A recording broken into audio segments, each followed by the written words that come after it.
All right, once again, deep apologies for that interjection. We're going to continue with our conversation as to what is next in blockchain. Gaurav is going to take us through a very riveting conversation with some of the best known minds in the world when it comes to blockchain and its implications. Gaurav, over to you. So on the panel, we have Mr. Mithilesh Desai, who is known as the Jackfruit King of India. And I hope you're already curious that what is the Jackfruit King of India doing in the blockchain panel. Be curious because he's going to answer that. Mr. Anupam Kashyap, the CEO of Augmenta. Mr. Ravi Joshi, the Deputy CFO of BKT Tires. And Dr. Jane Thompson, the Chief Editor of Web3 and Metaverse. So yes, please.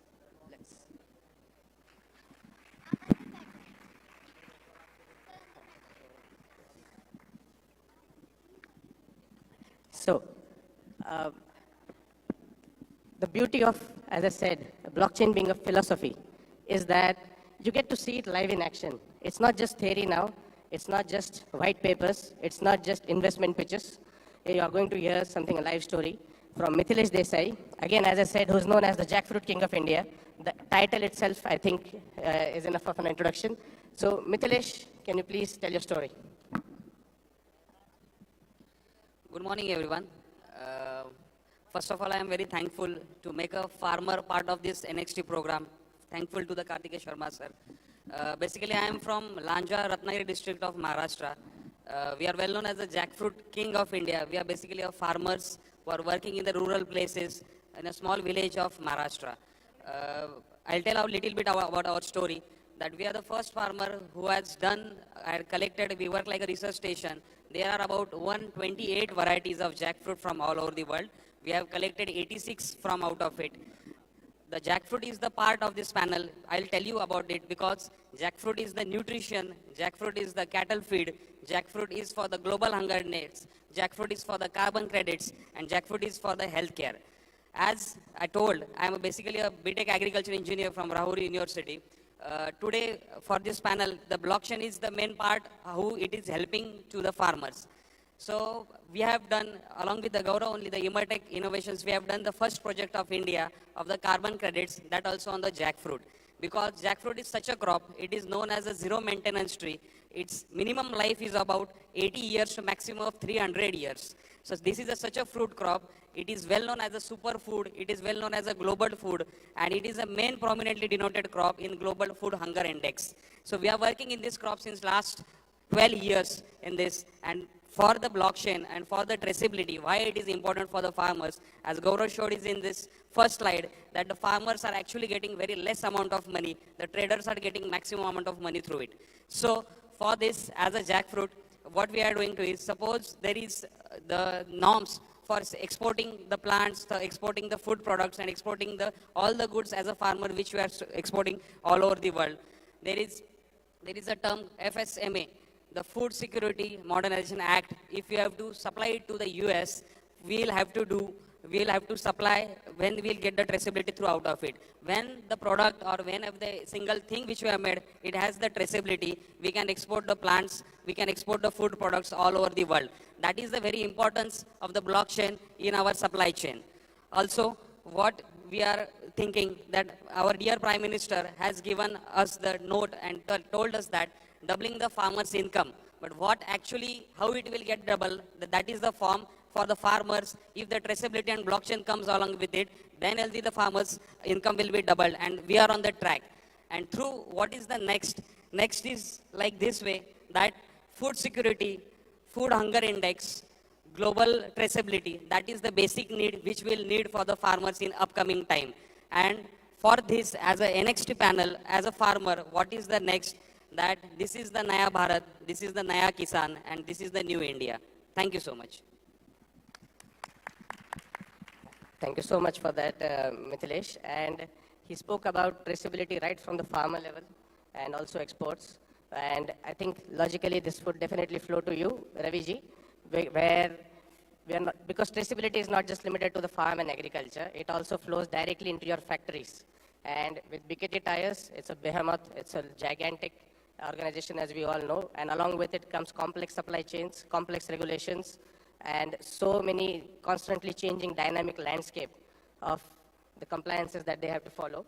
So how do you see the intersections of the technologies like blockchain with, the vast scope of work that you face? Raviji, please.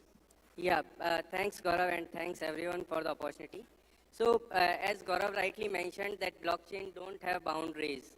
So just to give a background, we are a tire company. We manufacture close to 3,600 kind of tires. We export close to $1 billion tires to almost 160 countries. Now coming to the context of blockchain and how we used it, that Europe is one of our prominent market. European Union came up with a regulation for deforestation, European Union Deforestation Regulation, commonly known as EUDR, wherein we were supposed to trace the rubber which is being used in our tires. So imagine a situation wherein we are importing rubber from Africa, Southeast Asia, using it in India, rubber going through at least 7-8 processes in our factories, and then going to close to 40 countries of Europe. And when it is placed in the market, I am supposed to tell rubber belongs to which field, and that field has complied with the local regulations. Blockchain handled it quite seamlessly. I also feel that blockchain is something sort of a hallmarking of data. When blockchain is there, there's no iota of doubt around the integrity of the data and how it is seamlessly integrated in the entire supply chain and the value chain. Taking a step next, if we talk about how it can help further, I'll just taking a clue from EUDR. Every country is coming up with different regulation. If I talk about Chile, they have come up with a regulation wherein the mining tires which are being placed to the market, the end of life should be managed. End of life means when the tires is used for full of its life, it should be disposed of in a manner which is sustainable or not causing any harm to the environment. Now, sitting in India, 1,000 miles away from the market, if that kind of a compliance or governance we are supposed to make, blockchain can again come to a play, wherein the tire every tire has a unique number which can be fed into the blockchain. When the tire is being discarded, getting back to the dealer is handing over to the recycler, and the entire compliance can be just a click away. So that's the beauty of the blockchain. Without taking too much of time, I'll just hand over to Gaurav, because the capabilities and the beauty of the blockchain is unlimited, at least in our sector.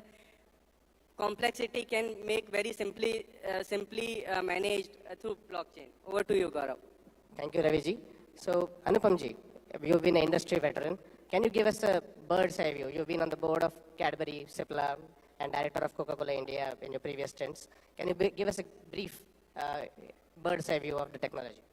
See, I think the next technological convergence will happen on blockchain, because the type of potential that it has is immense, and it is far-reaching. If you look at the industry, there is a heavy investment in technology, and the technology transformation is taking place, be it pharma, be it manufacturing, be it logistics, be it space science, and we have been hearing all this yesterday and today on the NXT panel. Now, further overlay on this, the cutting edge of artificial intelligence, agentic AI, generative AI, the LLM models, and the LLM models also are the public LLM models, and also the private organization have their own internal LLM models.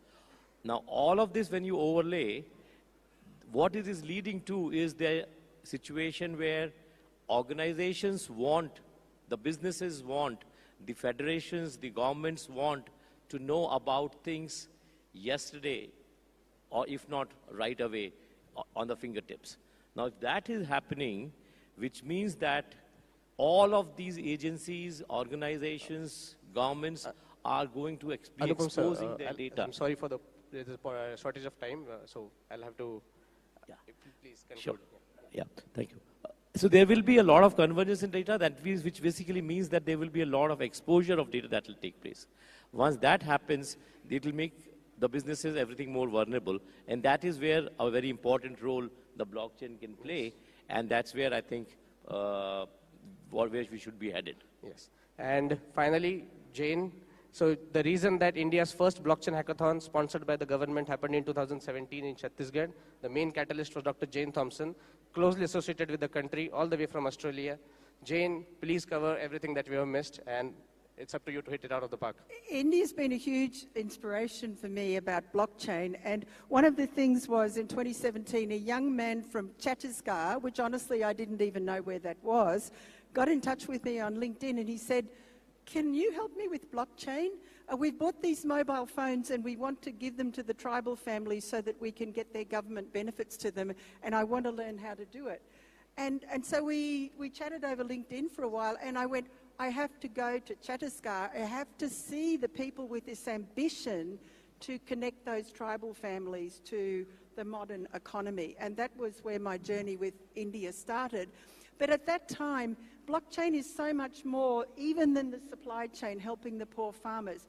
We can talk about humanitarian settings, tourism, healthcare, education, tokenization of real-world assets, gamification. Did you know India is the fastest growing market for Web3 games? And why? Because people can earn money using blockchain Web3 games by playing games. And this is directly relevant to the people who were talking yesterday about the Prime Minister's health and wellness agenda, because you can incentivize people using blockchain and tokens to eat more healthily and to do exercise. But let me just move very quickly, because I know we've got 20 seconds to go. The big story to tell, and please get me anytime during the conference if you're interested in any of these other sectors, is healthcare and data. We've heard a lot the last couple of days all about data, and India produces the data. You can create blockchain-based trust data marketplaces, so you're going to be able to bring all your data into the one place securely and monetize that data that the Uber guy was talking about yesterday. And if you're going to have 500 unicorns by 2030, one will be a blockchain unicorn interwoven with AI. I'm sure of that. Thank you so much. And thank you so much, everyone, for your time. Yes.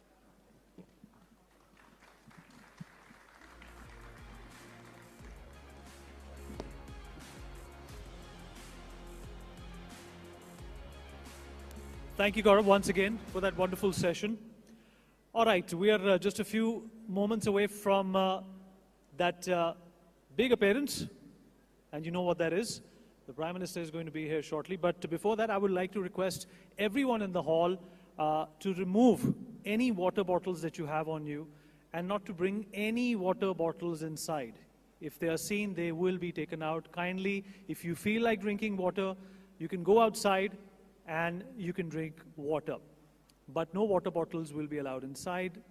It's a part of a security protocol and blanket that everybody has to adhere to. Thank you very much. All right, brace yourself for our next session.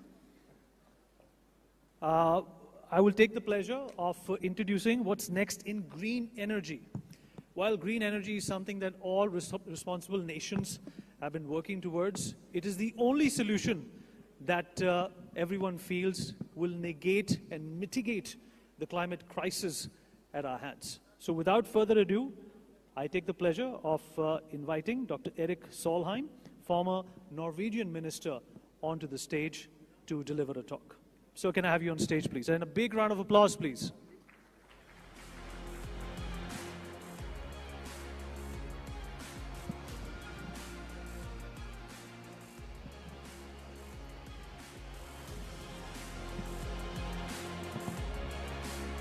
Dr. Erik Solheim.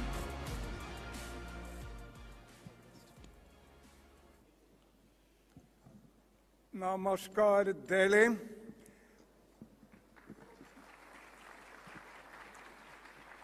Very good morning to everyone. Let me start by telling you that 1 month back I had an absolute miraculous experience. That was to go to the Mahakumbh. I'm sure many of you have also been there, because this is the largest gathering of people ever in human history. There's been nothing like this in Europe or America or China, anywhere else. It's absolutely unique. Never ever so many people come together at one point for any event. And this is, of course, to tap into the age-old history of India. The Kumbh is relatively new from historical perspective, but the dip in the Ganga is age-old. And seeing all these devotees from small towns and villages from all over India see the happiness in their face and how well organized it was. Clean and very well organized for tens upon tens of millions of people. And of course, the Mahakumbh is once in 144 years. So my daughter somewhat rudely told me, maybe you should go this year, Father, because you may not be around for the next time. So look, the Mahakumbh made me think. And I thought about what I consider two main contributions of Hindu Dharma to the global community. There are many more, but let me focus on these two, where every other religion, every other ideology can learn from the Hindu Dharma. One is the tolerance. Look, in every other religion, including my own Christianity, we have been killing each other for the smallest deviation of dogma. If I don't like your dogma, well, I kill you. Look, in Hindu Dharma, you can basically venerate Shiva or Vishnu or Ganesh or Ram, whatever god you want to venerate. You can venerate in your way, and no one will have any issue with the way you are seeking the truth and seeking for more understanding. That perspective is more needed for the world than ever, because the main civilizations of the world need to work together. And the other perspective is about the environment, which is the topic of today. Look, in the Western thinking, humanity or man was always above nature, while in the old Indian thinking, humanity was part of nature. That makes a big difference, because if you are above nature, well, you can kill animals, destroy forests, make havoc with nature. It's at your pleasure, because you are above nature. If you are part of nature, well, you need to respect animals and flowers and plants and trees and nature, because it's part of yourself and you are part of that. And remind yourself, the old Indians even went so far as to make God half animal, half human, Ganesh half elephant, half human, Hanuman half monkey, half human, to symbolize the strength of the relations to nature. When we are contemplating what to do with the environment in the 21st century, I think there are four main Indian contributions to the world. And what I talked about now is the first.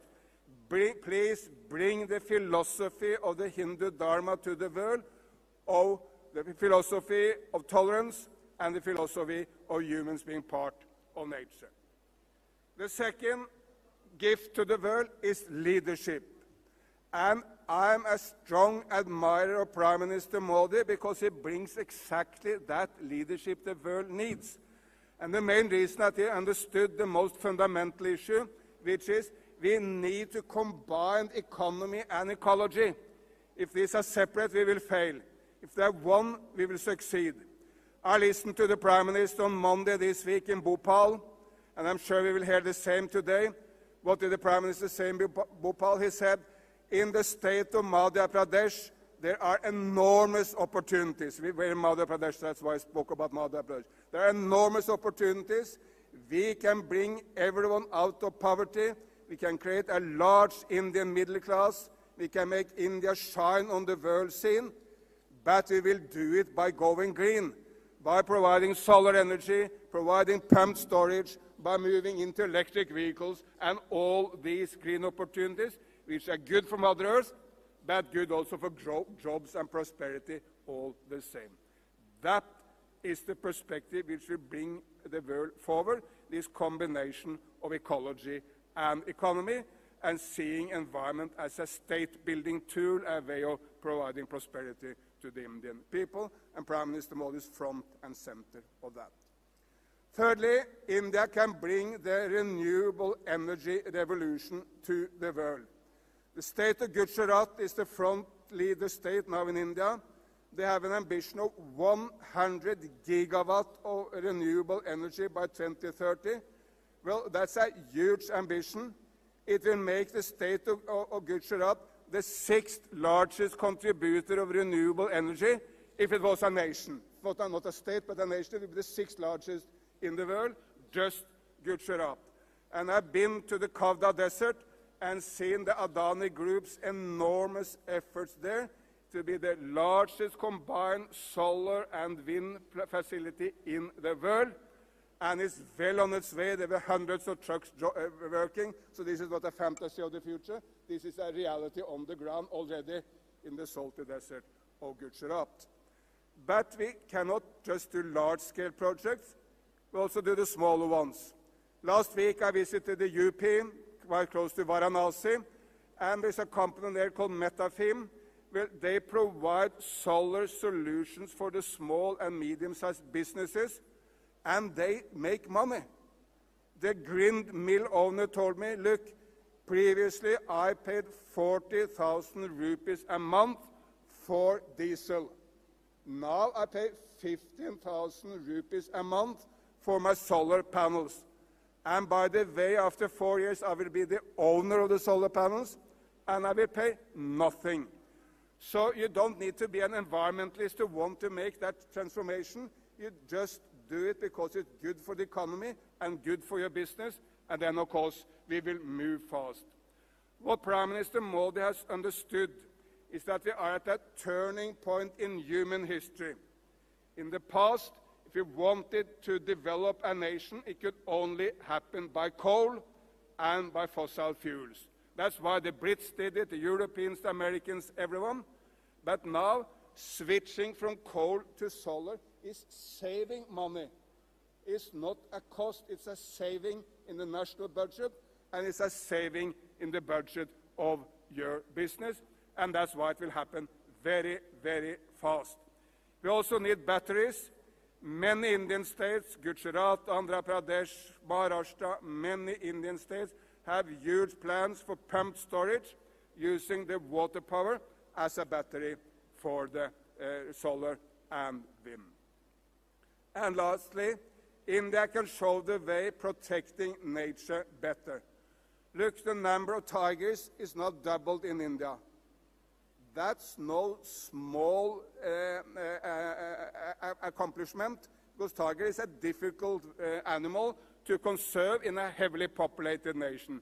But the number of tigers is doubled in India, and since 3 out of 4 tigers in the world are in India, that really matters. But India now see also tree planting all over the nation. Telangana has increased the tree cover by 7%, thanks to the then Chief Minister, who made this a very, very high priority on his list. State of Tamil Nadu has made any number of new conservation areas and done very well in protection. The mangroves, good for the people, better protection against cyclones, but also, of course, good for nature. And a last example, the now Agriculture Minister of India, Shivraj Chauhan, when he was the Chief Minister of the state of Madhya Pradesh, he planted 1 tree every day. Well, that's created a quite substantial little forest in Bhopal, just made by Shivraj. But, of course, it inspired the great people of the state of Madhya Pradesh to plant more trees. So the time when India, maybe some decades ago, was somewhat in the back seat on the global development of the environment, that's long gone.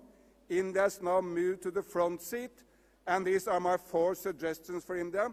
Please bring the philosophy of the Hindu Dharma of a better relationship with nature. Please bring that to the world. Please bring Prime Minister Modi's leadership in India also to the global scene. It's much needed. Please bring the renewable energy revolution of India to the world. And please bring the success stories of nature protection in India to the world. All this will inspire other nations, whether China, Europe, America, and others, to do more to save planet Earth. Thank you so much. John Javid.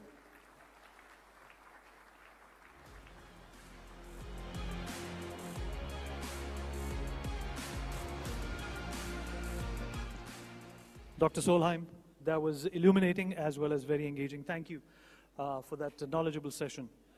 All right, once again, welcoming everyone here, all dignitaries former presidents, prime ministers, and people who have come from faraway lands to this one-of-a-kind conclave. We are in the process of realizing Prime Minister Modi's vision, and he's going to be with us very soon, in just a few minutes. And as a part of his security protocol, we are going to be, in fact, locking down both these gates. No entry or exit will be allowed. This is a protocol which allows the SPG to conduct their security checks to make sure that everything is in order and in place for the Prime Minister's arrival. We would really appreciate if you can cooperate, mingle, chat, and look forward to the Prime Minister's chat, which is going to happen momentarily. Thank you so much. We'll be back approximately in 30 minutes. Thank you.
Important announcement, everyone. Please take your seats.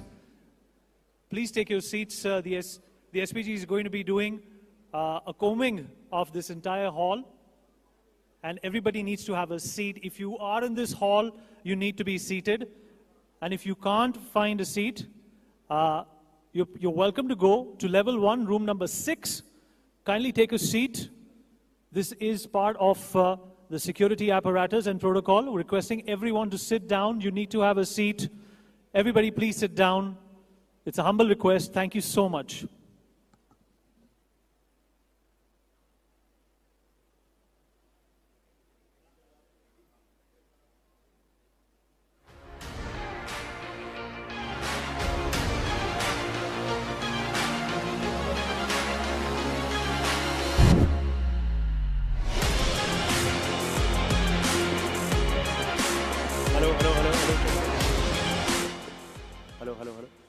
just a quick follow-up message to the announcement that you just heard.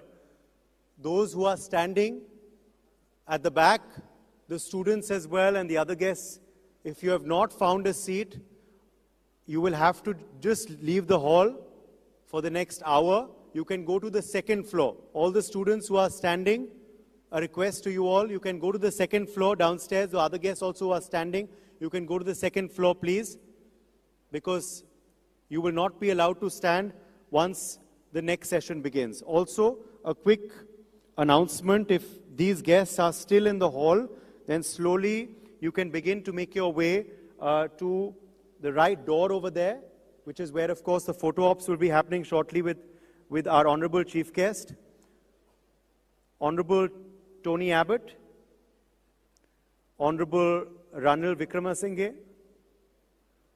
Professor Carlos Montes, Professor Jonathan Fleming, Dr. Anne Liebert, Professor Veselin Popovsky, Dr. Brian Green, Alec Ross, Oleg Artemiev, Tanveer Ahmed, Srinath Ravichandran, Rohan Ganapati, Bodhaditya Santra, Vidur Raj, Ambassador Ron Malka, Scott Faulkner, Christian Gasparich, Dr. Namit Choksi, Luke Coutinho, Nusair Yassin. If you all are in the room here, request you to please make your way to the right door over there, where, of course, one of our team members will identify you and take you to the required spot. Thank you all. Once again, requesting all those standing, जो खड़े हुए हैं, पीछे की तरफ जो अभी खड़े हुए हैं, आपसे दोबारा मैं निवेदन करता हूं कि आप कृपया बाहर चले जाएं. सेकंड फ्लोर, दूसरी मंजिल इस बिल्डिंग की, वहां पे कमरा है, कक्ष है आपके लिए. आपको अनुमति नहीं दी जाएगी अगर आप खड़े हैं. या तो आप एक कुर्सी पे बैठ जाएं, जो खड़े हैं छात्र और अन्य लोग, अतिथि हमारे, वो सेकंड फ्लोर पे चले जाएं कृपया करके. Thank you. We'll be back very, very shortly. Thank you for your patience and thank you for being with us at our NXT 2025.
Once again, hello. Once again, I request all those who are still standing to please leave the hall at the earliest. There is a special provision which has been made for you on the second floor. Please, once again requesting, it's of course a security protocol. You do understand that our chief guest is no less than Honorable Prime Minister of India. There are security protocols, of course, in place. Once again requesting the students there, जो छात्र अभी भी खड़े हुए हैं, कृपया आपसे अनुरोध है, निवेदन है कि आप दूसरे इस बिल्डिंग के दूसरे मंजिल पे चले जाएं, सेकंड फ्लोर पे चले जाएं. You can go to the second floor of this building. There is a special provision that has been made for you. Security का protocol है, इसका पालन करना अनिवार्य है. बहुत बहुत शुक्रिया आपका. Quick message for all of our guests. We will just be back with a short update. We're expecting the imminent arrival now of our honorable chief guest for NXT 2025. Once again, a quick request, those who are still standing, please take your seat, or you will have to leave the room from the left door, left exit.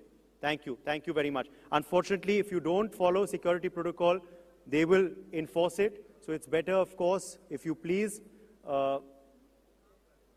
follow the protocol as being requested to you time and time again. Thank you very much. We will be back with a short update. Again, thank you for your patience and thank you so much for being with us. बहुत बहुत धन्यवाद आप सबका हमारे पहले NXT 2025 कार्यक्रम में आने के लिए.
Good morning once again. May I please request everyone to put their phones on silent mode. The PM is going to be arriving very shortly. Secondly, when the Prime Minister does arrive, I request everyone to be seated and not get up to greet the Prime Minister. Everybody should remain seated when the Prime Minister enters the premises and the hall. Thank you very much.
We're expecting Prime Minister Narendra Modi ji, our honorable chief guest for the day, to reach now any minute to the venue. Once again, another announcement for those who are in the foyer still, if you can hear me, and those who may have to leave for some reason or stand in the foyer, please do not stand outside either side of the doors or in the foyer as well. First floor, on the first floor, not the second floor, as stated earlier, but on the first floor, there are 2 meeting rooms which have been designated as places where you can sit or rest if you do happen to leave or go outside, or if you are standing outside right now in the foyer. तो जो लोग अभी बाहर खड़े हैं या किसी वजह से आपको बाहर जाना पड़े किसी भी कारण से, तो आप पहली मंजिल पे जाएं. फर्स्ट फ्लोर पे आपके लिए सुविधा की गई है, 2 मीटिंग रूम्स वहां हैं. शुक्रिया.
Hello.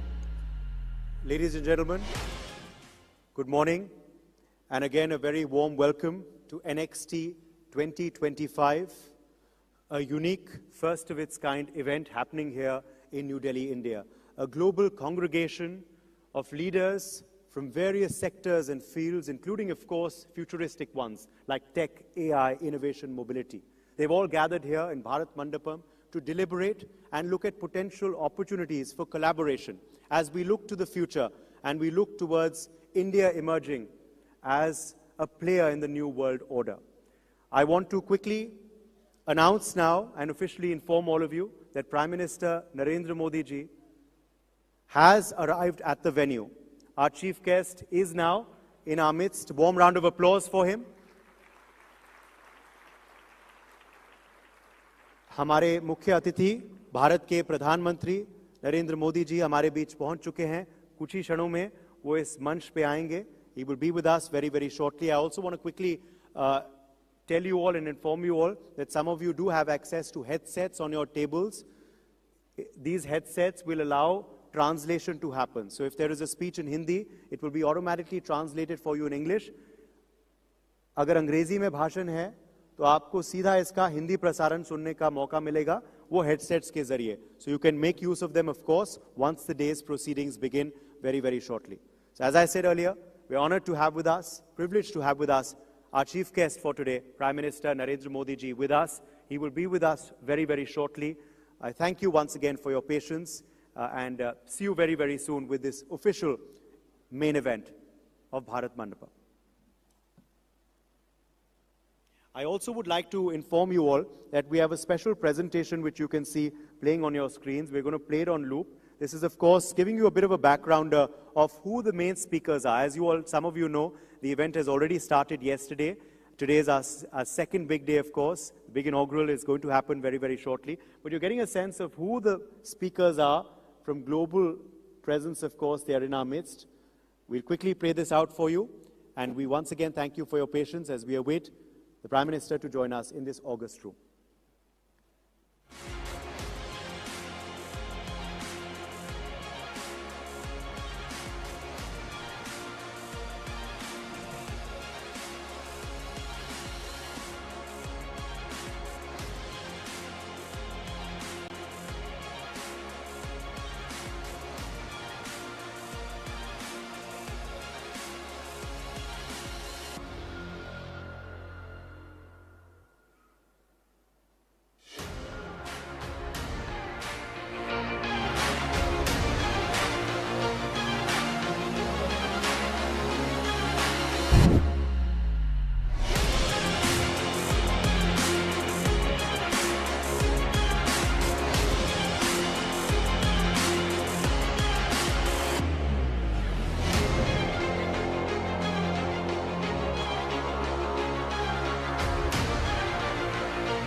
As we, of course, just saw on our screens, Prime Minister Narendra Modi, our honorable chief guest for NXT 2025, the Prime Minister of Bharat, is amongst us. Could we please have, once again, a loud round of applause for our honorable chief guest?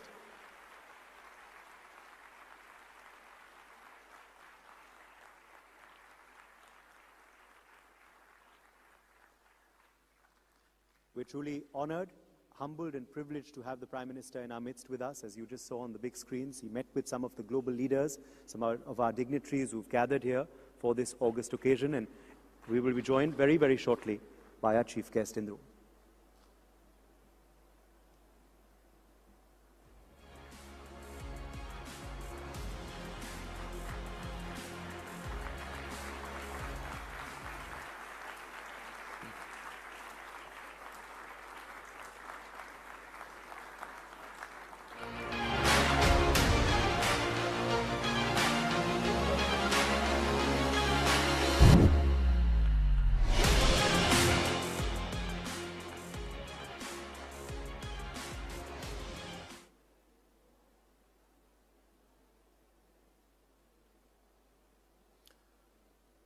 और अब वो वक्त आ चुका है, मैं अब ITV network के संस्थापक एवं राज्यसभा सांसद कार्तिकेय शर्मा जी को आमंत्रित करता हूं मंच पे, ताकि वो हमारे आज के मुख्य अतिथि भारत के प्रधानमंत्री नरेंद्र मोदी जी का स्वागत करें।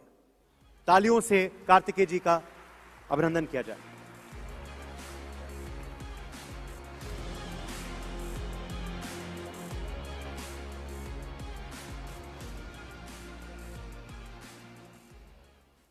Namaste and a very good morning to everyone. Let me begin with thanking and welcoming our chief guest, the Honorable Prime Minister of Bharat, Shri Narendra Modi ji, for taking out time from his hectic schedule to grace the NXT Conclave. The ITV network is truly indebted for his luminous presence. The edifice, which is today's conclave, would have not become nearly as grand as it is at this moment, owing to your gracious presence, sir. To grace the conclave even further, we have amongst us respected former Prime Minister of Australia, Mr. Tony Abbott, and Prime Minister of Sri Lanka, former Prime Minister of Sri Lanka, Shri Ranil Wickremesinghe. Distinguished dignitaries, esteemed guests, ladies and gentlemen, it is an honor for me to welcome you all on behalf of NXT and NewsX World family, where we are not only rooted in the ethos of true, independent, inclusive journalism, but also envisioned to facilitate a dialogue-rich platform for the global change makers across fields. Speaking of change makers, sir, over the last 10 years, under your visionary leadership, Bharat has not just seen development. We have witnessed a transformational journey from being the world's fastest growing economy to becoming a nation known for innovation, infrastructure, inclusivity, and resilience. Every step we have taken has been guided by a bold idea of Viksit Bharat by 2047, something never envisioned by anyone earlier. It is with this zeal that we have launched NXT, a platform that stands apart in its concept and ambition. NXT is not just an event.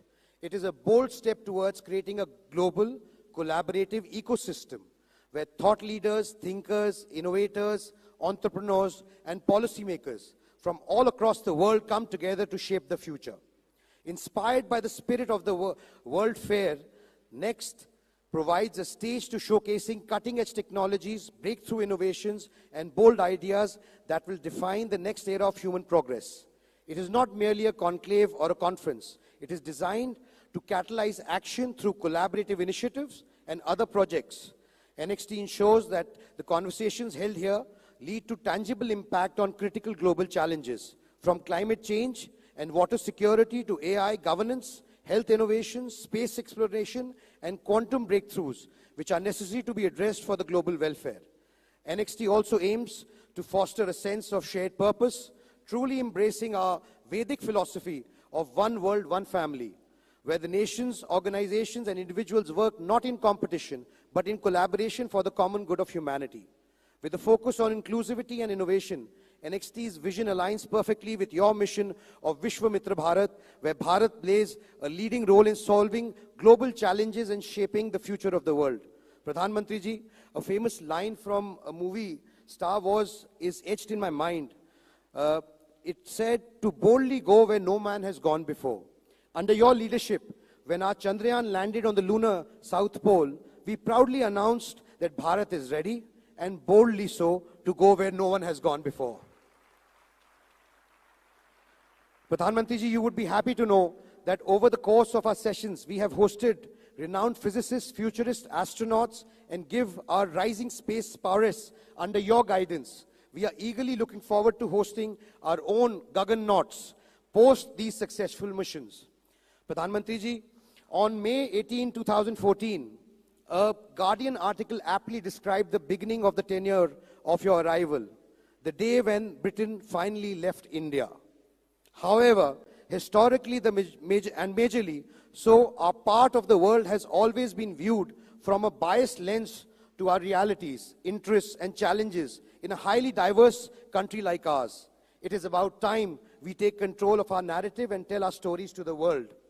Based on such ideas and ideals, NewsX World comes as a powerful and much-needed voice, one that represents not just India, but the wider Indo-Pacific region, including UAE, Saudi Arabia, South Asia, Eastern Africa, and beyond.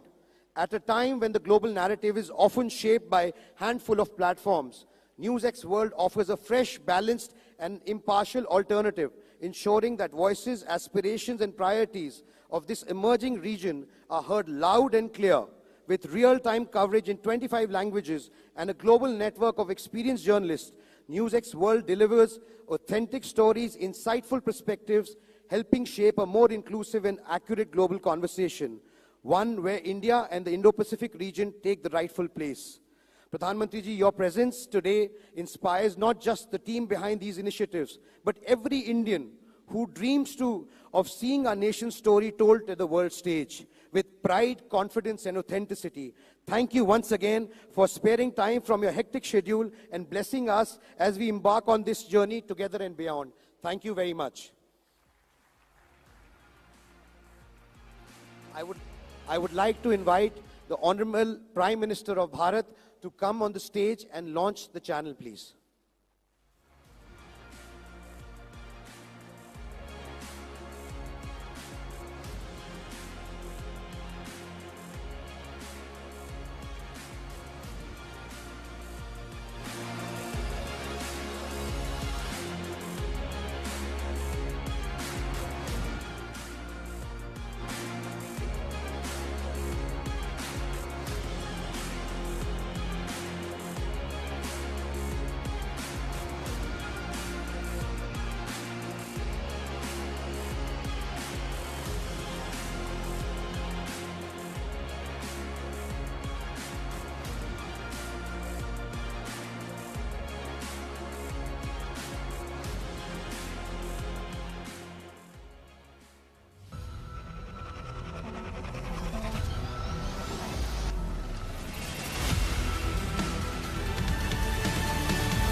बहुत बहुत शुक्रिया प्रधानमंत्री जी आपका कि आप आज यहाँ आए। और अब मैं आपसे निवेदन करता हूँ कि उस पल का हमें जो बेसब्री से इंतजार था, आप हमारे इस सभा को संबोधित करें।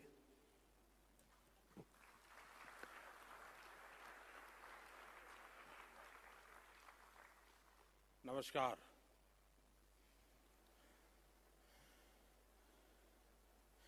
iTV नेटवर्क के फाउंडर और संसद में मेरे साथी कार्तिकेय शर्मा जी, नेटवर्क की पूरी टीम, देश विदेश से आए सभी अतिथि, अन्य महानुभाव, देवी और सज्जनों, न्यूज एक्स वर्ल्ड इसकी शुभ शुरुआत और इसके लिए मैं आप सबको बहुत बहुत बधाई देता हूं, बहुत बहुत शुभकामनाएं देता हूं। आपके नेटवर्क के हिंदी और इंग्लिश सहित तमाम रीजनल चैनल्स आज आप अब ग्लोबल हो रहे हैं और आज कई फेलोशिप्स और स्कॉलरशिप की भी शुरुआत हुई है। मैं इन कार्यक्रमों के लिए आप सभी को बहुत बहुत शुभकामनाएं देता हूं। साथियों, मैं पहले भी मीडिया के इस तरह के कार्यक्रमों में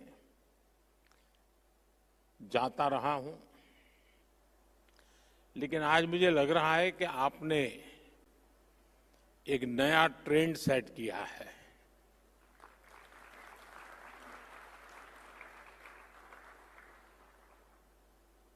और मैं इसके लिए भी आपको बहुत बहुत बधाई देता हूं। हमारे देश में मीडिया के इस तरह के इवेंट्स होते रहते हैं और एक परंपरा भी चल रही है, उसमें कुछ आर्थिक विषय भी है, हर एक का फायदे का मामला रहता है जरा। लेकिन आपके नेटवर्क ने इसे एक नया डायमेंशन दिया है। आपने लीक से हटकर एक नए मॉडल पर काम किया है। मुझे याद है, अगर मैं पहले की समिट और आपकी समिट के संबंध में जो कल से सुन रहा हूं, पहले जो समिट अलग अलग मीडिया हाउस ने की है वो नेता सेंट्रिक रही है। मुझे खुशी है ये नीति सेंट्रिक है। यहां नीतियों की चर्चा हो रही है। ज्यादातर इवेंट जो हुए हैं वे बीते हुए कल के आधार पर वर्तमान की नुक्तेचीनी वाले रहे हैं। मैं देख रहा हूं कि आपका ये समिट आने वाली कल को समर्पित है।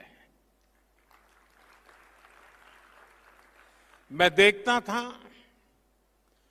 कि पहले जितने भी ऐसे कार्यक्रमों को मैंने दूर से देखा या खुद हुआ गया,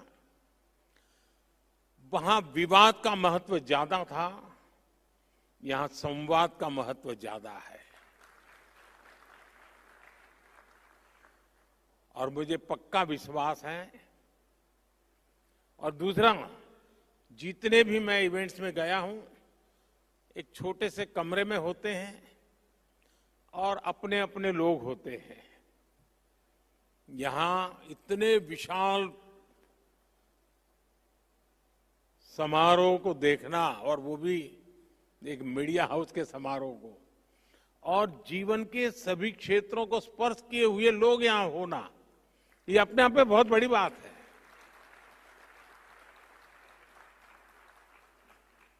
हो सकता है यहां से और मीडिया वालों को कोई मसाला नहीं मिलेगा, लेकिन देश को भरपूर प्रेरणा मिलेगी, क्योंकि यहां हुए हर व्यक्ति के विचार देश को प्रेरणा देने वाले विचार होंगे। उम्मीद है कि इस ट्रेंड को, इस टेम्पलेट को आने वाले दिनों में दूसरे मीडिया हाउस भी अपने तरीके से और इनोवेटिव बना करके कम से कम उस छोटे कमरे से बाहर निकले। साथियों, 21वीं सदी के भारत पर आज पूरी दुनिया की नजर है। दुनिया भर के लोग भारत आना चाहते हैं, भारत को जानना चाहते हैं। आज भारत दुनिया का वो देश है जहां पॉजिटिव न्यूज लगातार क्रिएट हो रही है। न्यूज मैन्युफैक्चर नहीं करना पड़ रहा है। जहां हर रोज नए रिकॉर्ड बन रहे हैं, कुछ न कुछ नया हो रहा है। अभी 26 फरवरी को ही प्रयागराज में एकता का महाकुंभ संपन्न हुआ है। पूरी दुनिया हैरान है कि कैसे एक अस्थाई शहर में एक टेम्पररी व्यवस्था, नदी के तट पे करोड़ों लोगों का आना, सैकड़ों किलोमीटर की यात्रा करके आना और पवित्र स्नान करके भाव से भर जाना। आज दुनिया भारत की ऑर्गेनाइजिंग और इनोवेटिंग स्किल्स देख रही है।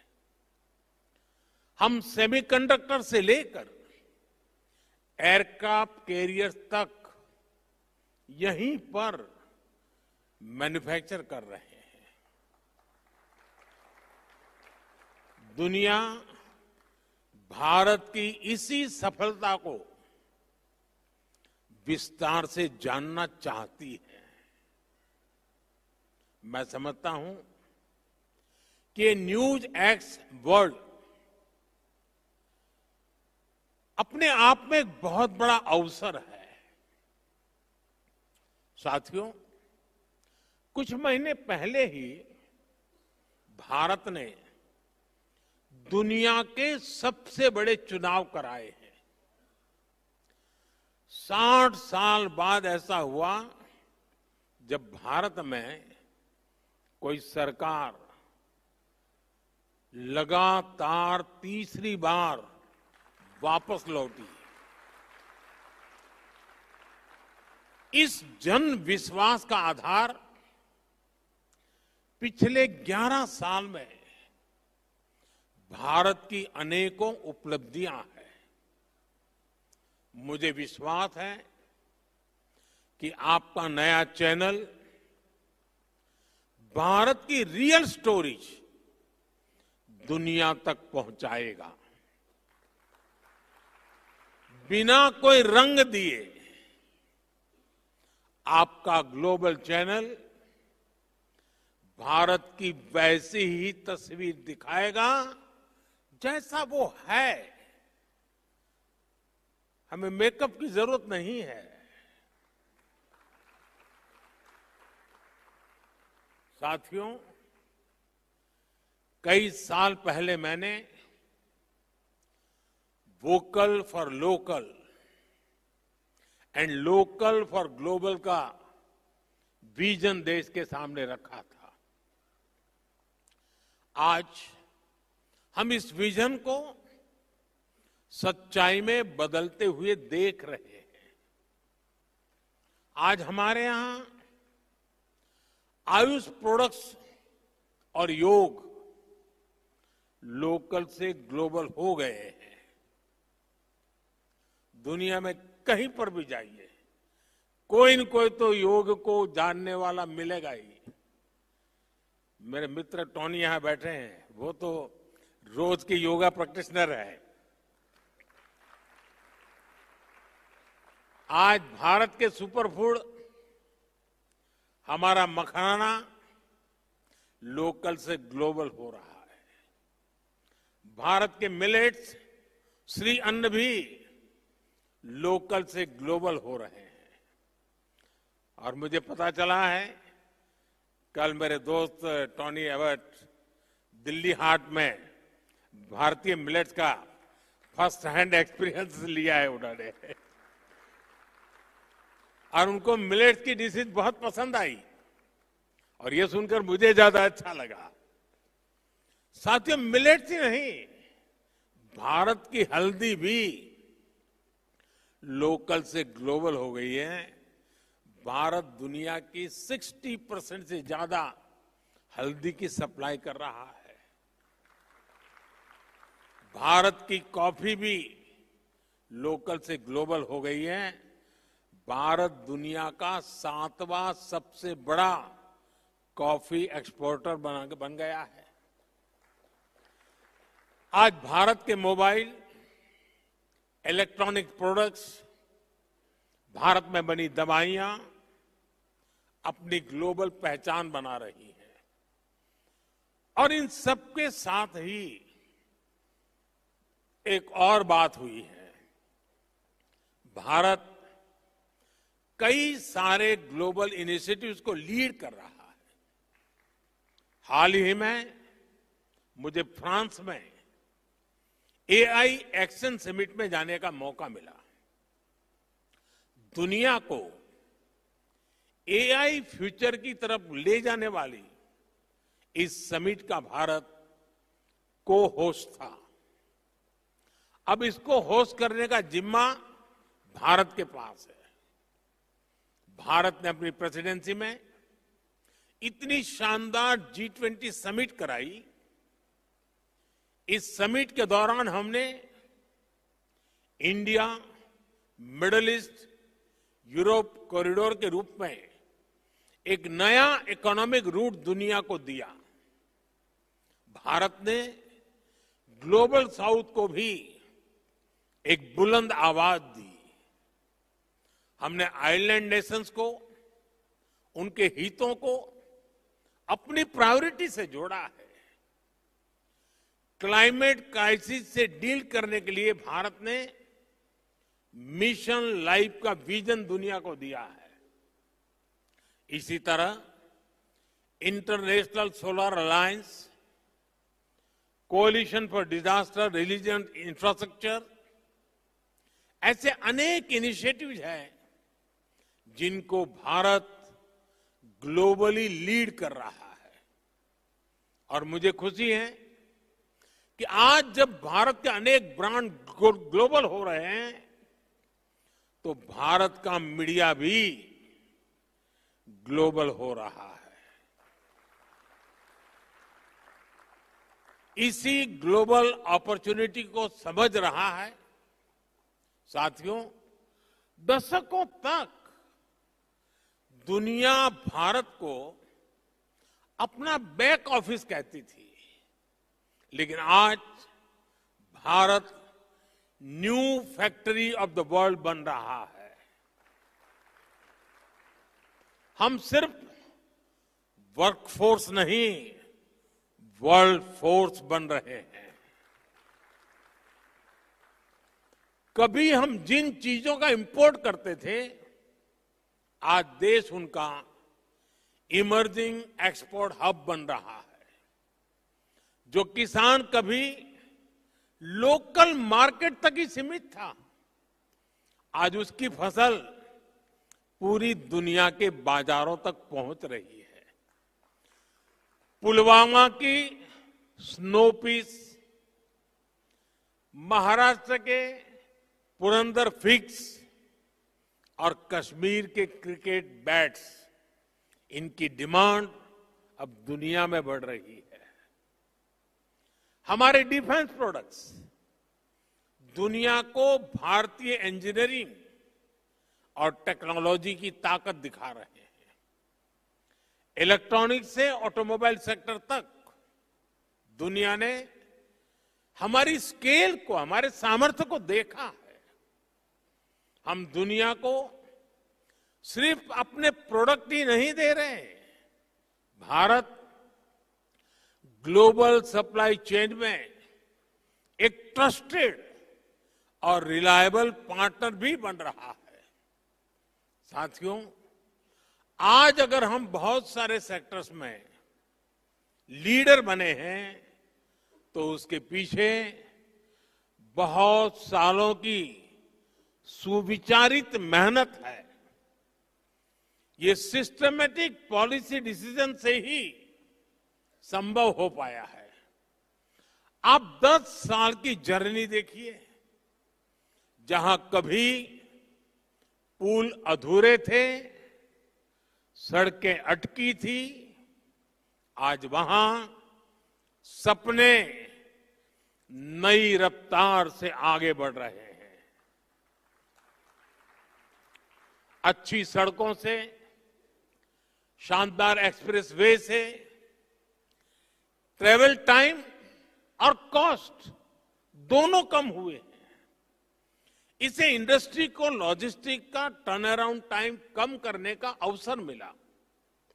इसका बहुत बड़ा फायदा हमारे ऑटोमोबाइल सेक्टर को मिला। इससे गाड़ियों की डिमांड बढ़ी। हमने गाड़ियों के ईवीज के प्रोडक्शन का एनकरेज किया। आज हम दुनिया के एक बड़े ऑटोमोबाइल प्रोड्यूसर और एक्सपोर्टर बनकर उभरे हैं। साथियों, ऐसा ही बदलाव इलेक्ट्रॉनिक्स मैन्युफैक्चरिंग में दिखा है। बीते दशक में 2.5 करोड़ से ज्यादा परिवारों तक पहली बार बिजली पहुंची। देश में बिजली की डिमांड बढ़ी, प्रोडक्शन बढ़ी।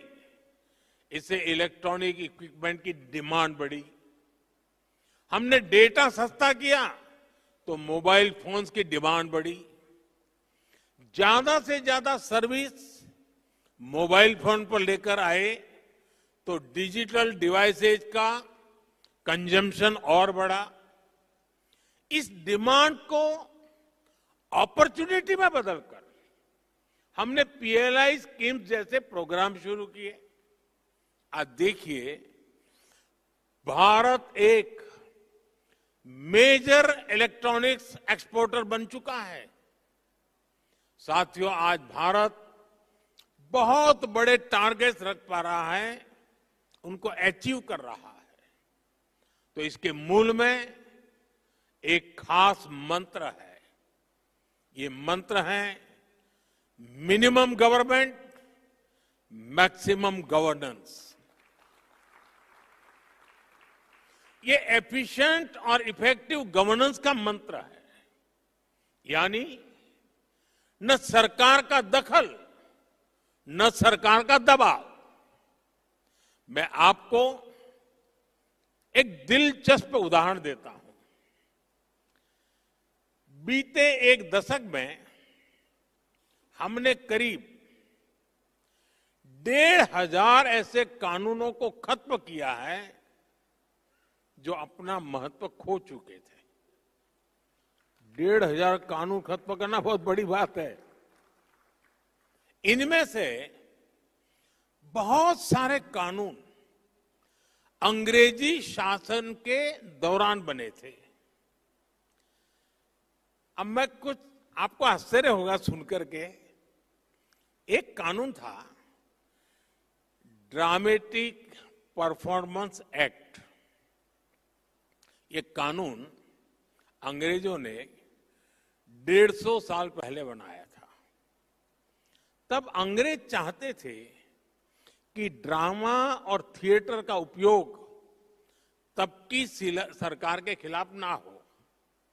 इस कानून में प्रावधान था कि अगर पब्लिक प्लेस में 10 लोग डांस करते मिल जाएं तो उन्हें गिरफ्तार किया जा सकता है। और ये कानून देश आजाद होने के बाद 75 साल तक चलता रहा है। यानी शादी के दौरान बारात भी निकले और 10 लोग डांस कर रहे हो तो दूल्हा सहित पुलिस उनको अरेस्ट कर सकती थी। ये कानून आजादी के 70-75 साल बाद तक चलने में था। ये कानून हमारी सरकार ने हटाया। अब चलो भाई, 70 साल तक ये कानून हमने झेला।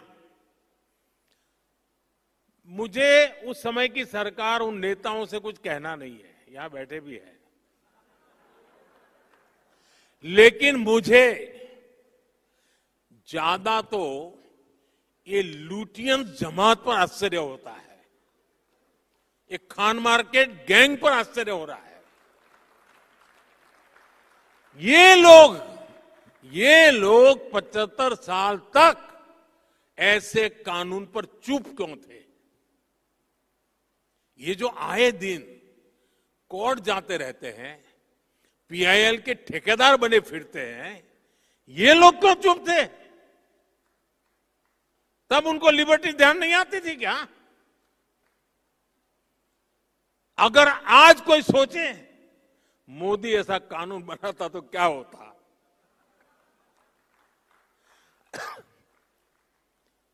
अरे ये जो ट्रॉलर होते हैं ना सोशल मीडिया में, वो भी अगर एक ऐसे ही झूठी खबर चला देते हैं कि मोदी ऐसा कानून बनाने वाला था, आग लगा देते हैं लोग,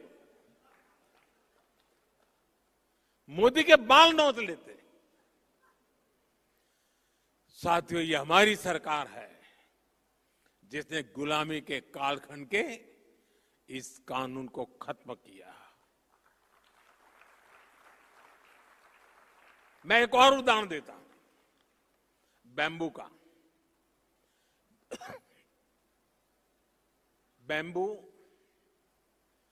हमारे आदिवासी क्षेत्र में खास करके ट्राइबल एरियाज की और खास करके नॉर्थ ईस्ट की तो लाइफलाइन है। लेकिन पहले बांस काटने पर भी आपको जेल भेज दिया जाता था, बांस काटने पर।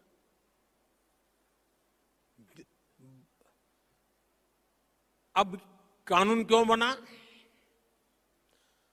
अब मुझे कोई भी, मैं आपसे पूछूं भाई, मैं अगर आपको पूछूं कि बांस ये वृक्ष है, ट्री है क्या? कोई मानेगा क्या ये ट्री है? कोई मानेगा ये वृक्ष है? आपको आश्चर्य होगा, आजादी के 70 साल के बाद भी मेरे देश की सरकार ये मानती थी कि बाम्बू ये पेड़ है, वृक्ष है, और इसलिए वृक्ष काटने से जैसे मनाई थी, वैसी बाम्बू काटने से बनाई थी। हमारे देश में एक कानून था जो बांस को ट्री मानता था, और सारे ट्री के कानून इस पर लगते थे। इसको काटना मुश्किल था। हमारे पहले के शासकों को समझ ही नहीं आया कि बांस पेड़ नहीं है। अंग्रेजों के अपने इंटरेस्ट हो सकते थे, लेकिन हमने क्यों नहीं किया? बांस से जुड़े दशकों पुराने कानून को भी हमारी ही सरकार ने बदला। साथियों, आपको याद होगा 10 साल पहले तक आईटीआर भरना किसी सामान्य व्यक्ति के लिए कितना मुश्किल था। आज कुछ ही पलों में आप आईटीआर फाइल करते हैं और रिफंड भी कुछ ही दिनों में अकाउंट में सीधा जमा हो जाता है। अब तो इनकम टैक्स को जुड़े कानून को और आसान बनाने का प्रोसेस संसद में चल रहा है। हमने 12 लाख रुपए तक की इनकम को टैक्स फ्री कर दिया। हाँ, अब ताली बजी। आपको बाम्बू में ताली नहीं बजी, क्योंकि वो आदिवासियों का है।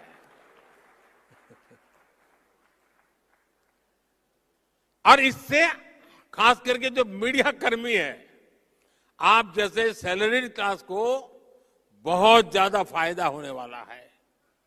जो युवा अभी पहली दूसरी नौकरी कर रहे हैं, उनके एस्पिरेशन भी अलग होती है, उनके खर्चे भी अलग होते हैं। वो अपनी एस्पिरेशंस पूरी करें, उनकी सेविंग्स बढ़े, इसमें बजट ने बहुत मदद की है। हमारा मकसद यही है, देश के लोगों को ईज ऑफ लिविंग दो, ईज ऑफ डूइंग बिजनेस दो, उड़ने के लिए खुला आसमान दो। आज देखिए, जियो स्पेशल डेटा का फायदा कितने सारे स्टार्टअप्स उठा रहे हैं। पहले अगर किसी को मैप बनाना होता था तो सरकार की परमिशन लेनी पड़ती थी। हमने इसको बदला और आज हमारे स्टार्टअप्स, प्राइवेट कंपनियां इस डेटा का बेहतरीन उपयोग कर रही हैं। साथियों, दुनिया को जीरो का कंसेप्ट देने वाला भारत आज इन्फिनिट इनोवेशंस की धरती बन रहा है। आज भारत सिर्फ इनोवेट ही नहीं कर रहा, बल्कि इंडोवेट भी कर रहा है। और जब मैं इंडोवेट कह रहा हूं तो इसका मतलब है इनोवेटिंग द इंडियन वे। इंडोवेशन से हम ऐसे सॉल्यूशंस बना रहे हैं जो अफोर्डेबल हो, एक्सेसिबल हो, एडेप्टेबल हो। हमने इन सॉल्यूशंस की गेट कीपिंग नहीं की है, बल्कि इन्हें पूरी दुनिया को ऑफर कर दिया है। जब दुनिया एक सिक्योर और cost effective digital payment system चाहती थी, हमने यूपीआई की व्यवस्था बनाई। मैं प्रोफेसर कार्लोस मोंटेस को सुन रहा था, वो यूपीआई जैसी टेक्नोलॉजी के पीपल फ्रेंडली स्वरूप से काफी प्रभावित दिखे। आज फ्रांस, यूएई, सिंगापुर जैसे देश यूपीआई को अपने फाइनेंशियल इकोसिस्टम में इंटीग्रेट कर रहे हैं। आज हमारे digital public infrastructure India stack से जुड़ने के लिए दुनिया के कई देश एग्रीमेंट्स कर रहे हैं। कोविड पैंडेमिक में हमारी वैक्सीन ने दुनिया को भारत के क्वालिटी हेल्थ केयर सॉल्यूशंस का मॉडल दिखाया। हमने आरोग्य सेतु ऐप को भी ओपन सोर्स किया ताकि दुनिया को इसका लाभ मिले। भारत स्पेस की एक बड़ी पावर है। हम दूसरे देशों की स्पेस एस्पिरेशन को अचीव करने में भी मदद कर रहे हैं। Bharat AI for public good पर भी काम कर रहा है और अपना एक्सपीरियंस, अपने एक्सपर्टाइज दुनिया के साथ भी शेयर कर रहा है। साथियों, iTV नेटवर्क ने आज बहुत सारी फेलोशिप शुरू की है। भारत का युवा विकसित भारत का सबसे बड़ा लाभार्थी है और सबसे बड़ा स्टेक होल्डर भी है। इसलिए भारत का युवा हमारी बहुत बड़ी प्राथमिकता है। नेशनल एजुकेशन पॉलिसी ने बच्चों को किताबों से आगे, कहीं और आगे बढ़कर सोचने का अवसर दिया है। मिडिल स्कूल से ही बच्चे कोडिंग सीखकर एआई और डेटा साइंस के फील्ड के लिए तैयार हो रहे हैं। अटल टिंकरिंग लैब्स बच्चों को इमर्जिंग टेक्नोलॉजीज का हैंड्स ऑन एक्सपीरियंस दे रही है। इसलिए इस साल के बजट में हमने 50,000 नई अटल टिंकरिंग लैब्स बनाने का ऐलान किया है। साथियों, न्यूज की दुनिया में आप लोग अलग अलग एजेंसियों का सब्सक्रिप्शन लेते हैं। इससे आप लोगों को बेहतर न्यूज कवरेज में मदद मिलती है। ऐसे ही रिसर्च की फील्ड में स्टूडेंट्स को ज्यादा से ज्यादा इंफॉर्मेशन सोर्स की जरूरत होती है। इसके लिए पहले उन्हें महंगे दामों पर अलग अलग जर्नल्स सब्सक्रिप्शन लेने होते थे, खुद को पैसे खर्च करने पड़ते थे। हमारी सरकार ने सभी रिसर्चर्स को इस चिंता से भी मुक्त कर दिया है। हम वन नेशन वन सब्सक्रिप्शन लाए हैं। इससे देश के हर रिसर्चर को दुनिया के जाने माने जर्नल्स की फ्री एक्सेस मिलनी तय है। इस पर सरकार 6,000 करोड़ रुपए से ज्यादा खर्च करने जा रही है। हमें इंश्योर कर रहे हैं कि हर स्टूडेंट्स को अच्छी से अच्छी रिसर्च फैसिलिटीज मिले, चाहे स्पेस एक्सप्लोरेशन हो, बायोटेक रिसर्च हो या एआई हो। हमारे बच्चे फ्यूचर लीडर्स बनकर उभर रहे हैं। डॉक्टर ब्रायन ग्रीन ने आईआईटी के स्टूडेंट से मुलाकात की है और एस्ट्रोनॉट माइक मैसिमिनो सेंट्रल स्कूल के स्टूडेंट से मिलने गए थे और जैसा उन्होंने बताया है, उनके एक्सपीरियंस वाकई शानदार रहे हैं। वो दिन दूर नहीं जब भविष्य का कोई बहुत बड़ा इनोवेशन भारत के किसी छोटे से स्कूल से निकलेगा। साथियों, भारत का परचम हर वैश्विक मंच पर लहराए, यही हमारी आकांक्षा, यही हमारी दिशा है।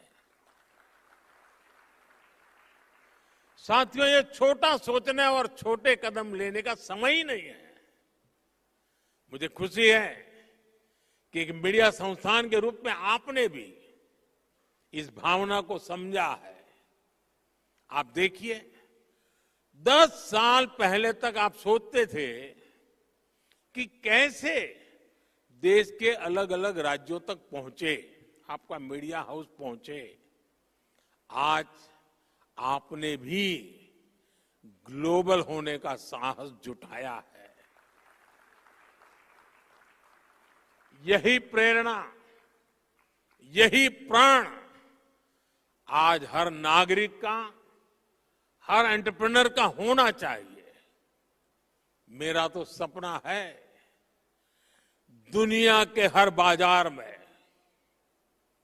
हर ड्राइंग रूम में, हर डाइनिंग टेबल पर कोई न कोई भारतीय ब्रांड मौजूद हो।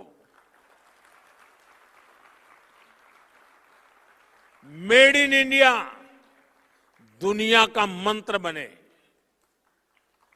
कोई बीमार हो तो वो हील इन इंडिया के बारे में पहले सोचे। किसी को शादी करनी हो तो वेड इन इंडिया पर पहले विचार करे।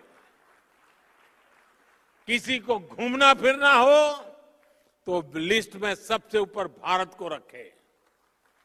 कोई कॉन्फ्रेंस करना चाहे, एग्जीबिशन लगाना चाहे तो सबसे पहले भारत आए। कोई कंसर्ट कराना चाहे तो सबसे पहले भारत को चुने।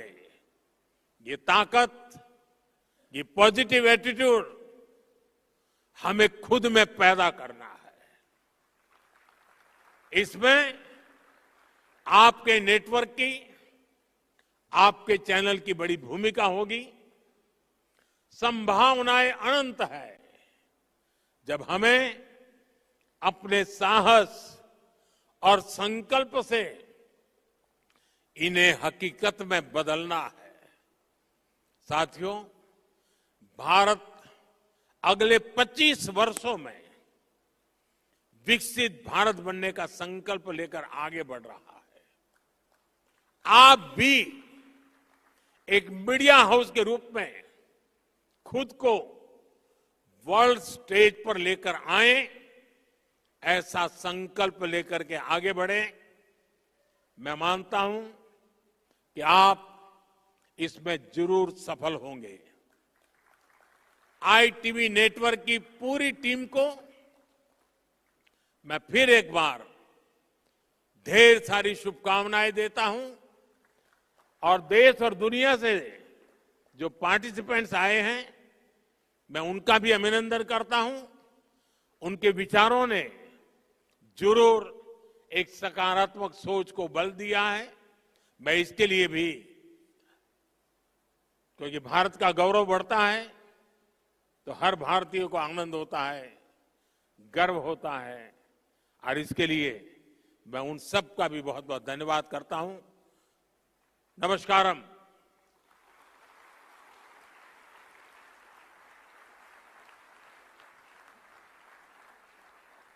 बहुत बहुत धन्यवाद हमारे आज के मुख्य अतिथि प्रधानमंत्री नरेंद्र मोदी जी का कि आज वो आए, NXT 2025 की शोभा बढ़ाई और NewsX वर्ल्ड को लॉन्च भी किया। आपने आज हमें मार्गदर्शन दिया और हमारे मेहमानों को प्रेरणा भी दी। बहुत बहुत शुक्रिया आपका।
I urge all our guests to please take to your seats.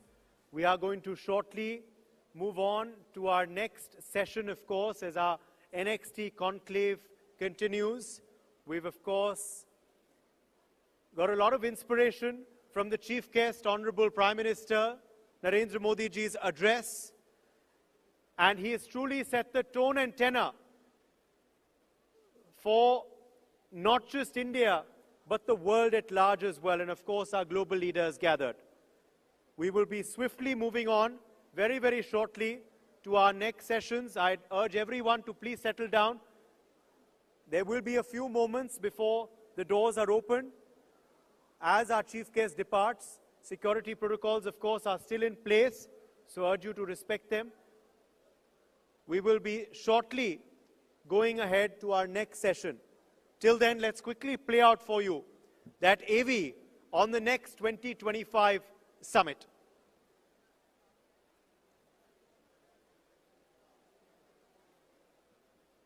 Once again, I urge everyone to please have a bit of patience. The chief guest is departing. Security protocols are still in place. Please do not crowd the exits currently. And stay in your places for a few more minutes, as we, of course, will move shortly to our next session.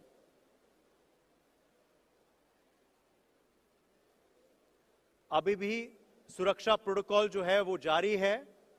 मैं सबसे अनुरोध करना चाहता हूं कि थोड़ा धैर्य बना के रखें। कुछ ही क्षणों में हम अपने अगले सेशन का रुख करेंगे।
Welcome back.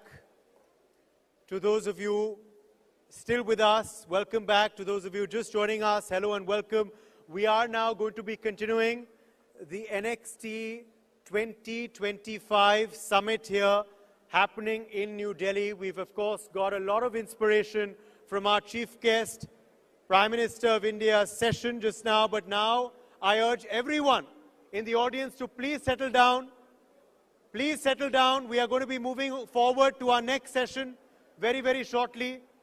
Everyone, please settle down. I request all of you to please vacate the front area. Please vacate the front area and take your seats once again. We're going to be inviting our next speaker to come on stage as we continue the summit. I'm requesting everyone to please take your seat. Please vacate the front area. We are moving forward to our next session at the NXT Summit 2025. Our next speaker is with us. He's going to be taking to the stage, which is why I request everyone's cooperation. Please, everyone requested to take your seats. There's a long day ahead of us. There are a lot of power-packed sessions with world-renowned speakers. And we are going to have to maintain some decorum as we, of course, move to our next session. So once again, requesting everyone to please take your seats. And now it's time to move forward to our next session. Yes, our next session is titled Next in Physics. NXT Summit, of course, is concentrating on the future, looking forward. As the Prime Minister of Bharat just said, this summit is very unique because it is looking ahead. It is giving goals to our countrymen and the world at large. And now it's time to move forward to our next session on Next in Physics. And for this, we are very privileged to have with us the world-renowned physicist, Professor Brian Greene, with us. So once again, ladies and gentlemen, you're requested to take your seats, and with a warm round of applause, I am now going to welcome on stage Professor Brian Greene for this next session at the Next Summit 2025.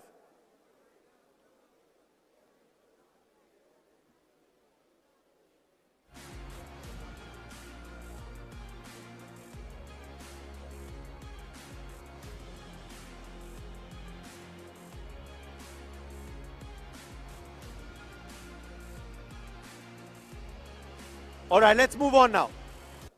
I'd like to welcome on stage for the next session on Next in Physics, world-renowned physicist, Professor Brian Greene. Professor Brian Greene, could we please have you on stage for, of course, a special presentation. And once again, I will request everyone to please take your seats.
Requesting everyone to please take your seats. We're going to be moving on to our next session. Requesting everyone to please take your seats. Those on the sides, please do take your seats. Our next speakers will of course be coming in for their sessions on stage. All those on the side wings, please request you to take your seats.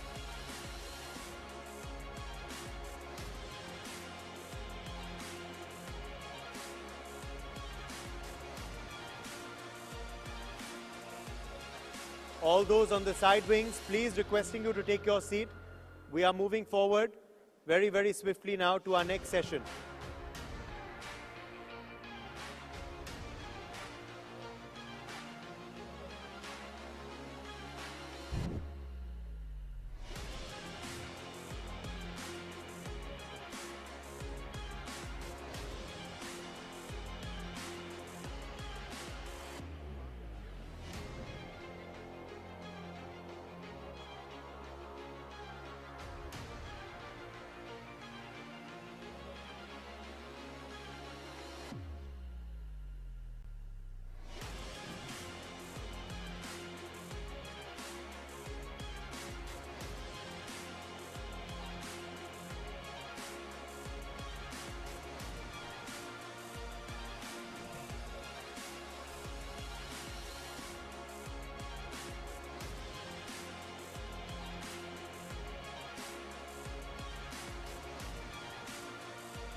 Once again, urging everyone to please take your seats. We're going to be moving forward very, very shortly to our next session. Requesting everyone to please take your seats. Our NXT Summit, of course, is continuing here in the national capital. There's a power-packed second day ahead. Request you all to please take your seats. Please settle down a bit. Please settle down as we, of course, move forward to this next session.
Once again, requesting everyone to please settle down and take your seats.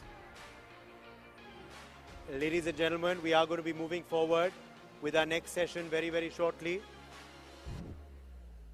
Please request you to settle down and take your seats. We are going to be moving forward to our next session.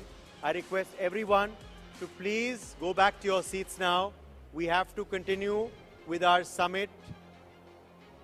The second day, of course, lies ahead, and requesting everyone to please now maintain decorum and settle down as we, of course, will be moving forward to our next session.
Also, another announcement, an important announcement for those of you who had left their bags and other items downstairs because of security reasons which were in place.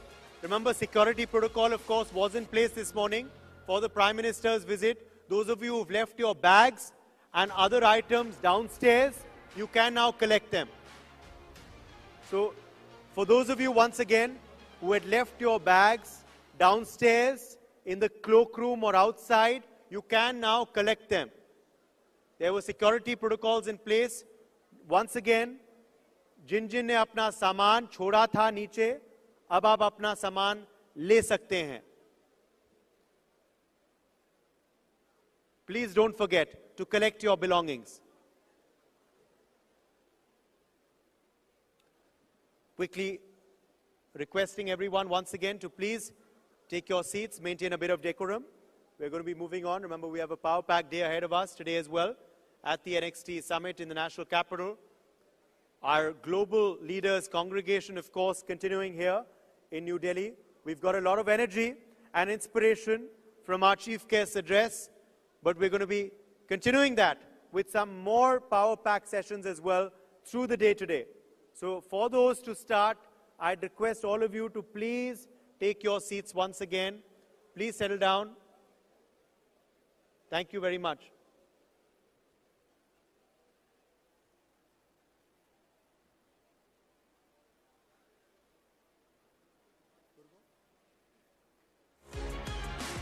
All right. All right, it's now time to move on to our next session, ladies and gentlemen.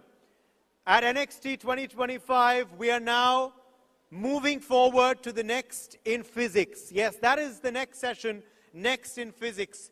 And for that, we're very, very privileged and honored to have with us a world-renowned name, a world-renowned physicist, someone who, of course, needs no introduction. He's all set to give you an energetic, interesting, and riveting presentation.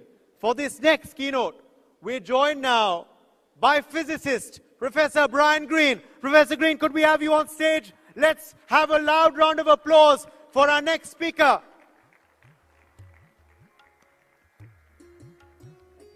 Thank you. Thank you. Good afternoon, everyone. First, I just want to thank the organizers of this conference, the founders of this conference. This is my first time in India. The hospitality was absolutely amazing. It's been a wonderful trip, so thank you so much.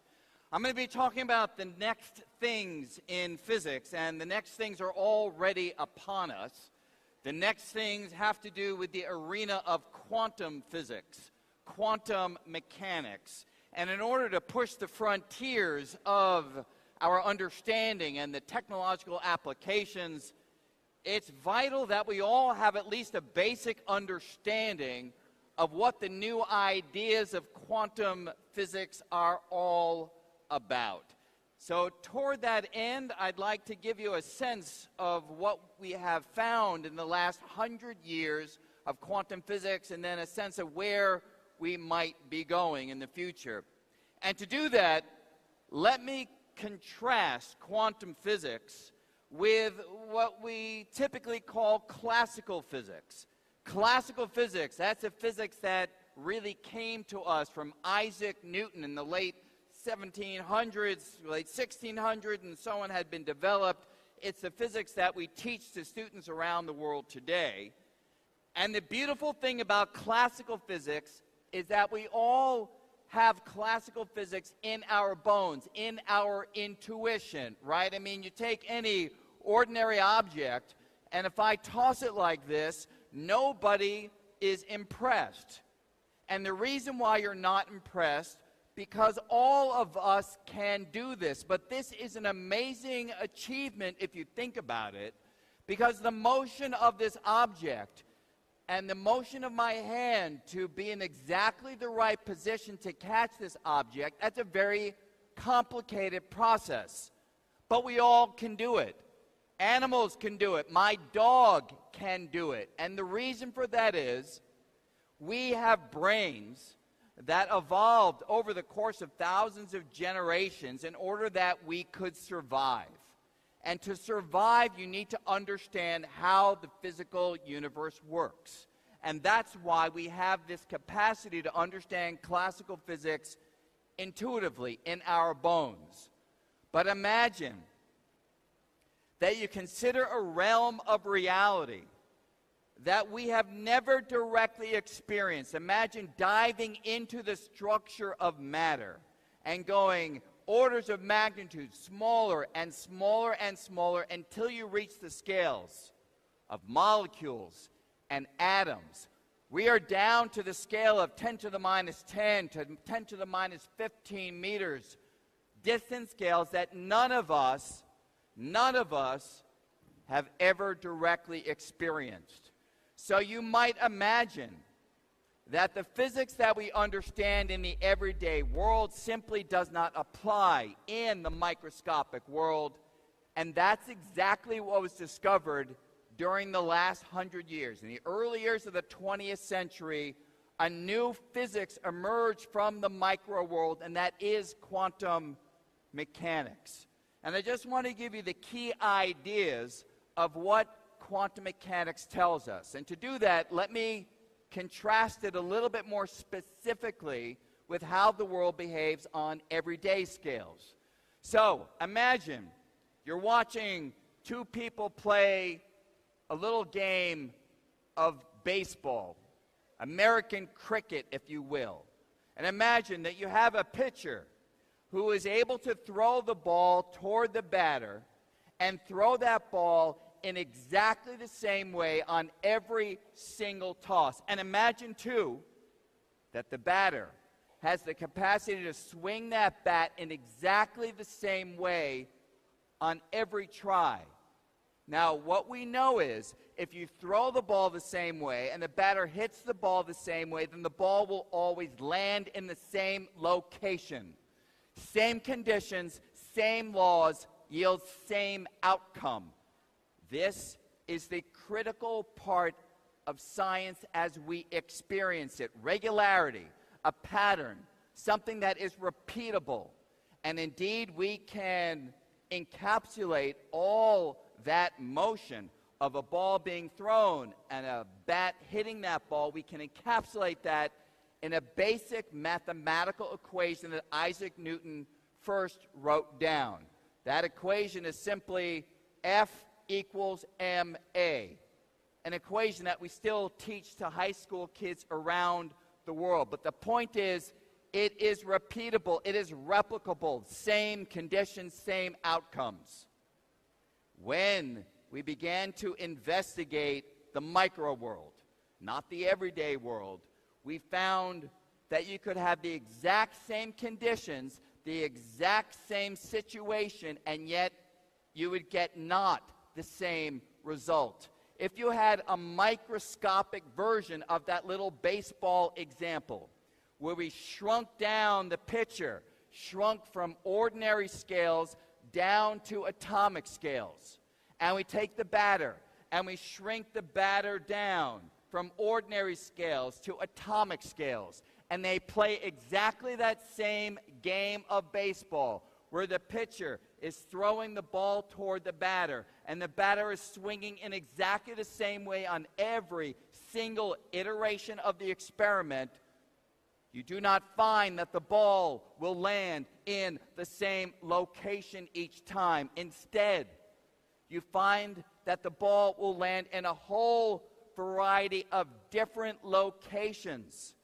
There is an element of chance that emerges in the microscopic world.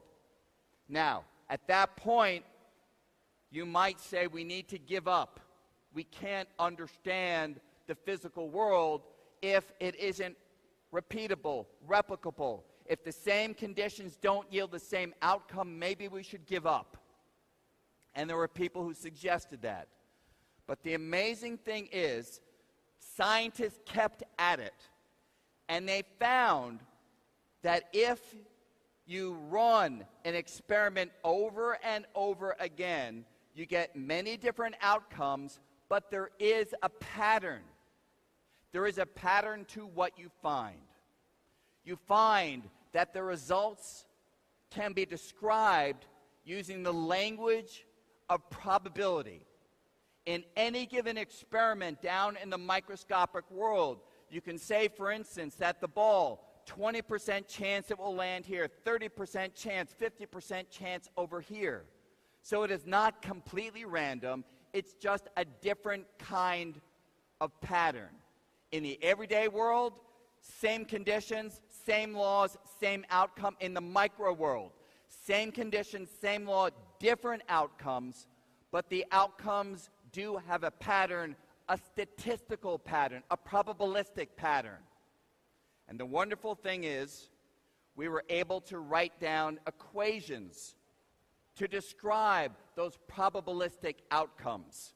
The year 1925, Werner Heisenberg, a German brilliant physicist who is suffering from some devastating allergies, he leaves the mainland of Europe and goes to the island of Helgoland.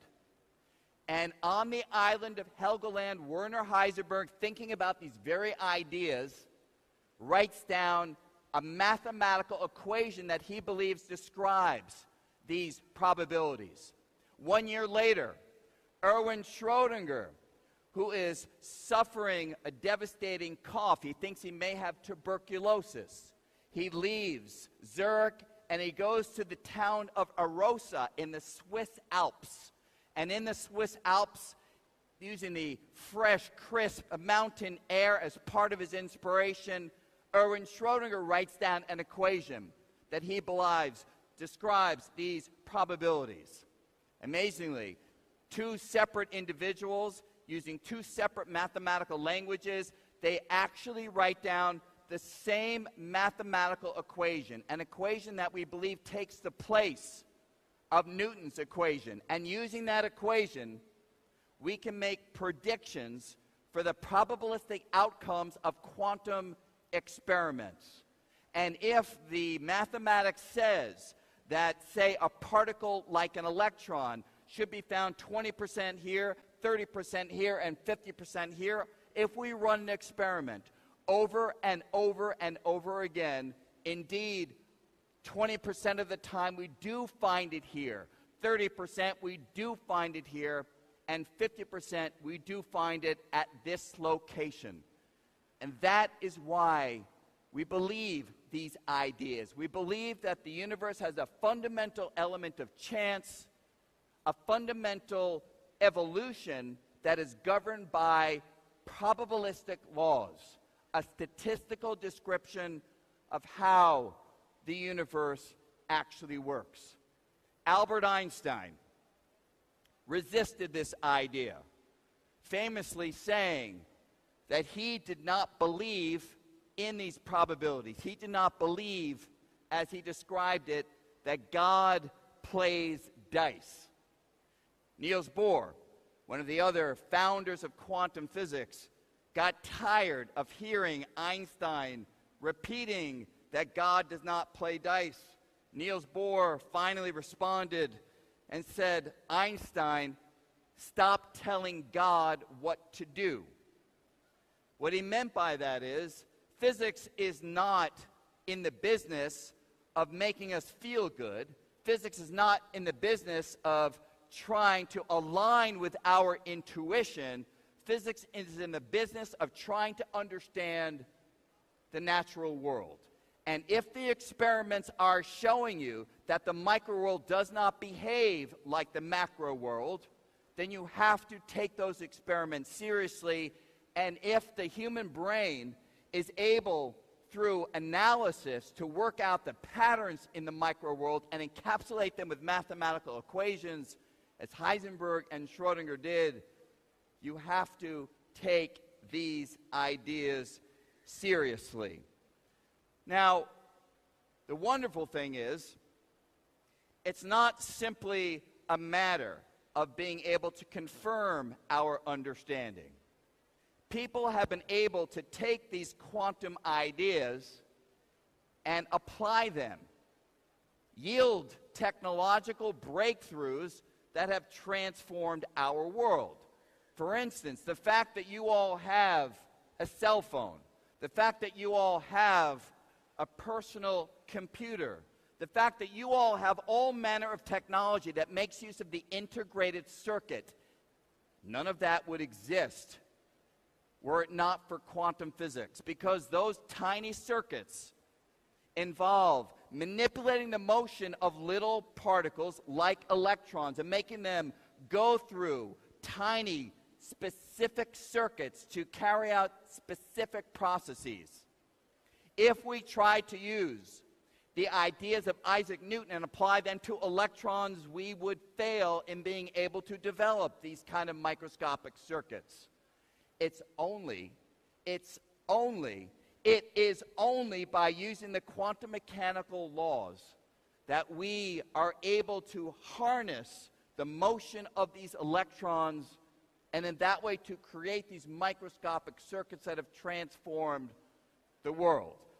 People have done calculations, I've not done it myself, but something on the order of 30 to 40% of the gross national product of industrialized nations relies upon these breakthroughs of quantum physics.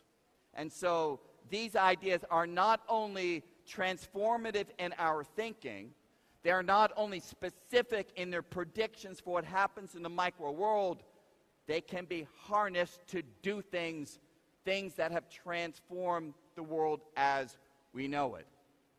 But what do we make of the new reality? How do we think of the universe in this new language of quantum physics? And for that, I want to turn to what is probably the strangest, the most puzzling, but perhaps the most profound quality of quantum mechanics of all. And that is something that is known as quantum entanglement. Quantum entanglement, it's an idea that emerged from Albert Einstein in the year 1935 as he sought to somehow find a flaw in this quantum description of the world that was not aligning with his intuition. Einstein was struggling to try to have a worldview that would mesh with his understanding of how he thought reality should behave. And so he studied quantum physics and realized the following prediction of the quantum mathematics. And the prediction is this: you can have a particle at one location, say in my right hand, another particle in my left hand. and they can be widely separated. I'm just using my arms as a concrete example. And you can do a measurement on this particle in my right hand, and that measurement can somehow immediately affect the particle in my left hand. It's as if these two particles that are widely separated somehow behave as though they are one. Einstein called this idea spooky. Spooky action at a distance. You do something over here, and it instantaneously affects something over there, regardless of how far apart these particles are. He brought this idea to the leaders of quantum mechanics, and at first they were quite disturbed by this unexpected quality of the quantum world that they had been developing using their mathematical equations. But in the end, they said, well, maybe that is how the universe behaves. We are used to a universe in which if you do something here, it affects things here. Sure, over time, the effect can ripple outward. But if you do something here, you can't immediately affect something far away. We are used to a world where if you are, say, pouring sugar in New York, you can't sweeten somebody's tea in Delhi, right? That's not the universe that we know of. And yet, quantum mechanics was suggesting some kind of long-range influence. When the scientists sat down to devise experiments that could test this idea and ultimately carried out those tests, they found that the universe is indeed non-local. They found that in quantum physics, indeed, the supposed flaw that Einstein illuminated is not a flaw at all. It is a quality of the microscopic world.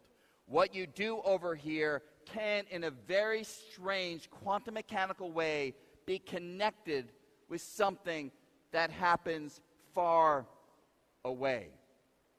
Now, what can you do with this strange, non-local quality of quantum physics?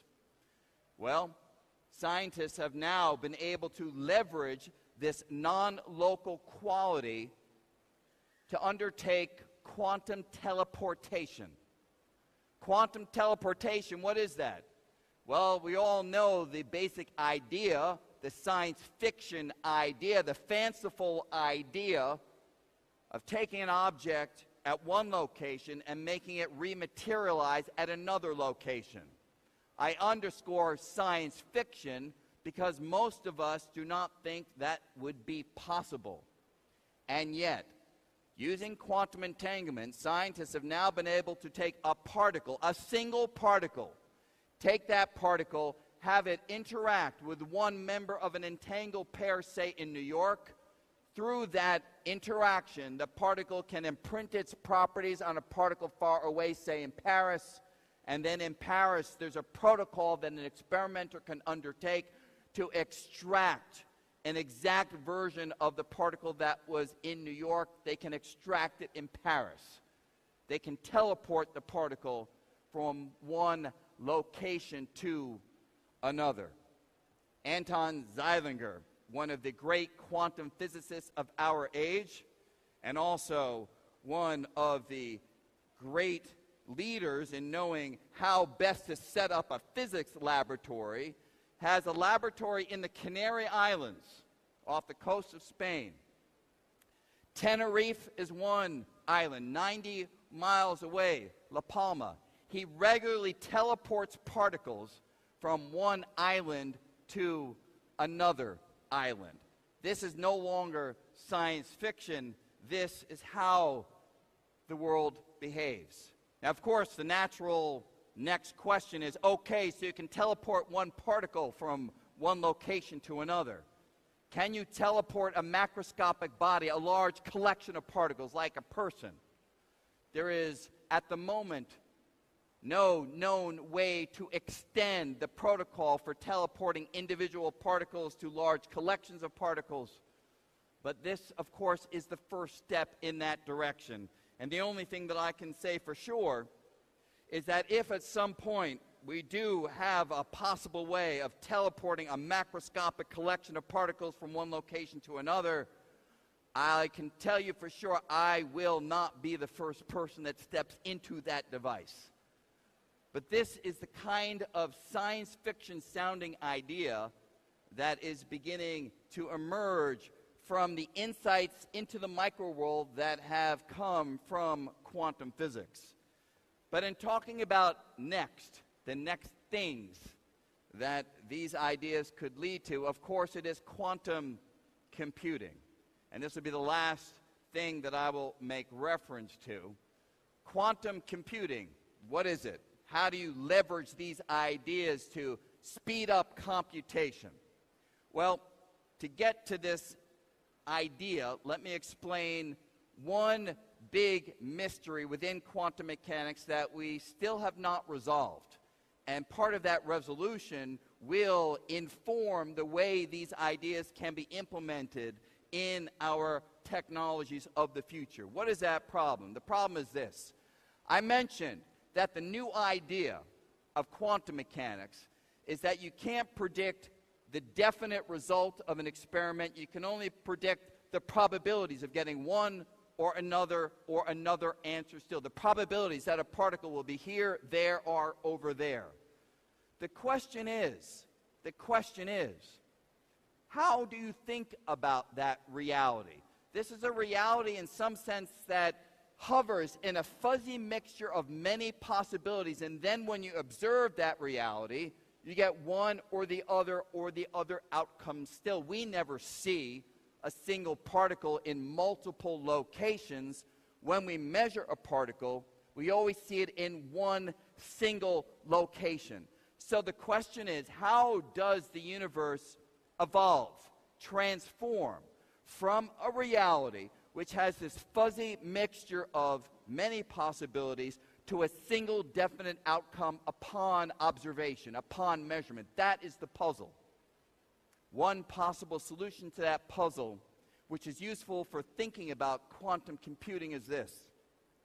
When you measure a particle like an electron, which could be here, there, or over here, when you measure it, you only find it in one of those locations, but perhaps what really happens is the universe splits into multiple universes, where one of you finds the particle at this location, another of you finds the particle at this location, and a third version of you finds it at this location. All possibilities actually happen, but they happen to happen not in one universe, they happen in different universes. It's the so-called many worlds interpretation of quantum mechanics. We don't know if it's the right way of thinking about quantum mechanics, but let's go with it for this last point about quantum computing.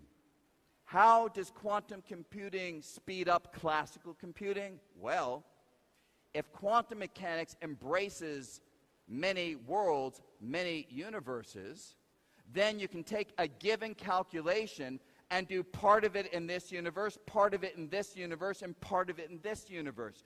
You can speed up the computation because you are leveraging the computational power of many universes to work in parallel to try to extract the answer that you are looking for.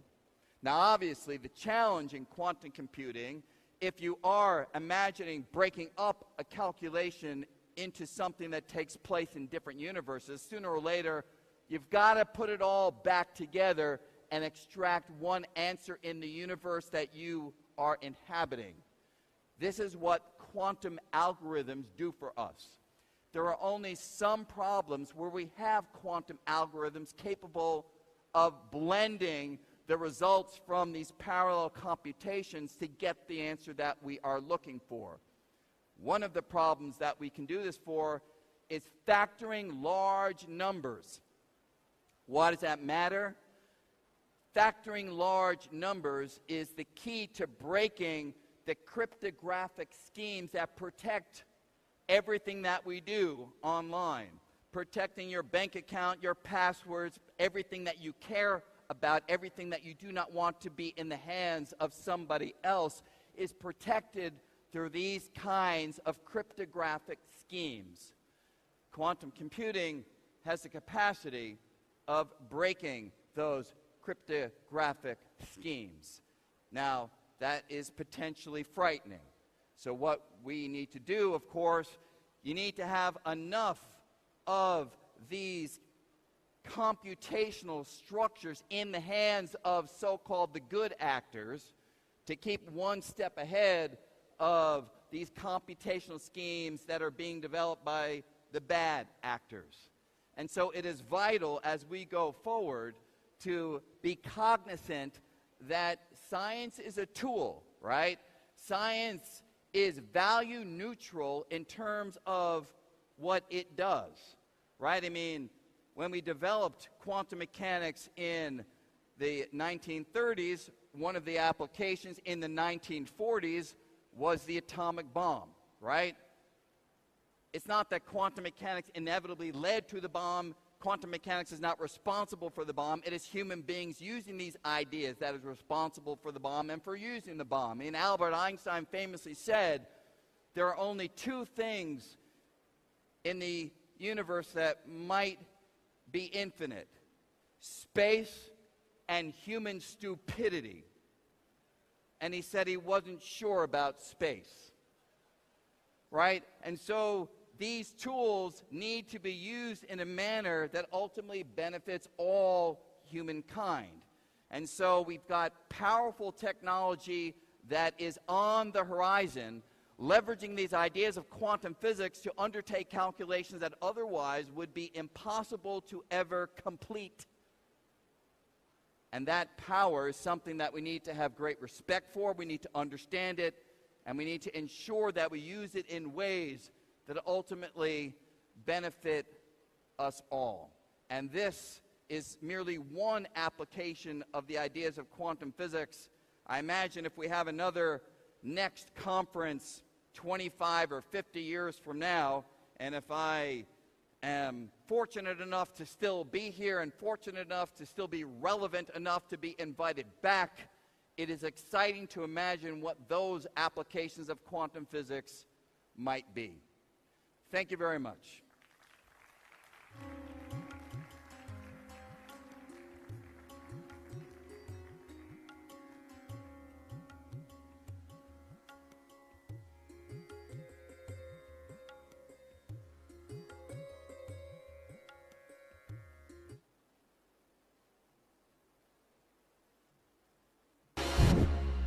Thank you for that inspiring presentation and talk, Professor Brian Greene. I told our audiences that they would be truly riveted by you, and they certainly were. We were, of course, very, very happy to have him in our midst. Could we please have a round of applause once again for Professor Brian Greene and, of course, that keynote presentation that we just heard. Okay, we're moving now forward to another much-awaited session at NXT 2025. Our next session is titled Next in Media. And doing the next session is someone who, of course, needs no introduction. He's someone for whom viral has become a second name, because every video of his goes viral. Every statement of his goes viral as well, and not just in his home countries, but across the world, very much in India too. I'm talking about none other than Nussair Yassin. Nussair, of course, is the founder and CEO of Nas Daily. Nas Daily is enjoying global presence and, of course, a lot of following in India too. We are now moving forward and inviting on stage, and let's welcome him with a lot of energy. He brings a lot of energy to the stage, and we need to give him energy from the audience too. So with a round of applause, I invite on stage the founder and CEO of Nas Daily, Nussair Yassin. Thank you. Thank you so much for having me. Thank you for the introduction. Hi, everybody. How are you? Can you hear me well? Good? Okay. This is my loudest. This is my lowest. I hope it's okay. I flew all the way from Colombia, the country of Colombia, not the university, to come and be with you here today in New Delhi. So I hope we have fun today. I'm going to be talking to you for 30 minutes today about this topic, how India can own the future of media. But before I start talking, I want to know, who am I talking to? So I would like to take just a couple of minutes to have you introduce yourself. One of you or two of you, please stand up, tell me, who are you, what do you do, and scream. Who wants to start? Don't be shy. Oh, wow. Go. Yes, you, the girl in the pink. Stand up, scream. Scream, go ahead.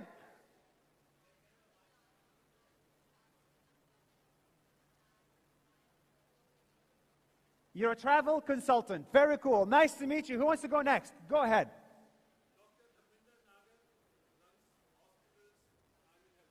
A doctor who runs hospitals is in healthcare delivery. Very cool. Go ahead. Her.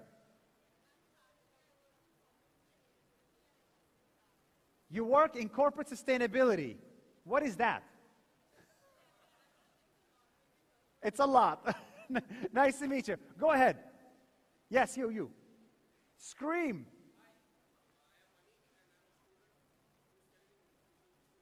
You're a student. And you got a very nice seat. Do you know somebody? How did you get that seat? These are expensive seats. Go ahead.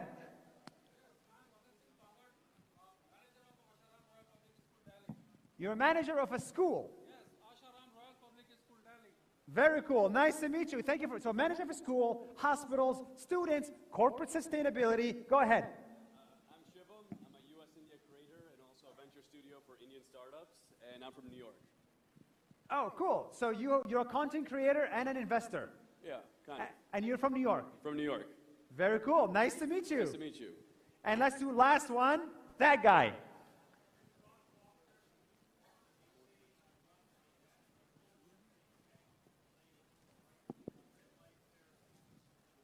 That is so specific. You're from Washington, D.C., and you run a think tank for red light therapy. Wow, we have to chat. Okay, so there's a lot of diverse people in the room, guys. Let's begin.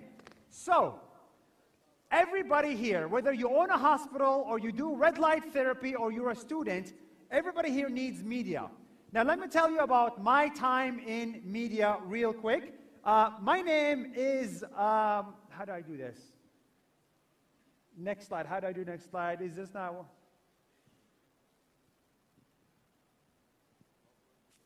Amigos.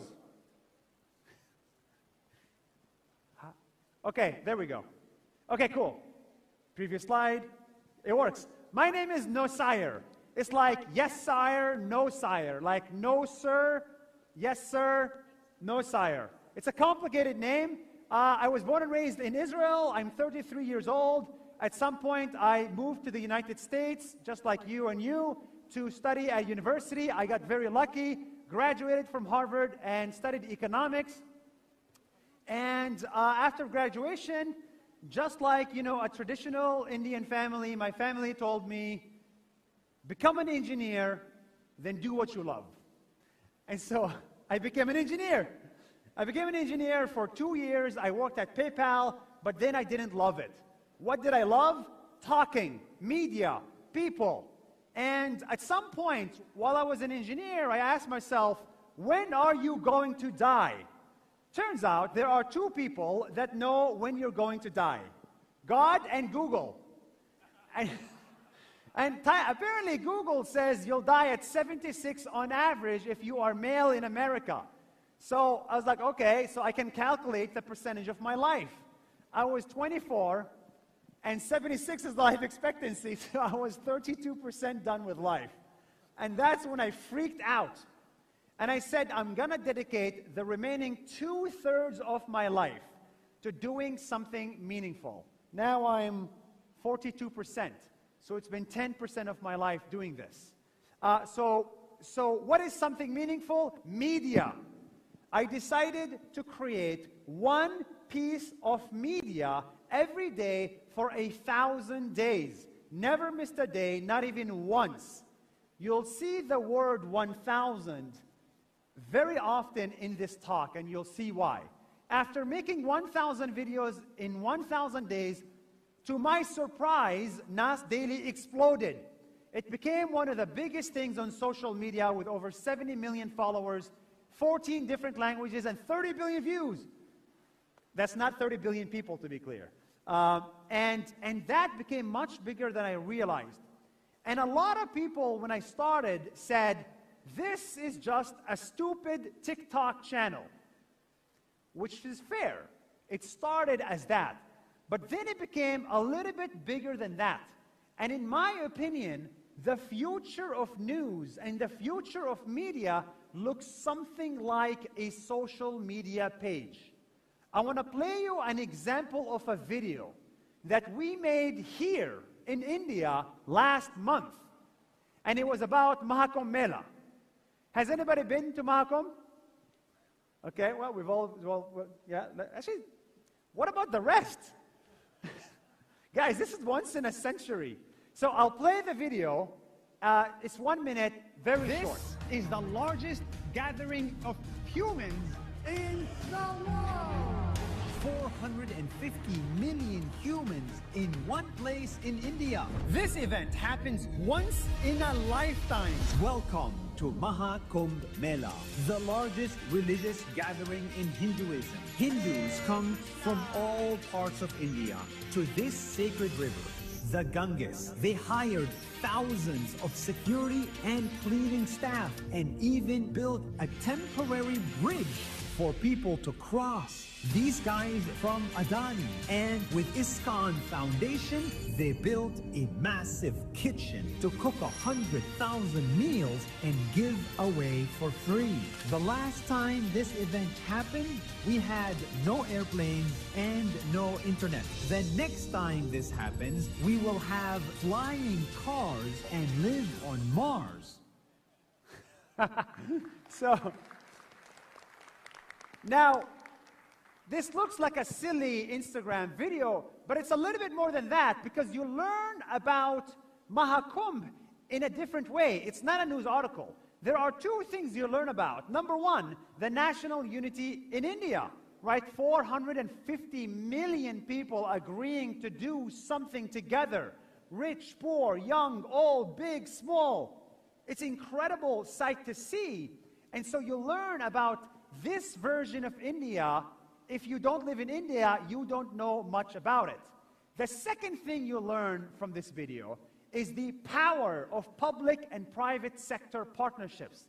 Now that sounds boring, but you can make it exciting. Right? You saw Adani, ISKCON Foundation, the government together creating an event for 450 million people. That's really powerful, and that is media. And that piece of content alone got 10 million views. 400,000 people clicked like. 50,000 people commented in 150 countries. Many of these people did not know about Mahakumbh Mela at all before seeing that video. Now this gets me to the next point. What's next in media? What's going to happen next? Is this the future of media? Is it not? What's going to happen? The answer is in one word. I'm going to introduce a one-word answer to the future of media, and that word is thousandification. Now, this word doesn't make sense, but we are seeing the thousandification of media. Everything that exists in media needs to become 1,000 times bigger. What do I mean by that? In the past, there was one screen, the TV screen in your living room. The entire family was watching it. Now, today and in the future, there is 1,000 screens.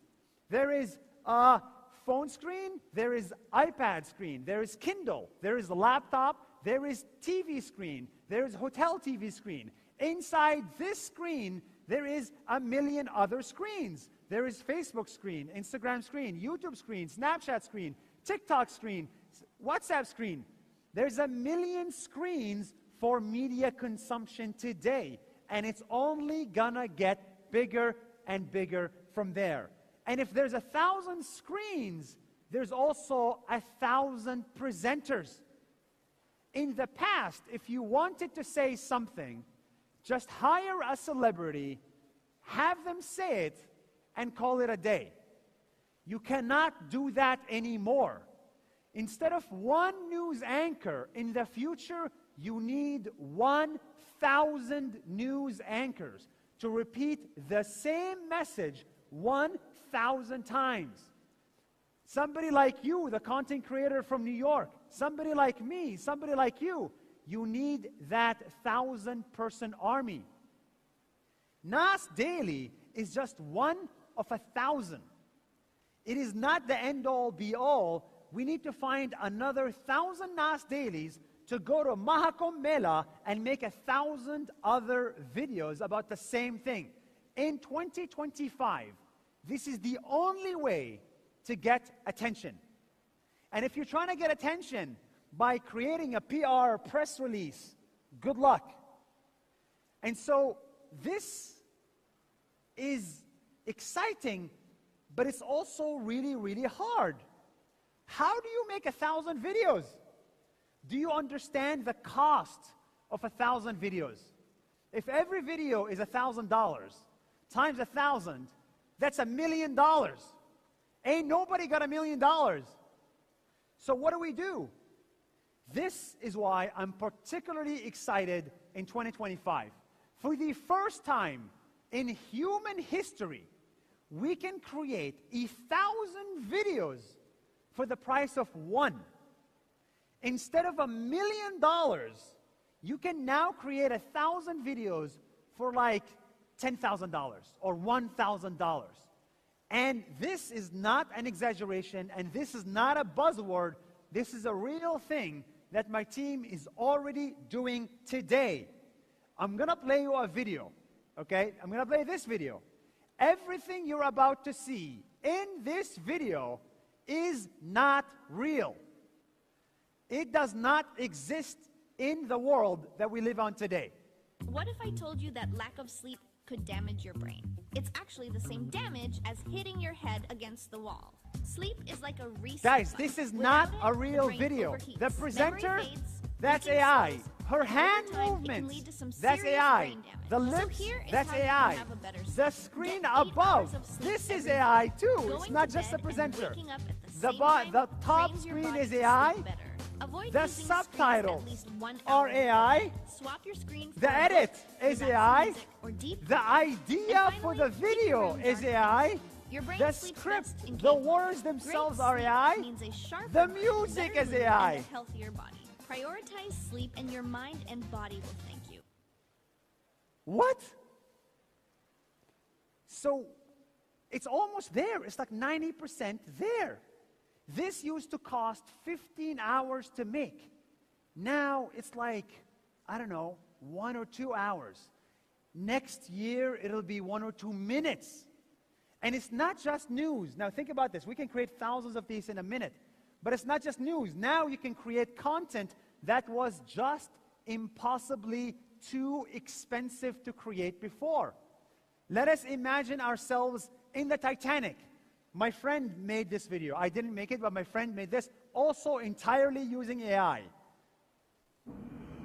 You wake up as a millionaire on the Titanic.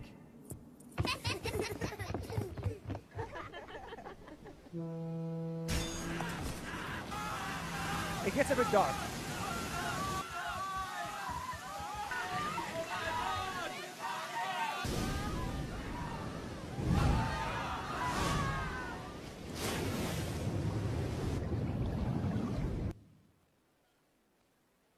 That's crazy. Yeah, you like the Titanic? Nice.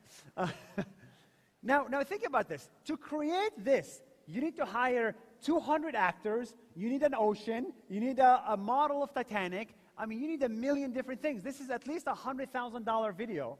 And this is at least a 15-hour work video. This was done in 1 hour.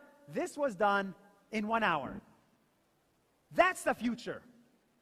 In the future, an average kid in India can build their own version of CNN entirely on social media, creating thousands of pieces of content, news and entertainment at the same time. If this doesn't excite you, I don't know what will. Because now, as I said, everything is going to be 1,000 times bigger. 1,000 screens, 1,000 influencers, 1,000 channels, and it also means we need 1,000 languages. So everything we discussed is just English, but now you can do all of this in 1,000 languages. And this innovation should come from India because there are so many languages here. Very soon, we should be able to create a video about Mahakumbh Mela for French truck drivers. Now think about that specific targeting of people. You can create an AI presenter of a truck driver.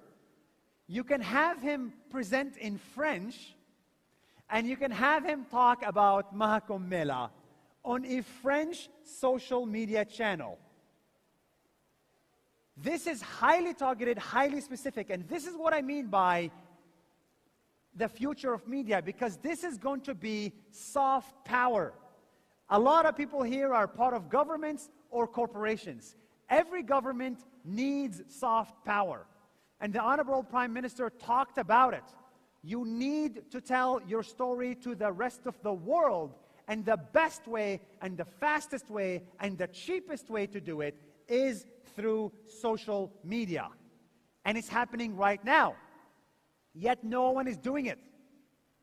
It boggles my mind that many governments around the world, many corporations around the world, if they want to say something, they create one press release and move on. They make this nice text file, send it to a few people, and call it a day. Well, guess what? Nobody's heard it. Nobody cares. You need to repeat the same thing 1,000 times. And that is the opportunity here for NXT. This is the opportunity for India. This is the opportunity for all of us, even if you own a hospital. That's the opportunity for you as well. I saw the glimpse of this 3 years ago, this massive decentralization of media.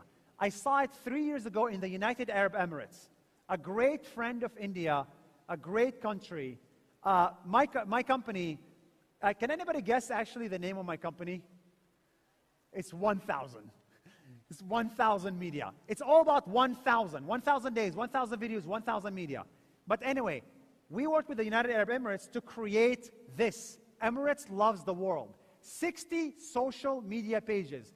This was before AI. Every single page is about how Emirates loves Russia, Emirates loves China, Emirates loves India, Emirates loves Sudan, Emirates loves Egypt. Each and every page is about how the Emirates and India are working together. Now that is just 60 social media pages.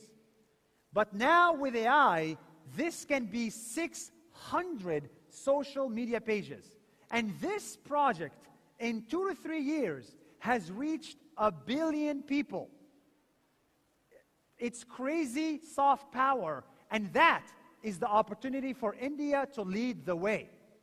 This is why I was so excited to come from Colombia all the way here, because I really think this is where the future is heading, and India can lead the way.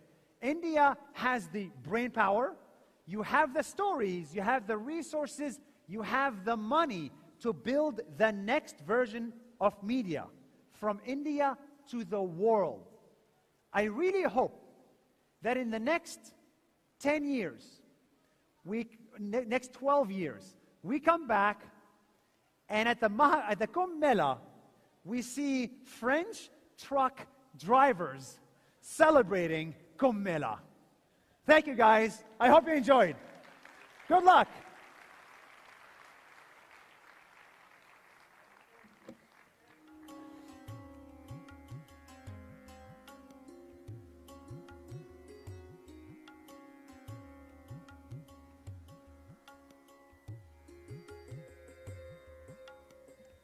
All right, wonderful, Nas. That was perhaps one of the best interactions and presentations I've seen, full of electrifying energy, and that energy has also been infused in all of us.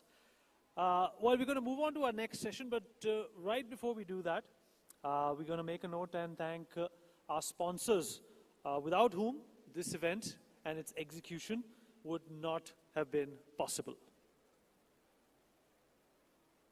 बिजली कब आएगी और पंखा कब चलेगा? चंटू साहब, पहले पंखा आएगा, फिर बिजली आएगी, हैं? पहले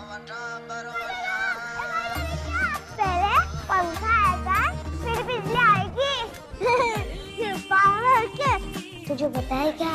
पहले पंखा आएगा, फिर बिजली आएगी। बानी को क्लास में। तंतु, कल का बोल रहा था, पहले पंखा आएगा, फिर बिजली आएगी।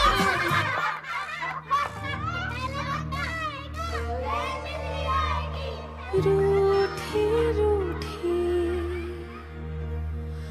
रोशनी, तू मुझे मानता है ना? पहले पंखा आएगा, फिर बिजली आएगी। लागी अरे काकी, चलो। इधर, हम कहाँ जा रहे हैं?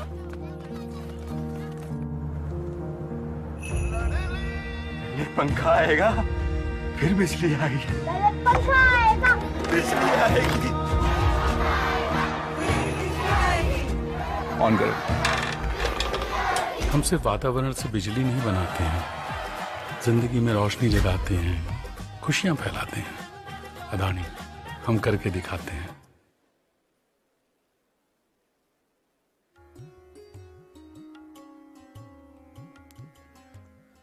All right, on to our next session. I have the privilege of having Ms. Pratibha Jain to address the next keynote session. She's the head of strategy and group general counsel. Pratibha ji, if I could just call upon you to come on stage and start your session. Thank you very much, and a round of applause, please.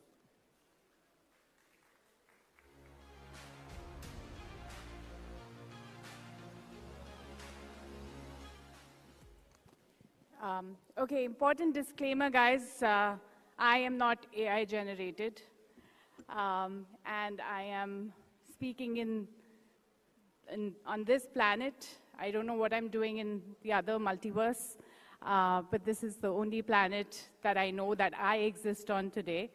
And till I figure out a way to transport myself to the other multiverses that Brian talked about, I have to solve on how to breathe on this planet, how to drink water in this planet, and how to ensure that we leave a planet that is livable for our future generation. The organizers don't seem to like me much, making me speak after Brian and Nasser, but I'll try my best. They talked about very interesting topics that make our life interesting. But what I'm going to talk about is absolute necessity. And the future of green energy is not a topic. Future of green energy is about the future of all of us, the future of Earth. And for maintaining the future of Earth, there is no problem solution without ensuring that we solve it for India. There is no future for planet unless we ensure that India continues on the path of green energy and attains its target of net zero by 2070. But what makes this problem very unique in India? We have threefold problems that are very unique.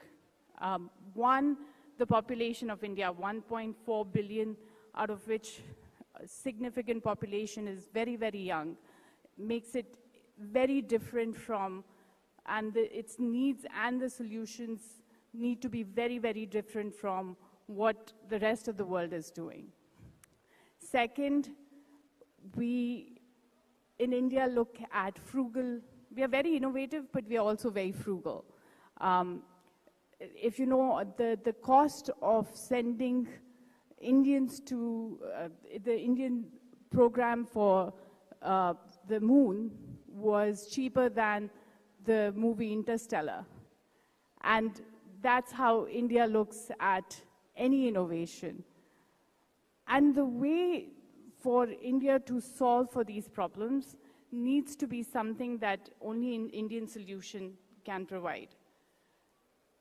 I, in my professional capacity, work with Everstone, which manages the largest climate impact fund in the country, in fact, in the region. And we were able to fundraise because of Government of India and the UK government that provided us the initial sponsorship of $150 million each, basis which we raised $1 billion. Why do I mention this? Based on just the $150 million, which also actually the Government of India funded through the National Investment and Infrastructure Fund, which further had foreign investment raised through the Government of India money, which meant that the Government of India money was only $75 million. So it's a very unique way of providing climate financing that India has been able to develop, where with $75 million of Indian money, we were able to fundraise billions of dollars to provide climate financing solutions, and based on which we've been able to create greenfield platforms. We have today run the largest fleet of electric vehicles in the country, both buses and cars. We have a waste-to-energy program that actually picks up the waste for all the Delhiites here in South Delhi. And we have a renewable energy platform and are actually also able to provide microfinance to green entrepreneurs. And that, I think, is the base of how we need to move forward, not just India, but globally. The global world needs to recognize that we need to now take this to the next step. Just providing a little bit of financing is not going to solve the problem. India needs $10 trillion to achieve its net zero goals. And without the global north coming together with the global south to provide solutions as the next step, there is no real solution that this world can achieve today. For us to have been able to raise billions of dollars, now we need to move to trillions of dollars.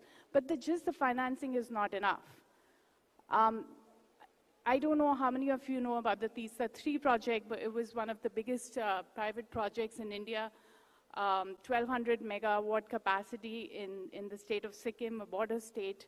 It was going to make the state, energy positive and cash positive. However, there was a cloudburst in 2003, and the whole project was awashed. Millions and millions of dollars lost. And the impact on the state, of course, is huge. Now, there was no climate insurance available. And even today, I don't know of a climate insurance product available for such a project. Similarly, in most of our projects, we face issues of guarantees. There are, very limited guarantees available for these projects because they're so innovative. Everything that we are doing is new technologies and not proven technologies, and hence, getting standard guarantees that, other companies and other commercial projects get, we don't get. Providing hybrid financing because we don't always make money. These are, again, new technologies, new areas of growth, and so sometimes you hit it right, sometimes you don't, and concessional capital really makes all the difference. So we need to think of ways where the global north comes together with global south to provide solutions which are beyond just financing. We need financing, we need guarantees, we need climate insurance, and there are going to be, as we move forward and as technology grows, the challenges are only going to grow. And unless we create that framework where the world comes together and doesn't make this only the problem for Global South, I think we are facing a very uphill task. In terms of future of green energy, as I mentioned, it's the future of the world, but also I think the way I heard the previous speakers talk about, where technology is taking us, for green energy, I see a future just like internet where we have ample of it and it's free. And with the way India's taken internet penetration to the next level, imagine if you can take free energy to Indian households and actually provide them the means to then have clean water. You can have desalinization projects. The amount of things you can do when you have free energy in the hands of every Indian is unimaginable. But the fact that we can create this free energy, to me, is not that distant a future. We just need to provide the technologies, and for that, we need to come together and find the solutions. Thank you, everyone.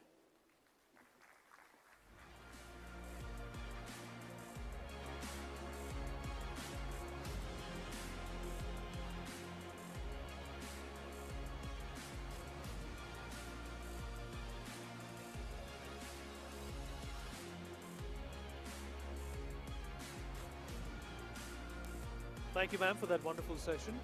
Well, it's that time of the day where we're going to take a very short breather.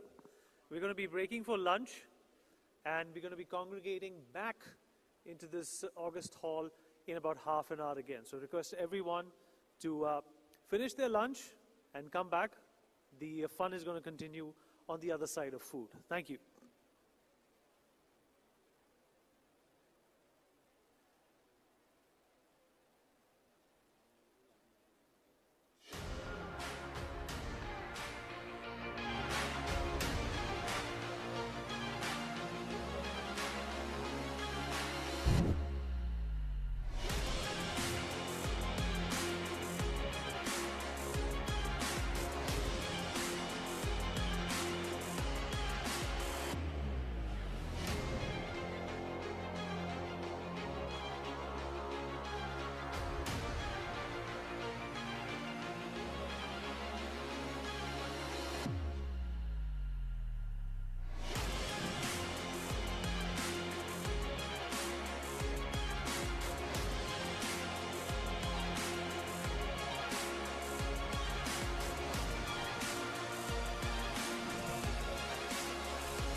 right, welcome back, everyone.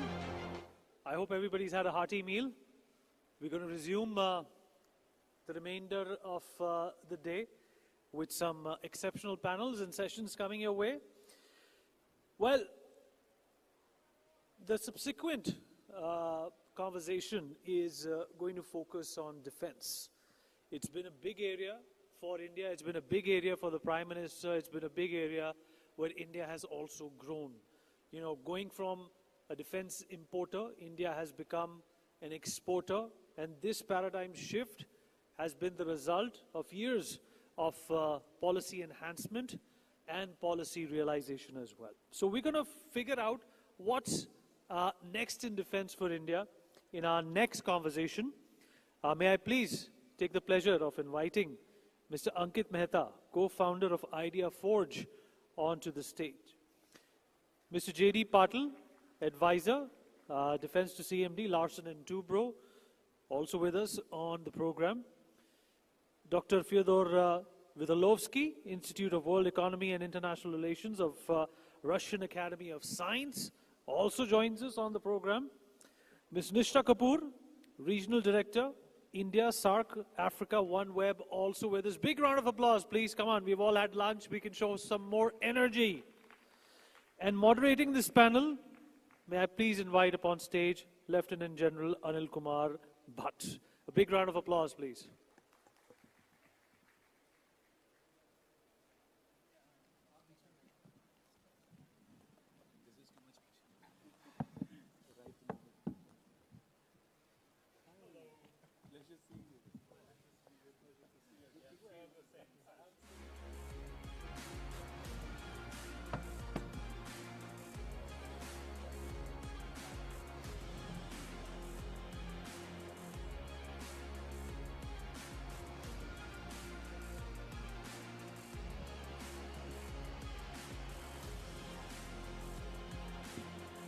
Good morning and Jai Hind. Good afternoon, in fact. We meet after lunch, and I promise we'll keep you awake for the next half an hour. I would be today, yesterday we had two sessions on space. One was the session of the startups, what is next in space, and then we had our minister himself speaking about space when he had an interaction here in the evening. Today, we'll again talk of space, and this is primarily from the angle of the bigger companies in India in communication and launch vehicles. We'll also look at something new what is happening in defense, and that is the unarmed vehicles and the drones, which in recent times have brought a revolution.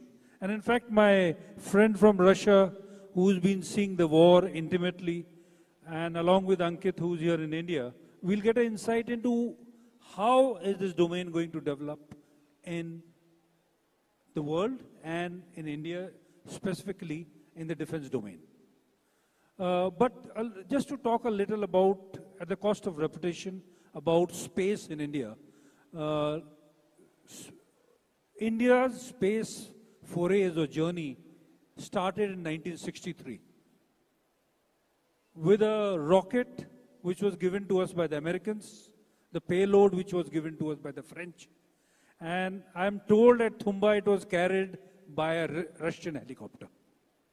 From there to where we reached last year has been a significant journey led by the Indian Space Research Organization in India. And last year, after Chandrayaan-4, that was the landing on the southern pole of the moon, it was space docking, which was carried out just a month back. While ISRO has achieved all this, the Indian government took a very significant decision in June 2020, and in the words of the minister himself, unshackling of space for the private sector. And what it did was opened up private sector in space, and that is where the new space journey in India started. And in just 4 years, many of them have really achieved significant milestones. There are 2 companies who have had their suborbital launch. There are 5 startups and companies who have launched their own private satellites. And there's a large number of companies working in applications. But in the ISRO story, for a long time, there were companies in India, big companies in India, which had no profit, were suppliers of components, engines, and even large parts of the rocket. So the first person I would like to talk to today is Mr. Jayant Patil. And Mr. Jayant Patil has been in space nearly as much as old space has been in India, ISRO has been there. He was there right from the beginning. And then on with Larsen and Toubro, he's also taken on the defense section of L&T, which from 1985, when he made the forays, to 2002, when defense was opened to private companies, he was there to get the door opened. And what a journey it has been. And in 2020, again, he was given the task to lead the Indian Space Association, which he formed. And also he's the member of a new organization called the Indian Space Promotion and Authorization organization called InSpace, which is responsible for everything what the private space does. So, Mr. Patil, I would like you to talk about what has happened in the last 40 years and what has changed in 2020. Great and a very open-ended but an interesting question. My memory goes to the days when the space sector was in absolute infancy. And you're absolutely right, our space rockets used to be carried on a bicycle carrier. The first Indian experiments in terms of space dates back to 1918. It is 107 years back. Somebody in India thought that the space is going to be relevant. 1963, what you talked of is the government actually recognizing that something very strategic need to be done, and that was creation of ISRO. In the current form as ISRO exists, came up in 1969. 71 onwards, ISRO realized that to do something of that class, they need dedicated production centers. And this was the beginning of the journey of India's apartheid in terms of technology. So 1974 onwards, when India did not get any technology from anywhere, anything and everything for space had to be designed, developed, including raw materials, including processes and procedures indigenously. So this entire history of, let's say, 1971, when we engaged with ISRO as a very small company. Larsen Toubro is big today, but I can tell you that in 1971, we were less than 10-15 crore size company. And ISRO decided to take us as a partner for building the rockets. And the exacting standards of what ISRO has been able to achieve at a completely different price point has been the contribution of Indian minds right from scientific domain to an industrial domain. And of course, this journey has seen that as Indian space, we probably beaten every possible benchmark in the world in terms of largest number of satellites on a launch, the most cost-effective space launch systems that we created. And when the rest of the world would burn fuel to keep going to the moon, we found the slingshot mechanisms where you can use the gravity to go to the moon. So lots of our missions in terms of space obviously have been, the way Prime Minister has already quoted this, to be less than a rickshaw fare that you paid as of that day to go for the same distance. You would probably pay more to a rickshaw than to go to a moon or to reach Mars. So this has been an amazing space journey.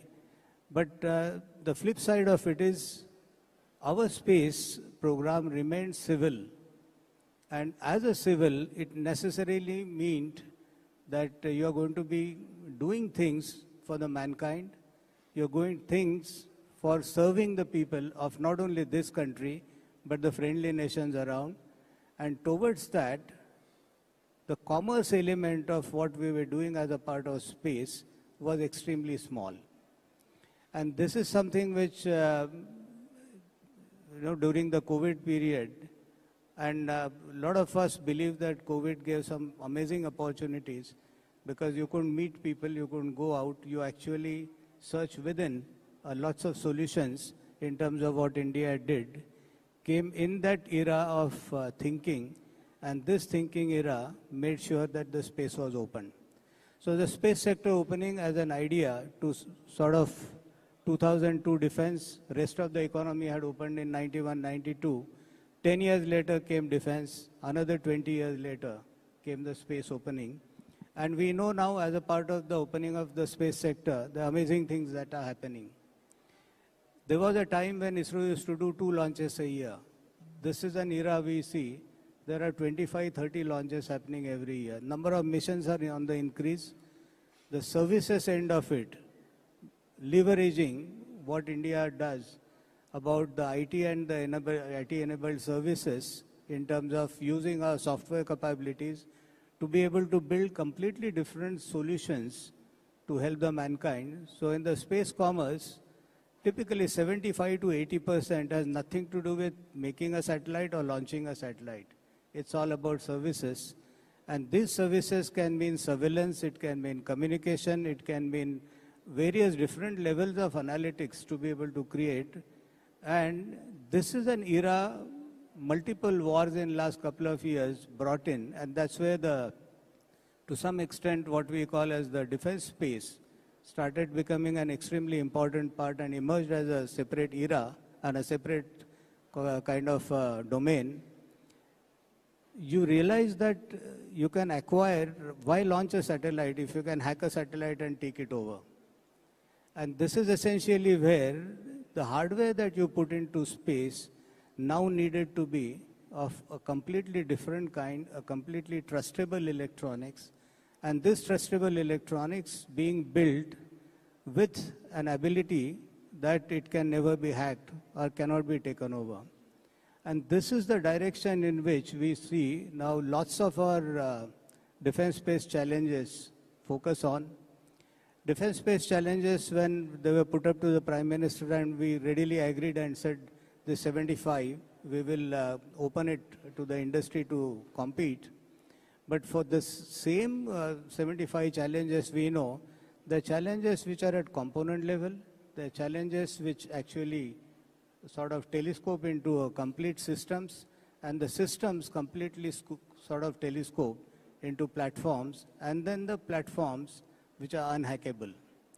Assured data availability, non-denial of that data to the user is becoming the kind of a norm, and this is essentially where lots of these new initiatives which the Prime Minister announced, and thereafter, of course, you've been part of that journey all along the day we created the Indian Space Association. We were all tasked by the Prime Minister at that point in time that this is a new sector. It has its own unique challenges. It has 100% been government controlled. And from that environment, if you have to create a group of people, similar thinking, your own ecosystem, create an ecosystem, grow the ecosystem, and I think this is exactly what, as ISPA we keep doing. When you start completely deregulating, there was a need of a promoter and an authorizer. This is an amazing model, and I can say that none other than Prime Minister Modi could think of it, that a regulator is made a promoter. It is unprecedented in Indian history that there is any regulator who has a job to promote, and this is exactly what is a very complex role which he allocated to InSpace to do, and lot many things happening. We are actually seeing that daily and every month when we meet, there are newer and newer things which are happening.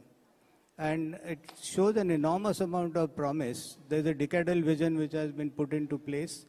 2023, when this vision was being talked about, for 2032 where we reach, from 2% of the global space commerce that happens from India, the focus is to cross 10% as in 2032, and that means tens of times of growth of this sector. And this is essentially what the new space sector in India will actually do. So three very significant things Mr. Patil has mentioned.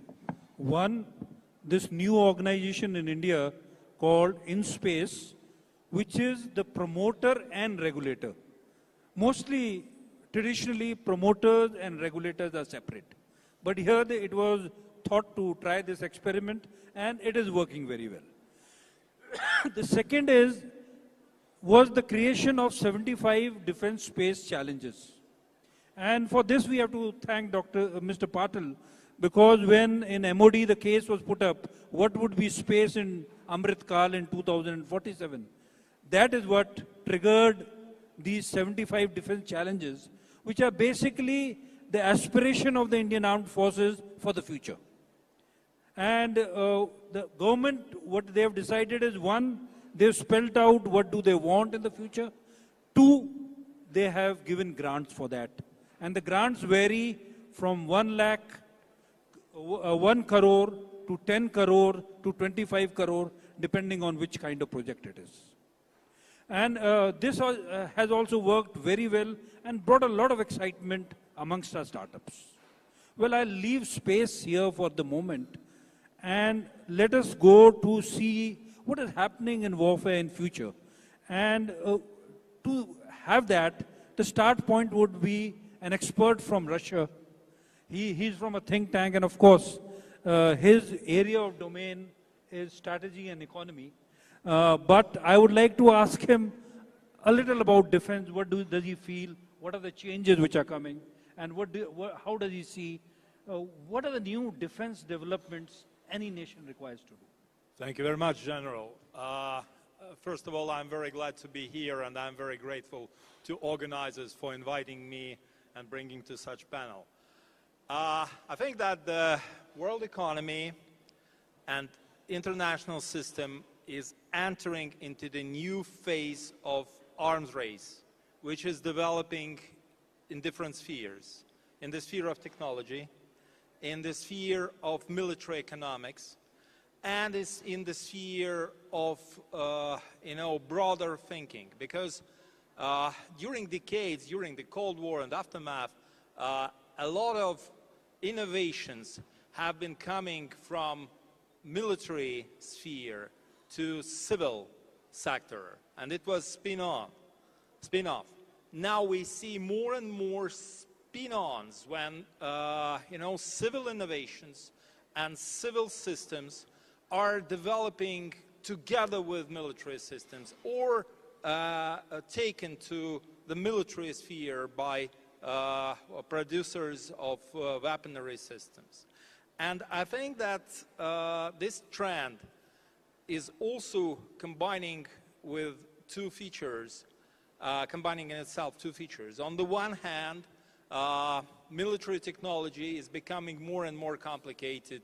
We see that together with development of unmanned air and maritime systems, with elements of artificial intelligence, together with development of air systems of 5 generations and upper, together with development of space surveillance systems, of space intelligence systems, of systems of command and control, the war is becoming more and more technological.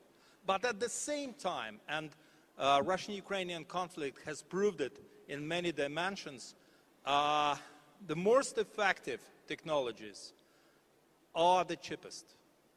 And on the international markets of military goods, of arms and ammunition, the more competitive producers are, the cheaper and more effective the vehicles they are bringing to the market are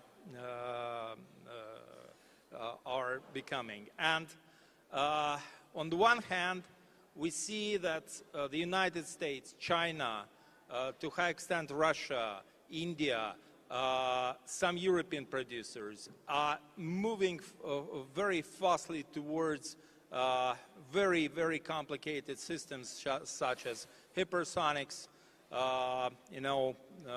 both ballistic systems and air gliding systems, together with new systems of space domain, as I mentioned before, command, control, intelligence, and also using elements of artificial intelligence. High-precision weapons are developing fastly, drones and unmanned systems. But at the same time, I believe that in next 20, 30 years, a lot of very traditional military technologies, but with usage of these new technological developments and achievements, will be highly required on markets of weapons. And we have seen it during Russian-Ukrainian conflicts, how Soviet, very old systems of 70s and 80s, modified with new electronics, command and control systems, with new systems of geo-orientation and others, can be used 20, 50 times more effective than they used to be when they have been produced. I believe that for in the Pacific region, the most significant systems will be interconnected with air and sea battlefields. And here we can also see a very significant progress of both offensive and defensive systems.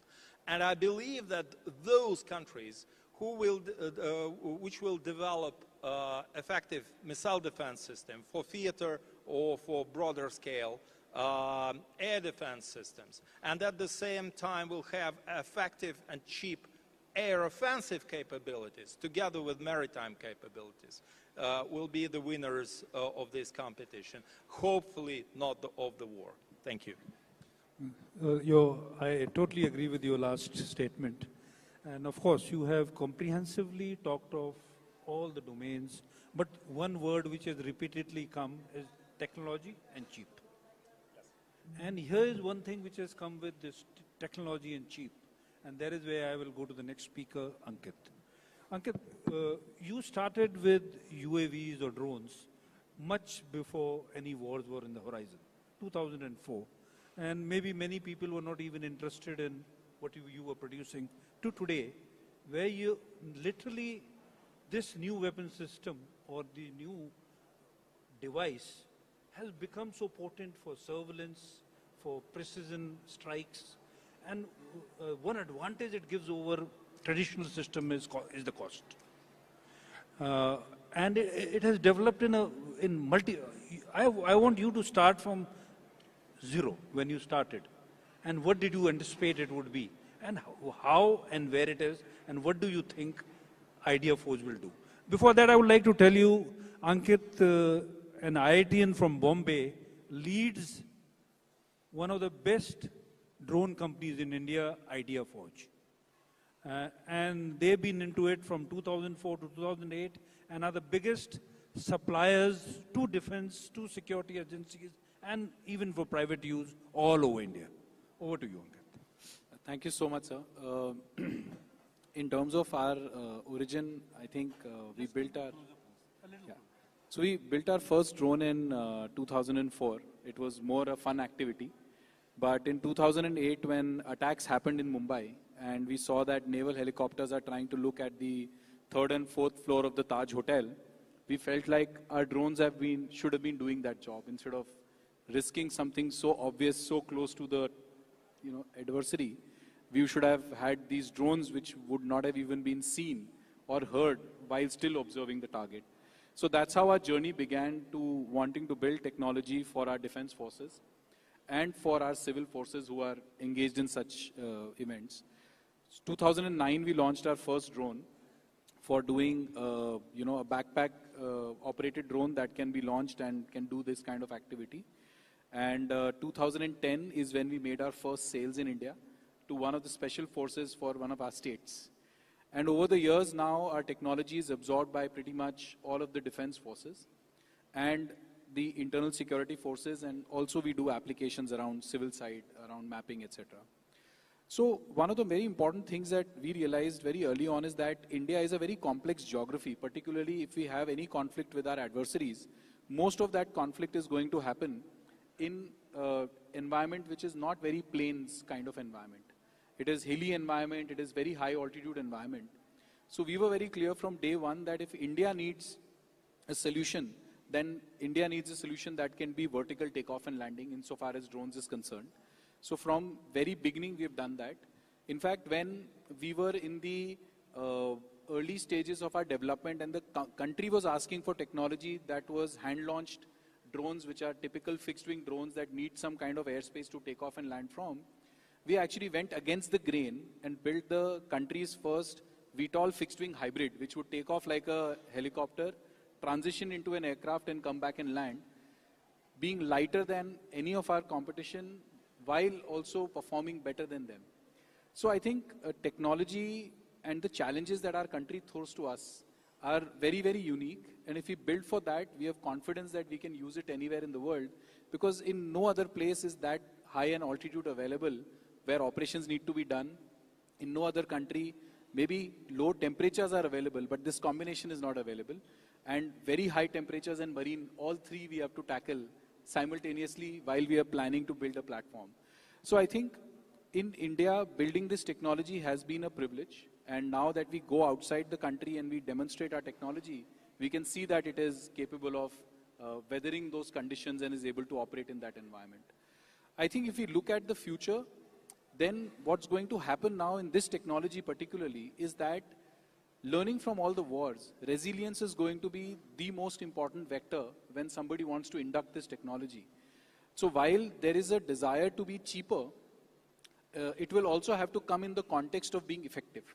And therefore, resilience is going to be very critical. The other thing which is obvious to us when we are observing what's happening out there is that tactics is getting copied very fast. If one side is doing something, the other side is very quickly copying that. And therefore, the only advantage that can sustain is a technological advantage on performance. And therefore, having very high performing systems that are not easy to replicate, as easy as tactics is, it's going to be very critical going forward. And last but not the least, in my opinion, it's going to be very important that, like what our friend from Russia mentioned, systems will have to be modern and upgradable in situ. Because if tactics have to be copied as well, systems have to be upgraded in situ so that they can deliver something meaningful. So getting AI on the edge, getting compute on the edge, having modularity in the systems, many of these things may actually make systems more complex, more expensive. But at the same time, they will reduce the cost of war, because when the war happens, you will have the ability to sustain them for longer and have them be more effective for longer. So I think the view has to evolve from looking at merely cost to cost of war, and we have to optimize for a lower cost of war, all of us, if at all we have to get into one. Okay, the best case, of course, would be both technology and cost. Yes. But very rightly you said technology will cost something. It can't be cheap. But one issue which we see in the supply chain, and there's been an article recently also, that kind of drones which were supplied had components of a country where we would not like to get our supplies from. Is there really a problem, or there is a lot of noise about it? And are complete Indian solutions available in this industry or not? So I think that's a great question. I think I would like to divide this answer into three parts. The first part is the quest of critical technologies. I think anything that has data in its chain should be, any of the, adversaries that we might be on the border looking at, right? Second is strategic autonomy. Strategic autonomy is very critical, and we have to probably move away from strategic autonomy to strategic superiority, if I may. And last but not the least is the question of indigenization, where we want to retain as much as possible the dollars in our own country, right? So I think these three have to be looked at. I think at least what the government has adopted, even if it is from us or from other people, most of the tech may not have any critical subsystem coming from our adversary, which is the main concern, which was also highlighted in some of these incidents. Having strategic autonomy goes beyond merely these subsystems. Strategic autonomy is wanting to have these such that nobody can impose sanctions on us and we can build what we want to build. That is exactly, we should be able to build even if there is denial. And I think that is something that will take more time. Indigenization percentage is definitely in majority of the cases, at least perhaps for us at least, is above the thresholds that have been defined of what needs to be done. Can we ever have fully indigenous solutions? Maybe not, because eventually the question will come down to whether we have the mines or not.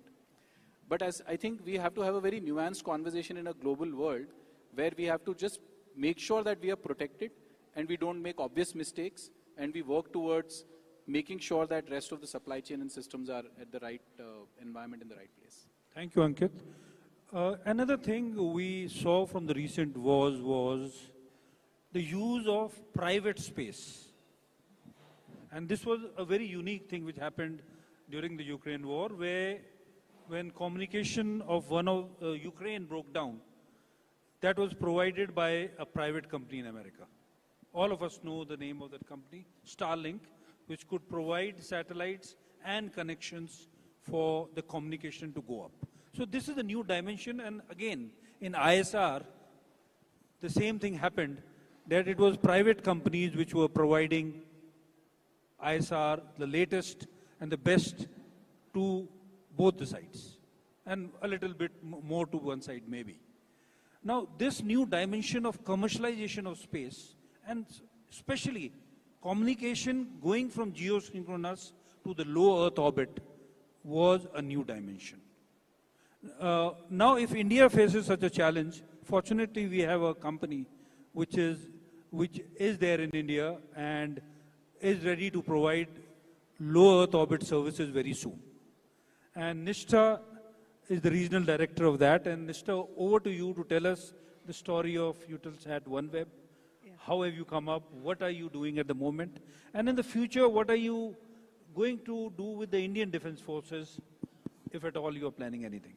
Thank you. Thank you, everyone, and very good afternoon. And many congratulations to the organizing committee for putting up this wonderful show, which is absolutely forward-looking. So, so I am representing Eutelsat OneWeb, which is the company, only company in the world which has its own GEO and LEO constellation. So we have our own low Earth orbit constellation of more than 600 odd satellites, which is covering an entire world. We are already active in 80 plus countries, and India, we are ready to go live as soon as we get spectrum allocation done. So low Earth orbit is, of course, not new, but now the hype, because everybody in the industry, everybody in the defense sector is also realizing that's the next thing to go to. So just for an example, US has put up only $30 billion only for LEO related service, and the connectivity piece is the $13 billion. That kind of an investment has started happening in this particular connectivity as a solution. So when we say low Earth orbit, it is just at 1200 kilometers is where our satellites are moving. So what it brings is, the high speed and reduces the latency. Now the latency is the key USP for all the real-time applications, all the ISR, the C4, what any defense entire world is looking for. So when we are talking we are living in the VUCA world, what we are saying, or the geopolitical tensions around the globe, as a country, we need to secure ourselves. And for the security, you know, it's a very simple thing. When even in our homes, we have to have our lock first in place, and whatever we do inside. That's a simple analogy that first we need to build our connectivity around and protect our nations. And connectivity in today's time is the most important thing. We cannot leave even a corner of the country, of the nation, unconnected. LEO brings that power, or it empowers the nation, because like say, if we just put a terrestrial, you cannot take fiber to every place. Like my friend was saying, it's hilly terrains, and India has a complex territorial geographies. So how can you put a fiber everywhere? And that's where comes the satellite. And even in that satellite, geo will not be able to provide, and then comes the low Earth orbit satellites as a solution. We have just a small laptop size of Mr. a terminal. I'll request you to wrap up in 30 seconds. We have to, okay, yes, we have overshot the time. But that's where we are coming up. And I think for the defense of our most important role is to secure the nation.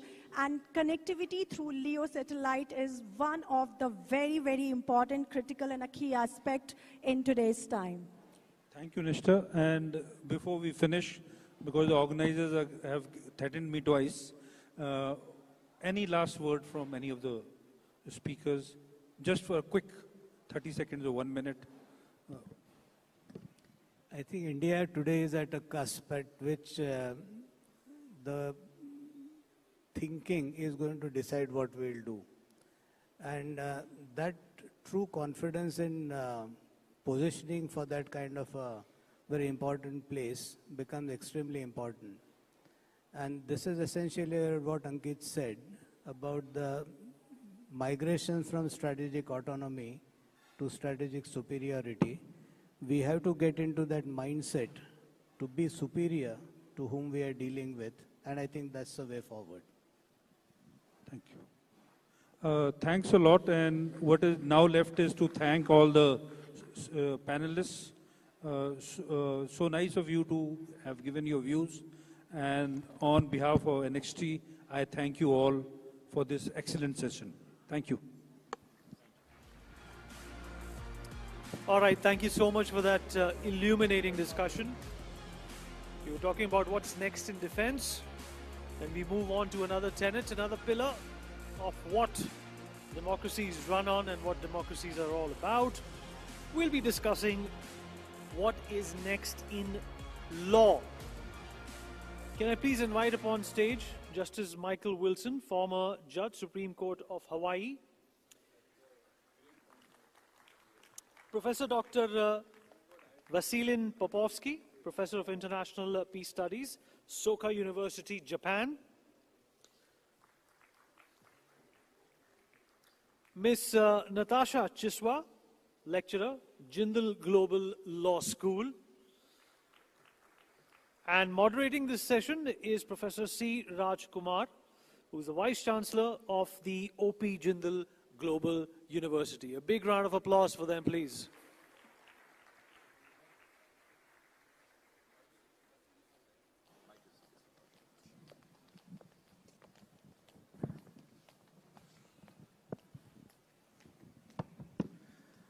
All right, very good afternoon to all of you. First of all, I would like to take this moment to congratulate NewsX and Kartikeya Sharma for this fantastic launch, where we saw a global news channel being launched from India.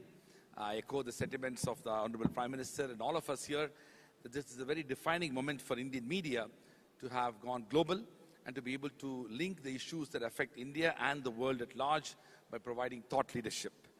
Today we have truly a global panel. We have one distinguished American judge, we have one distinguished international lawyer, and we have an outstanding academic from South Africa, somewhat representing the global south. So let me quickly introduce them.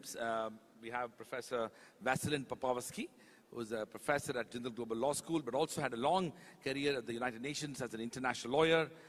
We have Natasha Chiswa, who is a professor also in the law school, but also from South Africa, pursued her law degrees in South Africa.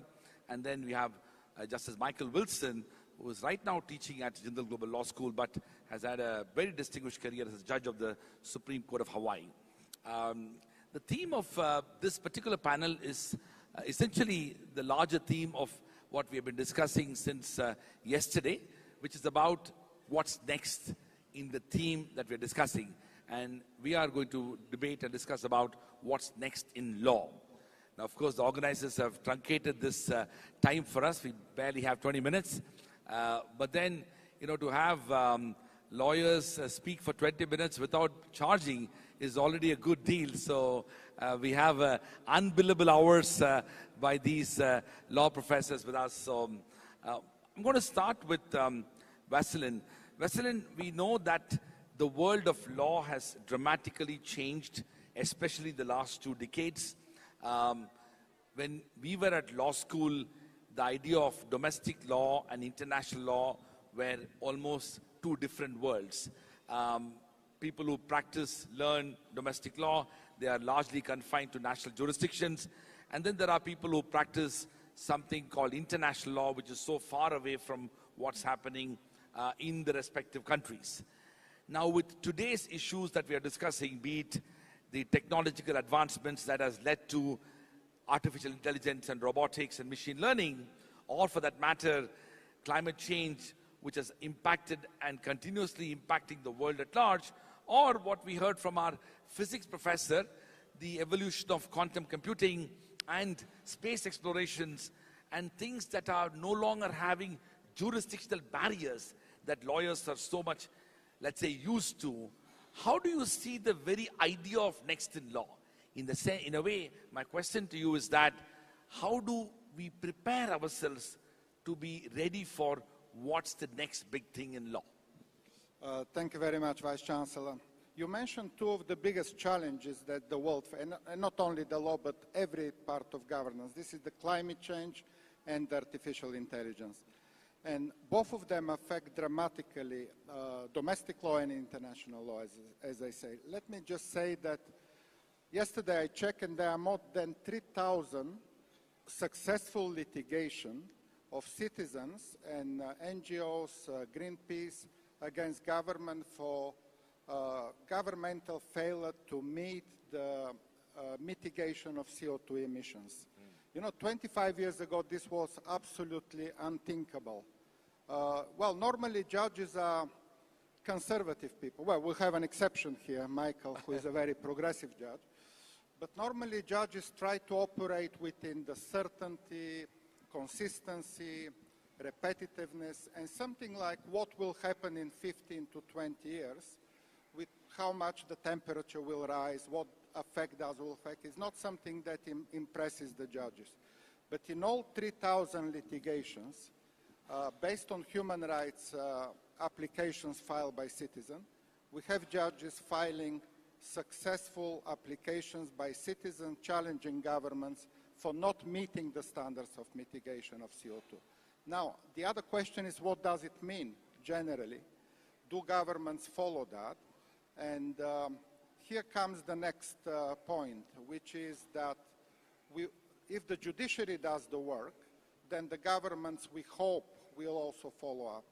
And in fact, this morning, we saw an excellent, charismatic, modern prime minister. I wish more leaders in the world followed the same modernity and the same charisma and innovations which India offers now. In fact, India does very well in most of the sustainable development goals, in most of the innovations and application of science. And the second issue, the second challenge, the artificial intelligence, that will also have a dramatic effect, again, not only in the legal profession, but also on many other professions. Here we have already the problem of missing regulations. Only yesterday, again, the European Union AI Act, it's an act which classifies 3 types of risk.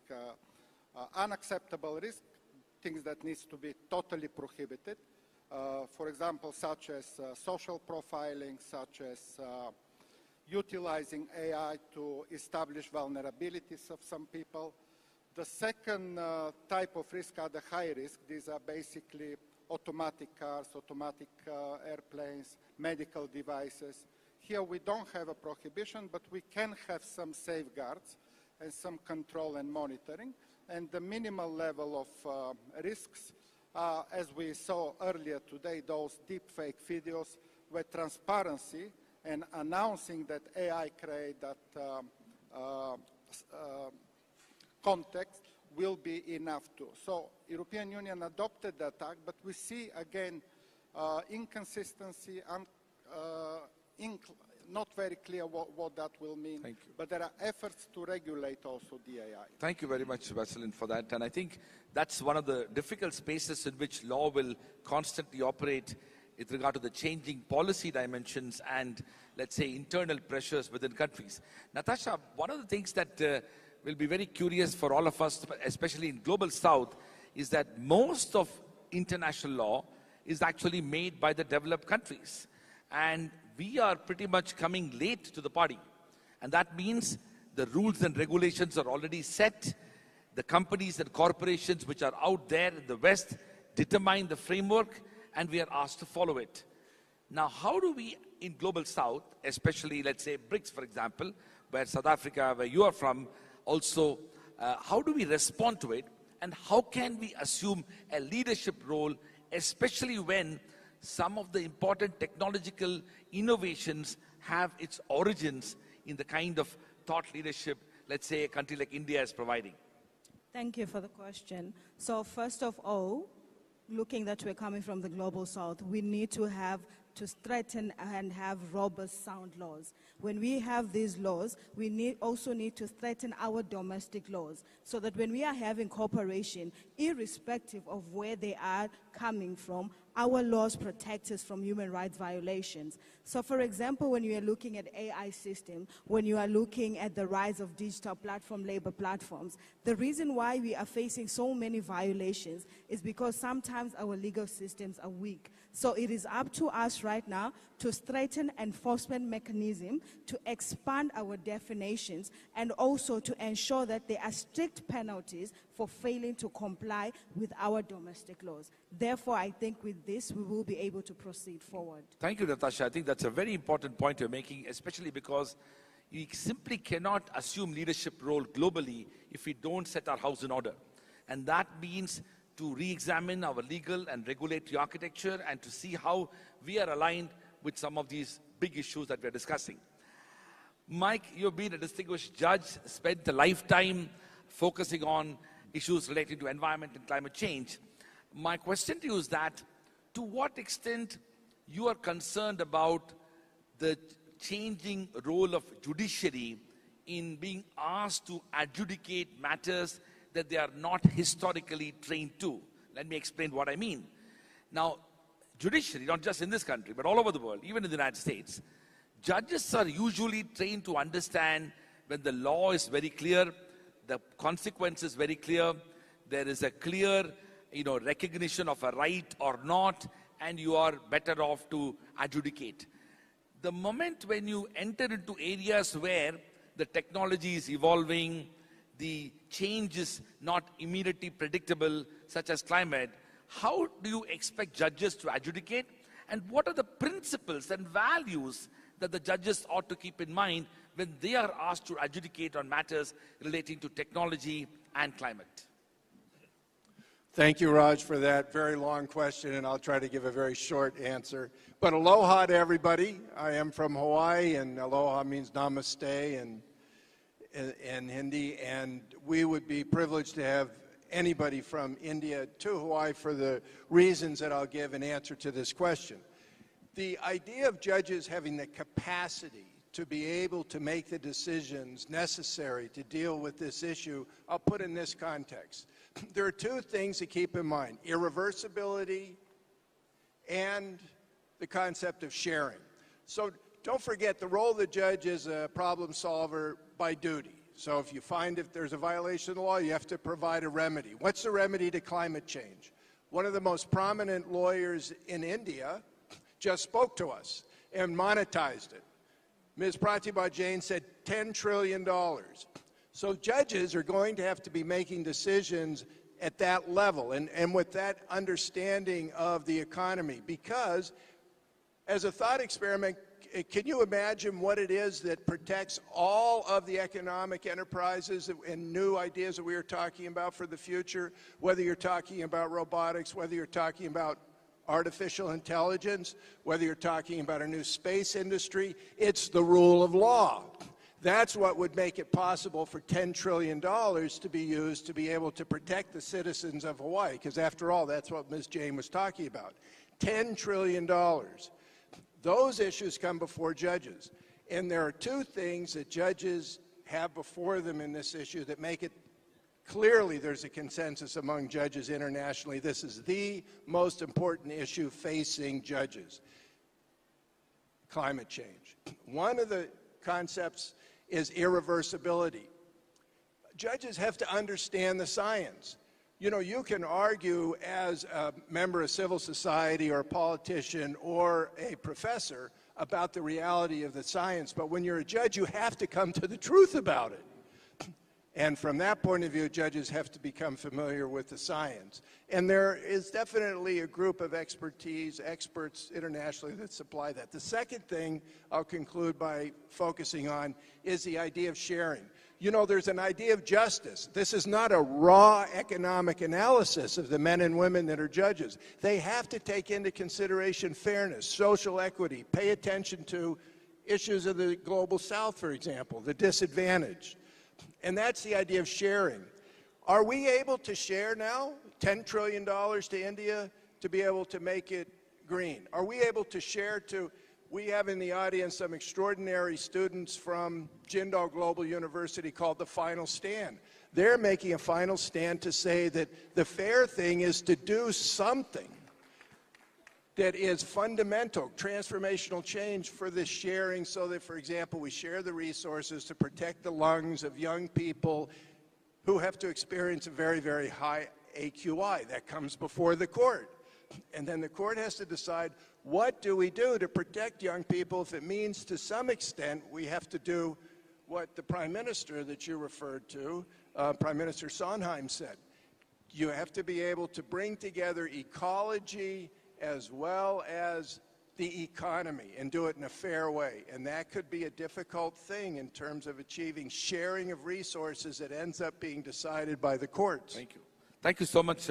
May I move to Vaseline? Thank you, Michael, especially for highlighting the need for international rule of law to take precedence. Vaseline, we are, of course, at a very unique moment in history. Even after 2 world wars and the last 75 years of a development of a strong international system of rules and regulations, there are genuine concerns that this is under serious threat.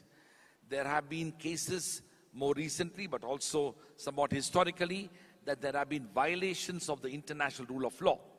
Now today, at a time when we heard the previous session where almost every aspect of the global governance architecture, be it exploration of space or for that matter AI or technology, it is not only the state and its instrumentalities, but it is also the private sector. Private sector is going to have a very significant role. It already has. My question to you is that, how do we ensure that all these explorations, be it in the field of climate or technology, including AI or quantum or of course space, how do we ensure that this is based upon an international rule of law framework, that there ought to be powers that ought to be held accountable, be it whether it is state or non-state actors? Thank you, Raj. I teach international law for almost 30 years, 28, and I never had such a difficult time. I see the skepticism in the eyes of my students when I enter the classroom, and I start my lecture on law of the United Nations, international law. Speak a little louder, Vaseline. Yeah. Because, as you mentioned, it is a very specific and difficult times when often we see violations of international law. Often people question the existence even of United Nations, of other global governance institutions, IMF, WTO, World Bank, WHO, and so on. So it is a difficult time for international law. However, I will kind of continue the passion of Judge Mike Wilson here and say, exactly because it is a difficult time, we need to reaffirm international law. International law doesn't disappear. It doesn't diminish itself because violations happen. Actually, exactly the opposite. Because violations happen, we need to be stronger and to reaffirm the belief and the implementation of international law. It's the same with criminal law. The fact is that crimes happen every day in every country. Do we dismiss the criminal law and criminal procedure? No, exactly the opposite.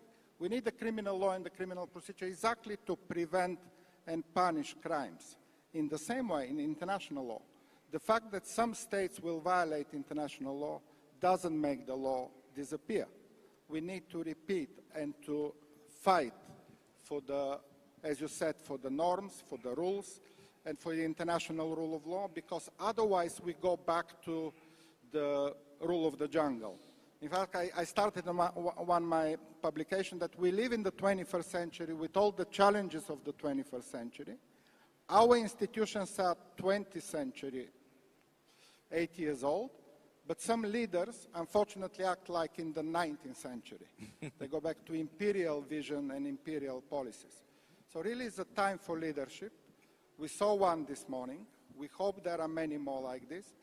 And for that matter, I will continue to believe and to reaffirm that international law is the only way where all countries in the all people of the world will be equal, will be just, and will prosper. Thank you so much, Vasilin. Well, we are running out of time. Let me be quick. Natasha, one of the things that we are facing today is also in the context of new areas of law that are emerging.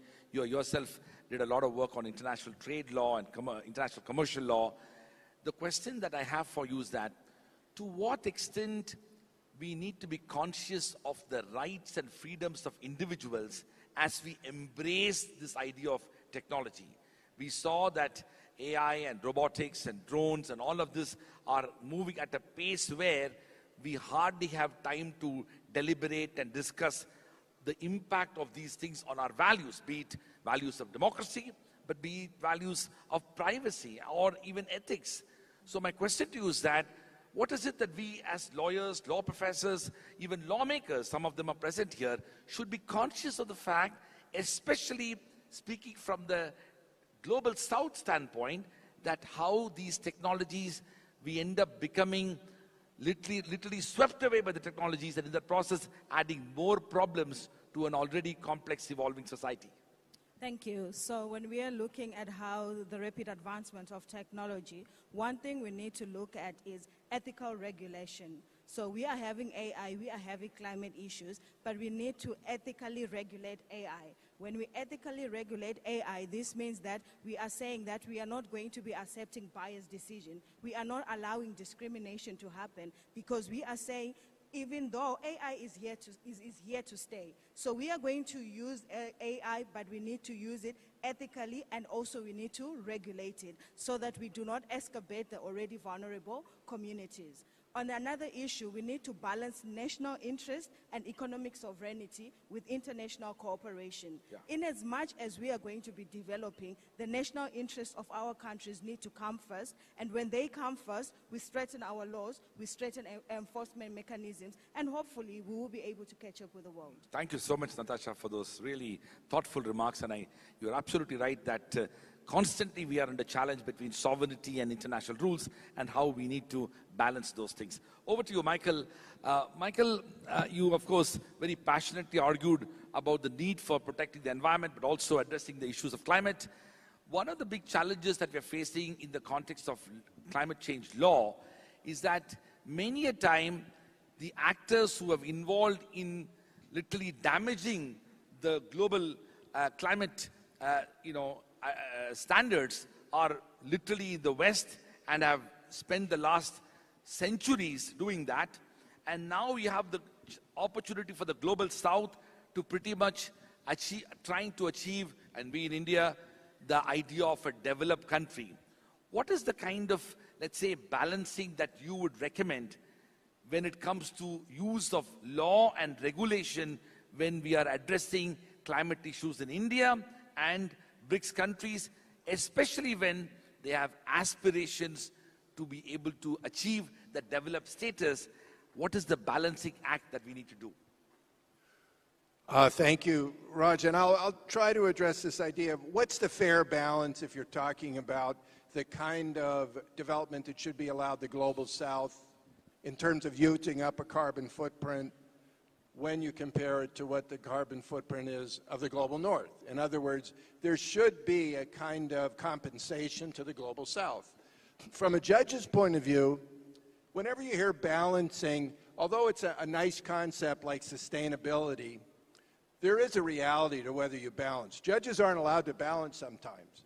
If it's a question of whether or not somebody is having their right violated, like the right to free speech, you can't balance that against the usefulness of taking against the right because it's going to help the economy, for example. We went through revolutions on that. Turning to climate change, irreversibility. This is the touchword for judges. We can't balance if it's an emergency. In the state of Hawaii, the earth can't heat up to 1.5 degrees under government policy. So if the government says we have to balance economic development against the idea of the earth heating up to 1.5 degrees, they're not allowed to. It's one of those rights that all the other rights depend upon. It's so fundamental in Hawaii because we'll have sea level rise, it'll destroy our economy in the extreme weather events. This is a decision to be made for each society. In India, how far India will go in moving it into an irreversible tipping point. What do I mean by irreversible? It's scientifically proven you can't go back. Once you create a problem so that the glaciers melt, the Ganges is gone. So how do you evaluate the value of that? That's what happens in court. Whether or not we should have the glaciers in the Himalayas is important in Hawaii, but it's not our value system. That's for the judges to decide along with the presentation of the attorneys. So I think it is a locally, it's a locally focused value system when it comes to these very fundamental rights like the right to a life-sustaining climate. Thank you so much, and I'm going to move to Vaseline. We might have just got 4 minutes additional because we might have performed very well, so the organizers have been generous to add 4 minutes to our panel. Vaseline, I want to ask you about the fact that, you talked a bit about institutions. You see, at the end of the day, some of these technologies are emerging, as it was mentioned in the course of today also, that the entire world is pretty much part of that innovation drive. Today, transformative technologies can emerge pretty much from anywhere in the world. At one level, we can be happy about the fact that we have democratized knowledge and innovation so that these type of innovations can happen anywhere. But the question is, and that's something which we need to ask, and I always ask this question, especially when we talk about liberal arts and humanities studies, science and technology will help us find the technology to make an atomic bomb. But it is the humanities which will help us understand whether we should use it on the first place or not.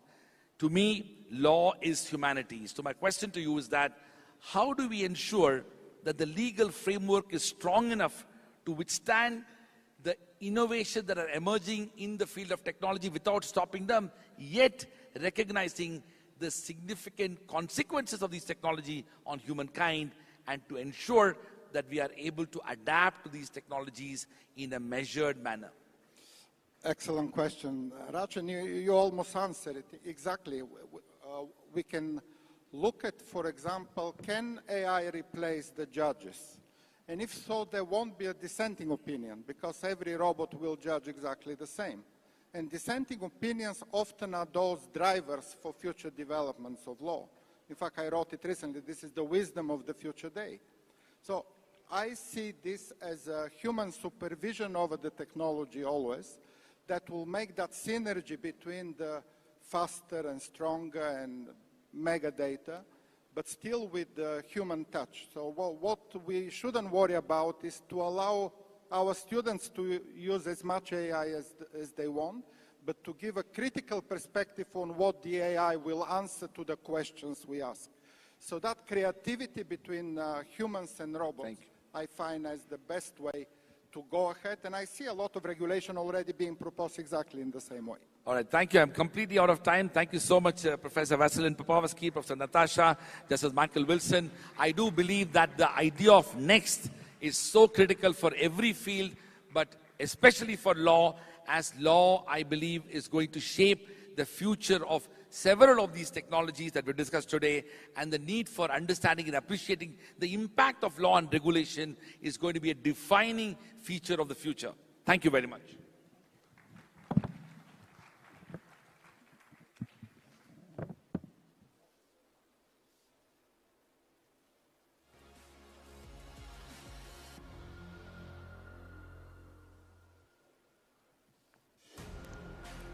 Thank you for that wonderful presentation. All right, we're going to move on now. It's time to traverse and converse about the stock market. And as you know, the stock market is down right now, but that doesn't mean it's going to be down always. The science and the pragmatism that is associated with the stock market is always up for grabs. And I'm going to call upon stage somebody who delves in that, somebody who talks about, in fact, the stock market in a number of lights. The financial media in the retail sector is something that he's going to speak on. Let me, in fact, without further ado, invite Mr. Shiv Sharma, who's the president and COO of StockWits. He's taken this company to greater heights. He used to, in fact, be the head in India, and now he's heading the company globally. A round of applause for Mr. Shiv Sharma.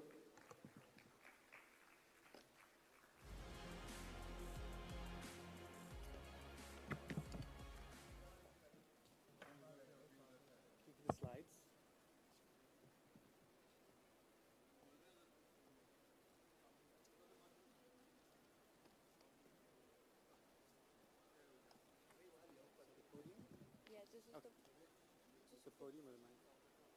Yeah, this is the podium. Yeah. You can speak here directly or take the mic. Okay, understand. Okay. If you want to roam around, you take the mic and use the clicker. Perfect. Press the green. Sure. Hi guys, thank you for having me. This is an amazing event and an absolute pleasure and an honor to be involved.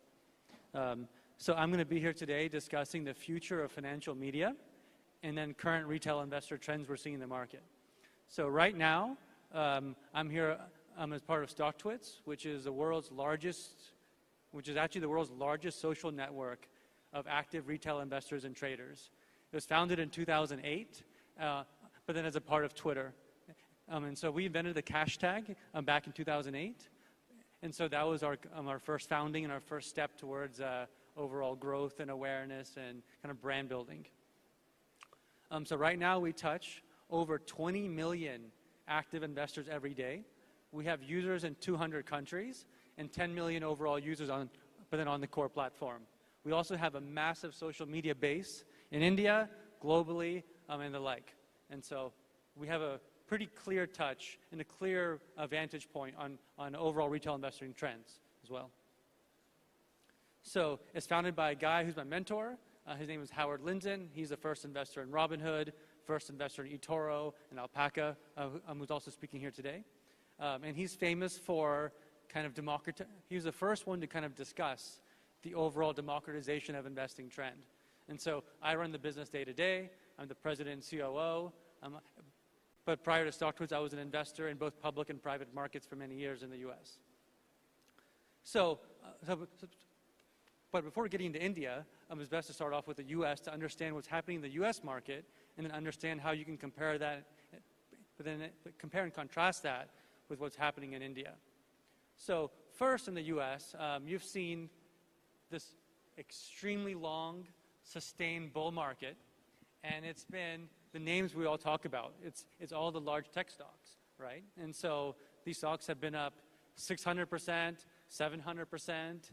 They're names like NVIDIA, Tesla, a Spotify, a Netflix, Facebook, for example, right? And it's been fun.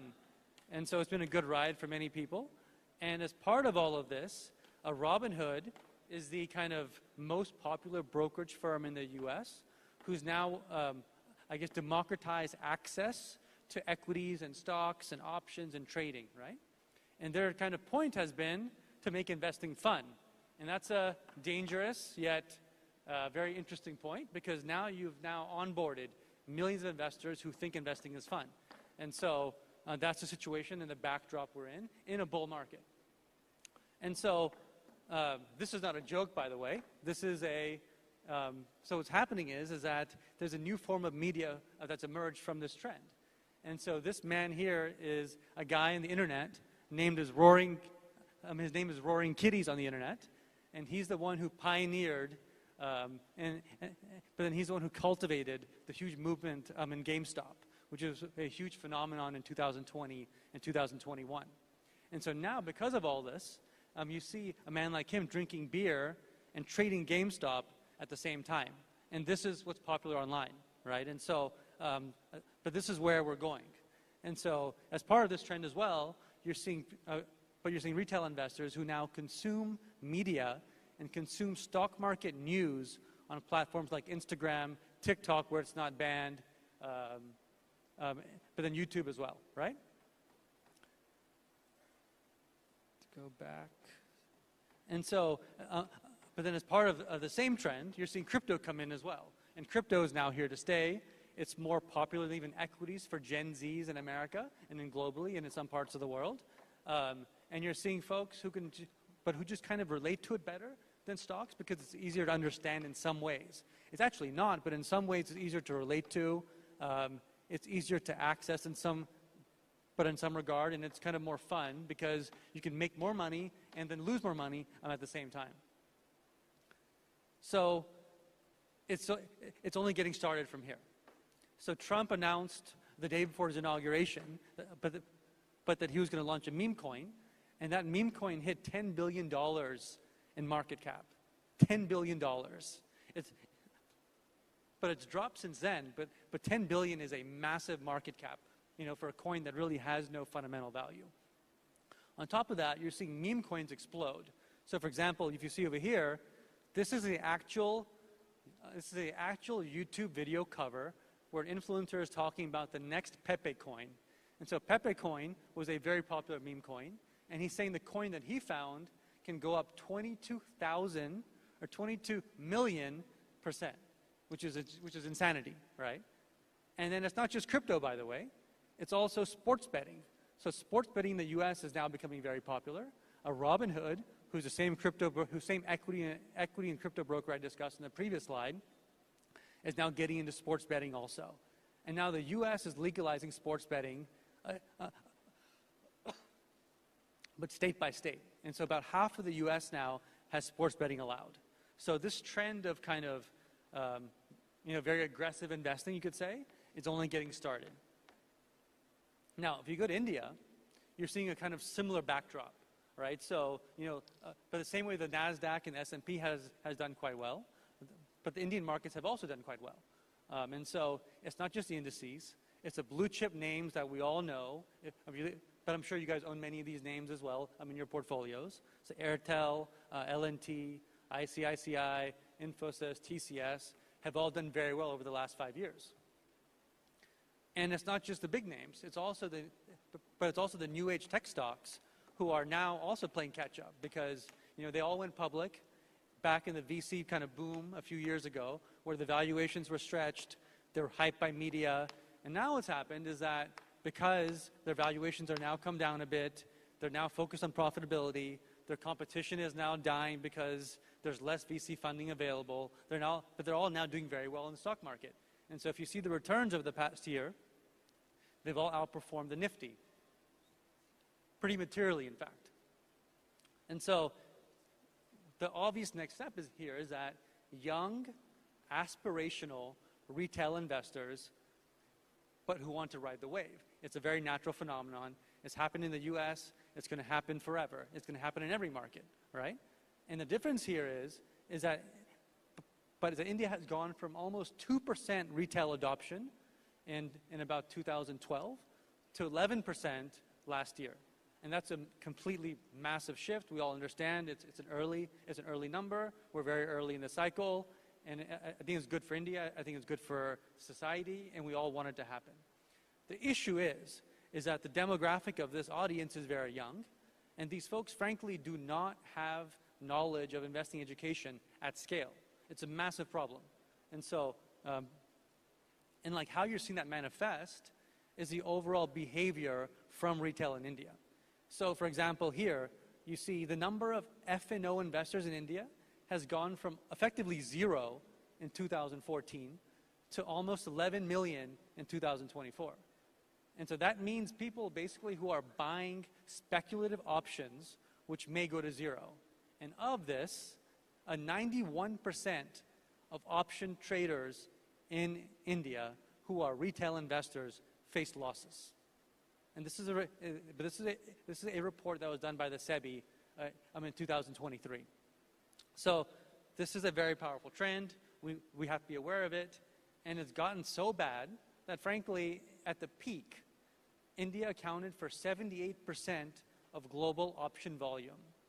So, I mean, that goes to show you the trend in the power of our community, but the power of retail investors and the power of large numbers. And the good news is that SEBI has done a phenomenal job here, an extremely good job, frankly, of curbing this trend, of staying on top of it. And just recently, a few months ago, they announced they launched new rules, which has decreased monthly option trading volume in India by 70% from the peak in only a few months. That's phenomenal. I mean, this is a phenomenal way to step in and to be decisive and to do the right thing. And so I was very happy to see that personally when it happened. Now, in this period of time, from roughly 2020 during COVID and the bull market period until about a year ago, you've seen the rise of influencers. And influencers are folks who are not professional investors in most cases, who are entertainers, who have moved to the finance market to cover finance topics to help fill the gap in investing education. And this is dangerous, right? Because these folks are not professional investors, they're not regulated, they may own these stocks they're pushing, and they're not qualified to actually teach young people how to invest. And so, again, SEBI stepped in a few months ago, but then for the second time, and they've cracked down significantly on influencers, and they've effectively killed this industry. So this was mainstream media. This was discussed everywhere you would go about 1 year ago, and now it's almost dead overnight, right? And so now what's happening is that if you're a influencer, you can no longer act in the name of investing education, and you cannot sell your stock tips for money to retail investors. That's a huge thing. And so while SEBI has done a fantastic job, and I genuinely applaud them heavily, there are some learnings we can learn from influencers who've done a very good job. I mean, end of the day, they were getting millions of views on a daily basis. I mean, they were more popular than even CNBC and Z Business and the popular TV channels, right?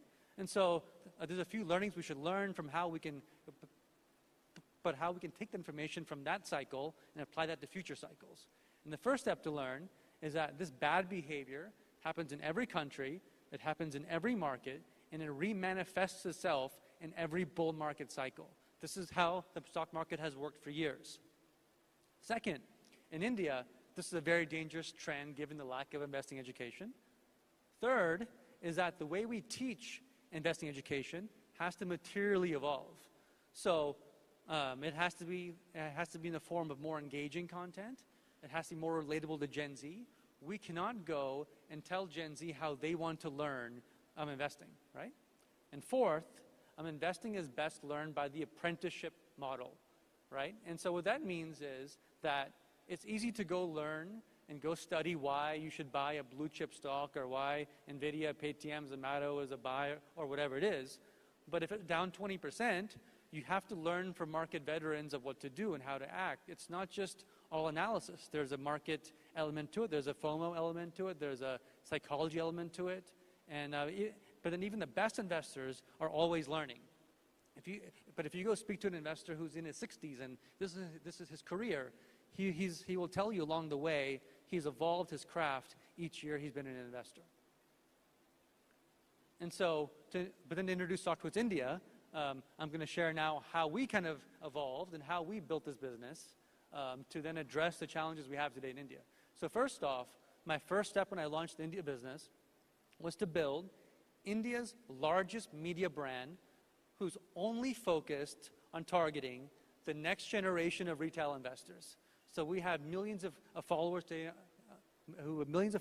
in our community across Instagram, StockTwits even, Twitter, our newsletter business, and things like that. And the key is to create content in a way that's simple, easy to understand, snackable, fun, engaging, but done in a professional manner. And so But the next step to our process has been to go and onboard as many SEBI-registered investors as possible. And so the challenge with this is that if you're a SEBI-registered investor and you want to kind of grow your audience to build your business, you're probably not good at going viral on social media. It's a vastly different skill set than it is to run an investing business and to be a professional investor. So we help them do that. So we help them go, but then we leverage our overall reach and our distribution and our overall brand that we have to help raise their awareness and help them scale their businesses. In the meantime, what happens is that we help retail investors learn what the market's at scale, right? And the way this works is that if you're a SEBI-registered investment advisor or an analyst, you have to share your reports, you have to share your social media posts, all with the SEBI every month. And my team tracks this. They make sure that it's being done correctly, but they make sure that each SEBI RA is actually verified and his account is in good standing with the SEBI every month. And so, as a part of this, we also have a pretty significant partnership with CNBC TV 18, where our content from the SEBI RA, but our content from SEBI RAs on StockTwits, but then shows up on CNBC itself every day on 2 of their websites. And so we have case studies also of how we work with, but then with tier 1 asset managers and AMCs who are very curious and trying new content formats who want to target retail investors.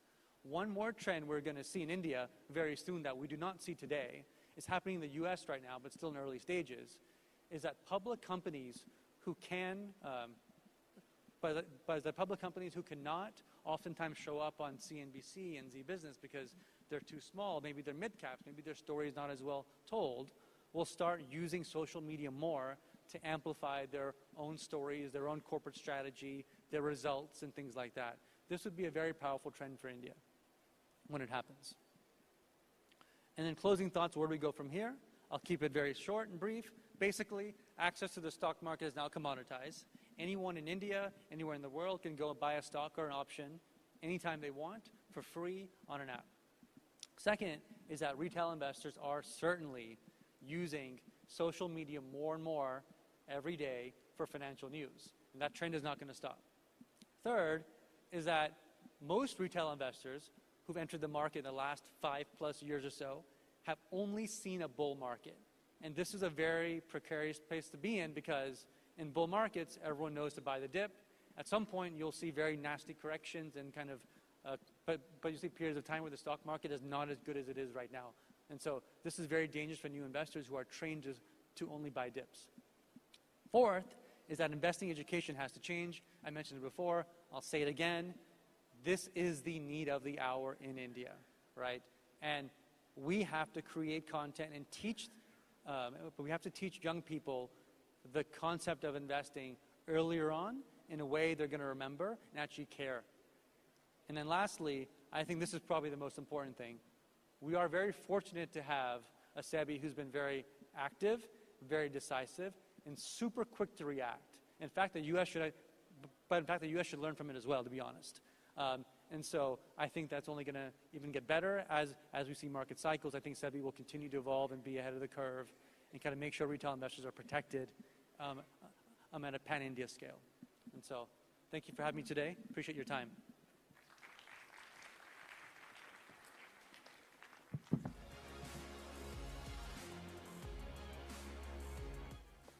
Ladies and gentlemen, a huge round of applause for Mr. Shiv Sharma, President and CEO of StockTwits, for giving his thoughts on the next in money. But we have more voices on the same. Joining us next is Mr. Yoshi Yokowaha, co-founder and CEO of Alpaca. I'm going to request Yoshi to please join us on stage with his thoughts on what's next in money. Let's have a round of applause for Yoshi.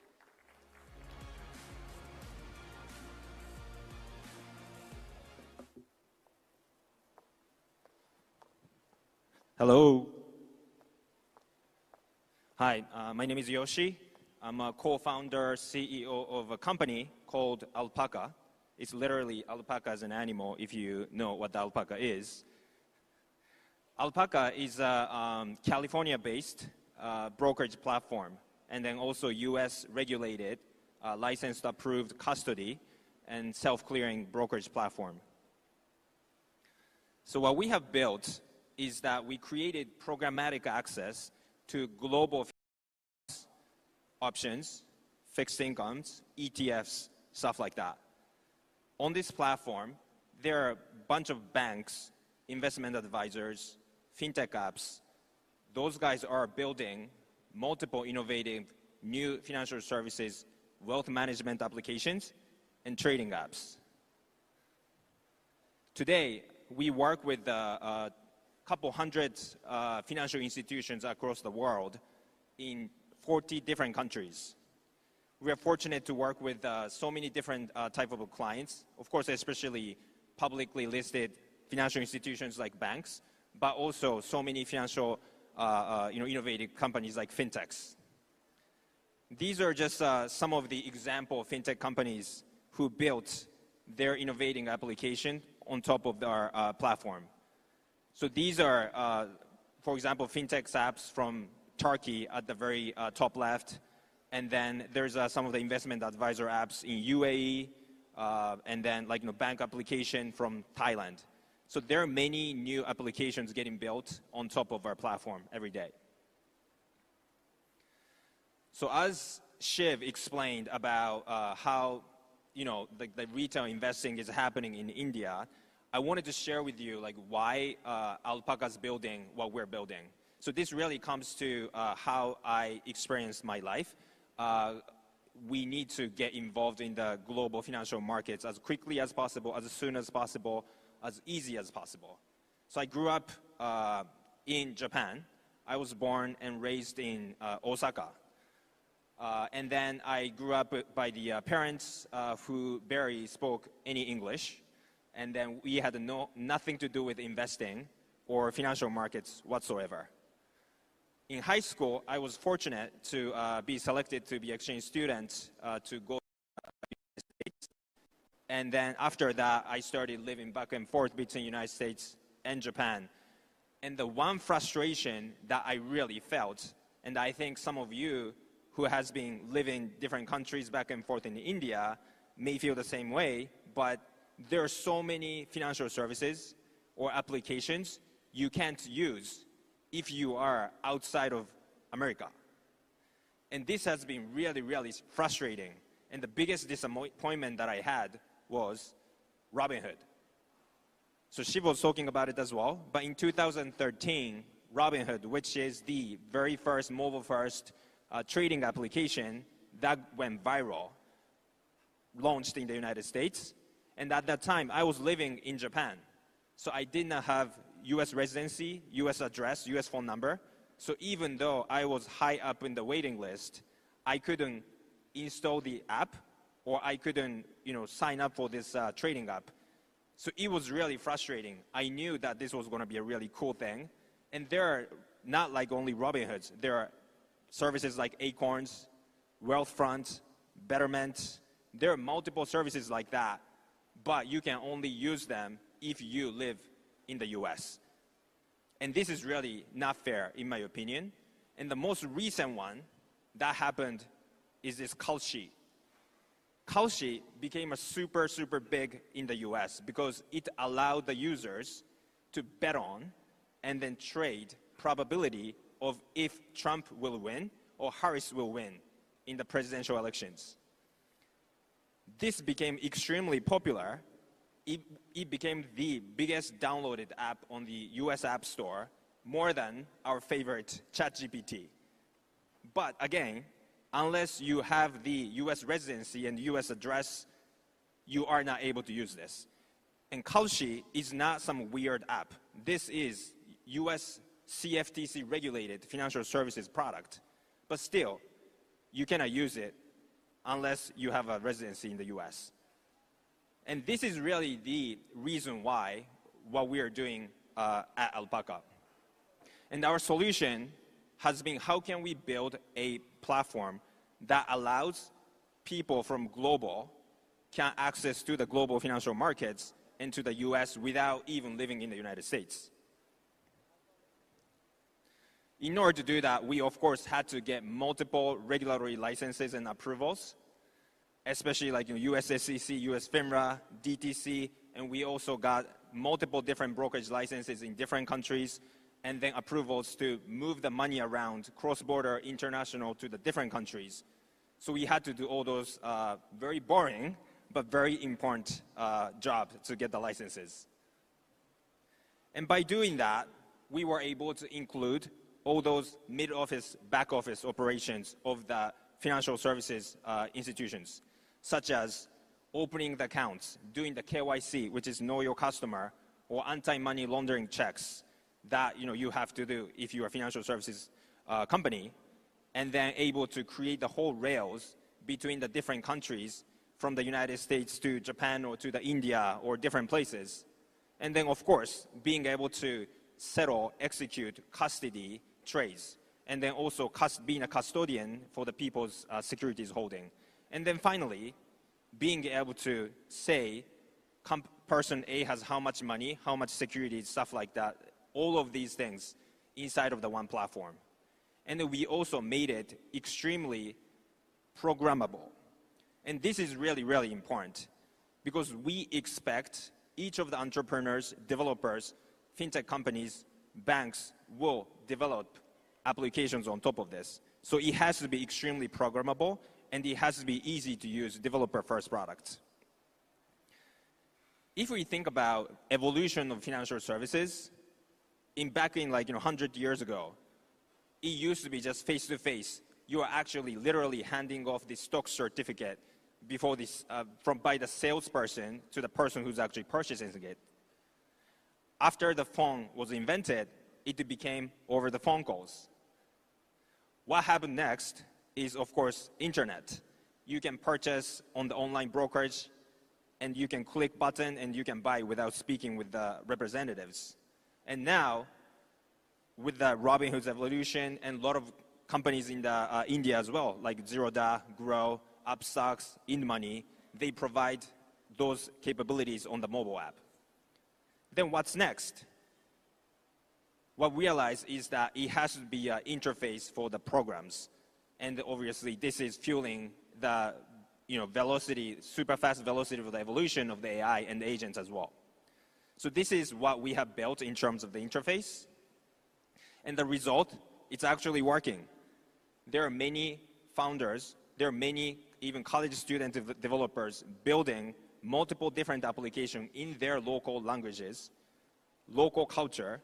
So it's actually even better experience than missing out on Robinhood's, which I felt so frustrated about.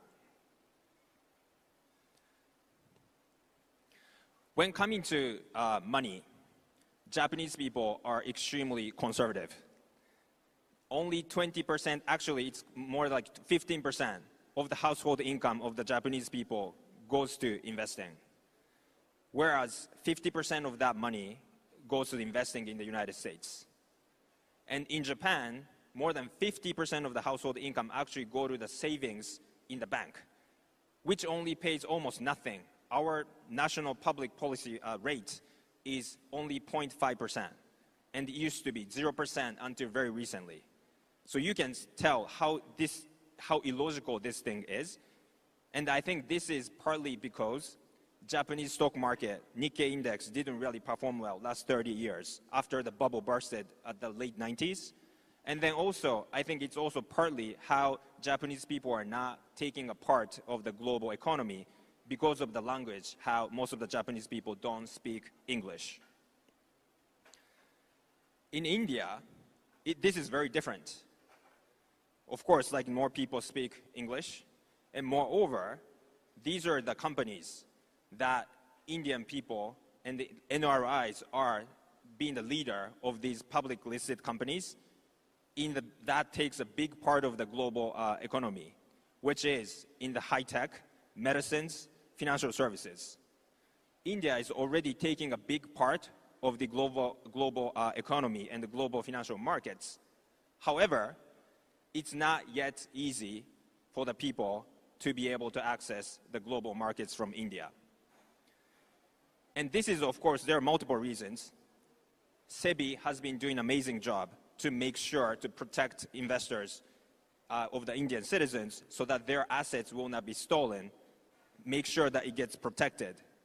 So they have to do a lot of protection around the capital flight as well, so the money doesn't go out from India and doesn't come back. But these are the things that's getting discussed. And then these are actually two companies and two applications that has been built on top of Alpaca, IndoMoney and Five Money, which allows Indian people to have even very small exposure with a very small amount of the deposits to start getting exposed to the global financial markets.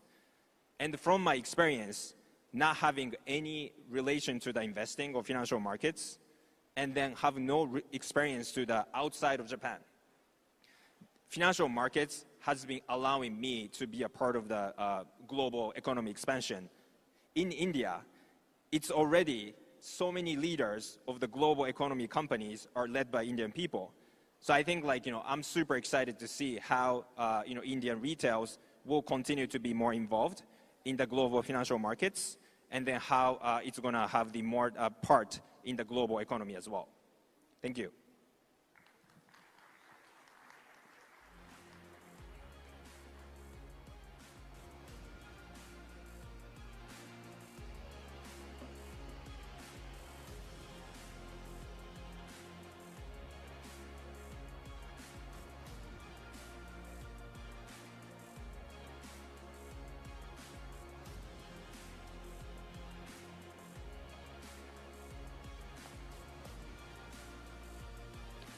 Ladies and gentlemen, the conversation on Next in Money continues on, and it is my privilege to announce that next up, for the conversation on Next in Money, we have a keynote presentation by Dr. Namit Choksi, as Executive Director of the Alspician Group, and Ms. Ariel Lawrence, CEO of the Alspician Group as well. Could you please join us on stage?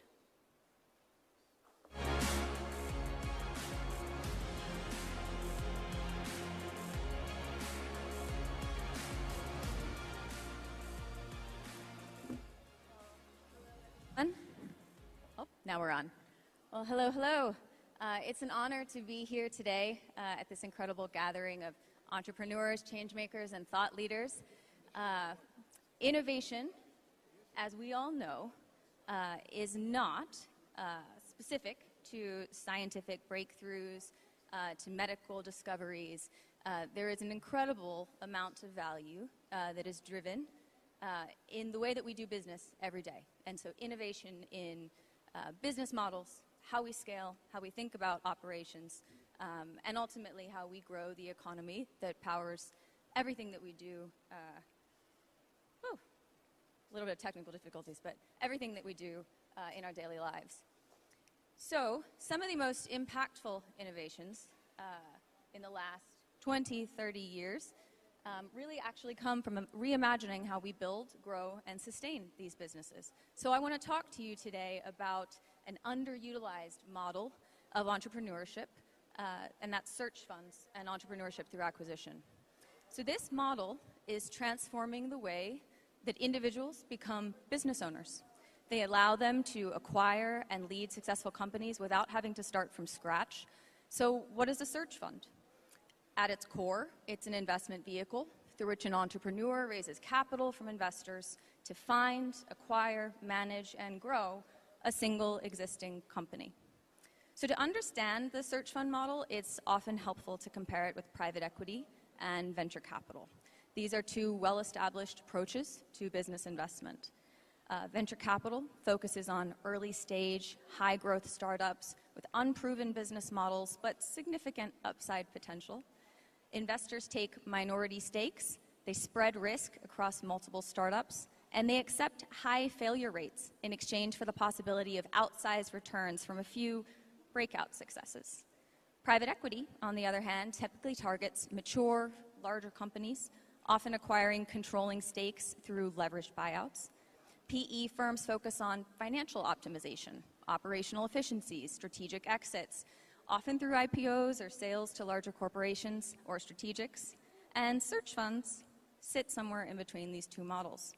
So unlike VC, which backs multiple startups, and PE, which acquires large businesses, search funds are focused on acquiring and operating a single, established, and profitable small or mid-sized business.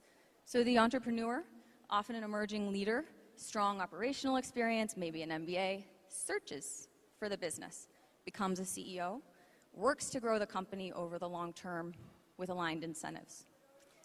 The model was pioneered in the 1980s at Stanford University in the United States by Irv Grousbeck, a leading figure in entrepreneurial finance. Since then, it's grown into a global phenomenon. Thousands of successful acquisitions across North America, Europe, Latin America, new momentum building in Asia. And why does ETA matter? Because it represents an alternative pathway to entrepreneurship, one that de-risks some of the volatility of starting a business from scratch. Instead of facing the brutal odds of a startup, entrepreneurs can acquire an existing business, proven revenue, proven customers, proven operations. They then inject fresh energy, innovation, strategic direction. They scale it further. And this approach is particularly relevant in today's landscape. Across the world, millions of small and medium-sized enterprises are owned and operated by baby boomers. They're approaching retirement. In the United States alone, it's estimated that as much as $84 trillion in wealth will be passed from this aging generation to Gen X, Millennials, and Gen Z. Think about that, $84 trillion. And much of that is taking the form of small enterprises, middle market businesses, your community operations. These businesses, many of them, they're highly profitable, but they have a succession problem. So, who's going to take over when the current owners retire or pass on? The search fund model provides an elegant solution. Young, ambitious, skilled entrepreneurs. They can step in and lead these companies into the next phase of growth. So let's talk about an example of this, and the most successful search fund, arguably to date, Asurion. Asurion, when it was acquired by two search fund entrepreneurs, was a small roadside assistance company.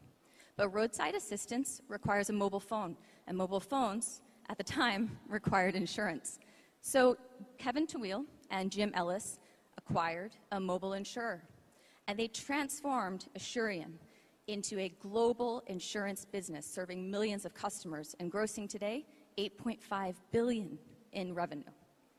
So put simply, the idea that entrepreneurs must start businesses from scratch is a myth. Some of the most impactful business leaders in this world, including Warren Buffett, Michael Dell, Elon Musk, have achieved success with companies they have not created, but they've taken them on and they've made them extraordinary.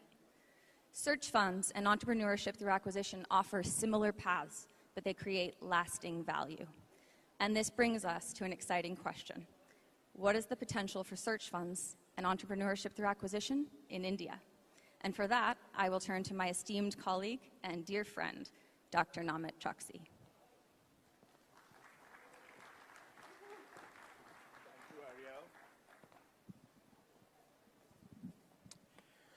Well, I always love things about India. So India really presents a tremendous opportunity for entrepreneurship through acquisition, driven by economic growth, demographic shifts, and generational transitions in business ownerships. As our country continues its rapid economic development, the search fund model could become a very powerful vehicle for entrepreneurial success, wealth creation, and business continuity. Let's talk about why India's economy, India is one of the fastest growing economies in the world, has witnessed sustained GDP growth fueled by industrial expansion, digital transformation, and increasing consumer demand. Small and medium-sized enterprises form the backbone of the Indian economy, contributing to nearly 30% of our GDP and 45% of our exports. Now, these businesses span diverse sectors: manufacturing, healthcare, logistics, tech, traditional industries, many of which are highly profitable, yet severely under-optimized for modern scalability. India is also experiencing a historic transfer of generational wealth as millions of first-generation entrepreneurs from the 1990s to 2000s, consider myself one, approach retirement. Maybe not. Many of these founders built successful family-run businesses, but now face a succession challenge. A significant number of these next generation heirs are not interested in running traditional family businesses, opting instead for more diverse careers. Many owners lack a structured exit plan, leading to suboptimal business transitions and outright closures. There's also a really growing awareness around business owners and professional management led by a new generation of skilled, ambitious entrepreneurs could be a better alternative to family succession. This trend creates a vast pipeline of acquisition opportunities where the search fund entrepreneurs can really take strong legacy businesses and drive modernization, digital adoption, and expansion. One of the biggest opportunities for ETA in India is leveraging digital transformation to scale acquired businesses. Many SMEs, while profitable, have outdated business models, very inefficient operations, and minimal digital integration. Now, entrepreneurs acquiring these businesses can unlock massive value through tech adoption, digitalization, and automation, also perhaps some online expansion in e-commerce, alongside operational restructuring.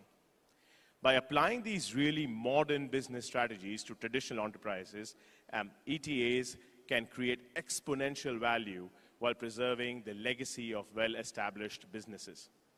India also faces a very critical need for job creation and leadership development. The second we're trying to solve through NXT.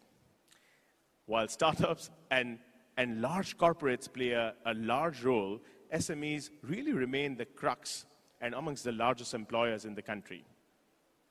Search funds and ETA ensure that thriving businesses continue to operate, expand, and create new jobs. Moreover, India has an incredible pool of highly educated, ambitious professionals, MBA graduates, consultants, corporate leaders. Search funds offer them an opportunity to own and lead their own companies, driving growth and innovation.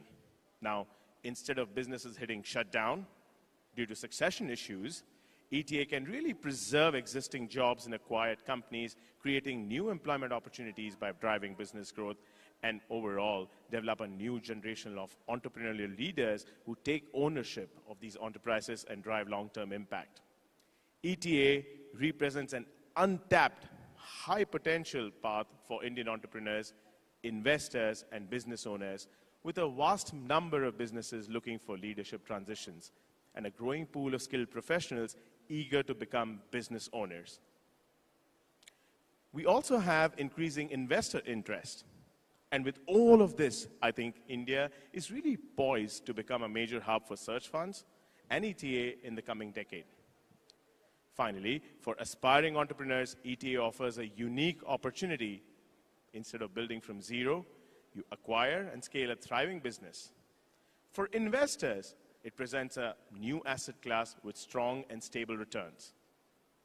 And for India as a whole, it ensures that successful businesses continue to grow, innovate, and contribute to economic prosperity. Now is the time for India to embrace this model and unlock the next wave of entrepreneurial success through acquisition. At Asclepion, we are eager to be a part of this fantastic growth story. So we invite you to join us. If there's a business you're looking at and we can support, call us anytime. Thank you very much.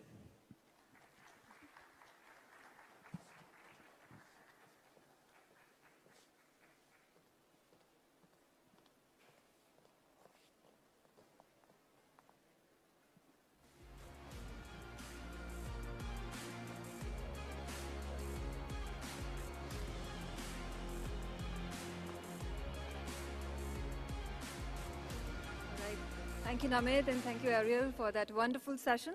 And on that note, let's take a look at this AV. Our sponsor, Adani Group, has obviously been a big support in setting this up and making this next forum a huge success. Here's a look. बिजली कब आएगी और पंखा कब चलेगा? चंटू साहब, पहले पंखा आएगा, फिर बिजली आएगी, हैं? पहले पंखा आएगा, फिर बिजली आएगी। ये पावर के तुझे पता है क्या पहले पंखा आएगा फिर बिजली आएगी बारी को क्लास में तंतु कल का बोल रहा था पहले पंखा आएगा फिर बिजली आएगी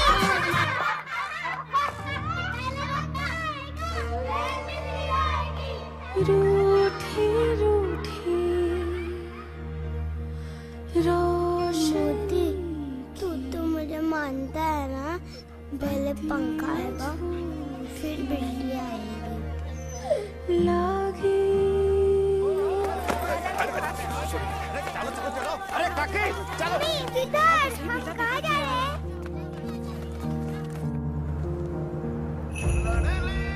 ये पंखा आएगा फिर बिजली आएगी पहले पंखा आएगा बिजली आएगी ऑन करो हम सिर्फ वातावरण से बिजली नहीं बनाते हैं जिंदगी में रोशनी जगाते हैं खुशियां फैलाते हैं अदानी हम करके दिखाते हैं All right, so ladies and gentlemen, next up, we're talking about Next in South Asia. And we have a very special guest. He's flown in from Washington, D.C. His name is Honorable Scott Faulkner, the former Chief Administrative Officer, U.S. House of Representatives. So let's give him a warm applause. Thank you, Scott. And I also have with me my colleague, Vineet Malhotra, who is going to be moderating this session.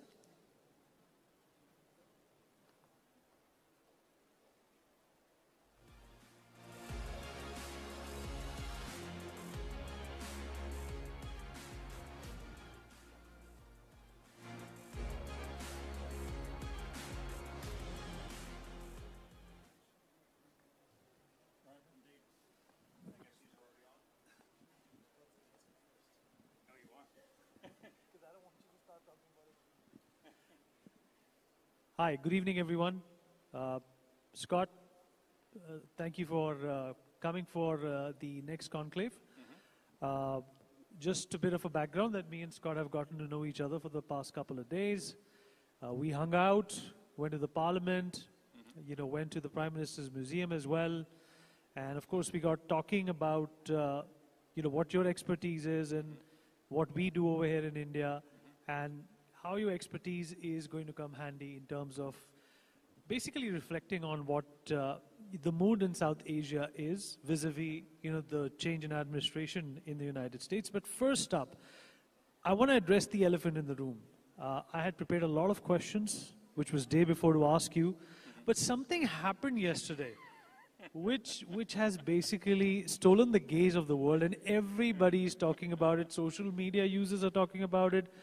Countries are responding, heads of states are responding as to what happened, and that was that very animated discussion between Vladimir Zelensky, President Donald Trump, and Vice President J.D. Vance. Do you think this was the first interaction of its sorts ever to happen in the Oval Office or anywhere in the world? Anywhere in the world in history. I was doing some history research before this, anticipating the question. 1619, Prague, the defenestration of the Holy Roman Emperor's Catholic delegation. They were thrown out of a third-floor window and started the 30 Years' War.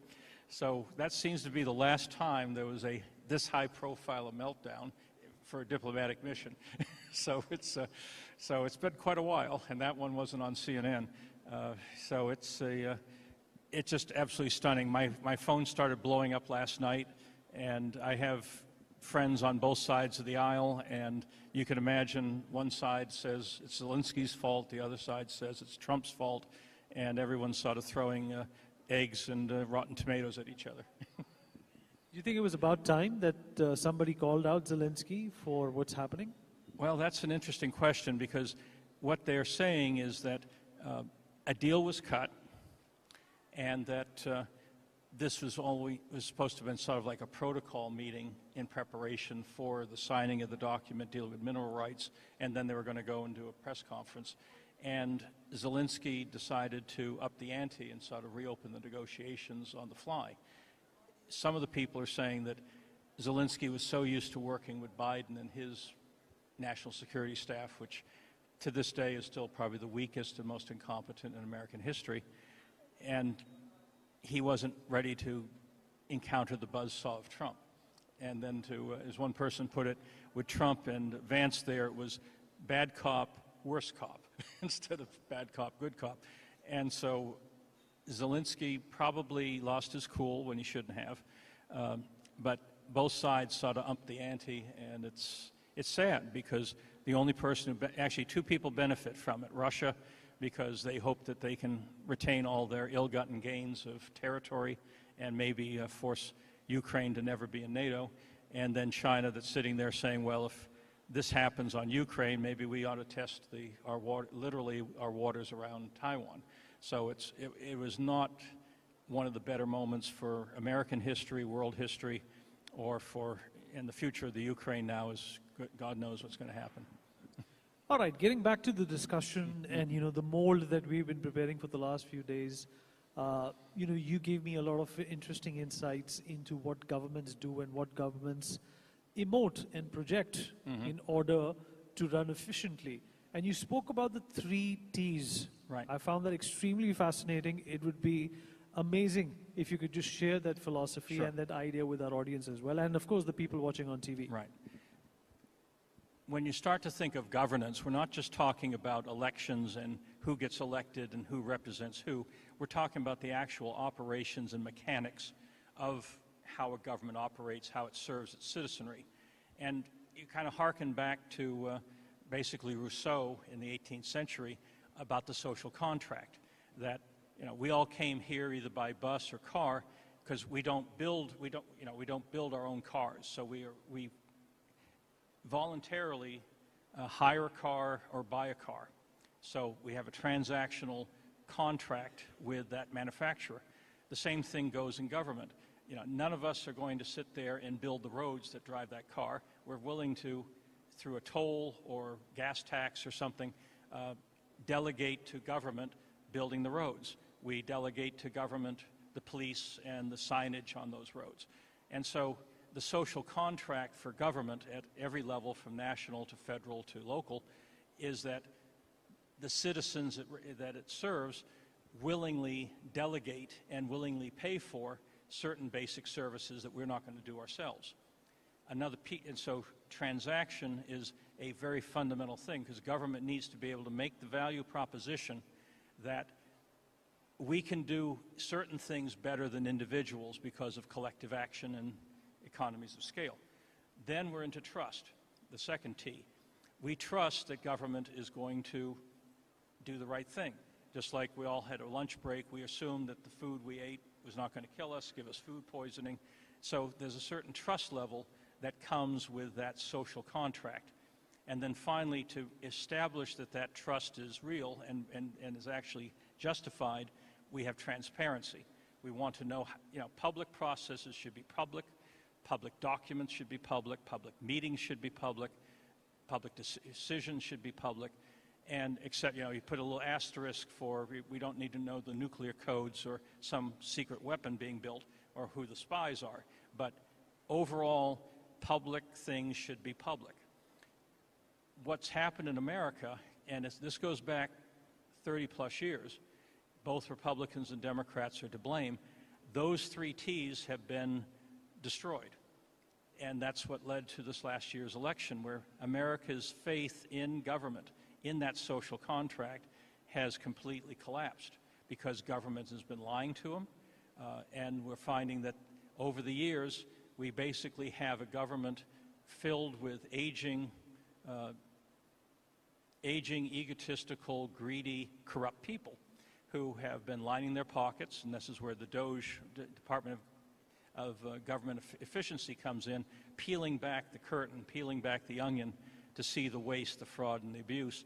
And the fact that we're about to have the full files of the Epstein, we're going to have the trial on P. Diddy. So we're not only looking at corruption, we're looking at perversion to a very sordid level. And so Americans today have little faith in government, little faith in the media that covers government, little faith in the academia that studies government. And this is probably the worst crisis in governance in American history. I mean, we had our Civil War, but that wasn't about governance. That was about very fundamental issues on freedom and sectional competition. So when you start to look at going back, and we're about to celebrate our 250th anniversary next year, that this is probably the worst crisis in American history. And that led to the revolt at the ballot box last fall with Trump getting in, and that also led to a very aggressive process of Trump cleaning house with some blunt instruments. We can talk about that. But to this day, I mean, just before I came here last week, the 77% of Americans are for what Musk is doing in terms of what we call draining the swamp and starting to expose all this waste. But the basics of governance that holds America together are right now in play, and we'll see how it plays out. All right, well, let's take a minute and talk about Trump as well. You know, he's come up for the second time. Mm-hmm. He's, of course, excited. Some people say that he's also hyperbolic in what he wants to achieve. Do you think that, you know, the changes that he's advocating, do you think all the noise that is being made right now is superfluous to some extent in nature and is perhaps the result of the excitement of the president coming in for the second time? Or do you think there is really, you know, the bang that we call to this buck? This is only the second time in American history where a president wins, loses, and then wins again. Grover Cleveland was the last one back in the 1880s. So what Trump had was he had 4 years in the wilderness, in essence, and in court to realize what his mistakes were in the first term. In the first term, he did not remove all the Obama people. He did not bring in loyalists for himself. And so the result is he never truly had effective control of the executive branch. Now, that being said, he did a lot of deregulation. He did a lot of tax cuts, which stimulated the American economy. And he certainly did the brilliant initiative of the Abraham Accords. But a lot of other things could have happened and didn't. And the things that didn't happen ended up coming around to bite him, in essence, because of what people in America have called lawfare, where all these court cases and criminal cases came against him. So he had 4 years to sit there and say, okay, I screwed up. I mean, he will not admit that publicly, but I can guarantee you that behind the scenes he's sitting there saying, I screwed up. And one of the other things was the first term, his only inner circle was his family. So come around to 2024, and now he has a kitchen cabinet. He's got all these people who used to be, some of them were on-air talent on Fox News, but many of them have incredible credentials. And people who were fired up about Trump, wanting to basically drain the swamp, which did not fully happen the first time around. And so Trump is hitting the ground running with a team that hits the ground running. And thanks to Thune, Senator Thune, who's our majority leader in the Senate, Trump has filled in his cabinet in record time. In fact, was a faster confirmation of his appointments than what happened for Biden, what happened for Obama, what happened for Trump first term, and even what happened for Bush. So we now have, coming into the 1st of March, a full inner core of people who are loyal to Trump, share his zeal for reform, and feeling that there's a full mandate from the 2024 election that it's time to not just kick in the door, but kick over the table. And I really do feel that there's a sincerity to it. One of the things when I talk about and write about change, that time is the energy of change. The longer you wait to do something, the more the opposition forces are going to rally against you. So he knows he has to strike fast and strike on a broad front. And I think that's what we're seeing. Absolutely. Well articulated, Scott. Absolutely fabulous points there. Let's also talk about the India-US relationship. The Prime Minister met Donald Trump just a few days ago. And obviously, the bonhomie, the friendship, the bond is palpable when these two meet. Is that going to percolate down to what the countries expect from each other in terms of people-to-people connection, as well as trade, economy, and business? Definitely. I think that if you look at the world leaders, Trump and Prime Minister Modi's relationship is probably the strongest, warmest, and most sincere and deep of any world leader right now.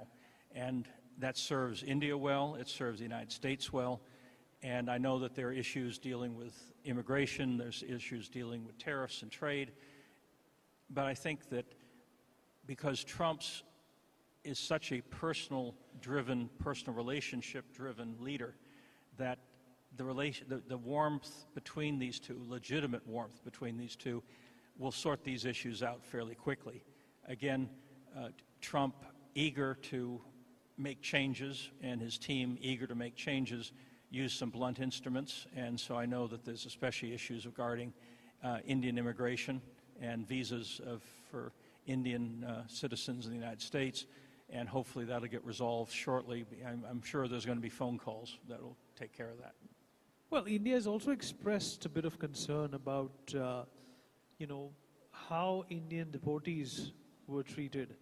In fact, there was quite a conversation about it back home, in the United States as well. People wanted to understand as to how does this really work. It was an area or an episode which brought to light illegal immigration, to another level. Do you think that is something that India should be worried about if it continues to happen? Because there are 18,000 deportees that are still waiting to be flown back to India.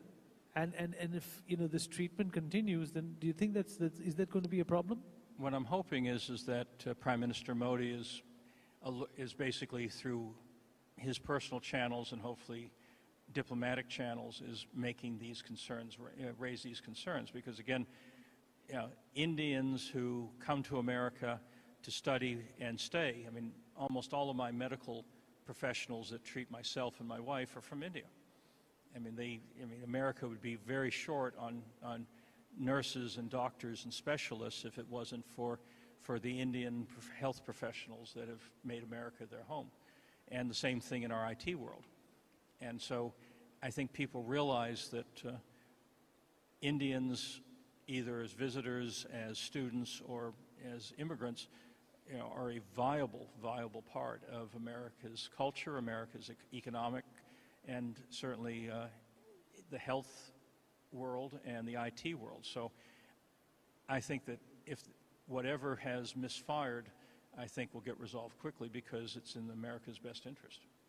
What about the tariffs that are being announced by Donald Trump? Is that something that should be of concern? Do you think this reciprocity is going to be the new way of the world, and it eventually will force a lot of countries, perhaps even India, at some point in time in the future, to lower taxes?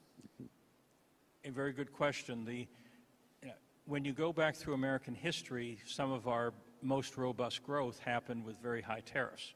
Now, as we were struggling early, basically a country in its infancy back in the early 19th century, we wanted to grow our indigenous industry, and we didn't want to be flooded with French and English and German goods. This is different now. And I think Trump is using it as a policy weapon, certainly with Mexico and Canada. As we move through the rest of the world, I think he's looking at what they call reciprocal or reciprocity.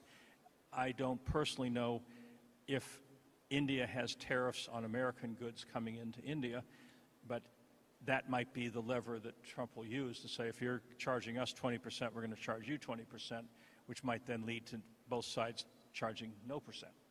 So I think Trump is a deal maker. That's how he made his wealth.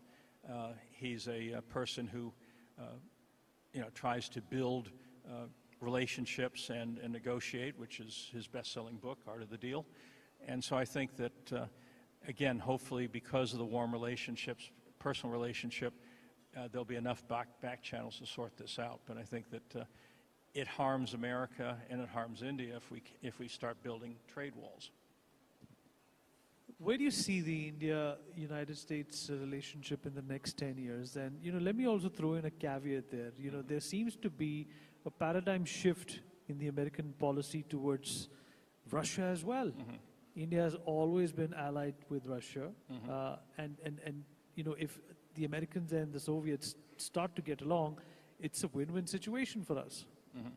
Exactly. Well, the old Reagan coalition, which I was part of as a very young person, was very globalist, very outwardly focused. We helped take down the Soviet Empire in league with the Pope, John Paul II, and with Margaret Thatcher from England. And there was a very aggressive, holistic strategy that went into what America's role should be in the world. After the Berlin Wall fell, there was not much of a strategy. What do we do as a second act, so to speak? And that sort of hurt America through all sorts of different presidents. And now we're into, there's always been a strong isolationist thread within the Republican Party, and that seems to be manifesting itself as this America First approach that Trump has. And so you're seeing a step back of America. I think there'll be even more step backs of America, which could embolden China and other places. I think, Trump will still want to support Israel. I think he's going to want to do what he can to even up through regime change in Iran. But you're right, in terms of Russia, he and Putin seems to got along in his first term. India has always traditionally been closer to Russia than, and Pakistan was with China.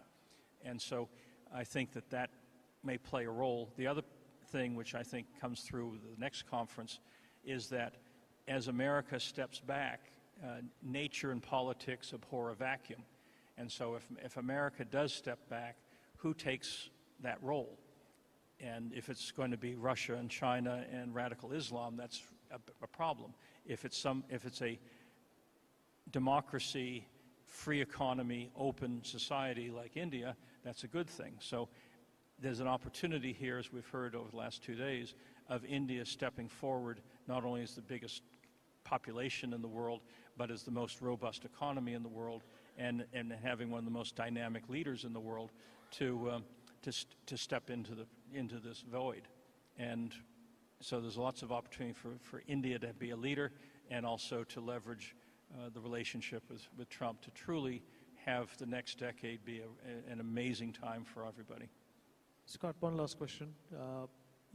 Scholars and people who, in fact, observe, the geopolitics landscape between the United States and India have always felt, and there is this notion in India, that when it's the Republicans, India and the United States get along. When it's the Democrats, there seem to be problems. You could go with that?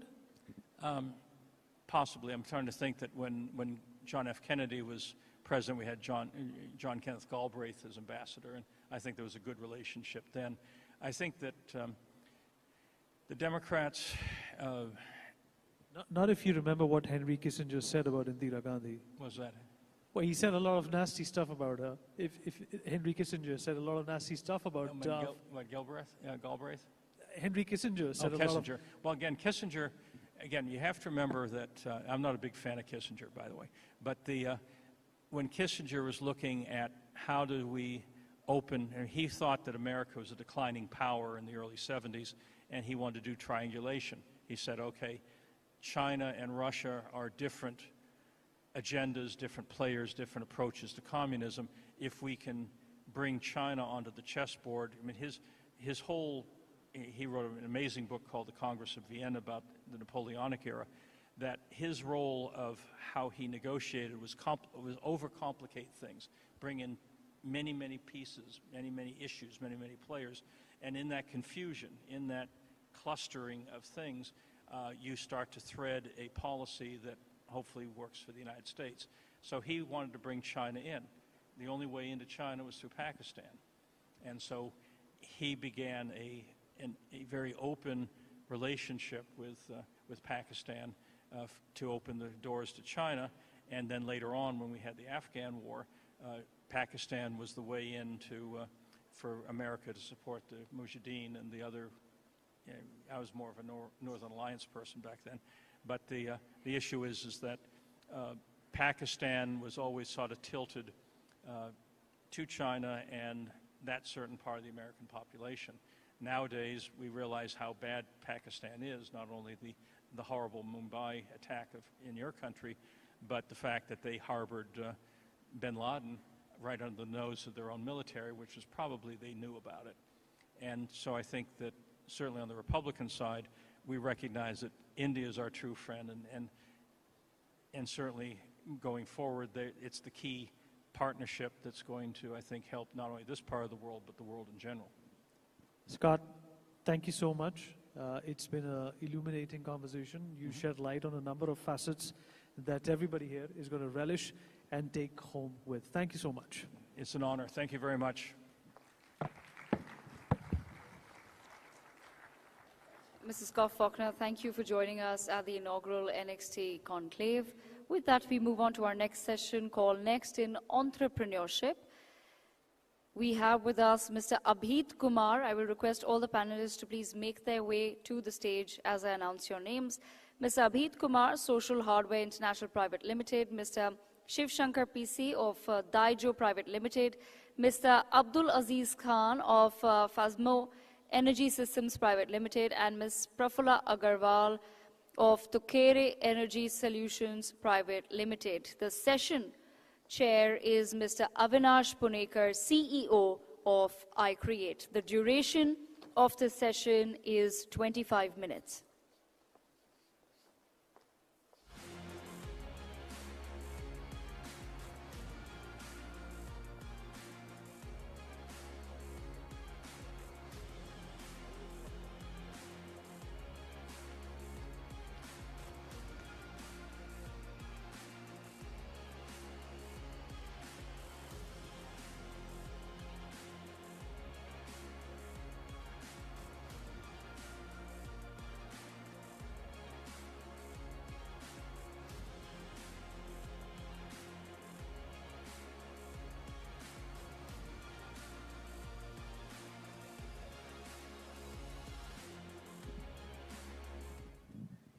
Good afternoon. It's a privilege to be here at Next 2025, and it's an honor to discuss about what is next in entrepreneurship.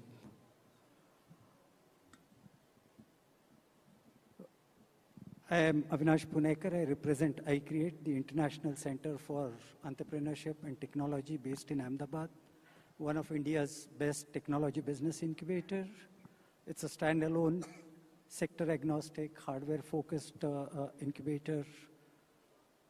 The world today is at an inflection point. Technology, sustainability, and entrepreneurship cannot be discussed separately, but they are intertwined.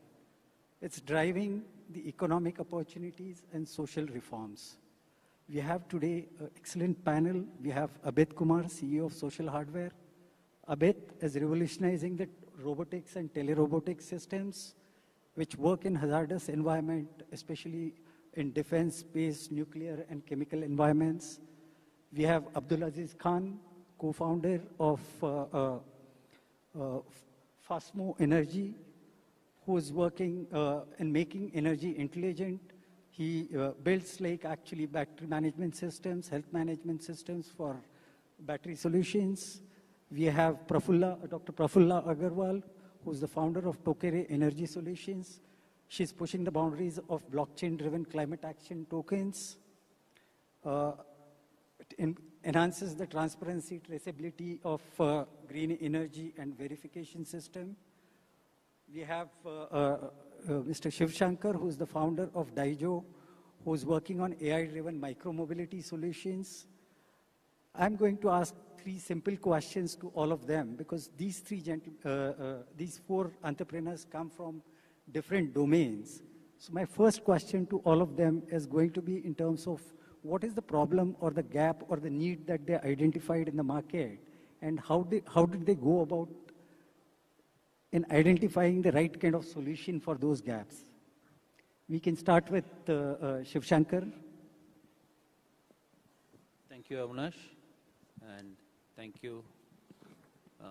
the organizers for having us here. As you know, today, the world is moving at a rapid pace with AI and technology. Now, let us take a moment to rethink the timeless machine, which we generally refer to the bicycle.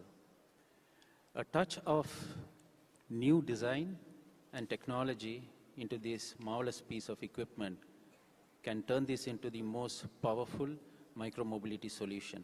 And this very idea drove us in taking up this project to design and manufacture electric cycles for the Indian market. And especially in India, nearly 75% of the commute happens on two-wheelers. And you move down into B and C class cities, bicycle becomes the backbone. And by transforming these bicycles into electric cycles, it would become a boon to not only the users, but in general, for the nation too. So it is with this idea that we ventured here, and then we moved on to develop our own controllers, which were also patented, and we use them today in our range of products. And thereafter, recently, we have floated 2 POCs. One is we realized by modifying these bicycles or tweaking the design, we could adapt it into hyperlocal delivery as well as for the hyperlocal cargo. And another POC that we have opened is we have spent a fair amount of knowledge in controller design as well as motor design. We thought that if we can put all this together into a concise equipment that can be fitted into the bicycle and given it at a very affordable price, this could transform the bicycle industry that could be adapted by anyone and transform his normal bicycle into an electric bicycle. Because India is the second largest manufacturer of cycles, and we have a number of cycles in the road, and by fixing them into the cycles, they can immediately become electric cycles, delivering a substantial benefit to the user as well as the country. So this is our journey, and this is the brief or summary on our journey. I'll now pass it on to Dr. Praful. Okay, just take a little swipe away, and Tokri is obviously a blockchain climate technology startup, but it just reminds me of the little kids I saw being lined up today. For them, it's a Saturday gone. They don't know why they're here. They've been ushered in. They've been ushered out. So this is exactly how organizations and businesses feel, because climate activists, civil groups, lawyers, teachers, parents, governments, everybody's putting a pressure on organizations to say, hey, what are you doing for the climate change? Where are your sustainability goals? So it's like reluctant children. They commit to saying, okay, I'll achieve a net zero somewhere around 2040, 2050. Some have 2075 goals. I'm not sure when I'll be around there. So with this is what the problem that I've identified, saying where is this reluctance stemming from? And why are businesses dragging their feet? And one of the things that you realize is businesses by their very DNA account for revenue. They build their businesses, they build their future on plans, on revenues, whereas sustainability has been sitting as a cost bucket. So I said, if we can crack that and make climate action profitable, we don't need to push any businesses, they will all adopt them. So that was what triggered the ideation and generation of Tokri. Thank you, Praful. Hello. Hello, everybody. First of all, it's a privilege being here. Talking about gap identification, it's about our own journeys. First thing is, I was always fascinated with power. Now, with power, I do not mean a specific thing. In general, I was fascinated with it. And, according to that, research was done from a personal basis because of fascination. What I understood is a lot of noble people also suggested that acquiring power is the first step, but maintaining that is the biggest challenge, and the rest 99 steps. That's what struck my mind, and what I realized is, the new age, where the abundance of new age power, which is the energy, what you call the green energy, or the form of energy packets which are going to move around in vehicles or in mobility sector. That's what attracted me, that so much abundance of power and still the trust factor is low, because the efficient management and the operation of that power from one node to the other, be it the storage or be it the charging or the discharging, is the biggest problem. So that's what struck to me as the biggest gap what the industry was currently facing, and that's how we conceptualized, realized, and then basically prototyped and brought out to the market what we call as the intelligent battery management system. And in simple terms, it is the brain to the power. So this is how we try to conceptualize that, and now we are finding out different branches within the same space, where not only the management and the discharging of it, but how is it that efficiently fast charging of these battery packs or these power packets, which can be done so that the life is not affected and in turn is elongated by the algorithms what we use. Thank you.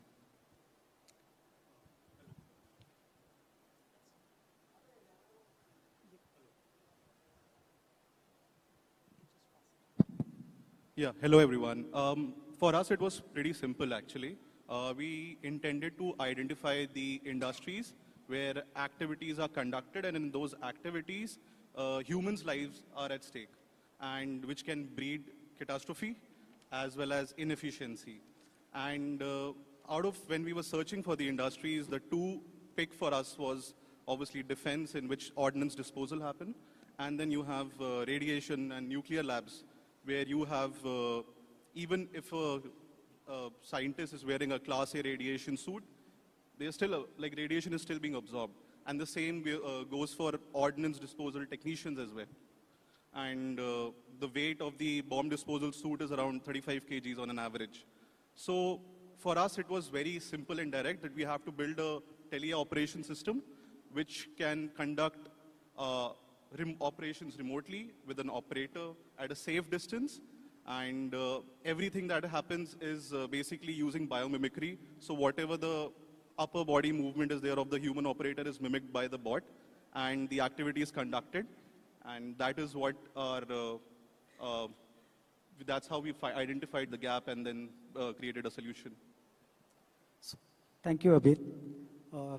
The entrepreneurs today are not necessarily restricting themselves to specific geographies or domains. A lot of entrepreneurs that we come across today are taking the challenge of boldly designing hardware. Hardware which is going to be designed from India for the world. Today, the entrepreneurs are also looking at dominating the global markets right from the word go. They don't start their business or their venture with the idea of just targeting a very limited market, but they look at like how they are going to build global innovations, global markets, global businesses.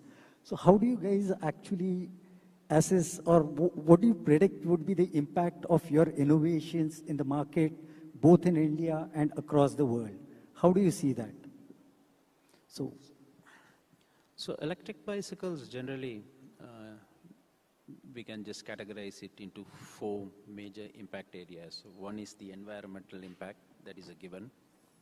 The health impact, that is also a given. But more importantly, especially for a country like India, I would like to, talk a little bit on the economic benefits and the social benefits. The economic is we are just getting these products into the market, and we will need a sizable amount of skill sets as well as talent as we start moving these bikes into second, B class, C class and rural areas. So there is going to be a sizable amount of employment opportunity, employment creation opportunity on the economic side. And on the social side, yes, the electric bicycles do give options for women as well as, marginalized communities. And promoting these amongst these people will finally pave way for social inclusion. Dr. Prafulla? Yeah. Okay, let me put it this way. We've heard again, I'll just go back to net zero. Organizations, we've all heard pledges, yes, that we are going to be net zero by next year. And I don't think anybody in this room has not heard that from any organization. But do we know what that near net zero means, which we will potentially achieve by 2045? Is 10% of our emissions. The 90% of our emissions are still not even being looked at. There are a handful of companies that I could count on my fingers who are saying, oh, maybe we'll start looking because it's got a complex supply chain in a very flat world where your raw materials are happening from all sides of the globe that's coming in. So the impact that we wanted to achieve is, can we solve that problem of 90%? Which is, can we start doing two things which my previous panelists have already covered today. Blockchain brings trust. So it's not a technology, it's a momentum of trust. So can we bring trust so that you first believe that so-and-so raw material has got this benefit coming into my product? Two is already been mentioned, traceability. Can we really trace a green quotient? Let me give a simple example. We all know today there is renewable energy. We've been seeing the ads of Adani through the last 48 hours. We know they're doing so much on renewable energy. It's coming into our grid, which means our grid power, which is mixed up, has got 20, 30, 40, 10, 15, some percentage of a green feature.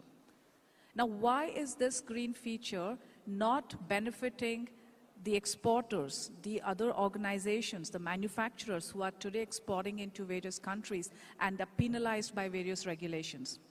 There is a green embedded in the product which you're not able to quantify. So when we establish blockchain or underpin with that, we're able to trace that green, we're able to quantify that, establish a trust so you can pay for it, so you can charge for it. And I'll leave it with one simple example. It's like I would come and dirty this place today. We've all been here, we've eaten, drinking, there is a bit of a mess here. I'll go back to Bangalore and clean my house because I've dirtied it here. How does that feel? It doesn't solve the purpose. So typical is what this is, greenwashing.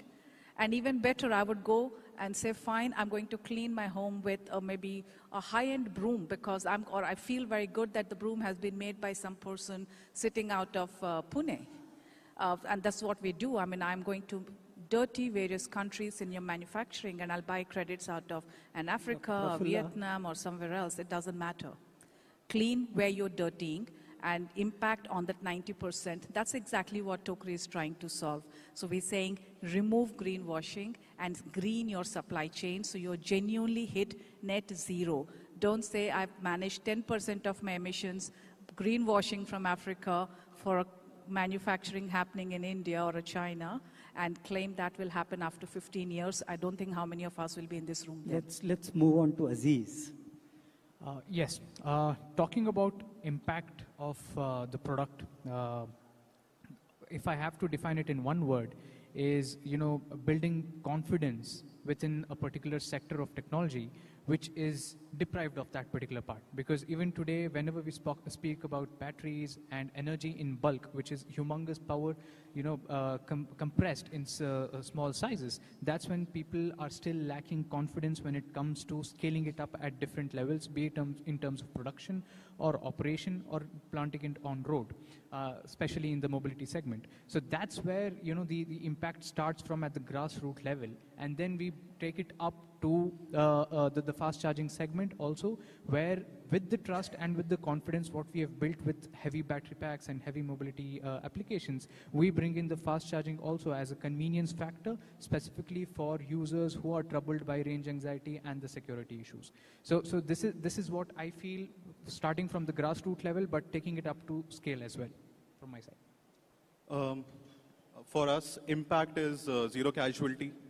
You can operate multiple bots at single time, so efficiency as well as fatigueness. So if as an operator I'm controlling the bot for a longer period of time and I'm tired, I can switch between the operators and still continue the work.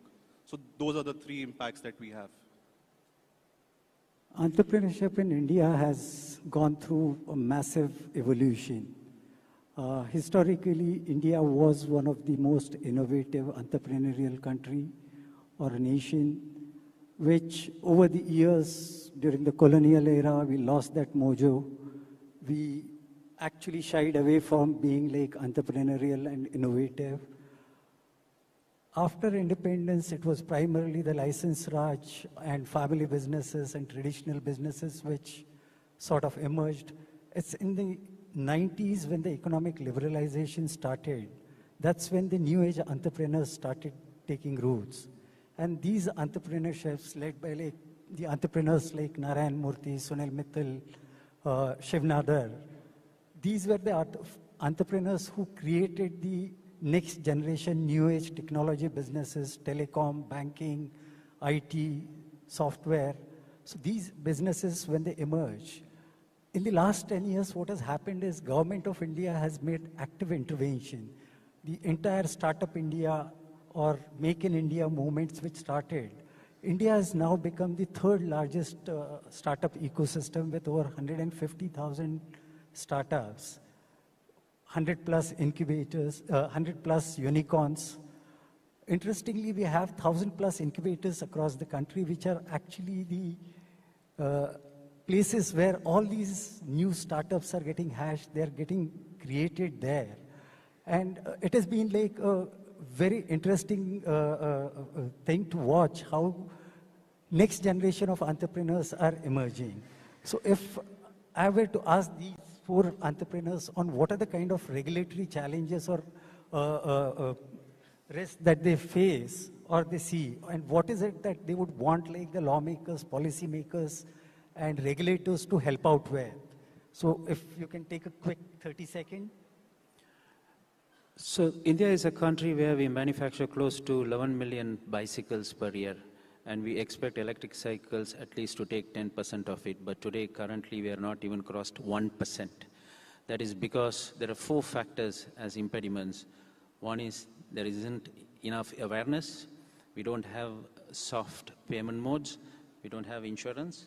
And also, we need pure testing facilities and standardization for electric cycles. With the government intervention, if they can,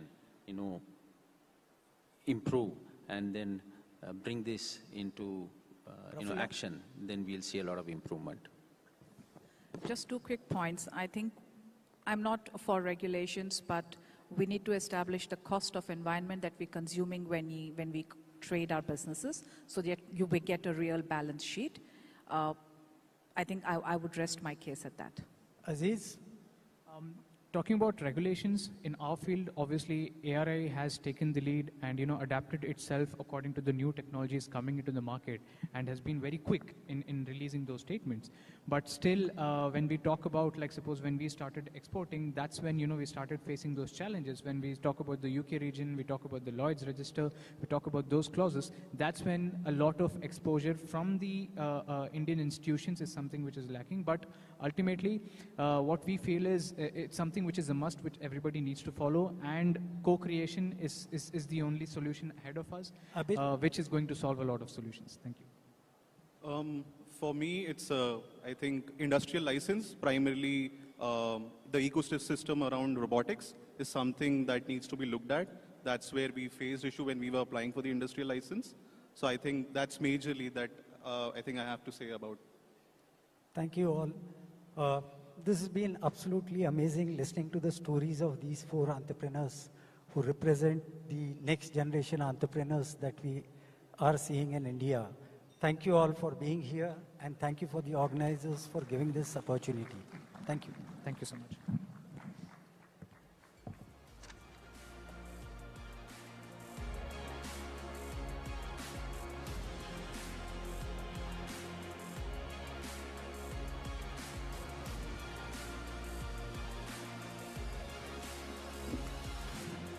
Wonderful session.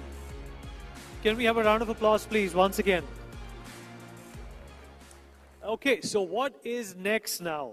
What is next in quantum computing? That's what we're going to talk about with some stalwarts of this industry. May I please call upon Mr. Ajay Chaudhary, Chairman of MGB, National Quantum Mission, onto the podium. Mr. Bodhaditya Santra, co-founder and CTO, Prenishk. Mr. Vidur Raj, founder of Quanastra as well. Please, sir, come on stage. And moderating this session would be Dr. J.B.V. Reddy, who is the Mission Director of the National Quantum Mission. Big round of applause, please.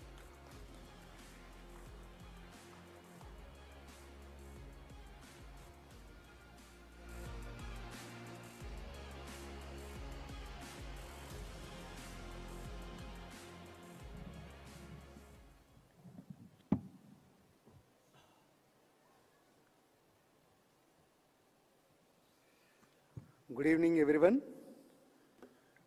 Presentation, please. Thank you. Which one?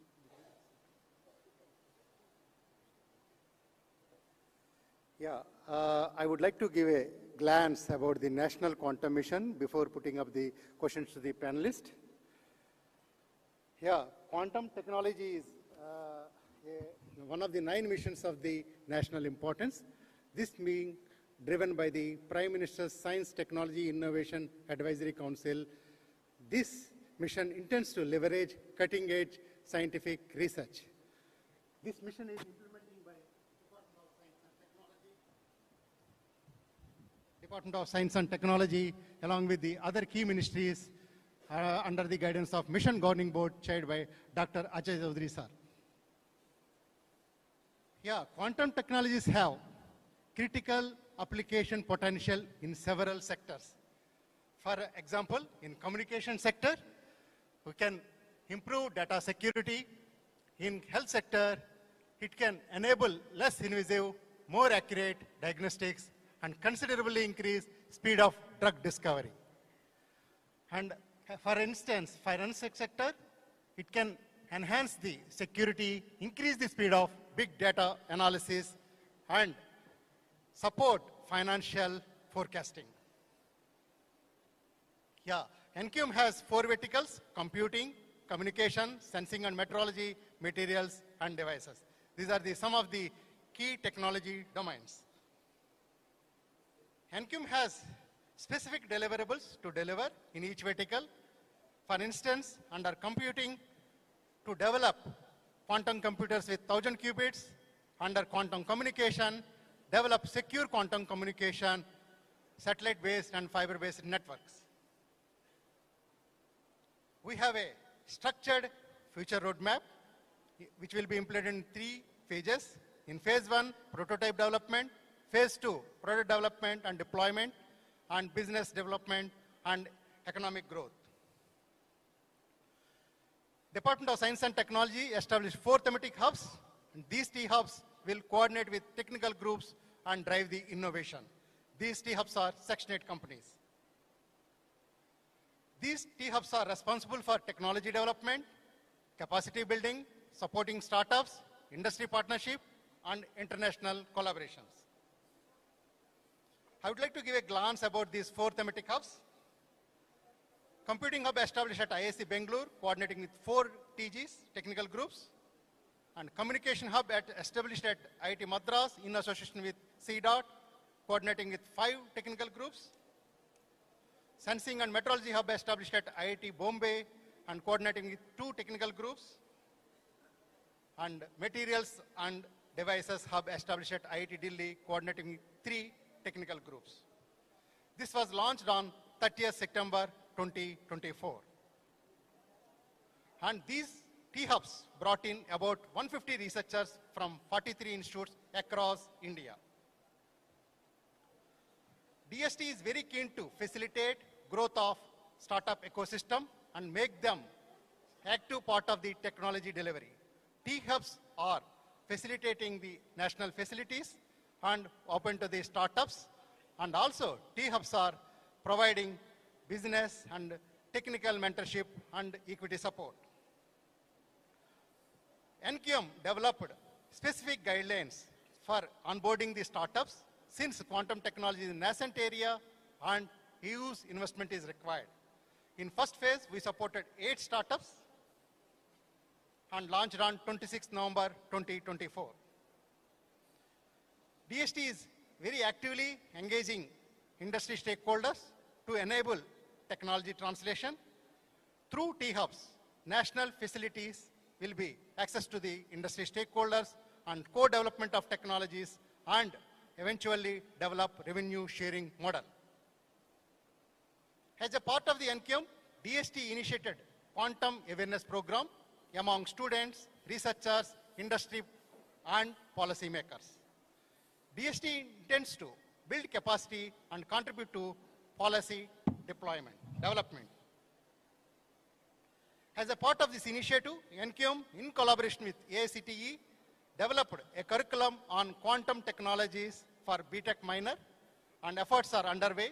book writing, video recording, and faculty development programs. DST will provide financial assistance to technical institutes for setting up the lab infrastructure for quantum technologies. Thank you. Thank you very much. Now I would like to request Chairman MGB, National Quantum Mission. Sir, you are as a Chairman MGB, what is your vision and role to take this mission? India can become a global leader. Over to you, sir. Can you all hear me? Okay. So first of all, I'd like to find out how many people know what is quantum. Very few. So let me just start from there. Quantum computing, if you look at classical computing the way it was till now, it was actually involving binary, which is it uses 0 and 1. 0 or 1.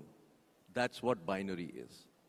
In quantum, we use 0 and 1 in a very simple way. Fundamentally, what that does, it makes it much, much faster than a classical computer. But the classical computers are used for normal applications. Quantum computers are actually used for more advanced applications like drug development, climate change, financial modeling, etc., etc. We never use quantum computers for accounting and all those things. It just will not work. So that's the big difference between quantum and normal computers. Why did we set up quantum mission? Is that as a country, we need to be looking at having strategic autonomy. Today, more so, because of the changes that are taking place in the world is becoming unipolar. It used to be multipolar before Trump arrived. But now we are in a unipolar world. That means that each country to its own. And as a result, what is super critical for India is to have what I call tech sovereignty. We need to own technologies. We cannot be dependent on others. So when we set out to do the National Quantum Mission, the big difference that was there in any other mission and this one is that we have very clear focus on research which leads to products, not research that leads to writing papers. So that's the big difference of what we are trying to do in the National Quantum Mission. So as Dr. Reddy told you, there are clear targets for each area. Let's say we need to create a 1,000-qubit computer in a certain period of time. These kind of targets are what are being given to different researchers to work on making this happen. Parallel to this, we are not just depending on the research and education community. We have a very deep focus on supporting startups, because we believe that startups are going to be a huge part of our success. So normal startup programs that are there in the country will give funding of 5 lakhs, 20 lakhs, 50 lakhs, 1 crore. In this startup community, when we sat with the startups, we discovered that their requirements are for much larger sums of money. Now, this area, most VCs don't understand. So, to make this change happen, we said we will give up to 30 crores to each startup, depending on the level of research that they're doing, the kind of equipment that they need to buy, kind of software they need to buy to make it happen. And therefore, we believe with this kind of generous support for startups, we will be able to go faster on development of products in India for the world. So that is why we have created this scheme for startups. No other government agency in the country gives anywhere close to this. We are the largest in terms of giving. We've already given away close to 76 crores to 8 startups. So it's not that we are talking about it, we've actually acted upon it. Okay. So this is the thing that we are trying to do in the quantum mission. And we want to make sure that we keep up with technology. We need to own technology at the end of the day, because technology sovereignty is essential for India. You know, now the US is standing on its own, China is standing on its own. I believe very strongly that both the US and China would not like us to succeed. They would resist our rise. Why that will happen? Because it's all become unipolar world. Everybody to themselves. In certain areas, US may work with us, but China definitely will not work with us. But I think EU will probably work with us because EU is recently with what Vance went and said to the EU community. So I think for us as a country, we want to make sure that we own technology, create technology, and have it done ourselves, right? So with that, I'd like to close here, and maybe some others should be. Thank you very much, sir. I really appreciate. Now, I would like to request Professor B. Santra. He is from IIT Delhi, and also he is a co-founder and CTO of Finnish startup. What is quantum computing? What is the advantage from this quantum speed up? How does Finnish technology contribute to it? Professor Santra. Okay. So I hope all of you can hear me. So this is a great question. So what is a quantum computing? So I hope all of you in this room and whoever is listening understand what is computing. It is as simple as if you would like to add 1 + 1, right? And if you want to go into more complex mathematical models which may get into AI, so this is all computing. So by quantum, we are not doing too much different, but we are trying to get into the space where it is not possible to go with classical. As rightly said by Dr. Chaudhary, so this is just a realization of 1 and 0 at the same time. So there are a lot of probability involved into it. And if you want to do this, you need to look into certain things. So for computers, so the computers or the smartphone, what we are having, these are having using the main component behind it is semiconductor transistors and so on. For a quantum computer, you need certain things like atoms and molecules and something, ions, which will have those properties. So for all of you, it is not really important to know what is this component. As you, most of you or many of you do not know what is inside your mobile phone, you just use it. So what is more important to know how you can use quantum computer for the benefit of the whole society, for the whole industrial revolution and so on. Okay. So now going to like how the speed up can happen. So speed up is having a couple of different meanings. So the best we can do in quantum is exponential speed up. Now so beside that there are also some polynomial and so on. Now this is a bit of a relative word, I would say, because so the building time of a quantum computer is huge. So we have to wait and we have to show our patience and we have to give a lot of dedication in order to bring this machine into work.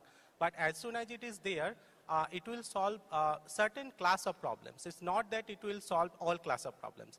Are we building the quantum computer for solving all problems? The answer is certainly no.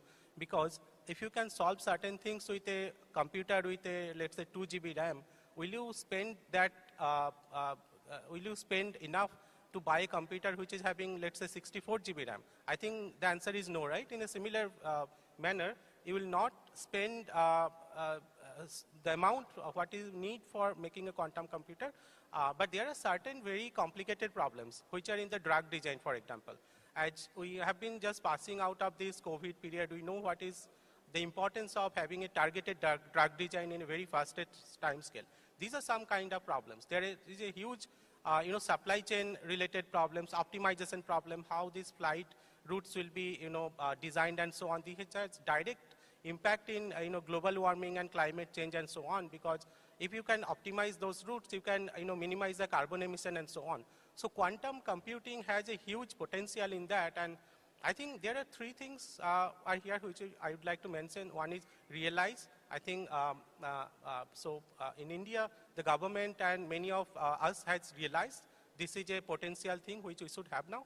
The second one is recognize. So thanks to the government and to DST that they have really recognized it, and they have now really selected for the first time that 8 startups and a number of technical groups would be dedicatedly supported by government for making this ambition a reality for India and for the global. And then the third thing, once you have this realization and recognition, you get the monetization. Once you have this monetization, then you start to unlock these economical value doors. And that is the point when all the stakeholders in the country, starting from 8 to 80, and everybody in all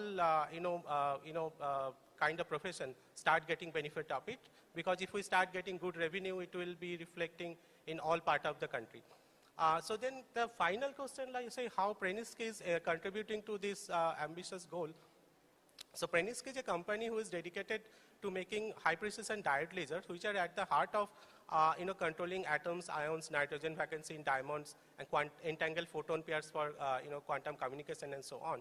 So we are actually manufacturing these laser diodes, so diode lasers and all electronics and other things, so that all kind of hassles are gone. So you have to understand one thing, that money is not the only problem. There are also other geopolitical issues which will come. And it can happen that if you have money, you will not be able to buy a quantum computer or the components of quantum computer. So if you would like to be really self-dependent on this quantum domain, we have to make our own technology. And these lasers are a very, very good coherent photon provider and at the heart of quantum technology. So this is our ambition, that we make this reality happen in India for all of us, and then of course for the globe. Thank you, Professor Santra. Yeah, Dr. Vidurraj, founder Quanastra. You are the one of the startups selected for financial support under National Quantum Mission. How does this help for you? Well, it has been great help, and firstly, thank you very much for the invitation. So I think one of the biggest thing, obviously, money helps, because for any startup, you need the money to move ahead. But I think perhaps the biggest thing that it has done for us is giving us the recognition. So even if I needed 20 lakh rupees from some investor, like maybe 3-4 months back, we could not get it. But now there are people who contact us and are ready to give relatively good enough valuation and also money if we show some prototype and stuff like that. So that's the first thing. So we have got some sort of recognition. Even if I am here, it's because of that National Quantum Mission funding that has been done. The second thing that I believe that it allows us to do, like what Sir was mentioning, that the quantum of money is good enough. Like if we would have gone for any other funding route, even if we would have got, it would have been 50-70 lakh at max.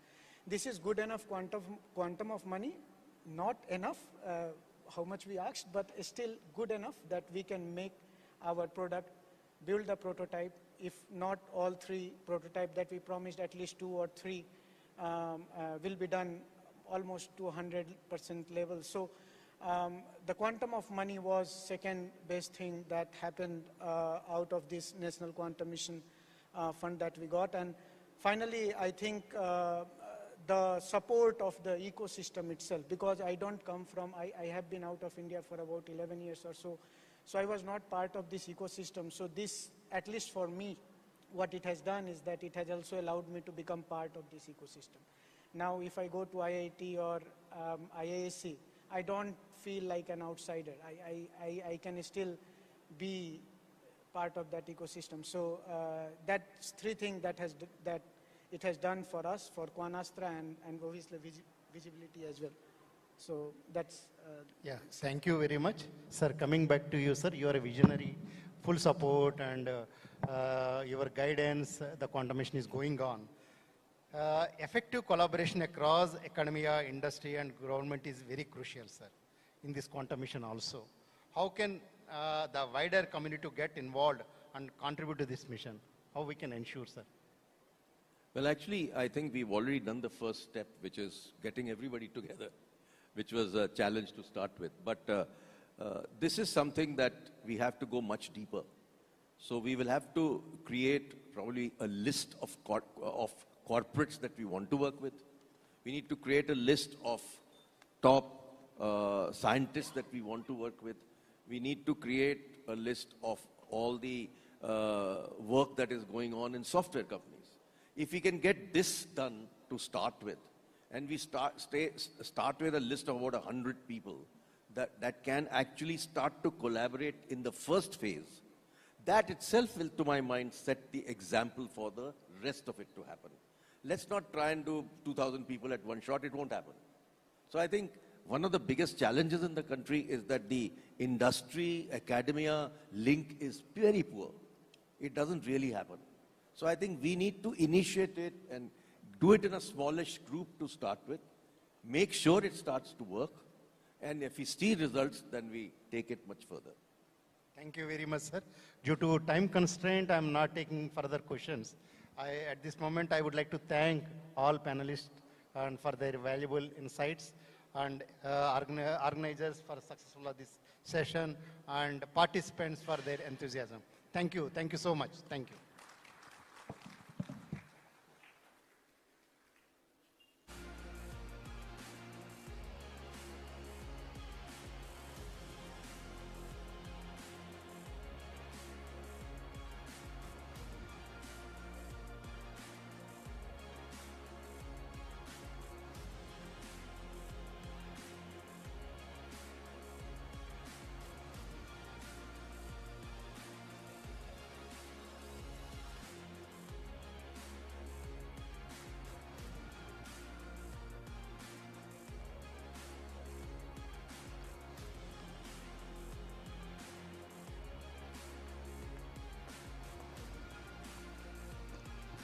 Ladies and gentlemen, let's have a huge round of applause for the conversation that we just had. Next in quantum computing.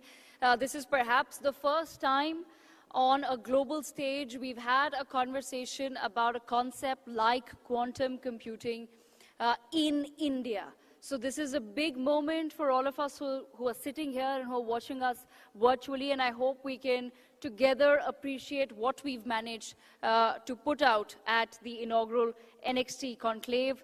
My thanks to Dr. J.B.V. Reddy for leading that conversation, and my thanks to Mr. Ajay Chaudhary, Chairman, MGB National Quantum Mission, Mr. Bodhaditya Santra, co-founder and CTO of Pranishk, and Mr. Vidur Raj, founder of Cunastra. So once again, a huge round of applause for them. And of course, from quantum computing, we move to another very pertinent topic, which is next in water. With us in just a short moment will be Mr. Pete Seglinski, CEO of CBIN. He will be a keynote presenter, and he will explain what CBIN has been up to. Pete, may I request you to join us on stage? May we have a huge round of applause for Pete Seglinski, CEO of CBIN. He's going to be talking about the next in water. Pete's company, to just give a brief to everyone, has developed a literal translation of what a CBIN is. So he's come up with a technology that clears out garbage from rivers and oceans. So Pete will now, of course, present that for the first time through an Indian podium to the world as well. Pete, may I request you to please join us on stage for the keynote presentation on Next in Water.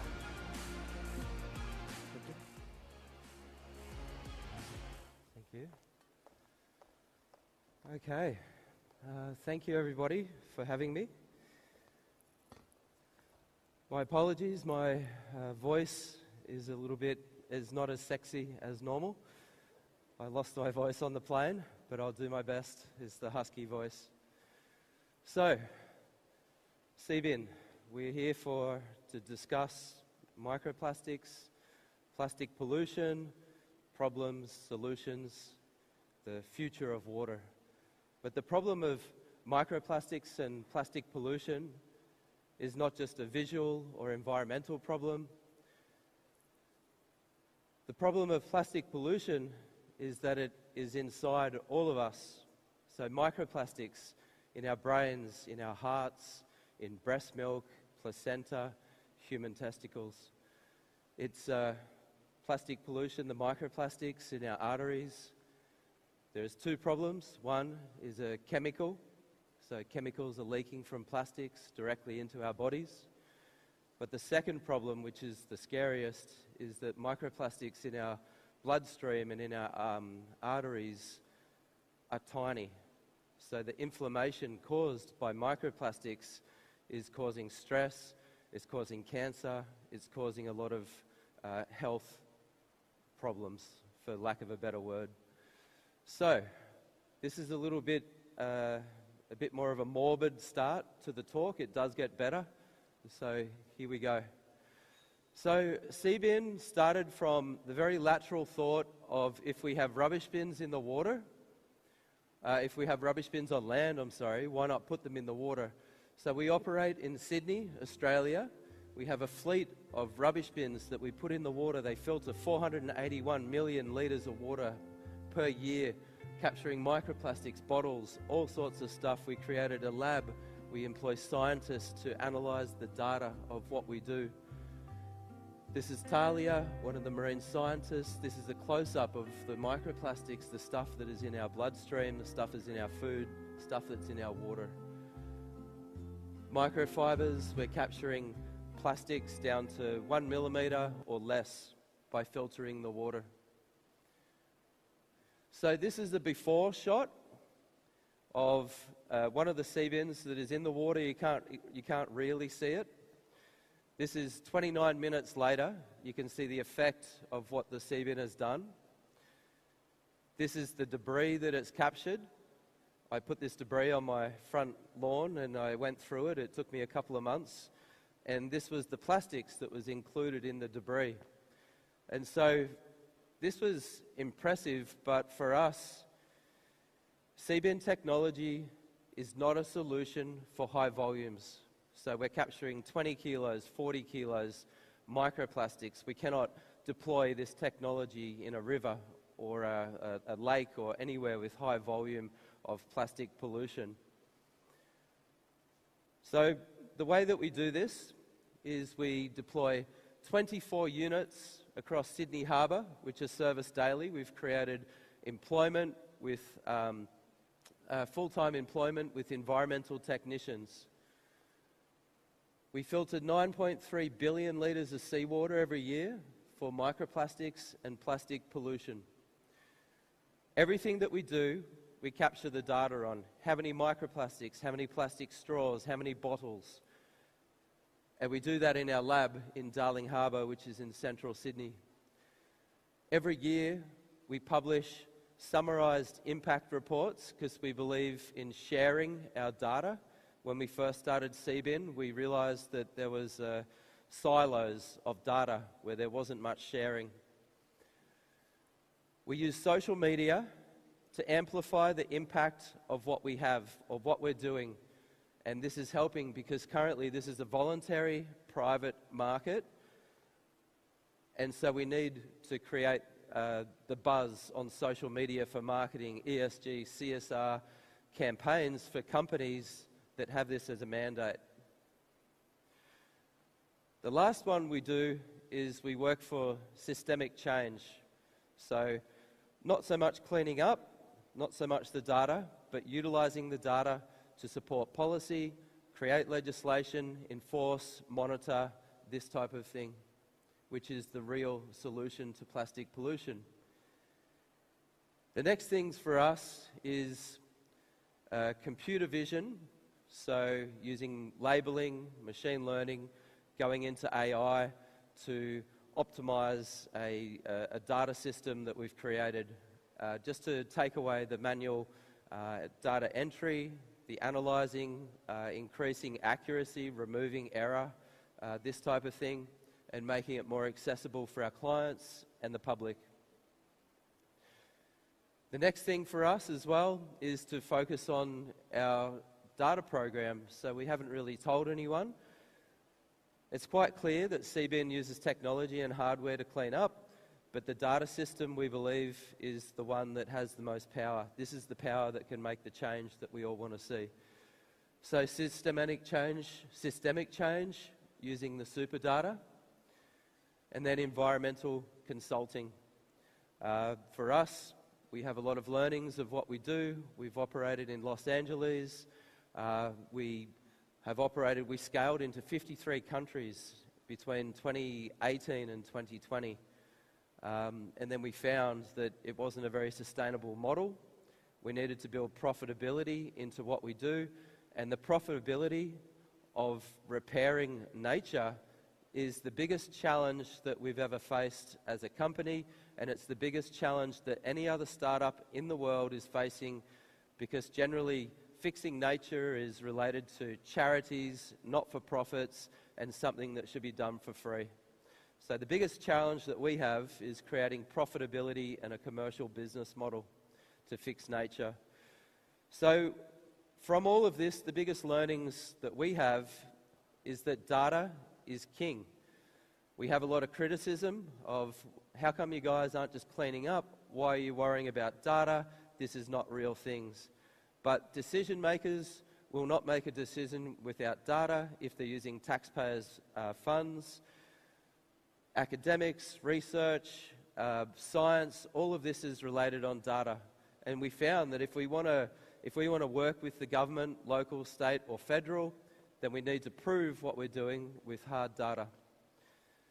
So some of the insights that we have is that with every 1 millimetre increase in rain, the amount of microplastics captured in Sydney Harbour increases by an estimated 27%. This is information, this is data that nowhere in the world else has. We found that there was a global data gap on microplastics and plastic pollution upstream. This is an example of one of the impact reports that we provide to our clients, itemising how much was captured, how many litres of water was filtered, all sorts of stuff. We created a pollution index to understand what the quality of the water is like in different locations. We have 24 categories at the moment. Microplastics is number one.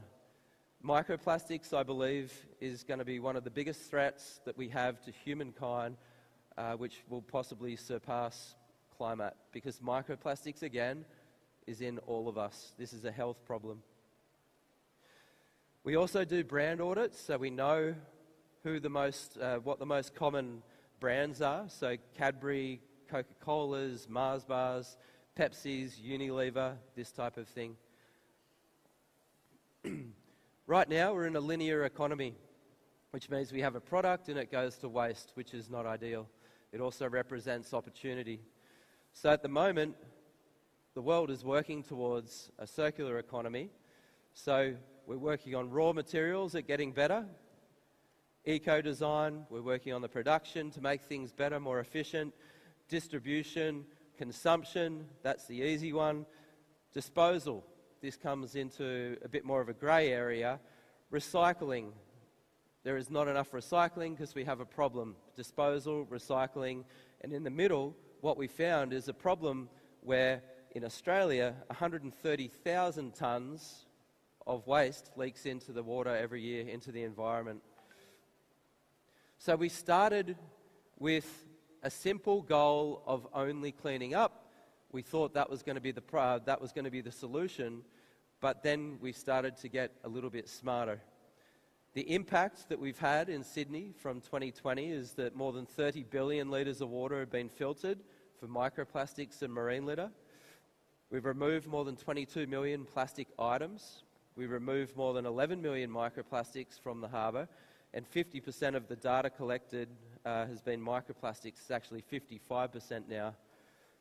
And so what we've ended up with is a very sophisticated, well, semi-sophisticated systemic change model. So we start with, we need revenue, we need money to operate, we clean up, we create scientific methodologies, we use the project data for education, prevention, which supports legislation, better practices, which leads to reductions.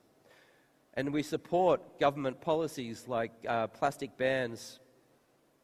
So an example of a financial risk related to banning a plastic bag, for example, we saw that there was a 71% reduction after the bans in Sydney Harbour.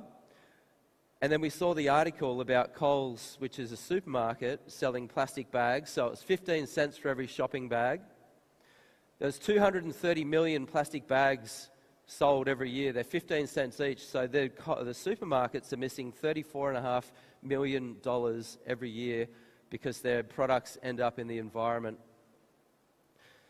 So the nature is actually worth $58 trillion, which is 55% of the world's GDP, which is reliant on nature. The TNFD, if anyone does not know this, you should Google it. This is the Task Force for Nature-Related Financial Disclosures, which is driving the framework and the systems for, I'm sorry, here goes my voice again, getting sexier. So, there is a new nature biodiversity market which is emerging. And so this is a little bit complicated to look at, but this is a carbon market timeline. So we've had 20 years of a voluntary market. This is the first year in Australia where mandatory reporting for climate has kicked in. So anyone over 500 employees, you have to report on your footprint. The next year is Group 2, 250 employees, and then the next year is 100 employees.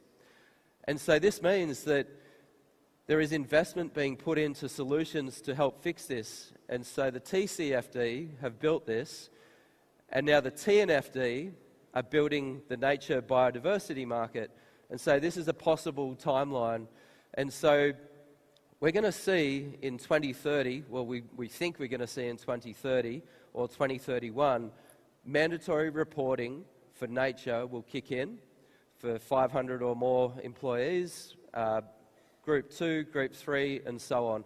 And so what we're going to start to see is we're in a private voluntary market at the moment for fixing nature. And in let's say 8 years, we're going to have a mandatory market, which means profitability, commercial opportunities, scientific methodologies, frameworks and guidance. So an example of mandatory reporting, a vertical, could be a snack bar, a Mars wrapper.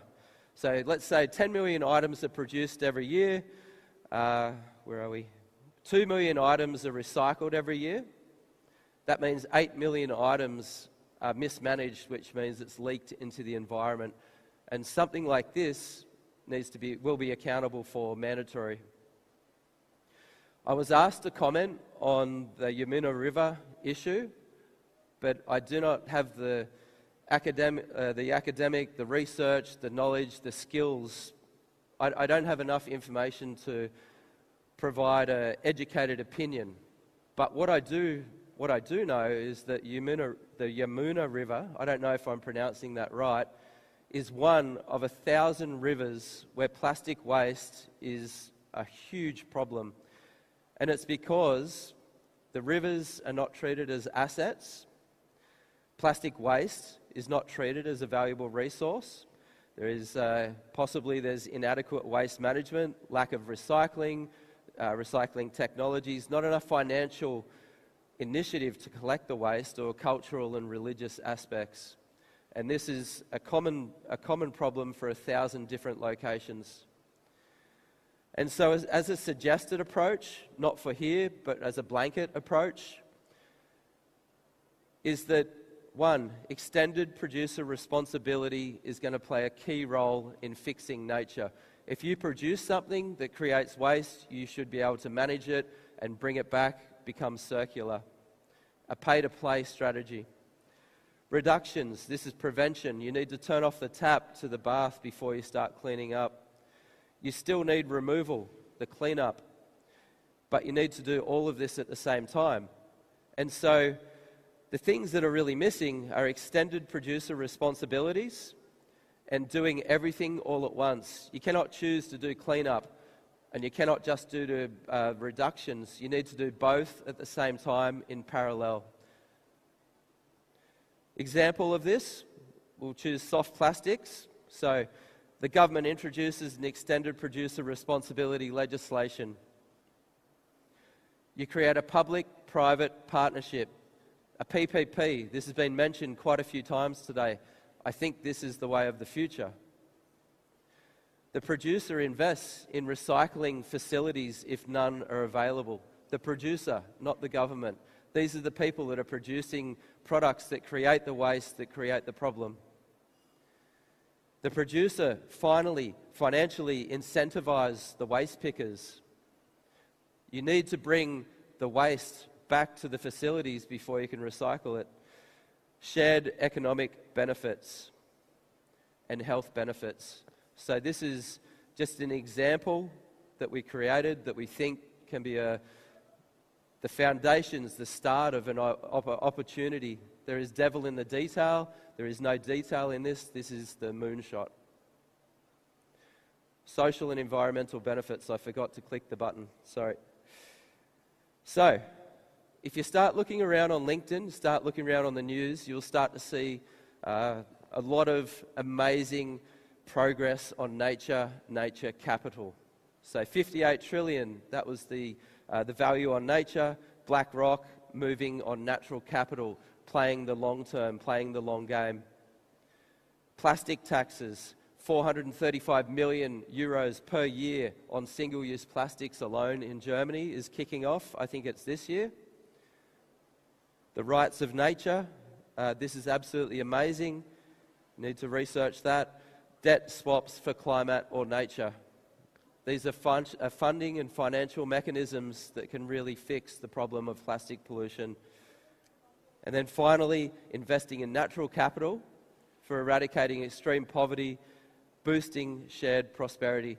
So things are moving, not moving fast enough. My time is up, but this is the last slide. So, to leave on this, we need to be bold.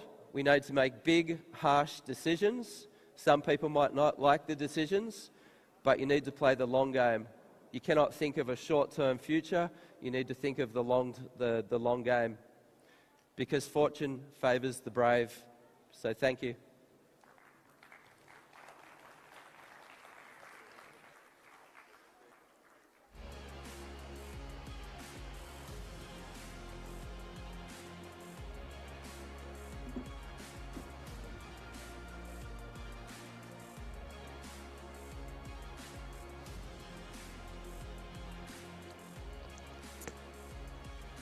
All right, on to our next session, which is continuing to discuss the problems, the concerns, as well as the challenges related to water.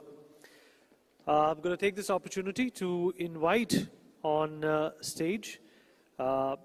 Shraman Jha, CEO of Hindustan Unilever Foundation. So please come up on stage. Also, may I please request Dr. Luisa Cortesi, Assistant Professor, Erasmus University, The Hague. May I also please call upon Dr. Prasanna Jogdeo,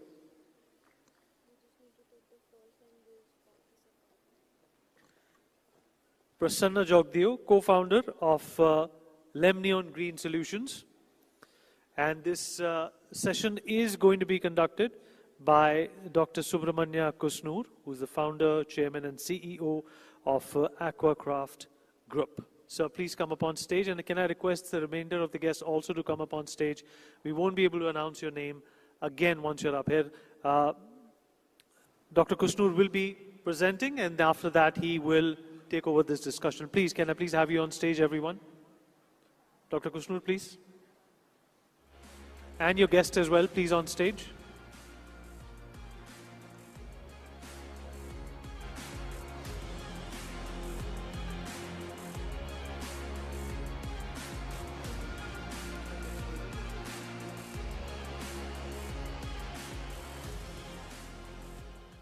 How do I start the presentation? Okay. Good afternoon, friends. It's a great pleasure to be here to talk about a very, very important subject which concerns humanity, which is available to us free. It's available to us aplenty, but over a time, we have seen a lot of human action, industrial action, and everybody distort this body. So we're going to be talking about the most important factor, water. Water is life. I'm very grateful to my dear friend Kartikeya Sharma for having given this opportunity to present what we feel could be next in water. And I will basically share a small presentation after which we will start the panel discussion. Just to introduce myself, my name is Dr. Subramanya Kusnur. I am the founder, chairman of Aquacraft Group Ventures, a sustainability and impact initiative that we started 15 years ago. We started as an innovation initiative, and we have innovated several technologies which are nature-based to address drinking water, sewage, and sanitation. Over the last 15 years, we have treated over 15 billion liters of water, treated and recycled over 80 billion, and saved over 300 trillion liters of water. In this journey, we found a glaring gap of monitoring of water use and efficiency, and that's when last year we innovated the world's first digital water bank, Aquarium. What we mean as digital water bank is a synonym to a normal bank where we replace currency with water. And the idea of doing this is to basically emphasize on the importance of water as much as currency. If you have money, you can buy water. But if you have no water, you cannot survive. So that's where we have built this entire program and platform, not just to emphasize on the importance of water, but also unlock the economic value of water by recognizing it as a financial asset and an investment. I'll just take you through a small presentation of what this means. These factoids, everybody knows, but unfortunately, the call to action is very limited. And human behavior says that until and unless you're incentivized to do something, it's very difficult to do that. That's why we have taken this initiative of building this platform. As I told you, it's a digital water bank. It functions like a bank itself, where water is valued, it is traded, and it is financed. When I mean finance, we cannot rely on government all the time. Government is doing a brilliant job. And India, the last decade, has been a testament to a fantastic, impactful initiatives taken under Swachh Bharat Abhiyan, Jal Shakti Abhiyan, and Har Ghar Nal. To complement this activity, the industry and the community needs to scale up. So this is a marketplace for sustainability where right from harvesting to monetization, the entire water ecosystem is mapped through digital interventions. Again, leveraging cutting-edge technology like artificial intelligence, machine learning, and most importantly, the participation of all these stakeholders through effective KYC makes it very robust and compliant. Water credits. This is the currency of future. We call it aqua credit. And this is nothing less than, it's akin to a carbon credit, and we just saw a presentation earlier about plastic credits. So what is credit finally? Credit is something which incentivizes, it credits into your account. It incentivizes good behavior in water. So you earn credits by doing water positive actions, rainwater harvesting, groundwater recharging, sewage recycling, and water circularity. And you can trade credits. These credits can be traded as offset. It can be traded towards ESG compliance, and it can also be traded towards unlocking the economic value and creating a price discovery mechanism for water as a financial asset. Most importantly, and this is what we are trying to proliferate very, very strongly today, is that as you invest into several other asset classes, we are looking at creating water as an emerging asset class for not only the industry or the agriculture, but every stakeholder and every individual to contribute their might. It could be money, it could be actions, it could be commitment, it could be proliferation. But by doing this, you are actually building a future for your own. Well, we can continue treating water as an endless resource or acknowledge its true worth and take action to protect it. The choice is ours. I guess it's very important that each one of us realize how important water is, and this session, Next in Water, which is going to be a panel discussion of eminent panelists, will discuss, deliberate, and agree upon what are the next initiatives and emerging trends in water sustainability. May I request my distinguished panelists, Luisa Cortesi, Shraman Jha, and Pravan Jogdeo, to please come on the stage so that we can have a nice discussion around this. Thank you very much.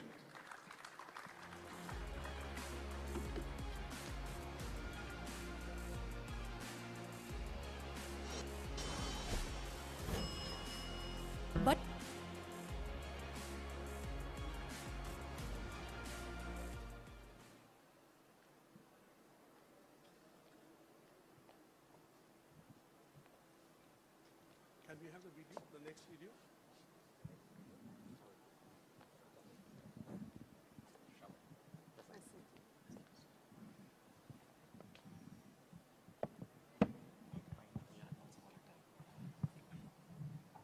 We have a short video on the water footprint, and after that, we just start.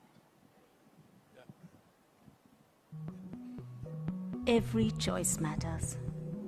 And the impact of our choices on natural resources often goes unseen. Especially for water. Water used to make a pair of shoes, to jeans, or even a phone goes up to thousands and thousands of liters. What if we could give consumers a way to make their choices better? Introducing the Water Sustainability Score. From factors such as water sourced, water used, water wasted, and water recycled, we created a first-of-a-kind symbol that shows you how water-positive brands and corporations really are.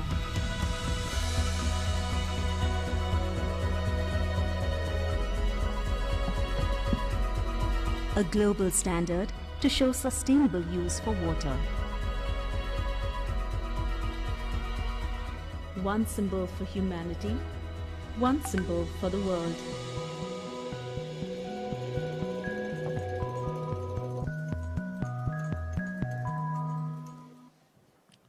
Thank you. So these are some initiatives that we are taking ahead, and I take great pleasure in introducing a distinguished panel here, starting with Mr. Shaman Jha. He is the Chief Executive Officer of Hindustan Unilever Foundation, a Chevening Scholar from the London School of Economics, and a graduate from IIM Calcutta and St. Stephen's, Delhi. Welcome to the panel, Shaman.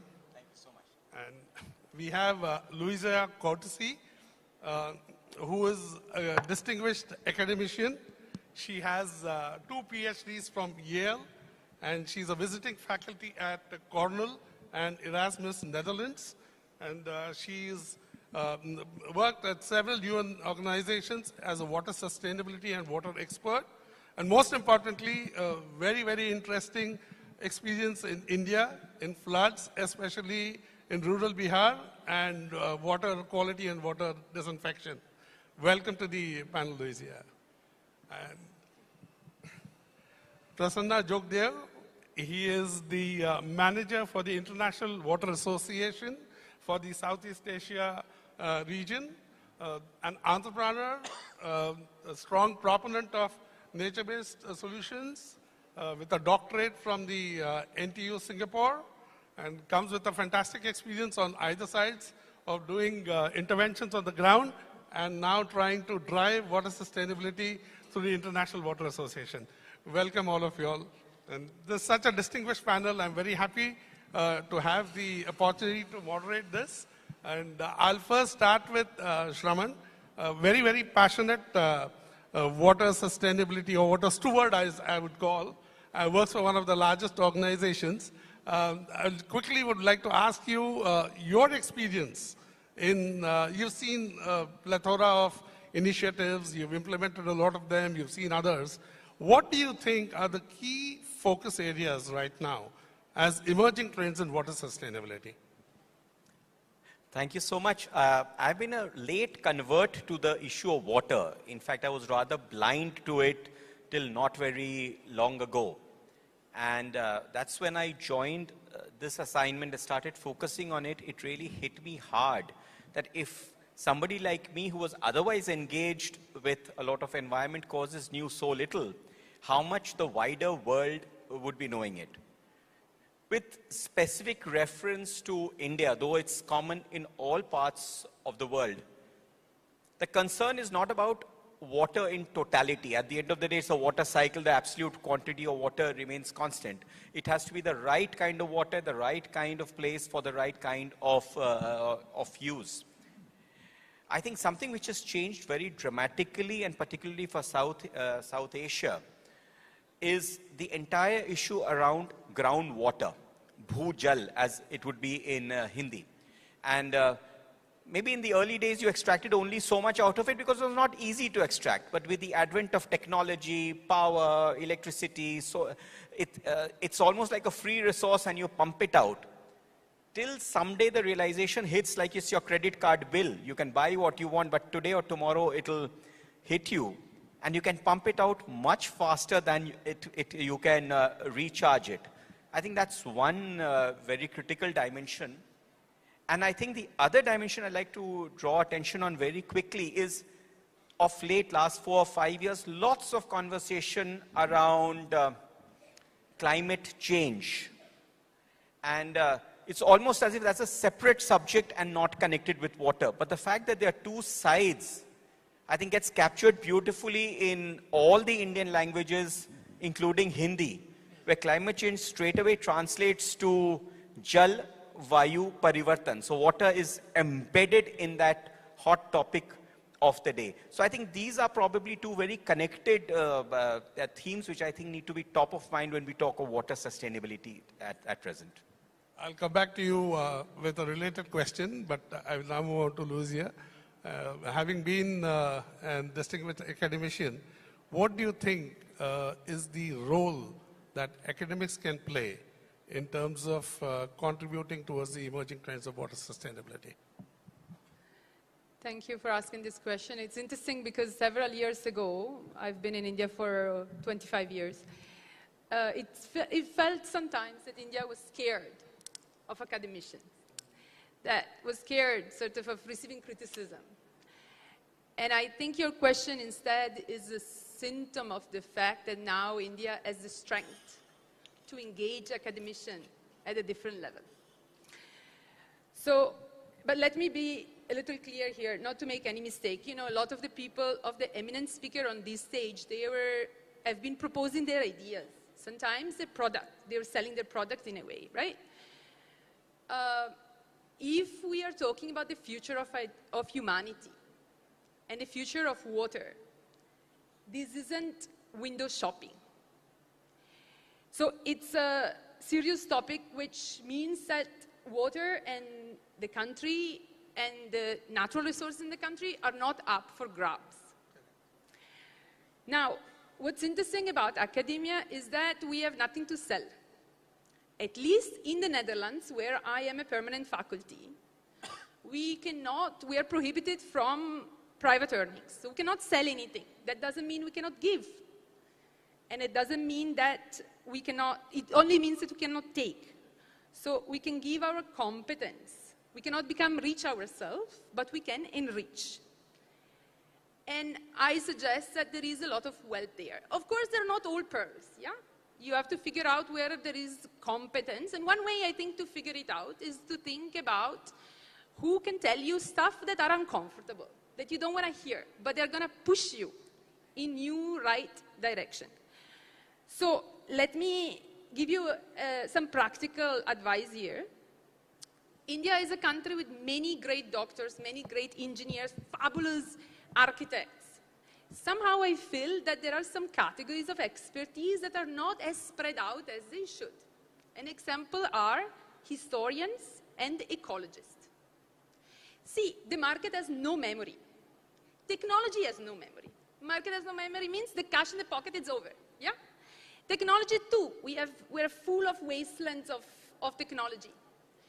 But the country has a memory, and this country in particular has a memory. Now, how to spread it is by hiring historians across the board. When I was working for UNDP and WFP here in Delhi, but from the New York office, my last advice to the country director, to my bosses, were hire historians. And the second part is hire ecologists, not ecologists, but spread them around. The point is that the only and the greatest producer of water is the ecosystem, nothing else. All your finance and market and technology are not going to produce it, right?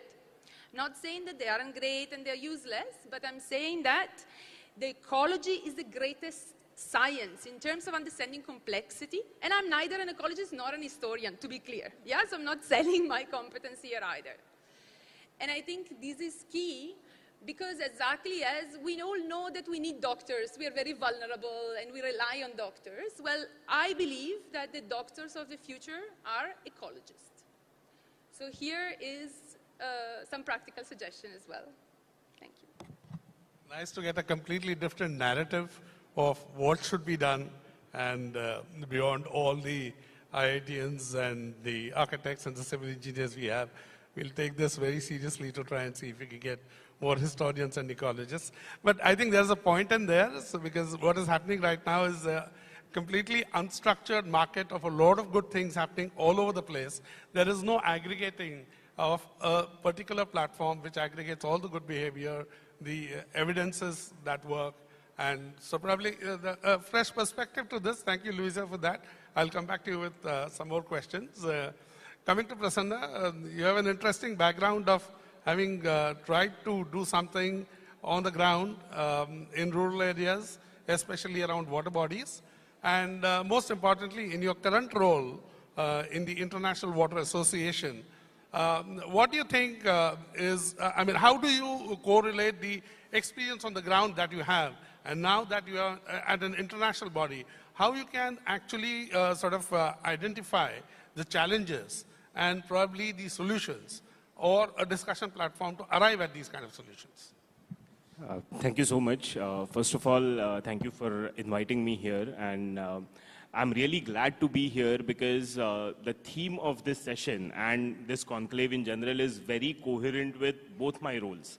Because at International Water Association, we have a huge network of water professionals, and we believe in knowledge exchange, we believe in collaboration, we believe in understanding or identifying problems of the future or challenges of the future, and then start working towards it.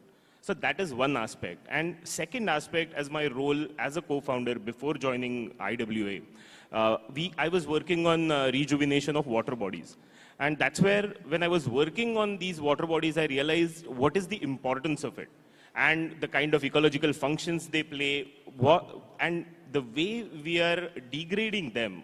What are the benefits, or what are the effects of that onto human health as well? So in a way, through both these roles, what I've realized is when we implement some solutions, it has to be context specific. So we have to understand, as she mentioned, that the ecology of that particular area, hydrogeology of that particular area, and then context-specific solutions have to be given. Even when we talk about urban areas or peri-urban areas, when we are implementing infrastructure, again, the same context has to be there. How and why we are implementing the infrastructure, how are we going to maintain it, how are we going to operate it, that is something that we have to start thinking before we implement something. So I think context specificity and futuristic thinking, or understanding what we want to do before we actually get into it directly, is something that I've learned through these two roles. A very valid point, because all our collective experience definitely shows that intervention into water sustainability is an ecosystem approach. It's a multi-stakeholder, all-inclusive activity. But one of the key challenges that always everybody faces is the need recognition. What is actually the need and what we need to do as interventions? So that comes to me, to Shraman, for a very interesting question. You're on both sides of the coin. You're a part of a large FMCG which leverages a lot of agriculture and agricultural produce and doing things. And on the other side, you're actually doing a lot of interventions to help farmers, communities get into water stewardship. So there is a fine line between doing business and a fine line in terms of helping the community which gives you the business. Agriculture being the largest consumer of water, followed by industry, which is the next. How do you think the entire narrative is going to pan out, especially with emerging technologies like artificial intelligence, stochastic forecasting, water risk management? With your extensive experience, I'd love you to share a few ideas, thoughts, and your experience for the audience here, please. So at the outset, while the organization I work for is funded by a consumer company, I am not associated with the consumer company at all. I am 100% on the social side and social sector. So that is there. Having said that, the question that you asked, I think technology has to play like in every other part. It has to play a role in making that difference to things like water. And as Professor Louisa pointed out, water is not going to get created out of various kinds of but however, the management of water, there can be a lot that can be harnessed. And I'll give you one very small example that came out of one of the startups. And we were able to help them pilot it out, and thereafter various state governments have picked it up. Very basic question, as you said, 80% of water goes in agriculture. But why do you need water in agriculture? Essentially, to get the soil moist up to a certain level. It's essentially a management of soil moisture. There's an optimal level to that. More than that doesn't help. It should not dry more than that. But if you've seen the aggregate pumps, if you're running and you're not paying for the fuel, let it run. How does it matter? A simple intervention, IoT-based, planted in the field, which just sends you a signal that, okay, now the soil is getting dry, please switch on the motor. And a separate signal coming to, okay, it's reached the optimal level, switch it off. Itself makes sure that, fine, you're not changing anything fundamentally to what you're doing, but you're not wasting the water. Human beings are lazy. Even that effort of switching on and off is, so the next stage, I believe, is that it'll automatically switch it on for you and switch it off for you. So obviously the advances that we are seeing even in the area of artificial intelligence, etc., makes it possible to digest and absorb a lot of data, make sense of the data, and we'll have to find ways and means not just to use it in large organizations, but how do we make it commonplace and by the agrarian community? They are the final users of it, and they will be the worst hit if we were to land up in situations which we periodically do of not having the right kind of water at the right place at the right time. So it's intrinsic to it. We as a foundation keep looking out for it. Things that we learned in geography and we thought we'll never ever need to use it, like contour maps and so on. Now you realize that translated, the village women, they understand it because there's a universal truth. Water can only flow down. And therefore, those last mile kind of things improves the effectiveness of whatever is being done. Whatever is being done on large scale, but these last minute understanding adjustments can make sure, is it relevant? Is it going to be there at the right moment or not? So in step by step, it has a very critical and crucial role to play, and we are very keen to support it. Thank you so much. That's a wonderful example that you gave, and that essentially drives to the point saying that leveraging core principles of water sustainability with advanced technologies, I think we'll be able to create a model, and as you rightly said, it'll evolve over a period of time. A very interesting question to you, Louisa, and we've seen, what someone told earlier about water and climate being the two sides of the coin, and in climate we've seen largely discussions around carbon and carbon credits, and we've seen the market right from the Kyoto Protocol till now, how it has evolved, the voluntary market, the regulated market, and we have embarked on a program for water credits. What do you think could be the key learnings that we could take from the carbon overall market and to make the future water credit market more sustainable, more robust? Thank you for the question. I do agree with you on the fact that if we are to think about financial solutions such as water credit, we need to look at the carbon credit market very seriously, as well as to also consider the specificity of water ecology and biodiversity, which are extremely different from the carbon story. So first of all, the carbon credit market has done, there is plenty of literature on the many mistakes of this market. You know, it's been criticized diffusely for having very poor quality control, no accountability or very minimal accountability, no permanence, no verifiability, misleading claims. It has been used as a go, pass, jail-free sort of card. And we know water is perfect for washing, right? It's also perfect for greenwashing. So the thing is, we need to figure out that ecology is not protection, is not an excuse to make money.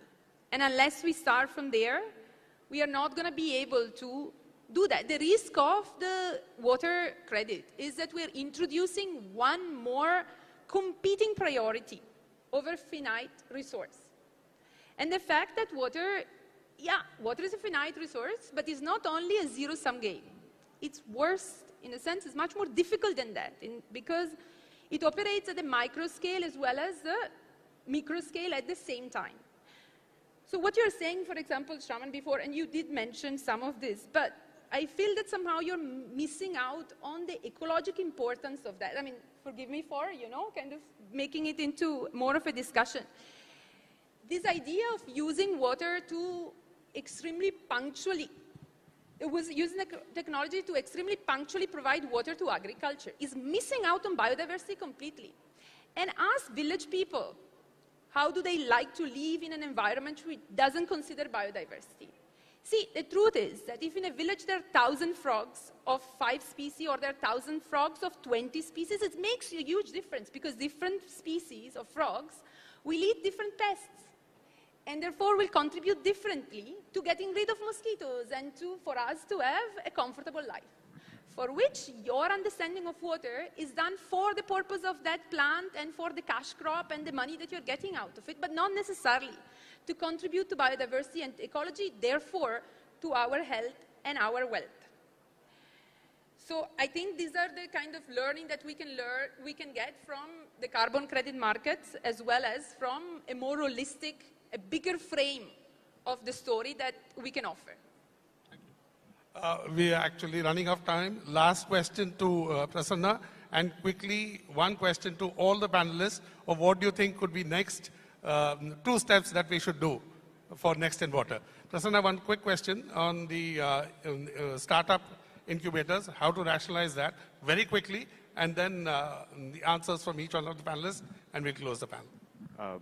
So I think in water sector, there are many startups which are coming up and with many new technologies. I'll specifically talk about the nature-based solutions and related technologies. I think with the differences in hydrogeology and challenges that we have, especially in India, it's also similar worldwide, but especially in India, with the differences, that context has to be there. Again, the different technologies that are coming up, there has to be some standardization of that. And the most important is the evidence building part.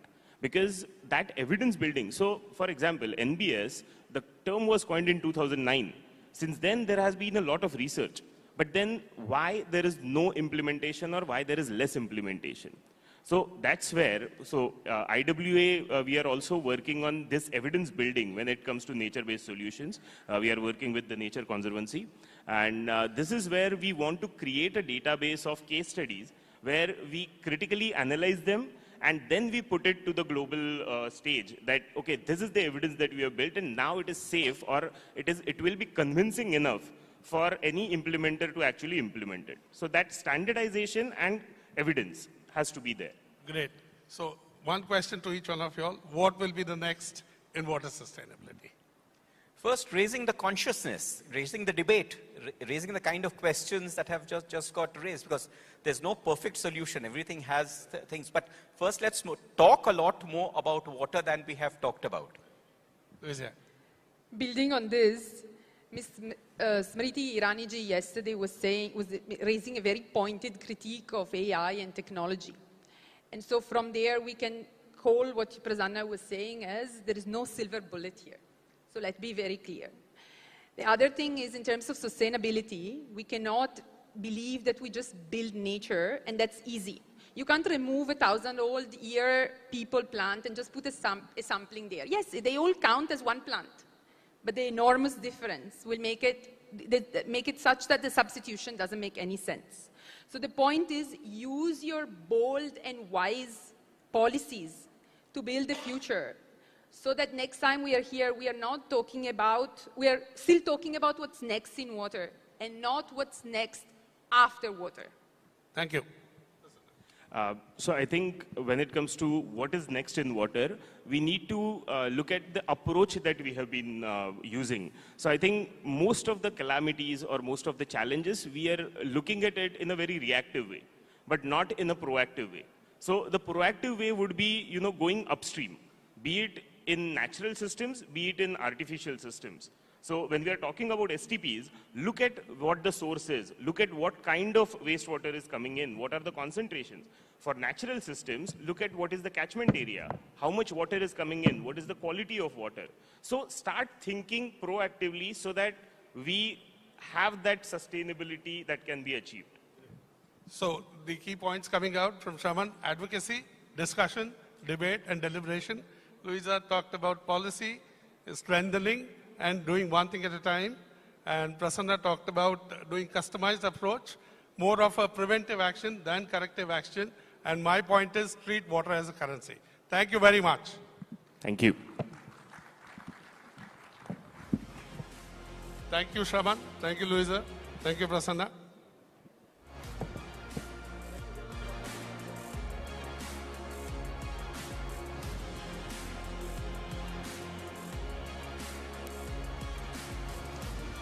All right, a round of applause for this wonderful session. Okay, we're going to move on to our next session. Perhaps this is something that everybody can relate to. What is next in business? An important facet, an important industry, which of course runs just not the nation but the entire world. What are some of the nuances that can be considered and discussed when it comes to business in the next few years is what we are going to discuss. Can I please call upon stage Dr. Anurag Batra, who's the chairman and editor-in-chief of the Business World Group.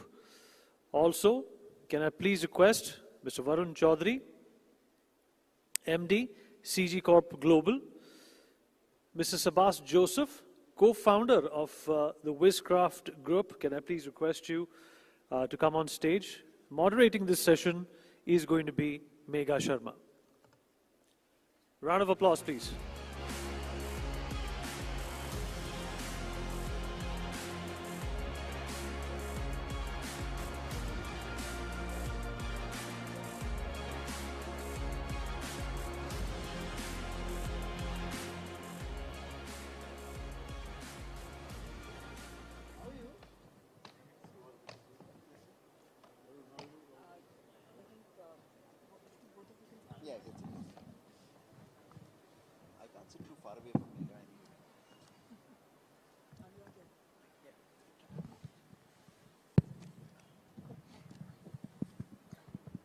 Hello, everybody, and this is going to be an exciting session. This is next in business, entrepreneurship. What is it that the world is looking at when it comes to the new experiences, the trends that at this point of time are in focus?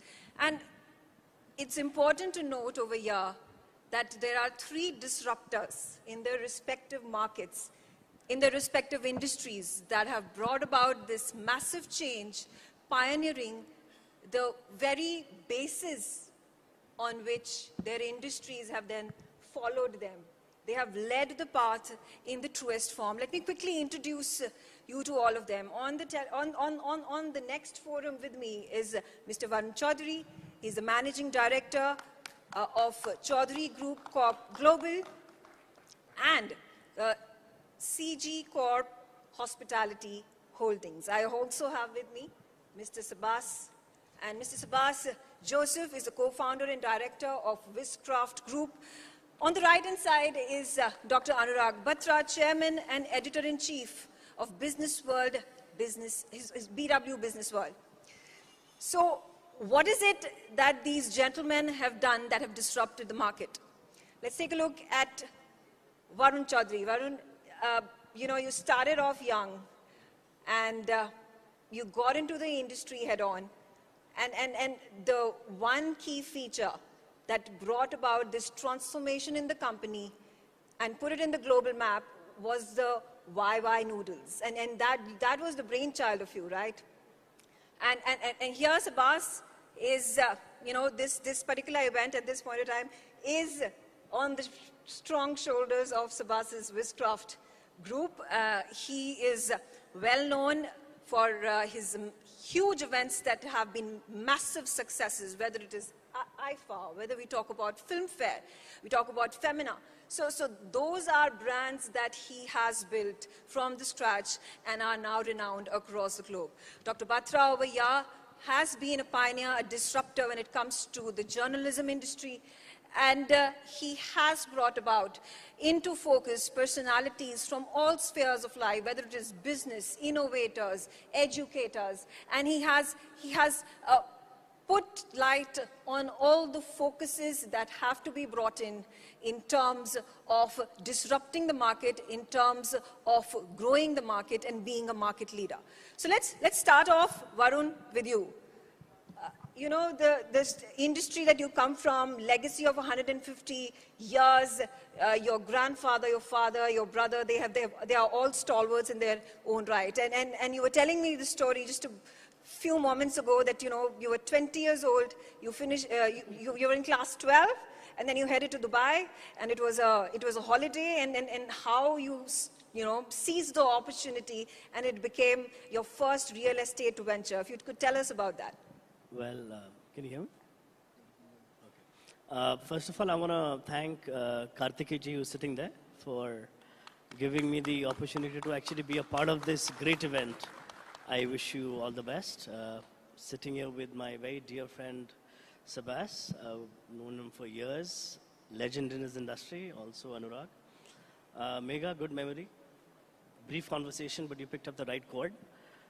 Right after my boards, when I passed out of Doon School, I decided to go to Dubai.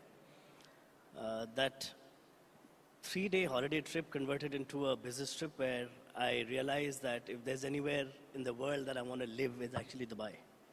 So Dubai became my business school. I learned the business ropes and I learned to swim in the sea full of sharks in Dubai.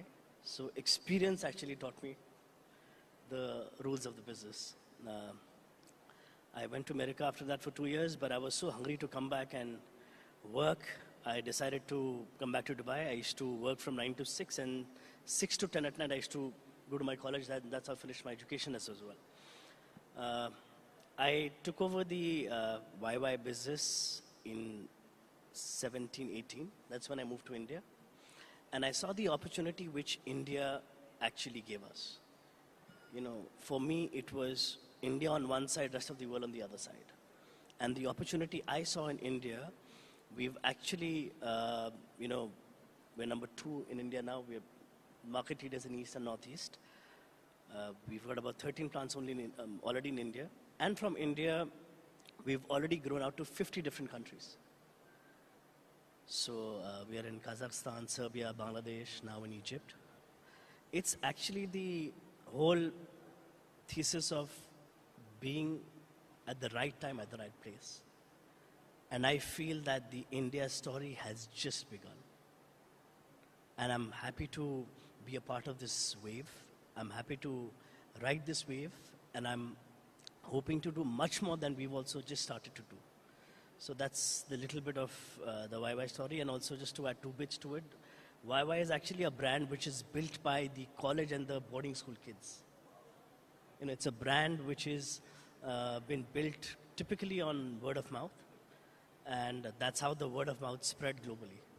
Happy to be a part of this brand. The brand started by my father. Happy to add my 2 cents on taking the legacy forward.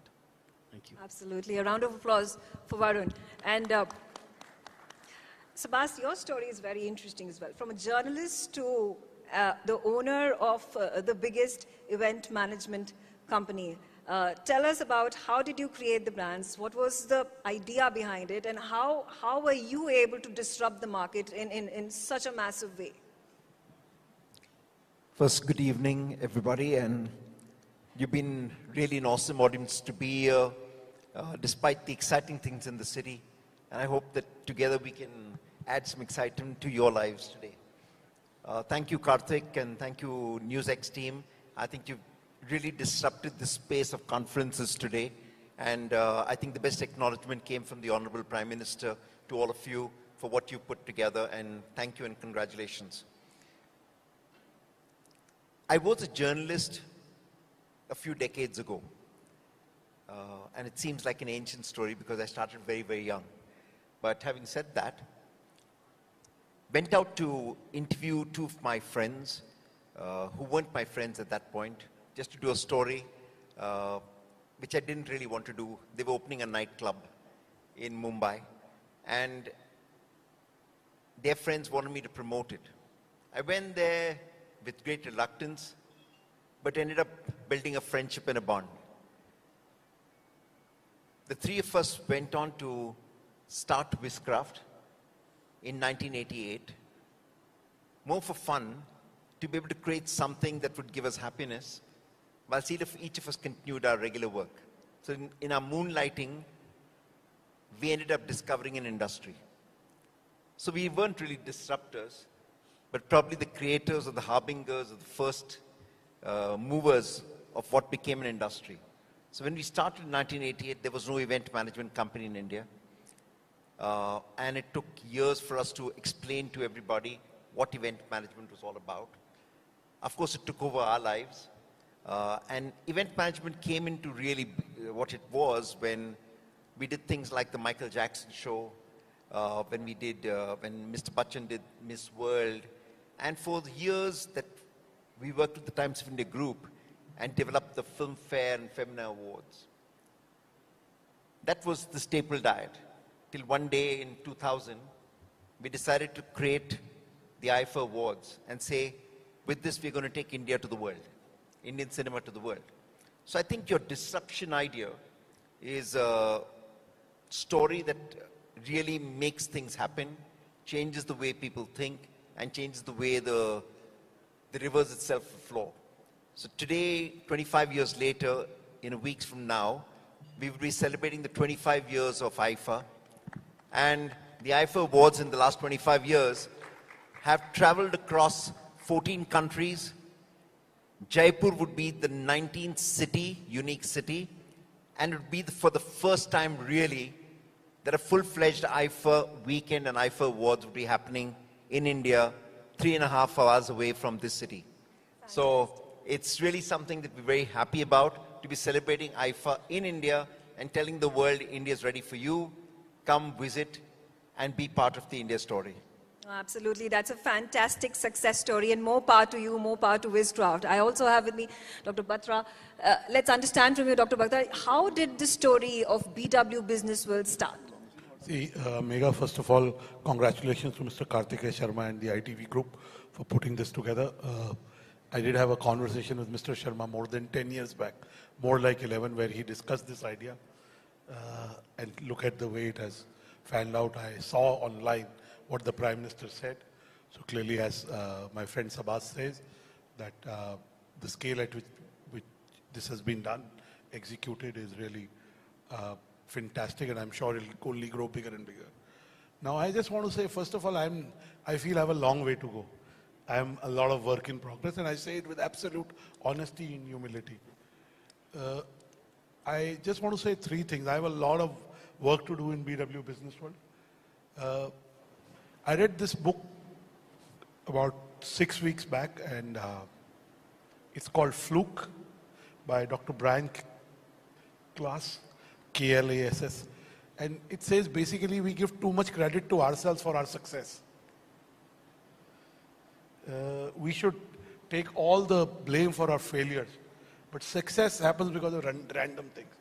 And the moment I read about that, I said, that's so true.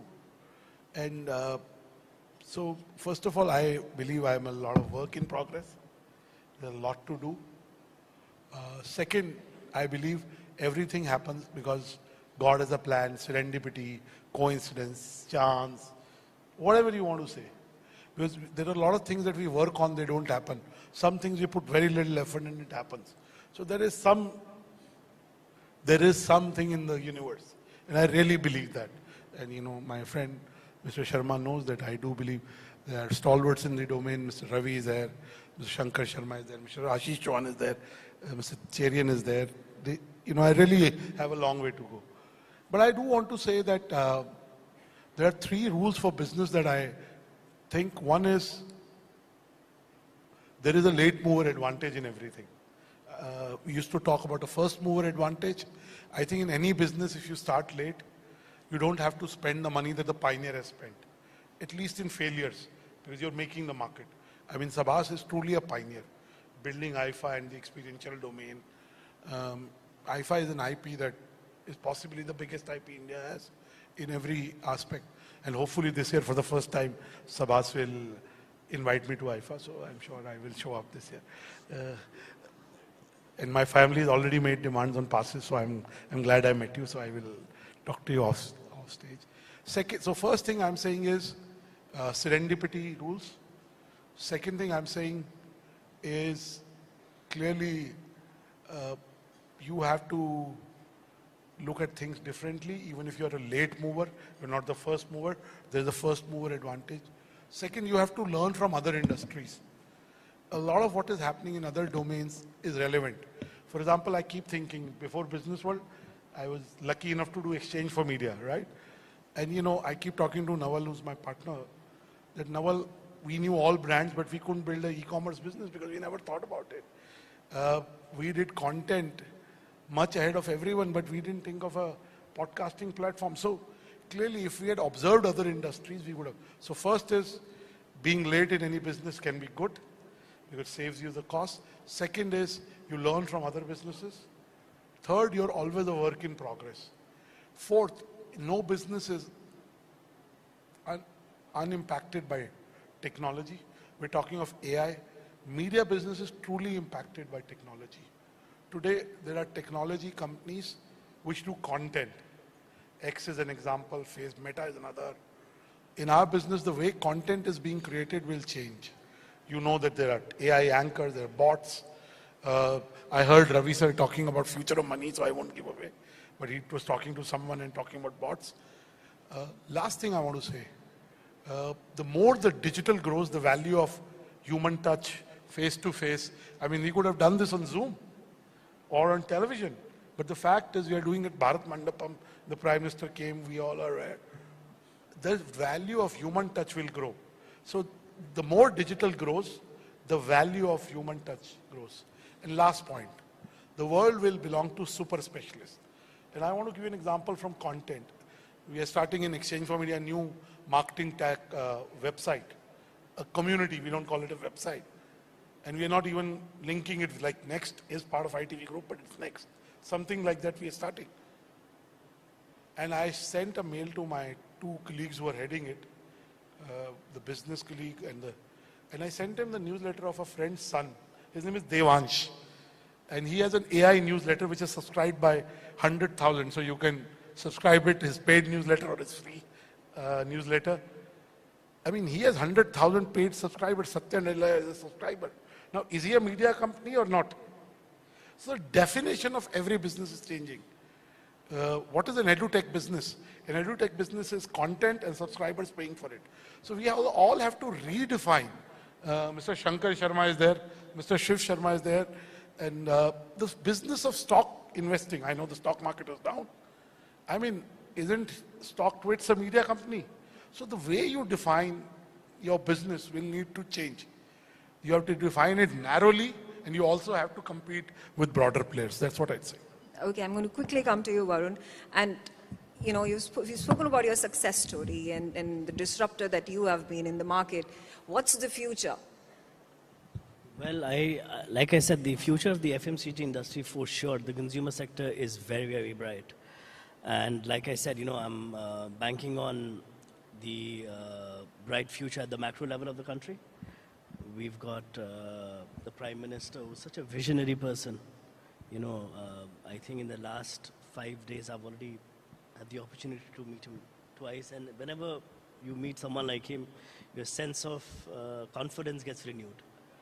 And when he talks about such minute details, like today, he was talking about haldi, how haldi has actually become 60% exporter to the global market. So the way he thinks, I'm sure the country is in the right hands.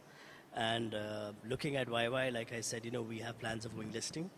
I think the next big thing for us definitely will be taking it an IPO. Yeah.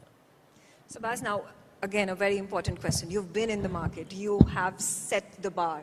How do you keep competition at bay? The day you look at competition as competition, that's the day you're struggling to survive. I think for us, we've always seen what others see as competition as collaboration, because each of us push each other to go to the next limit. You're pushing the limits, you're pushing the boundaries, and you're using each other and probably standing on the shoulders of the other to be able to move forward. So that's the way I look at it. Yes, the only way to really change and really able to move forward in multiple counts, and that's what trend is look at how can you bring about change, how can you change the experience of people. Are you making it easier for them? Are you making it tastier?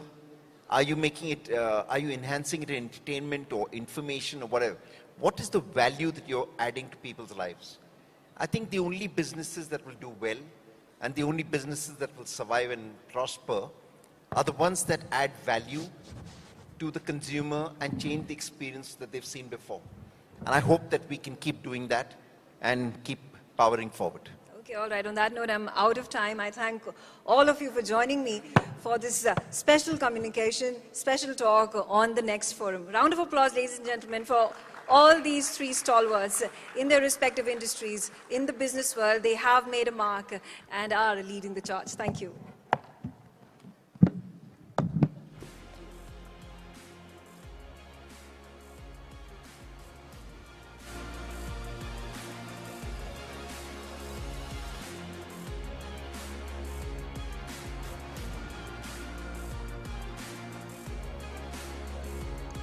Ladies and gentlemen, let's have a huge round of applause for our panelists who've taken that conversation forward on the Next in Business. We had with us Mr. Varun Chaudhary, Mr. Sabaz Joseph, and Mr. Anurag Batra. Thank you so much, Megha, for conducting that wonderful conversation. Before we move on to the next section, let's quickly take a moment and thank our sponsors.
And with that, we move on to the next session where we're going to be discussing another very interesting topic.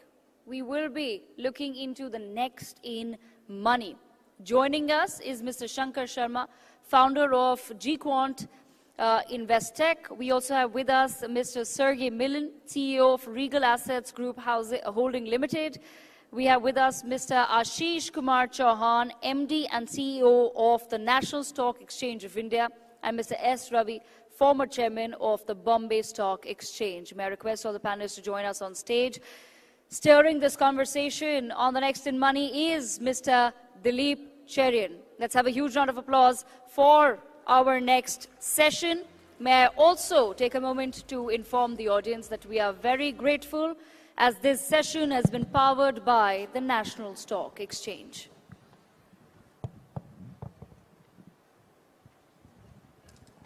Dilipji, over to you. Thank you. Let me first say that it's a pleasure to be here, and I want to thank the organizers for having put together a set of interesting conversations. And because at least two of our panelists have a flight to catch, and we have to make sure that you have enough content, we're going to shoot straight into the subject. I'm going to let the panelists introduce themselves in half a sentence when they begin to speak. But broadly, we're looking at the theme of next in money, in finance, in the markets, etc. So I'm going to start from my left and then move gradually that way. So Ashish, as the person who looks at probably the largest single trading platform in terms of numbers of stocks, people engaged on a daily basis, how do you see what the world is going through in terms of trading patterns, changes, and what do you think the next big thing is going to be, which will probably inevitably be presiding over? In a way, if you look back the recent past or even say 500 years or 1,000 years, the only change that happens and the only wealth that gets created is via technology. Technology is the only change that happens, and then the society kind of falls around it. And naturally, over last 100 years, the pace of change has become faster, but it's becoming even faster. So one of my hypotheses is that the way during Industrial Revolution, the world created more wealth than that was created, say, 10,000 years before, the next 50 years is going to create more wealth than that was created in, say, last 10,000 years. So effectively, who can create that wealth? The people who are technology savvy, the population that are technology savvy, but who can become technology savvy?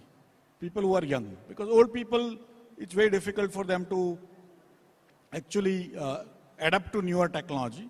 And the societies which are young and technology oriented, if you see across the world, Japan has become old. China has suddenly become old because of one-child policy. Then you have India. On both sides of India, you have young population, but they are looking back, not looking forward. And then you have Europe, which has become old. And you have America. If it doesn't import Indians, it will remain old. Right? So effectively, you have one young country, 17% of world population, 20% of world's young population. For me, they are going to create 35% of that new wealth that is getting created in the next 50 years.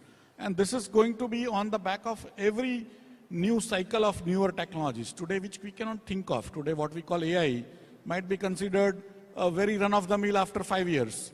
And some other sort of framework will come. So technology builds on itself, and many of them get together and create some more and stuff like that. And so for me, when we look back, the IT, that is pure play computers and even mobiles and all, they happened in front of us. We were the first generation who could see the entire entire life cycle of a technology, and we saw the great wealth getting created. The next 50 years are going to be India's, and I have no doubt in my mind that we are in the right place, right time. Last 1,000 years, when technology race was being run, we were not even in the stadium. Today, we are at the front seat, right? And that's what I think the next sort of framework is all about. And I congratulate Shri Karthik Sharma and the entire NXT team that this is a great platform. I also congratulate them on the new news channel for the world being launched. So I think it's the appropriate time for Indians to know that we are in a great right place, right time, probably without too much doing on our side, but now we have to do much more. So I can see a lot of embedded questions here, but I'm going to go to Sergey only because I'm going to do one round like this and then come back. Both Aishwarya and Karthikeya require to be congratulated for putting together a great show and a forward-looking, future-oriented thing that Ashish has talked about. And I think the future belongs to those who choose to capture it. And I think that is what you are doing here, and all of us are trying to do. Sergey, sitting in Dubai as you do, with your peaked hat, looking at what's going on in America, how do you see the entire global shift in power affecting markets, affecting trading, and affecting flows of money? What is your perspective on it, sitting where you do, having come from Russia, right? You came from Russia or you came from where? Came from where? No, but originally from? I was born in the Republic of Belarus. Ah, okay, correct. So you have a much more lived global experience. Correct. And that lived global experience gives you a insight which is probably slightly different from those of us who've spent too many years in India. What is your perspective on that? Thank you for this wonderful question. I'll be happy to expound on that. Namaste. I'm so pleased to be here today with you, with this wonderful group. And before I start, let me say something. You know, we have a very special holiday, and I think it's, you know, since we're here on the stage, and we have a very significant Muslim population in India, you know, and I'm coming from Dubai, where Muslims majority. So I'd like to say to all our Muslim friends, Ramadan Karim, Ramadan Mubarak, and you know, how they say it is that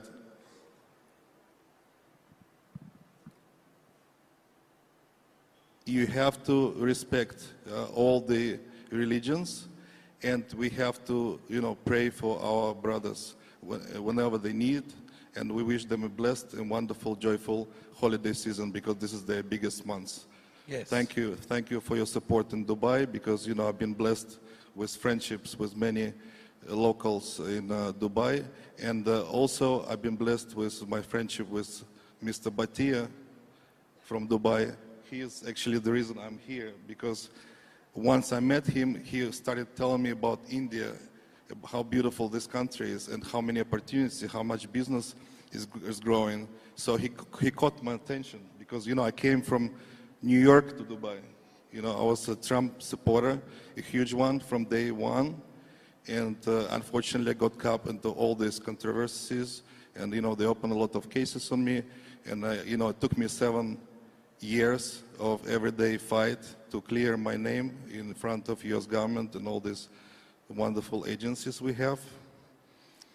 And so, talking about India, you can tell that you have so much room for growth that you haven't yet used. Because, you know, I worked in China before. First time I came to China in 2008, in May 2008, during the Summer Olympic Games in Beijing, if you remember. And what I see is you are at this point right now in your country. It's like Beijing was in 2008. So you have, and you know, China, they grew the economy so fast, they changed the country so fast. And I think you just started to follow the same high rate of growth. Your economy last year grew by 6.6% GDP, which is, you know, amazing for such a big and wonderful country. And for the entrepreneurs I saw, especially yesterday, I was so happy to hear, you know, this space CEOs, you know, the young entrepreneurs who are talking about exploration of space on private level. These are your future Elon Musks. They just maybe don't know about this yet. But tomorrow they can be new Elon Musk of India. And, you know, I'm so happy I had a chance to shake hands with the Prime Minister, Shri Narendra Modi, which is a huge honor for an American to be here. And to, you know, he just visited the White House, as you know. So he was received at the highest level with huge honors by my president in Washington, D.C. And I just came from inauguration, by the way. You know, it was an amazing opportunity to reconnect with my Trump supporters. And, you know, right now there is also opportunity of development in a special way. Like your Prime Minister clearly declared, you can innovate your own, the Indian way. You don't have to, you know, have fear. Because in USA we say, the only thing you have to fear is fear itself. So don't be afraid. Do your own India way. If you're not sure how to do, you know, just just try. You must do it something. Yes. Thank you, Sergey. Ravi, I wanted to ask you, because you straddle both banking and insurance, how do you see products or innovations as the next frontier? Not what you see today, but what is it that you see tomorrow? So let us, first of all, thank you for inviting me, Karthik. It's a wonderfully organized gathering here. So to answer your question, first of all, let us just look at the last few years. The last few years, if you look at the insurance sector growing, the mutual fund growing, and even the DMAT, number of DMAT accounts growing, even if you look at the class of assets, for example, AIFs have come into play, even Gift City has come into play. So if you look at all the transformation that is happening, you just look back 2 years back, there is a lot of transformation. And to go forward, what will be the transformation? The transformation is all these sectors are going to merge in some way or the other.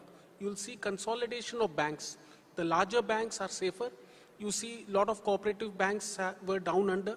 So what happens is the consolidation will make the banks stronger, and which we saw it also. State Bank of India consolidated and all the subsidiaries together. You saw Union Bank taking over Andhra Bank and Corporation Bank. Similarly, you will see future, I can visualize few more consolidations that will happen. And that is the first step. Second, the banking and the insurance sector is going to go deeper. You will see rural insurance coming into play. Already there is a paper on that. And what will happen is the awareness of insurance is also increasing. If you see what it was 2 years and now, so what I'm seeing is merging of all this deeper, deeper engagement with people, and the depth of the insurance companies and the banking will increase. And what I see is larger banks, larger insurance companies, larger pension funds, larger AIFs, all this will happen. And I can visualize a lot of consolidation happening along with technology, and also a lot of cyber security that will come into play. I'm being short because we have paucity of time, so I'm just being brief. Thank you. Shankar, you have a perspective of having heard three people. Sergey spoke about innovation and what the Prime Minister said. Ashish spoke about technology, and Ravi spoke about consolidation. But given all that, there are still areas of anxiety. Would you like to highlight what are the things that in the next few years India should be anxious about?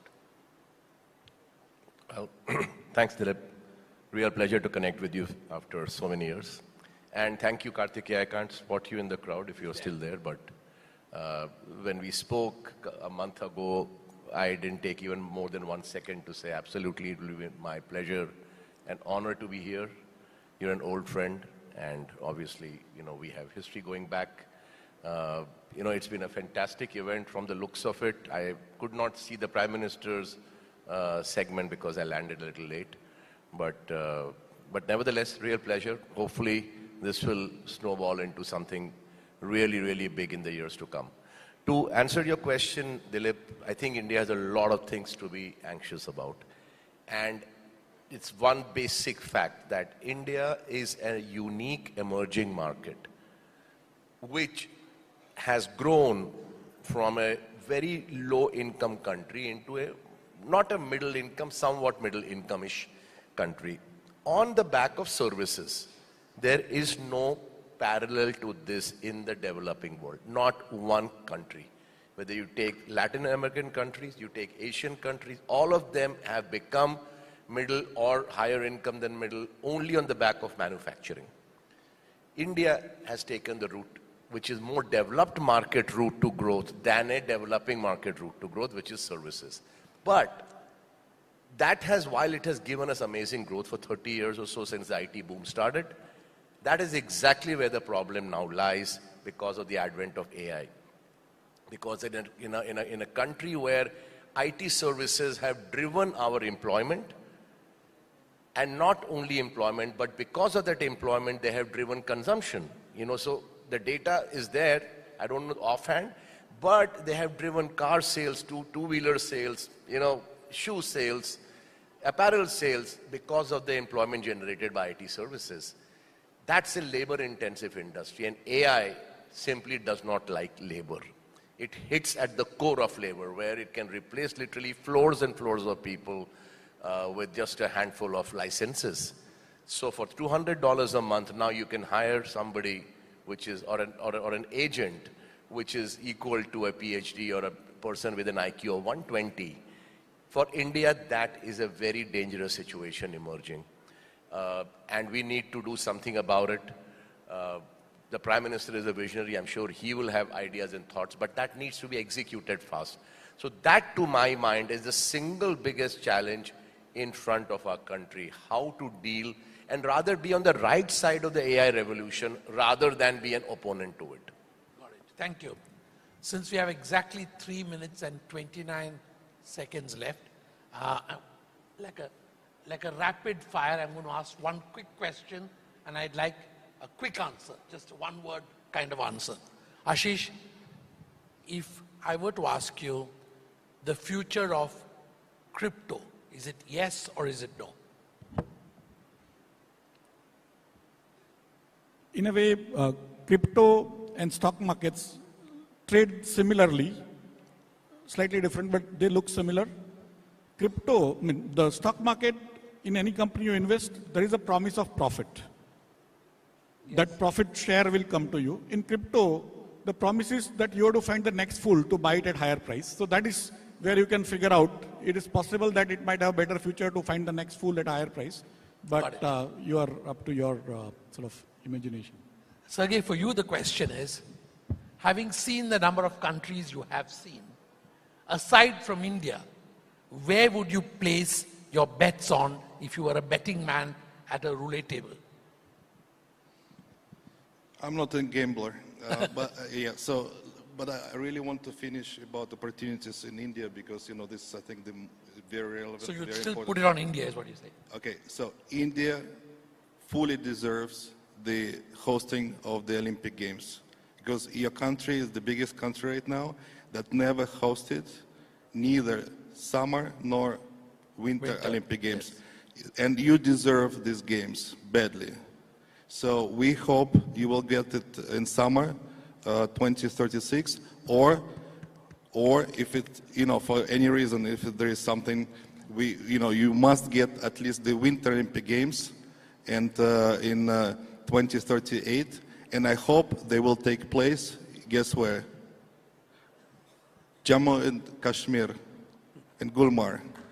So I really hope you're going to get it. And I'll do my best to help you get this Olympic Games. Thank you. Because, it's a $3 billion economy in India of sports. So we're going to develop this bigger business opportunity for sports industry, Fantastic. For security, for entertainment, for housing, for, you're going to build the Olympic Village. It's going to be creation a lot of hundreds of thousands of jobs. Huge opportunity that you haven't got yet, but you should get it. And the world will applaud you and get diplomatic prestige. You're going to have all the biggest leaders, all the top athletes of the world. And you will be having not 41 medals that you have right now, since you first participated in the Olympic Games in 1900. You should get many more of Neeraj Chopra's so that you will just have to mirror the success, the excitement, and the determination of such people. And this inaugural NXT, I read it like next. Like in California, in Silicon Valley, the most common question people ask is, what do you do next? So India is doing next is growing its economy. Yes. It's they're going to host the Olympic Games, and your country is going to be great. Make India great again. Viksit Bharat. And one more slogan I want to give to you. It's going to be, guess what? Miha, make India healthy again. So this is especially from me, from Sergey Milyan. Enjoy. Very good. Ravi, quick question for you. I know we are 13 seconds off. So the question to you is, if you were to choose between mergers and acquisitions and collapses of companies, where do you think the balance is going to be in the next year? So, collapse of any company is not desirable, and I think... No, I'm asking you where the numbers will be. higher? Numbers will be more on mergers and acquisitions. Okay. That is where I feel there will be less collapses because of good governance. That's what I feel. Absolutely. Based on what Shankar just said. But Shankar, to you the question is, if you were to look at one sector of India to bet on, you said AI will harm the services sector. But if there's one bright spot for India in the manufacturing space, the various speakers spoke, in fact, the Prime Minister spoke about electronics and hardware. Where do you see the next sector to bet on in India? Manufacturing. So I'm very clear, in India, the way to play India, in my opinion, is to look at not the whole country as one country, but to look at it as a collection of countries. Why? Because at 4 trillion, each part of the country is now roughly on the average $1 trillion or $750 billion. Each part of the country now equal to the GDP of Saudi Arabia. Each part of the country is now the size of the Turkish GDP, each part of India. So focus on regional companies doing manufacturing spices, jewelry, hosiery, t-shirts. They are very strong, chocolates, they're very strong in just Orissa and West Bengal. You don't have to do pan-India anymore because just those markets are large enough today, which was not there 30 years ago. Very interesting So go regional rather than national. Thank you. Thank you, everybody. And I hope this has been a good session. And we look forward to carrying on more discussions. Thank you.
All right, so thank you, Mr. Cherian, and everybody else who were on stage just a second ago for that wonderful session. We spoke about what is next in wealth. Now we're going to, in fact, talk about something which rhymes with wealth, which is, of course, our health. So what's next in health? What is the important aspect related to health that needs to be discussed today in order for us to have a future which is healthy? All right, once again, I'm going to take this opportunity to ask Mr. Dilip Cherian, co-founder of Perfect Relations, to come up on stage. He's going to have a very interesting conversation with Dr. B. Bhaskar Rao, who's the founder of KIMS Hospital. So if I can have you on stage. Mr. Cherian and Dr. Rao. Round of applause, please.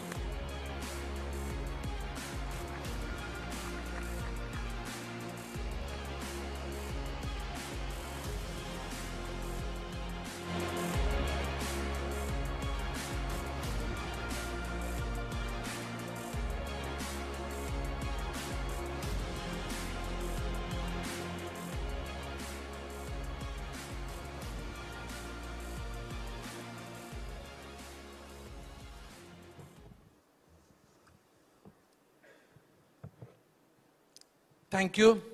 Health, hospitals, hope. If one looks at what every person in this hall, in the audience is looking at, it is the hope that they stay healthy and don't need to go to a hospital. Is that the future of hospitals? Or should hospitals be, doctor, a place where you go to reassert your healthiness and to look at perhaps issues like longevity or enhancement of certain things. I don't mean cosmetic enhancements, but enhancements of various other things. Do you see the next generation of hospitals being places of the kind where you go because one of the many rings I wear tells me that you need to look at this parameter and go and get this checked out?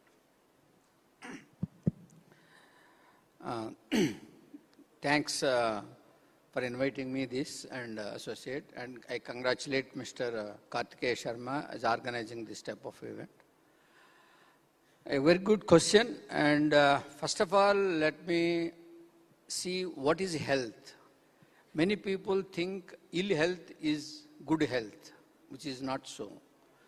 The health is a complete emotional, physical, social well-being is the what we define as a health. So most of the people don't give importance on all those things. How do you get all these three important things? One, you have a good diet, which no one able to respect that. The second one is physical fitness, good exercise. Not many people do that. Third one is a good sleep of at least 7 hours in a day. That will able to take care of, keep you fit. And as you mentioned that they will be keep away from the hospitals. If these three follows, but we keep on telling to all our patients, whoever comes to the hospital, but nobody will able to follow that. They won't even listen, they hear and they don't follow. That's why the hospitals are requiring more and more. You're very right, Doc, because I woke up this morning after too little sleep because I had to finish a meeting before I came for the Prime Minister's session. In the delightful lounge for speakers, I ate 2 croissants and 2 samosas. So guilty as charged on all this. Now, as a hospital, one way of looking at the market for hospitals is to state that chronic illnesses and illnesses of the kind which are long-term, diabetes, blood pressure, etc., are one source of business for a hospital. But when will hospitals begin to be, if one takes the proportion, when will we start looking at all the things which you said, emotional health? For example, I don't see at any time I go in, I don't see any doctor sitting me down and giving me either, hopefully not medication, but at least medically sound advice on sleep, unless you have a problem. Okay?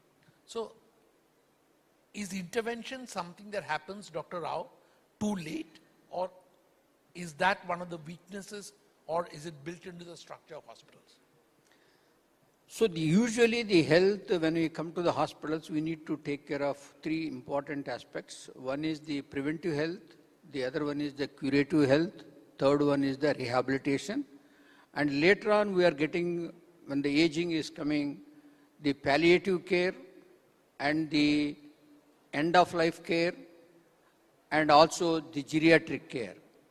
So far, honestly, all the hospitals are concentrating only on the curative aspect. Now, we need to be able to build, if we want to give a good quality of life, whoever comes to the hospital, they should live a quality of life. We need to be able to propagate. Prevention, anyhow, I already said, but even we keep on saying the lot of digital media and everything, but we don't listen, because when we do all those things, what is the purpose of life? We need to enjoy, that is the concept people are thinking. So now the quality of life will come, we need to build the rehabilitation, where many of the people suffers with accidents, or it may be brain surgeries, or maybe physical things. We need to be able to make them back with a good quality of life. We have seen now a 70-year-old person lives on her own or his own life even if he met an accident or he has developed a paralysis. So that is the thing which are building up. And we also should give equally importance to the end of life. Many people struggles to keep on putting, even though there is no hope conveyed by the doctors, but the patients, the patient attenders are still not accepting that end of life. That also we need to be able to build. Now most of the population is coming around crossing more than 70, then we also need to build a geriatric care. Dr. Rao, I'm going to ask a question which is a bit future oriented, but we have in the audience a gentleman who used to be our Minister for Railways, and there was a question. He had a problem with the officials who said, we can't give data on where the trains are parked. Similarly, hospitals have an issue of privacy of data. And the fact is that all the devices that we wear gather data. We are all quantified in some form or the other. But how do you ensure privacy and yet ensure that the data can be processed in such a way that hospitals like you can give an early alert that a train, or in this case, an artery, is blocked at this point and you need to take a look at it? No, there is no privacy or anything as far as the data is concerned, as long as it is the patient's personal things. There is a lot more on the public domain today. The entire artificial intelligence has come. There are millions of X-rays they will be able to screen, and now they are saying that this is going to be easy to identify this is the correct disease, like pathology, the X-rays, radiology, CT scans and all. And also we are taking about the Ayushman Bharat, all the state government schemes. The entire data is available with them. We are only uploading on a daily basis. This data is going to help and also create with an artificial intelligence that we can able to predict. Even there are so many gadgets are coming, we are going to predict when the diabetes is going to come, when the hypertension is going to come, when the brain stroke is going to come. So all these things, we are using this data and trying to predict a bit earlier than, rather than we are now treating once the disease comes to us. It is available already. So in a sense, looking a little further into the future, is it possible, therefore, that hospitals will be specialist centers where you come in to get, as it were, a diagnosis of what's going to happen to you in the next 3 years? Is that the next phase as far as hospitals like yours are concerned? How far away do you see that happening? It's not very far, but now many of the people are going to look into that. There is now some gadgets are also available where you can able to just predict by the temperature of the forehead or the fingers, where what are the diseases that you are going to face and when the heart disease is going to come. I think it is very, very near future that we can able to purely predict and identify the diseases which you are going to face. What is the India advantage?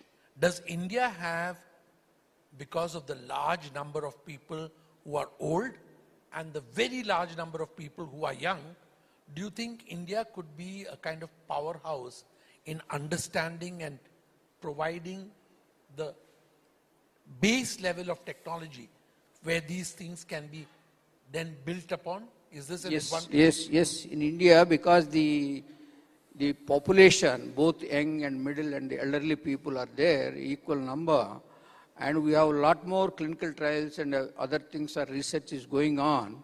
So with this, I think we will be the powerhouse, definitely can able to build and identify, and we can able to tell. If you look into that, in India, when I was a medical student at the 4 decades back, a lot of Indians used to go to America and UK and other countries to get the treatment, even including a bypass surgery. Today it is reversed. There are so many flights which are coming from the entire world to India to get the treatment done. One, the quality. The second one is the less expensive when compared to their own countries. Even including the American and Europe, the Indian population, they are specifically coming here to get the treatments. That's why we have built the Indian healthcare in a much advanced One example, if you want to get it done a CT scan or MRI in America, it takes about 3-4 weeks. In UK, it will take about 5-6 weeks. But here we can able to do it in half an hour. But for that also, our people doesn't have the patience to wait for half an hour in India. That is the scenario. So definitely in healthcare, India is going to lead in all aspects of the prevention, the curative, and also the digital, the artificial intelligence, because of the volume what we have seen. Even today, our young population are getting heart diseases, which was never heard in before. Nearly 20% of the people who are less than 40 years, they are getting because of the advancements that are coming in the technology, the IT, and the people are stressful, not able to understand the proper health. We now, with you are promoting yoga and all those things, apart from doing things, we should also concentrate little bit. A lot of people are changing towards the prevention of health. If it continues, then it will be definitely a good thing for India. Thank you, Dr. Rao. This is a theme which the Prime Minister dwelt on this morning. Tourism, health tourism, etc. So thank you very much. Great pleasure. And thank you all for being such a wonderful audience. Thank you very much. Thank you. Mr. Cherian, thank you so much for that wonderful conversation. Ladies and gentlemen, now it's time for us to hear a powerful message on what is next in power. Please join me in welcoming the Honorable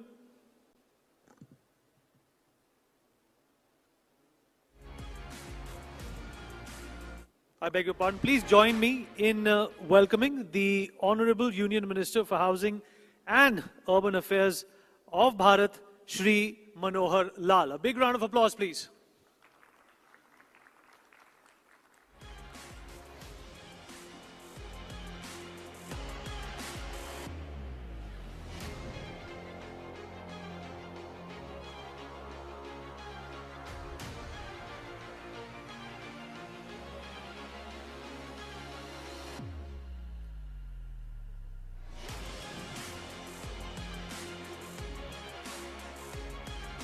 Shri Manohar Lal will be with us in just a second. He's going to be addressing all of you, and we're going to, in fact, hear from him on what is next in power, what is next in politics, and his plans for his department.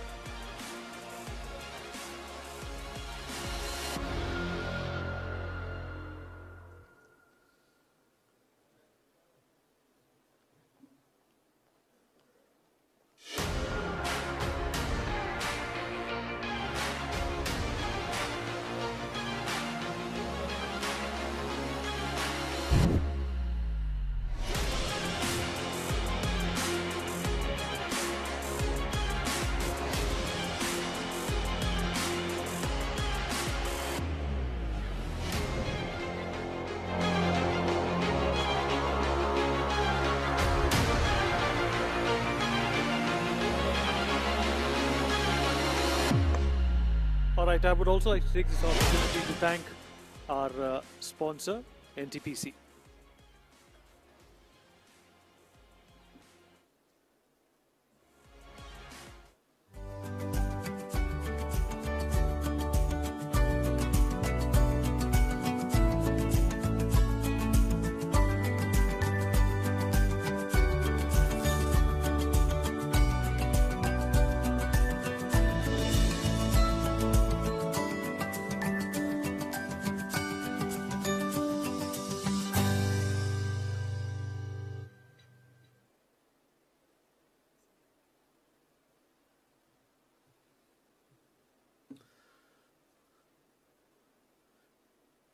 Please put your hands together for Shri Manohar Lal.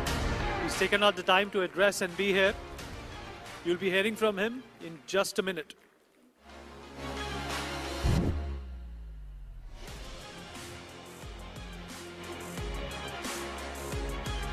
May I please invite the Honourable Minister on stage to say a few words.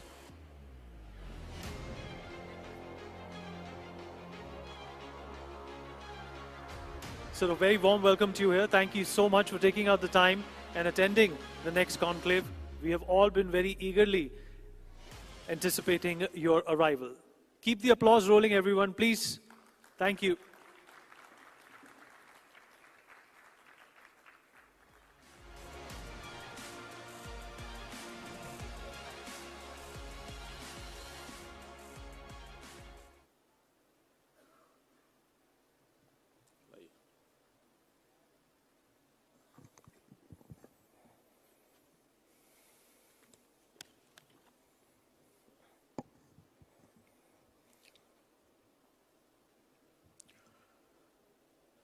Distinguished ladies and gentlemen, आप सब साथियों का आज के इस कार्यक्रम में बहुत बहुत अभिनंदन।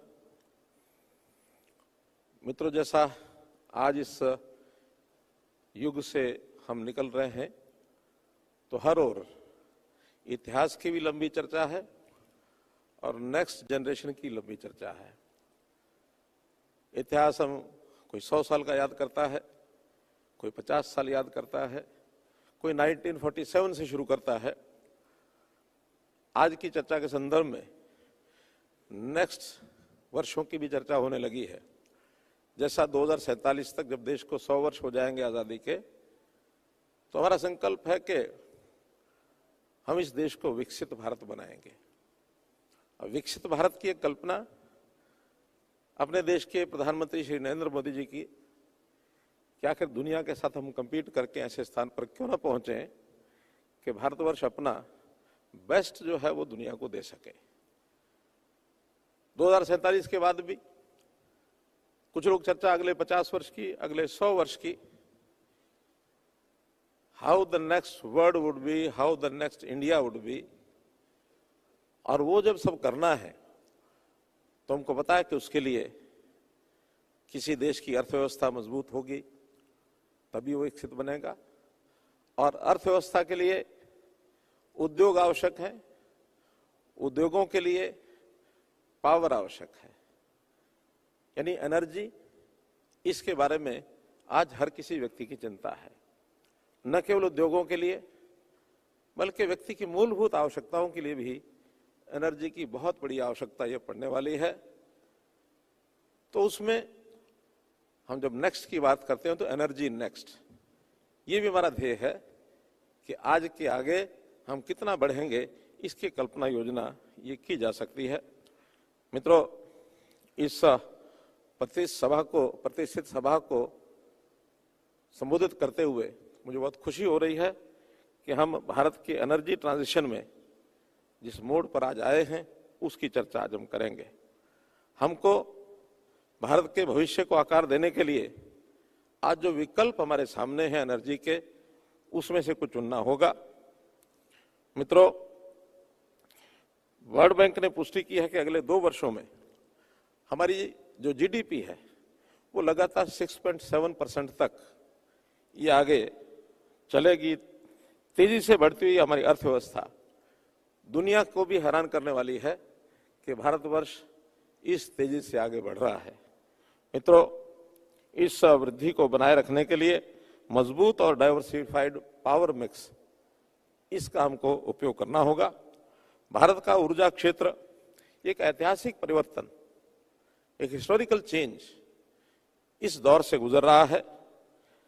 हम 2014 से जो पावर की हमारी स्थापित क्षमता थी उसको बढ़ाकर जो 269 गीगावाट थी आज 466 गीगावाट है, अर्थात 87% इसमें वृद्धि हुई है पिछले 10 वर्षों के अंदर। इसी में यदि 2030 तक का अनुमान लगाते हैं तो 466 की जगह 777 गीगावाट ये हमारी एनर्जी हो जाएगी, जो अपने आप में एक रिकॉर्ड है। हमारी यात्रा जो सस्टेनेबिलिटी की है, इसमें नॉन फॉसिल पावर, इसका अपना एक इतिहास, अपनी कहानी है। 2014 में मात्र 2.6 गीगावाट ये नॉन फॉसिल पावर आ रही, ये अपने इसकी क्षमता थी, जो आज 2025 में 100 गीगावाट की क्षमता हो चुकी है, अर्थात 38 टाइम्स वी हैव जंप्ड। तो आरी यानी नॉन फॉसिल पावर 38 गुना ये हमारी बढ़ी है और न केवल यहाँ तक, बल्कि आने वाले 5 वर्षों में 2030 तक हमने जो तय किया है कि आरी जो है 500 गीगावाट 5 मोर टाइम्स ये हमारी बढ़ेगी, तो 500 गीगावाट का एक रिकॉर्ड ये हम करने वाले हैं। ये बदलाव केवल संस्थाओं तक सीमित नहीं है, बल्कि भारत का जो आर्थिक सुरक्षा है उसको भी ये सुनिश्चित करने वाला है। मित्रों, हम लोग जब सोलर टैरिफ की बात करते हैं तो 2010 में, चूंकि टेक्नोलॉजी नई थी, उस समय 10 रुपये 95 पैसे प्रति यूनिट ये आरी यानी सोलर पावर ये हमको खर्च आता था। और आज हमारे वैज्ञानिकों ने, हमारे शोधकर्ताओं ने, हमारे इंडस्ट्री ने उसमें इतनी प्रगति की है कि अब मात्र 2 रुपये 60 पैसे तक ये जो पावर आपको मिलने लगी है, इतनी गिरावट आई है, जो हमारे अर्थव्यवस्था को और मजबूत करेगा। ये एक नीतिगत प्रभावशीलता और तकनीकी प्रगति इसका ये परिणाम है। सौर ऊर्जा को और आगे बढ़ाने के लिए सरकार ने साहसिक जो पहल की है उसमें कुछ बातें शामिल हैं, जैसा ultra mega renewable energy park, बड़े पैमाने की परियोजनाओं, उनको भूमि और ट्रांसमिशन बुनियादी ढांचों को सुनिश्चित किया है बड़े प्रोजेक्ट्स के लिए। इसी प्रकार नवीकरणीय ऊर्जा परियोजनाओं के लिए 50 गीगावाट वार्षिक बिडिंग ट्रेजेक्ट्री से निवेशकों के विश्वास को और हमने सुदृढ़ किया है। इंटरस्टेट ट्रांसमिशन चार्जेस, इसमें छूट दी गई है और इस छूट से नवीकरणीय ऊर्जा को और अधिक लागत प्रतिस्पर्धी, मोर कॉम्पिटिटिव ये बनाना है। भारत में पहले से ही दुनिया के 2 सबसे बड़े सौर पार्क हैं। सबसे पहला भादला 2245 मेगावाट, ये एक बड़ा प्रोजेक्ट जो दुनिया का सबसे बड़ा प्रोजेक्ट है। और इसी प्रकार पावगढ़ा ये भी 2000 मेगावाट का है और कई मेगा परियोजनाएं अभी विकास के क्रम में आगे हैं, बहुत जल्दी वो आपको मिलेंगी। बजट की घोषणाएं, माननीय प्रधानमंत्री जी की यूनाइटेड स्टेट्स ऑफ अमेरिका की यात्रा, इसके बाद प्रत्येक व्यक्ति अब परमाणु ऊर्जा की भी बात करने लगा है, न्यूक्लियर पावर। तो इस न्यूक्लियर पावर के विस्तार में भी हमारी जो योजनाएं हैं उसकी भी जानकारी आपको देना चाहूंगा। परमाणु ऊर्जा हमारी बेस लोड पावर का एक महत्वपूर्ण हिस्सा ये बनने के लिए तैयार है। वर्तमान हमारी न्यूक्लियर पावर की कैपेसिटी 8.2 गीगावाट है और हमारी महत्वाकांक्षा है कि 2047 तक हम इसको 100 गीगावाट तक ये पहुंचा सकें। इस प्रकार से हम न्यूक्लियर पावर में आगे बढ़ने के लिए तैयार हैं। इसके लिए स्मॉल मॉड्यूलर रिएक्टर्स, हाल ही में इसका जो प्रयास किया गया है, जिसके माध्यम से हमारी न्यूक्लियर पावर आगे बढ़ेगी, तो ये एक परिवर्तनकारी ये जो कदम है इसके बारे में भी आपको जानकारी दे रहा हूं। उनके स्केलेबल डिजाइन और कॉस्ट इफेक्टिवनेस और फ्लेक्सिबिलिटी, उन्हें ग्रिड और ऑफ ग्रिड प्रयोगों दोनों के लिए हमें एसएमआर्स के लिए ये हम आदर्श मानते हैं। सरकार ने एसएमआर्स में अनुसंधान और विकास के लिए इस बार बजट में 20,000 करोड़ रुपया ये आवंटित किया है। 2033 तक 5 स्वदेशी एसएमआर इसको चालू करने की योजना है, जो अपने आप में बड़ा कदम है। एक आधुनिक विद्युत क्षेत्र को उत्पादन से आगे बढ़कर विद्युत वितरण को भी सुचारू करना पड़ेगा। डिस्ट्रीब्यूशन ऑफ पावर ये भी एक बहुत बड़ा चैलेंज है, क्योंकि पावर उपयोग करना, लेकिन देश के कोने कोने में, चाहे उद्योग हो, चाहे उसमें हमारी डोमेस्टिक सप्लाई हो, एग्रीकल्चर सप्लाई हो, तो वितरण जब तक ठीक उसका प्रभावी ढंग नहीं होगा तो भी हम अपने लक्ष्य को प्राप्त नहीं कर पाएंगे। ऐतिहासिक रूप से भारत के डिस्कॉम्स को वित्तीय चुनौतियों का सामना ये करना पड़ा, लेकिन रणनीतिक सुधारों के माध्यम से हम बुनियादी ढांचे, दक्षता और व्यवहार्यता में सुधार कर रहे हैं। द RDSS इस प्रयास का नेतृत्व कर रही है। ट्रांसमिशन नुकसान को हम कम करने, चोरी का पता लगाने और बिजली की गुणवत्ता बढ़ाने के लिए AI अर्थात आर्टिफिशियल इंटेलिजेंस, मशीन लर्निंग और स्मार्ट मीटर लाभ उठा रहे हैं। हमारे अपने देश में जो हमारे TND लॉसेज हैं, ATS लॉसेज, इन लॉसेज को हमने कम किया है। एक समय था कि देश के ये लॉसेज 25% के पैरामीटर पर थे, जो आज घट करके 16% हो गए हैं। बहुत प्रदेश ऐसे हैं जिन्होंने इसको 10-11% पर भी लेकर के आए हैं। एक अच्छी वितरण व्यवस्था बिना घाटे के काम करने वाला आगे बढ़ रहा है। स्मार्ट मीटर और इंटरनेट ऑफ थिंग्स की मदद से बिजली की खपत को ट्रैक और ऑप्टिमाइज ये किया जा रहा है। पावरथॉन जैसी पहल डिमांड फोरकास्टिंग, एसेट मैनेजमेंट और रीन्यूएबल एनर्जी इंटीग्रेशन के लिए आर्टिफिशियल इंटेलिजेंस संचालित समाधानों की ओर ये बढ़ावा दे रही है। भविष्य में ऑटोनोमस एनर्जी ट्रेडिंग को आर्टिफिशियल इंटेलिजेंस ये उसको सक्षम करेगा, जहां उत्पादक और उपभोक्ता रियल टाइम में बिजली का व्यापार ये कर सकेंगे। ट्रांसफार्मर हेल्थ मॉनिटरिंग ये भी बहुत आवश्यक है। IoT आधारित स्विच गियर मैनेजमेंट और ड्रोन आधारित एसेट इंस्पेक्शन हमारे डिस्ट्रीब्यूशन नेटवर्क को और मजबूत करने के लिए सक्रिय रूप से तैनात किए जा रहे हैं। सुपर कंडक्टिंग विद्युत लाइनों का उपयोग करके ट्रांसमिशन लॉस को बचाया जा रहा है। नए ईंधन जो परंपरागत ईंधन है हमारे, इसके अलावा भारत का ऊर्जा परिवर्तन भी भविष्य के ईंधनों से प्रेरित होगा। ग्रीन हाइड्रोजन का उपयोग उद्योगों और मोबिलिटी सॉल्यूशंस में किया जाएगा।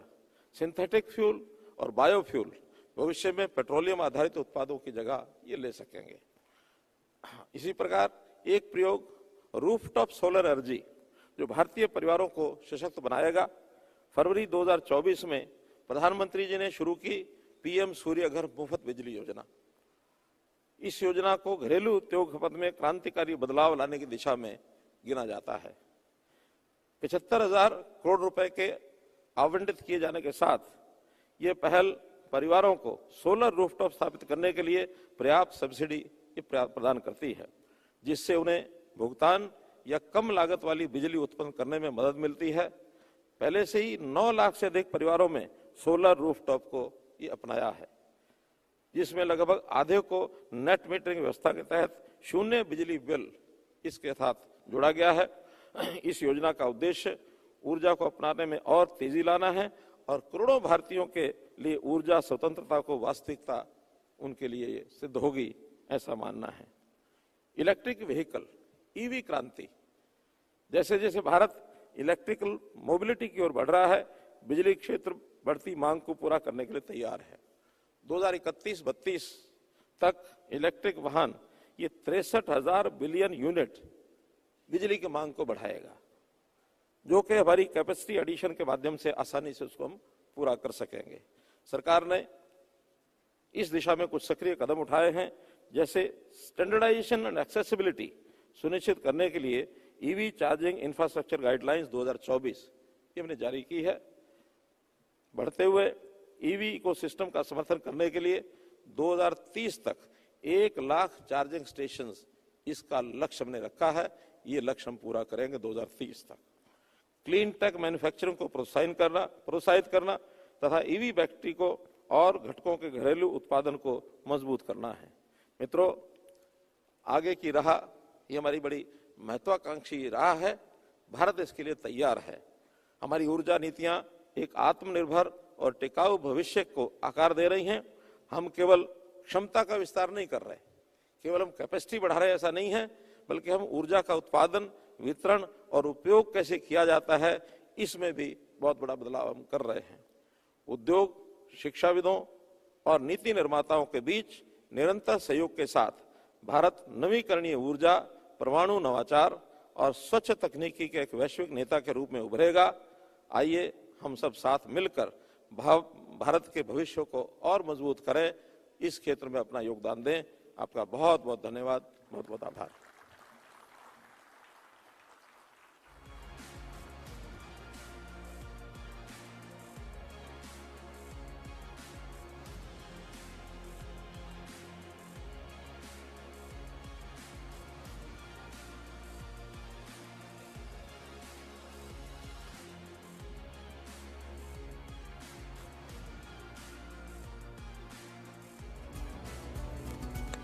Shri Manohar Lal ji, thank you so much, sir, for those wonderful words.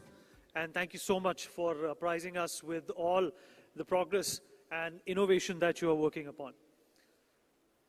All right, at this point in time, I would also like to take a moment to thank our sponsors. Without them, this event would not have been possible. we obviously owe them gratitude as well as a very warm mention. I'm going to start by mentioning the event that has been powered by, and that is the Adani Group, the Adanis. Our state partner, would like to thank them, the government of Uttar Pradesh, the government of Haryana, the government of Rajasthan, the government of Madhya Pradesh, government of Chhattisgarh, and government of Uttarakhand for being our state partners.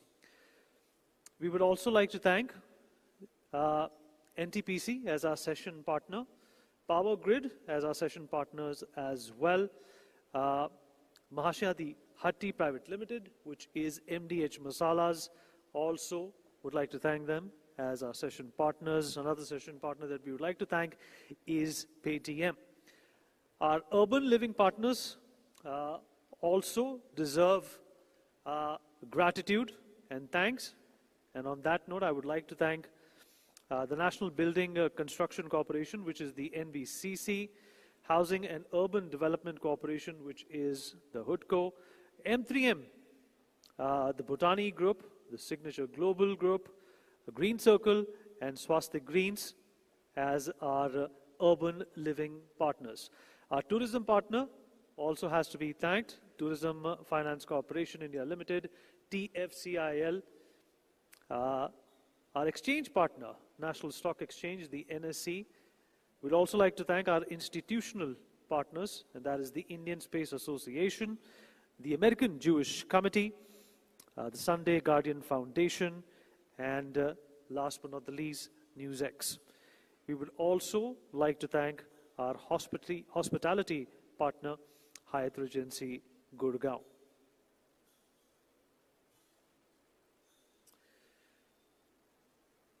All right. At this point in time, I'm going to invite someone very special onto the stage to deliver an address. And this is going to be an address which is definitely going to be a memorable one. I would really appreciate and be honored and be privileged to have the former president of Sri Lanka, Mr. Ranil Wickremesinghe, to come on stage and address us. Big round of applause, please.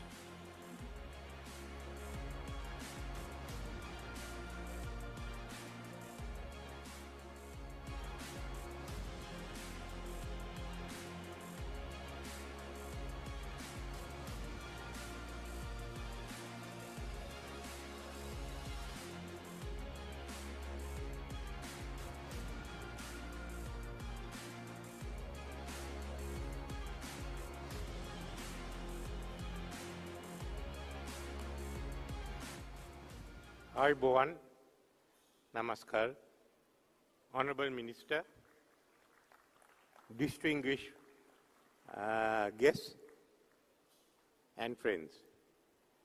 When I was asked to take part in this event, and funnily enough in Madhya Pradesh of all places in the country, I agreed to do so because I felt that we should have Indian Ocean, our region versions of what's happening.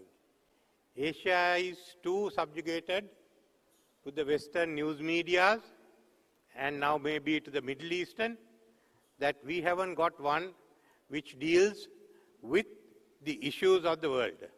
We are well covered with our own news, but certainly not in regard to what is there or what's happening in the rest of the world. So, first I must thank Mr. Sharma for what he has done. I hope this continues, because then we can discuss our viewpoints on what's happening in the rest of the world. So when I received this invitation to speak on NXT in South Asia, I was reminded of an article which I had read in the Foreign Affairs magazine. The end of South Asia, a region in name only. So it led me to question, what is South Asia? It's a very recent construct. And even the terminology is from the West, not from us. You do not come across this term in any of the South Asian languages, not in any of the Indian languages, not in our Sri Lankan languages, not in Bengali. Actually, the concept of South Asia can be traced back to World War II. During the Quebec Conference in 1943, President Roosevelt and Prime Minister Churchill agreed to create a separate command for this area, a suggestion by the British Chiefs of Staff to name it Southeast Asia. Why they thought of it, I do not know, but the name stuck on. And when a regional association was started in 1968, it was called Southeast Asian Association. At that time, the definition of Southeast Asia even included Sri Lanka. I was the Deputy Foreign Minister of Sri Lanka in 1977 when President Zia Rahman of Bangladesh proposed a regional association. Both Bangladesh had applied to join ASEAN and been turned down. Sri Lanka's reapplication had been turned down. So when President Rahman and President Jayawardena met in Colombo in 1979, we fleshed out the idea of regional association. It was put together and agreed in 1983. Afghanistan came into the association, which was in 2007. When this association was formed, it seemed that all the leftovers, all those not included in any regional cooperation scheme, had been thrown into this association. In fact, we were like a trifle, consisting of leftover cakes and desserts. Then we had to find a name. So we found this name, South Asia. Do you know where it came from? The United States. In 1949, US Security and Defense Establishment had a subcommittee responsible for security negotiations and agreements. And they decided to refer to our area as South Asia. So we took this name and started calling ourselves South Asia. But unlike ASEAN, which had successful trade integration, which led to Asia Pacific, and to RCEP, it was a different story in South area. We have made very, very slow progress. There is SAFTA. Our heads of government hasn't met since 2014. Nevertheless, we are bound by strong commonalities such as regions, languages, and culture. Our civilizations emanate from the Indus Valley, from the Mohenjo-daro, and the civilizations that came thereafter on the Indus Valley and the Gangetic Plains. Some of our countries also is influenced by the Mughal culture, of Islamic, Indian tradition, of legal, political, and educational frameworks and systems that we have inherited from the British. While we have no formal trade agreement beyond SAFTA, a lot of unofficial trade is taking place. For instance, the unofficial trade between Sri Lanka and Chennai, I think sometimes exceeds the official trade that takes place between these two countries. We have BIMSTEC, which on the other hand has been making slow progress and includes 2 ASEAN members. According to this article, they refer to South Asia as unbound. It says that SAARC has failed in stimulating the type of regional integration promoted by ASEAN and that therefore we have failed. But my question is this the only criteria for a regional association? Is ASEAN the only model? These trading blocks for regional association started in the 1950s. Why?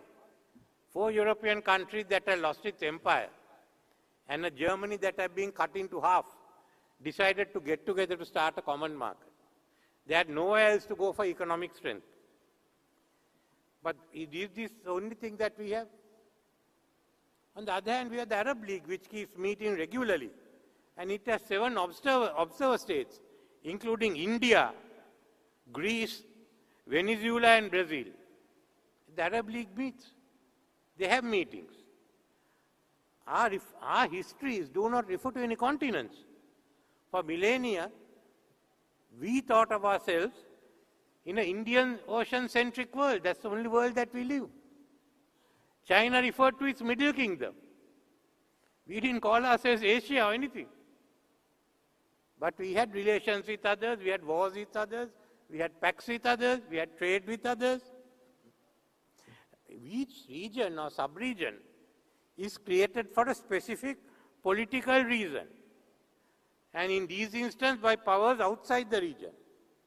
So have we got to restrict ourselves to these definitions? Power is coming into Asia, so we can evolve our own concepts. China has done that. They said, to hell with it, we are having Belt and Road Initiative. You can call it whatever you want. Why don't we also do it? They used the ancient maritime Silk Route. Similarly, we can create the areas, the associations, the regions as we want it. We shouldn't get confined to another term, to other people's terminology. At the 8th Indian Ocean Conference, which we had in Muscat last month, we highlighted 4 points. Indian Ocean must be a separate entity based on the ASEAN outlook on the Indo-Pacific. We can't be a part of the Indo-Pacific. We must take the ASEAN outlook. That within it, India is going to emerge as a global power. That in the long term, can we look at Indian Ocean as a community? But what we need now is the establishment of a central secretariat for the Indian Ocean to see how these organizations can work together and be more effective and see where we go ahead. And I think we must look at South Asia in that background. The South Asia that we talk of is identified with Afghanistan, the Karakoram, Himalayas, and the Hindu Kush mountain ranges, and the Indo-Gangetic plain, and the Indian peninsula and the islands jutting out to the center of the Indian Ocean. Then we are more than a sub-region. We are more than a subcontinent. We are the intersection of the Indian Ocean. We bridge the Indian Ocean to the east with South China Sea, and to the west with Suez, and thereof on to Mediterranean, and to the north, we link with China. This landmass will be the centerpiece of Indian Ocean's economic growth. That is how we have to position ourselves. That's what we must think in the future. The multifaceted influence from this landmass will extend beyond what is the present South Asia. The palimpsest cultures of Southeast Asia have layers of Indian influence. Vietnam is a country whose origin goes back to the Funan kingdom, started by an Indian Brahmin called Kaundia. Theravada Buddhism of Sri Lanka has spread to Myanmar, Thailand, Cambodia, Laos, and Vietnam, where the Buddhist priesthood, when the Buddhist priesthood in Sri Lanka became extinct, monks from Siam came to Sri Lanka to restore the ordination ceremonies. There is regular interaction between the Sangha of these countries. Thai language is based on Sanskrit.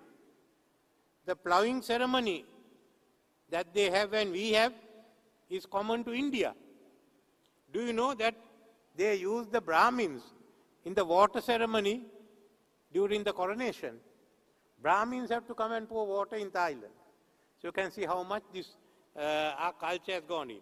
The Khmer culture is a mix of Buddhism and Hinduism. Angkor Wat is a good example. The Indian Ramayana is a part of the Indonesian culture. Malaysian and Indonesians are unique Islam countries. Layers of traditional culture influenced by India, then a layer of Islam culture, then another layer of either Dutch, British, or Portuguese, or French. The Islam of Bangladesh and the Hinduism of West Bengal is covered by a thick layer of Bengali nationalism. The national anthems of India and Bangladesh are by the same, Rabindranath Tagore. Furthermore, 7 countries of the region are members of the Commonwealth with similar political, legal, educational and administrative systems. English is common to all these countries. So now we are seeing the emergence of an area in which there are more commonalities than trade. In ancient times, this region was dominated by Austrasian, Malays, Sri Lankan and Indian sailors and merchants. In medieval times, large trading guilds from India and Aceh merchants established regional trading systems. Some of them are still there. We had no FTA at that time. We had a flourishing rice trade. All this still keeps binding us together. In that sense, a greater South Asia is a landmass spreading from India to Vietnam, which has centuries of common cultures and trading patterns. A greater South Asia stretching beyond the Indian Ocean should not be an issue. As power shifts to Asia, we must determine our regional construct using our own criteria. Let's think anew now. During the 8th Indian Ocean Conference, same one, I highlight the fact that by 2050, there will be a new global order with 3 global powers, China, India, USA, no one else. We have to keep this in the back of our minds when we decide the future of what is called South Asia. In my understanding, the greater South Asia will be a growth pole in Asia. Already there are synergies in the growing regional trade. In addition to India becoming the 2nd largest global economy by 2050, Indonesia will be the 4th largest. Pakistan, Bangladesh, Thailand, Malaysia and Vietnam will be among the first 30 global economies in the world. Today, India has reached the takeoff point to become an economic superpower.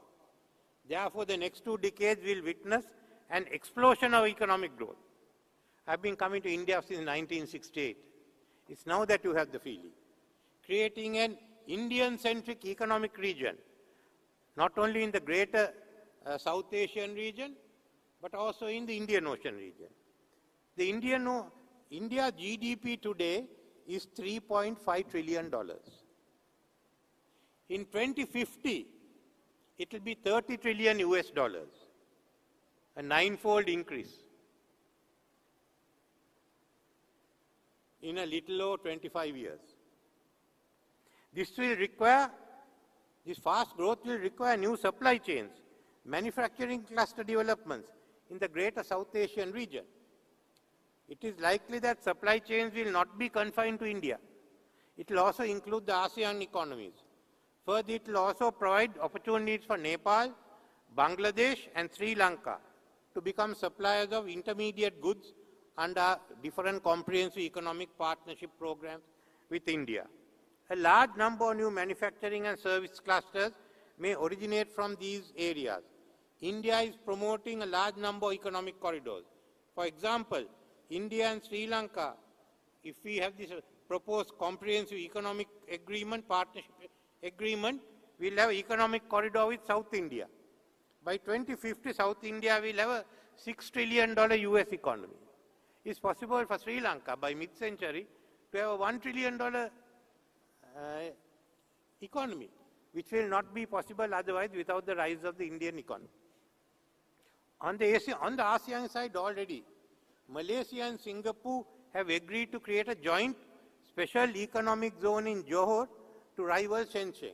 It's already taking place. This will provide a boost to the greater South Asian economy.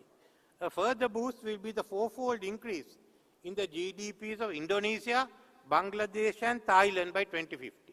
While India is going 9-fold, these countries are going 4-fold. Singapore by then will have the largest per capita GDP, well close to $150,000 US dollars a year per citizen. This will double boost Great South Asia growth, simultaneous increase in the GDP of these economies with additional boost due to India-centric supply chains. This is what we are going in for. This rapid economic growth will result in Indian trade with ASEAN countries coming closer to leveling with China. At the moment, China is far ahead. Since China's trade will only increase threefold. India is ninefold, China is threefold. ASEAN will have Indian-centric supply chains coming in addition to the present China-centric ones. Another country which we forget is Japan. They have been a key player in East Asia and Greater South Asia. For the last 50 years, they are the ones that given us development assistance and is now bringing the investment in, even to India. So these economic developments will require new trade architecture. Unlike ASEAN, which will be in for multilateral trade agreement, SAARC countries still have vestiges of protectionist outlook. The Nehruvian socialism has not left our systems altogether. There's something more to go out. Sri Lanka, for instance, opened up first in 1977. Today we lag behind Vietnam, which was then a communist country. The best option for SAARC countries are to enter into bilateral trade agreements and bilateral comprehensive economic partnerships with relevant Greater South Asian countries. We have already started, in addition to discussing with India, and we have the agreement with Bangladesh. We've already had 2 agreements with Singapore and Thailand, and we want to go with Malaysia and Indonesia next. Therefore, there will be no European style of treaties, either Treaty of Rome or Treaty of Lisbon. We will have a noodle bowl of trade agreements, different agreements. It will just look like a bowl of noodles, and it will be as much confusing, which will provide a lot of work for our lawyers and for accountants in the region. We do not need new regional organizations. All that we require is a stronger coordination between BIMSTEC, ASEAN and SAARC. We have to make BIMSTEC more effective. An improvement in Indo-Pakistan relations is required for SAARC, because by 2075, Pakistan will be the 5th or the 6th largest economy in the world. So all these developments can take place under our proposed Central Secretariat for the Indian Ocean. Finally, let us get on to geopolitics. A Greater South Asia result in India taking a leading role. The dominating economy, together with cultural, social and political commonalities, will be India. China will have its connectivity to the Indian Ocean through the China-Myanmar Economic Corridor and the China-Pakistan Economic Corridor. ASEAN countries will have both Chinese connectivity projects and Indian connectivity projects. Security-wise, each country will carry out its own policies. In naval affairs, Bay of Bengal will be dominated by the Indian Navy, but we will have Bangladesh, Thailand and Indonesia also taken an interest. Indian Navy will also, as a result of a Greater South Asia, be able to go in to the Gulf of Siam, which will also have Indonesian, Thailand, Malaysian, Singaporean and Vietnamese Navy. Now, where are we now? Yesterday night, after we left this place, a global power shift took place. Not here, in the Oval Office of President Trump. You can see a break in the West between President Trump, who believes like us this war can't be won, it should be ended, and the Europeans who have an idea that it can be ended. And I was happy in a way that 2 of my friends were here, Stephen and Tony, because they have given other different points. I am giving the point that most of us have. But what you are seeing is a break. So when I talked of China, India and America coming together, after yesterday's events, it will be faster. That's going to happen whether you like it or not. So why don't we also looking at it? None of us anticipated it. I didn't anticipate it when I was thinking of it. I only knew today morning. But the whole range is going to change. What will UK do? They can make statements, are going to stay with US or are they going with Europe? Europe has limited strength. Their days are over. So we must now look and act fast. Otherwise, that opportunity will slip us. India is coming to a takeoff point. Don't wait till you reach the end in 2030, 2035. We all have to get together and act now. So, the Greater South Asia will be a new economic and a political region in which India will be the preeminent. In this sense, we must realize our significance not only at the core of world's geography and its history, but also in its future geopolitics. That's where we are coming to. So let's grab the opportunity.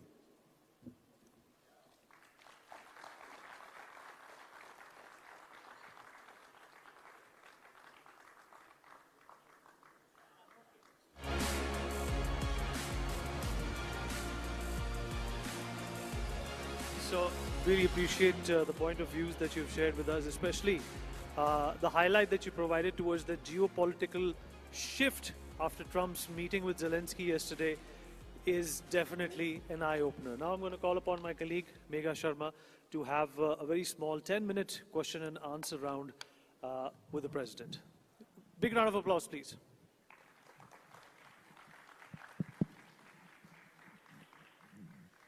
Thank you for that brilliant speech, President Wickremesinghe. And let's dive straight into it, talking about the future of South Asia and particularly, in specific, the relationship between India and Sri Lanka. How do you envisage it in wake of the new government that has been formed recently? And of course, the Prime Minister first coming to India, making the first visit to India after his election. No, generally, the President and the Prime Minister make their first visits to India. I don't know whether they were ready to take over the government. But what I have done is, I've spoken with Prime Minister Modi, because when we were in trouble, he all gave us $4.5 billion. With that, on a side, I could handle the economy. Whether it's China or Japan, the rules were stricter for them, and they couldn't give to a country that's bankrupt. One was that because of our trade agreements, and I said secondly because of the neighborhood first policy, we got this money. I don't think many others can, maybe Maldives or any other countries. With that, now we have to also Sri Lanka, getting out of bankruptcy not sufficient. We also have a deficit in our foreign exchange earning. How do we work together? So Prime Minister and Modi and I spoke, and we put all our agreements, our projects together. We are going to sell, basically, the idea was that we will sell renewable energy to India. I was trying to give 25 gigawatts or even 50 if we could do it. So that our economy would have benefited, you would have benefited. Secondly was to make Trincomalee the regional logistic hub with the pipeline coming in from in Nagapattinam and us putting basically a refinery there and developing it. So we were thinking in terms of developing that cluster. Then I was looking at how we can develop this corridor, which could have linked Madurai, the south of Tamil Nadu, up to Trincomalee. So these are the issues that are there. Unfortunately, we seem to be having some problems with the first project. We had the wind power project, but I think that should go through. So let's see what the government works out. I think I also want to take the matter up with the government and say that don't look at these as individual projects, but look at it as one big program which can send us into a $1 trillion economy. We can't do it otherwise. But we go along with India and also with Indonesia. And Thailand, and Bangladesh, we are certainly into it. I also want to understand from you, what is your perspective when it comes to China having massive influence in the subcontinent, and particularly Sri Lanka? Because just a few months ago, we saw those,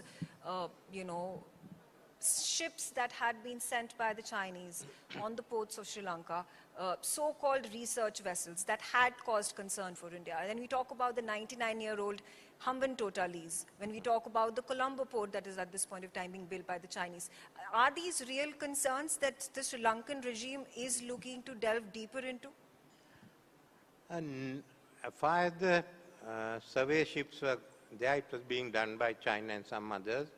But I sort of stopped it for the time being to look at it, and then I found that other countries were doing surveys in Sri Lanka and we were not getting the commercial benefit of it, and that we should bring in a law which ensured that we had the commercial benefits and were genuinely commercial events that came along. So I had stopped it, and I was hoping for Parliament to go into it. But even there was a concern that some of the surveys were not commercial. My concerns went even bigger. Even if you are commercial concerned, if I don't benefit, why should I allow you to be in my sea? So we had stopped that, and I think it's being reviewed. I don't know what the status is. No, Colombo, what has happened is China has got one of the terminals. The other terminal has gone to Adani. So we'll have both those. Hambantota, I am the one who handles the deal, but Hambantota, they can run a commercial enterprise only. Our Southern Command has to be shifted from Galle, the Navy's Southern Command, into Hambantota, and we already have a brigade headquarters in Hambantota. So, and we are strengthening the anti-submarine capacity of our Navy. I mean, those are steps we are. Okay. We know, as far as China, we all decide what we do, and I think all the countries realize we have a good friendship with India, we have with Japan, we have with China, so we are working with a number of countries in the region. Okay, and talking about the future of India and Sri Lanka relationship. Of course, Sri Lanka has gone through a severe economic crisis, as you mentioned, high inflation, bankruptcy. We're talking about foreign reserves that are at the lowest ebb at this point of time. How must India and Sri Lanka trade, work together for the equal and mutual development of the countries? Well, it's going to take some time because the trade balance is more in your favor because we have to buy so much of food stuff. The other issues, as I said, we have a supplementary trade system going which is unofficial between Chennai and Colombo. So it's only as we develop and the supply chains come into the being, or we are selling energy to India, or we are logistics center that services India, that we can balance it out. At the moment, there aren't that much opportunity for Sri Lanka to gain money from India, except tourism, and that we must send it up to high-end tourism, larger numbers. But given a 10 to 15 year period, yes, I think we can do more. And as the whole region becomes a powerhouse, there are so many ways in which you can make money.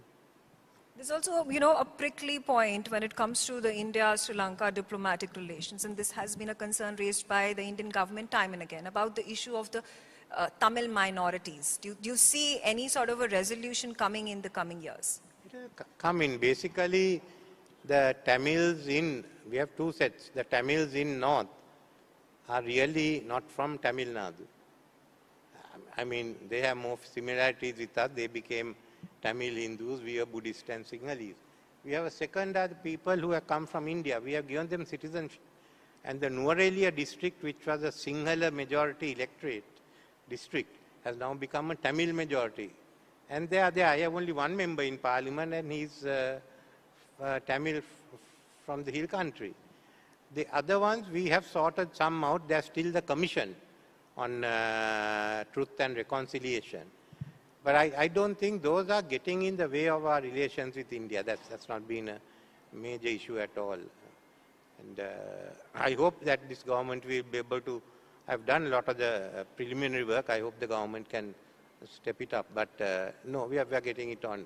Have you come to Sri Lanka? I have never, but I would really love to. You must come to Jaffna. That's what Lord Shiva is worshipped in the Hindu Kovils. Lord Vishnu is worshipped in the Buddhist temples. Yes, Yeah. yes. There are more commonalities than difference. Oh, yes, yes. And yes, absolutely. In our eating habits, everything. I mean, we are all a part of the South yes. Indian culture, no? Whether it's Telugu or Tamil Nadu or North of Sri Lanka or South of Sri Lanka. It's the same. And we run on the same solar calendar. When I go to the South, I have no difficulties at all. Okay, I'm going to open the floor to my audience members who would really like to ask you a few questions. Yes. We'll come back to you, sir. Yeah.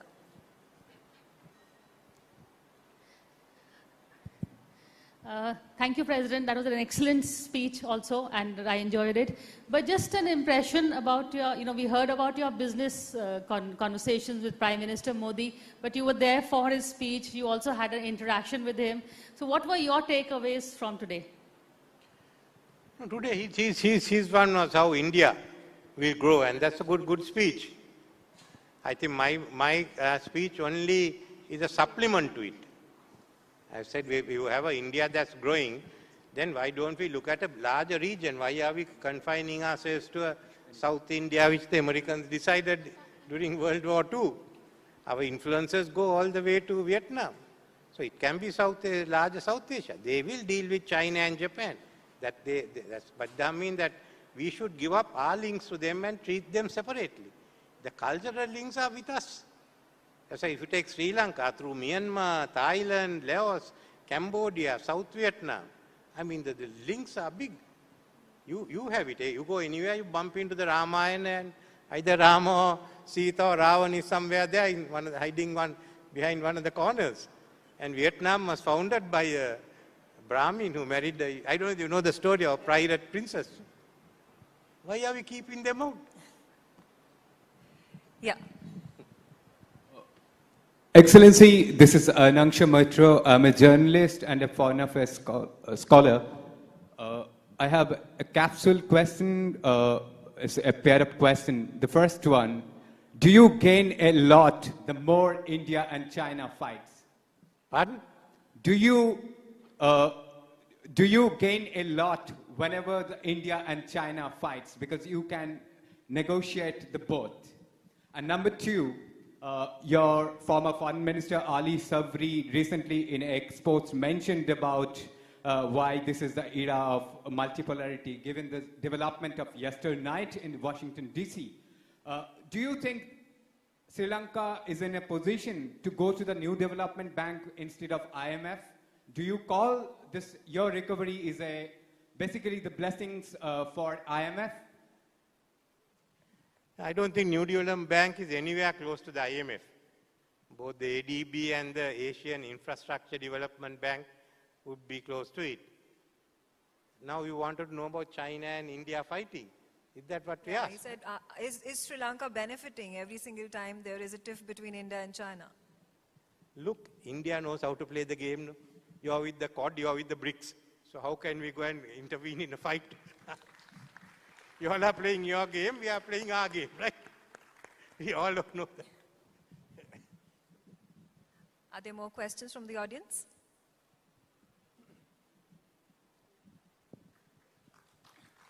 There's one more.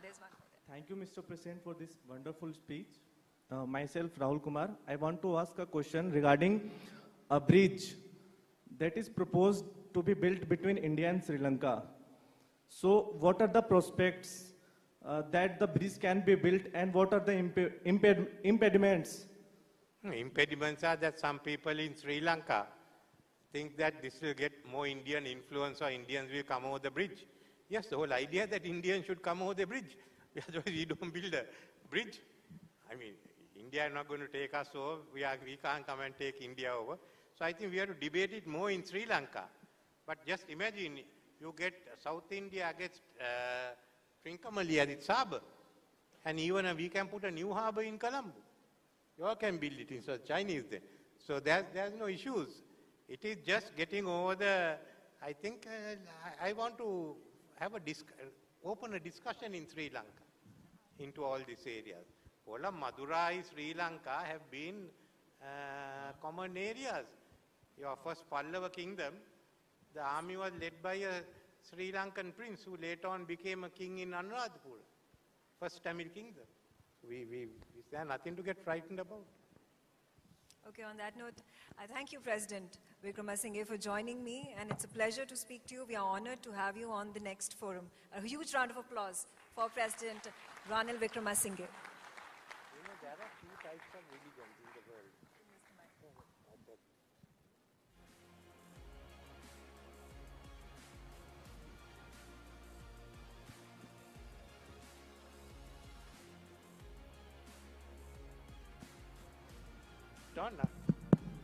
There are two types of religion in the world, Abrahamic and Himalayan.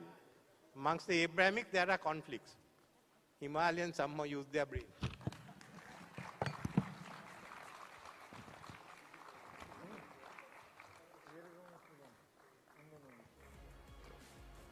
What an absolute honor it's been, ladies and gentlemen, to have amongst us Mr. Ranil Wickramasinghe. President, sir, we thank you once again from the bottom of our hearts for joining us at the inaugural NXT Conclave, sir. Please, let's keep the round of applause going for Mr. Ranil Wickramasinghe. Thank you so much, sir, for gracing our stage with your presence. Ladies and gentlemen, it's been a whirlwind of 2 days. However, we're not over yet. We have with us, coming up on stage for the next in mobility, Mr. Aditya Goyal, CSO of Bhago Mobility, and the conversation will be steered by my colleague, Mr. Vineet Malhotra. Vineet, I request you to please come on stage. Mr. Aditya Goyal, I also request you, sir, to please make your way on the stage.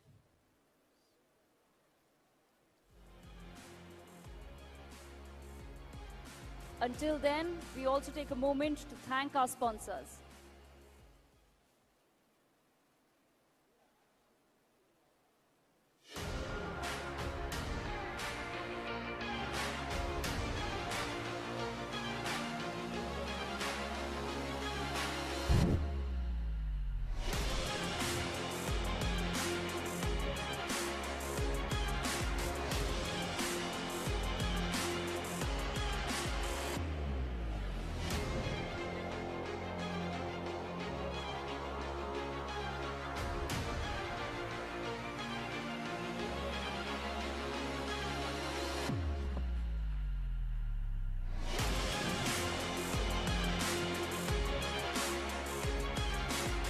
Good evening once again, everyone.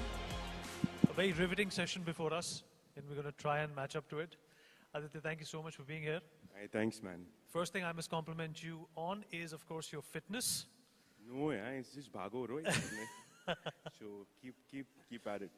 All right, from whatever little I got to know about you, whatever little brief that I was able to, in fact, gather in the small amount of time that I had, I'm, deeply fascinated by what you have done and where you come from.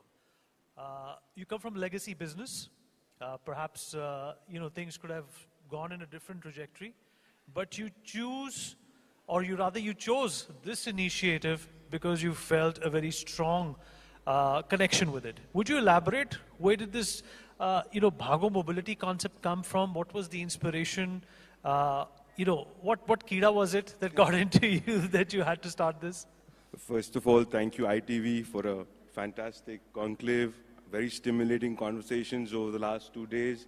There was dead closed, nuclear physicist, Mr. Harper, Mr. Abbott, Khattar sir, and Sri Lankan Prime Minister, and of course our PM today. Excellent. Thank you, Karthik. Thank you for making it happen. So the inspiration is basically a better tomorrow. I guess all of us live for that. So when you see a better tomorrow, how societies would travel or how they'll be mobile and how the energies, clean energies will drive that mobility. So and I come from legacy where I understand how these systems are built. So if we can marry these two things and create a better future for our kids, I think that's, and the Prime Minister has given a clarion call on 25 years of developed nation. So I think how people are mobile is evolving at a very fast pace. And just to keep pace with that, create a better world, man. That's the inspiration. All right, so let's grab the bull by the horns, like they say. So what does Bhago do? Would you elucidate and elaborate that for all the people watching us on TV and, of course, the people who are in front of us? Thank you. I think since time immemorial, wheel has been very important. So mobility has been very important to transport, to go from one place to the other. Civilizations have been built on and mobility. So how the wheels will turn in future is the question, and we're discussing that in the first question that you asked as well. So Bhago enables that in urban environments through intelligent and sustainable mobility. What we're doing currently is working with our partner Honda eSwap and having stations put at metro stations with swappable facilities. And then you create systems that can use that energy and deliver last stem of mobility for passengers as well as cargo vehicles. Yeah, so just trying to do that. In Bangalore, we launched already, and now we're doing Delhi, so yeah. Why did you think there was a pressing need for something like this? What was this problem that you thought, okay, this needs a solution, let's work on it? Of course, the clean energy, clean delivering of energy, sustainable waste energy usage is of course a key concern. But also how cities are developing, man. How cities are developing in future, how they will turn out to be. Like there is urban poverty. So how do you create micro-entrepreneurship? So if we can enable drivers to own the vehicles, which are then run on that micro-mobility platform. So you're marrying two worlds where you have the need and you're also enabling a social shift. So there is a jump in possible cityscapes of tomorrow. So yeah, that's the problem. That's the bridge. Of course, it's a large bridge to solve, but yeah, that's the ambition to do it. Yeah. You mentioned the word social, yeah. In your answer. Let's also try and pick your brains on what kind of a social impact do you think this will have in the long run? Again, the social impact in terms of the environment, I think is very clear how it will change the environment. Also, I talked briefly about micro-entrepreneurship, where people can get enabled and can get jobs if they don't have a credit score, for example, if they don't have the money to put in to get a vehicle themselves. Also, as you see these urban landscapes, pedestrians are 25%, I think, of fatalities in India by statistic of all car accidents or all accidents in general. So to provide safe ways for them to move in an urban environment, so the pedestrians to be taken care of is another social angle where it can benefit a world of tomorrow. What do you expect from the government? Obviously, this is something which is not possible without, a larger vision and hand-holding by the government. Is that something that you feel one should work upon, especially you should work upon? It's a concurrent subject. So I just request, we have a great Prime Minister, man, with a clear vision. The Transport Minister, the center is very, very strong. Gadkari sir is doing a great job. All the bureaucrats are implementing strategy well. The only disconnect or the improvement point in 2 cents that I can provide is a better coordination maybe between the state and center, because it's a concurrent subject. So, we face a lot of different issues in different cities, for example. So that if that is coordinated and a larger single platform can be created, that will enable us to move faster. When you say you face different issues in different cities, would you cite an example? Like, is an issue in Meerut different from the issue in Lucknow? Like, for example, you cannot register e-autos in Delhi unless there are permits. So then ultimately, it's a limited number of them that rotate. So only if the old one is recycled. So basically, the permit then has a selling price because you limit the number. Like in Bangalore, the problem is that you cannot register vehicles in bulk. So you have to register them individually in terms of people. So that's why micro-entrepreneurship can help there. So you can register vehicles in the name of people and make them run it, and they can be more responsible for it maybe. So this is an example. But there's a double engine ki sarkar everywhere in India now. Yeah. Do you think that the coordination is going to be at the next level now, including in Delhi now, where the BJP just came? I hope so. I hope with the government, senior people listening as well, and across India, the double engine sarkar or a singular vision sarkar, we can say, whether it's whichever party, agnostic. I hope that does work and change in future. to create better and faster mobility traction for us. Yeah. Why the name Bhago? So as we discussed, we want to get the pedestrian off the road. So to the pedestrian, why should he chalo? He should bhago. So is that's a good reasoning behind it. It means prosperous in Punjabi as well. Pago. I come from Punjab, small place. So do I. I know when you say Bhago in that sense, I know, I recognize that. What do you think is going to be next in mobility? What do you think is going to be next in this space, considering the fact that we have this huge impetus being given to artificial intelligence? Do you think that can be infused in what you're doing? Of course. Of course. Data is being created as a tremendous space, man. And it has been created throughout spectrums of mobility. So mobility is not one particular aspect. It is a combination of how people move, how lifestyle is changing, how people intend to move. Tomorrow, micro-mobility is there. Aerial ways of travel are there. So how can this all be connected together? Can all this be done together is the discussion at hand. And yes, of course, it's possible. You know, there's always been this challenge. There's always been this promise and conversation about last mile connectivity, last mile mobility. It also, of course, it's a double-edged sword because it also relates to security for women. It also means a safe environment, less crime, the law and order ecosystem. Is that something that you think about and plan on investing in? Of course, we've had a complete fleet of people, driver captains that are ladies now. So we're encouraging that, and we find that ladies are much better in terms of following SOP and being long and together for the longer run. So yes, we are doing that, and it's a huge aspect, and our target is basically our kids should be able to go in that vehicle from the metro station to school tomorrow. So yeah, of course, that is a key concern for us, and we want to build on that so that parents can be satisfied and safe at home, that their kids would reach. How do you think what you're doing is also instrumental and conducive to sustainability and environment in the long run? Yeah, considering the fact that, we live in Delhi, which is one of the most polluted cities in the world. You look at the traffic, Delhi is, probably a city that can accommodate 50 lakh people, but there are 4 times that people in this city. Unfortunately, Unfortunately, that is the case. I cannot change how our cities have been built or our economy is growing and how cityscapes will evolve. I think nobody can predict and keep a finger on how that will happen. What we can do in our bit is to enable, in a little way, our aspect of discussion. So for us, for example, if Amazon fleets can be logistically delivered by greener energies, these vehicles from metro stations, you could go to office, you could go to school and go back in a safe environment at night. Tomorrow we can use artificial intelligence to see the flow of people. The lighting could be that way. Our roads are empty in the evenings, as you know, and they're full at peak and there are ebbs and troughs of traffic. Why can't we just use AI and data to manage that better? So I think all of this will play out. I think we're suboptimal in terms of using our resources infrastructure-wise. Even if they're less, if you optimize it, I think we can have a much better situation.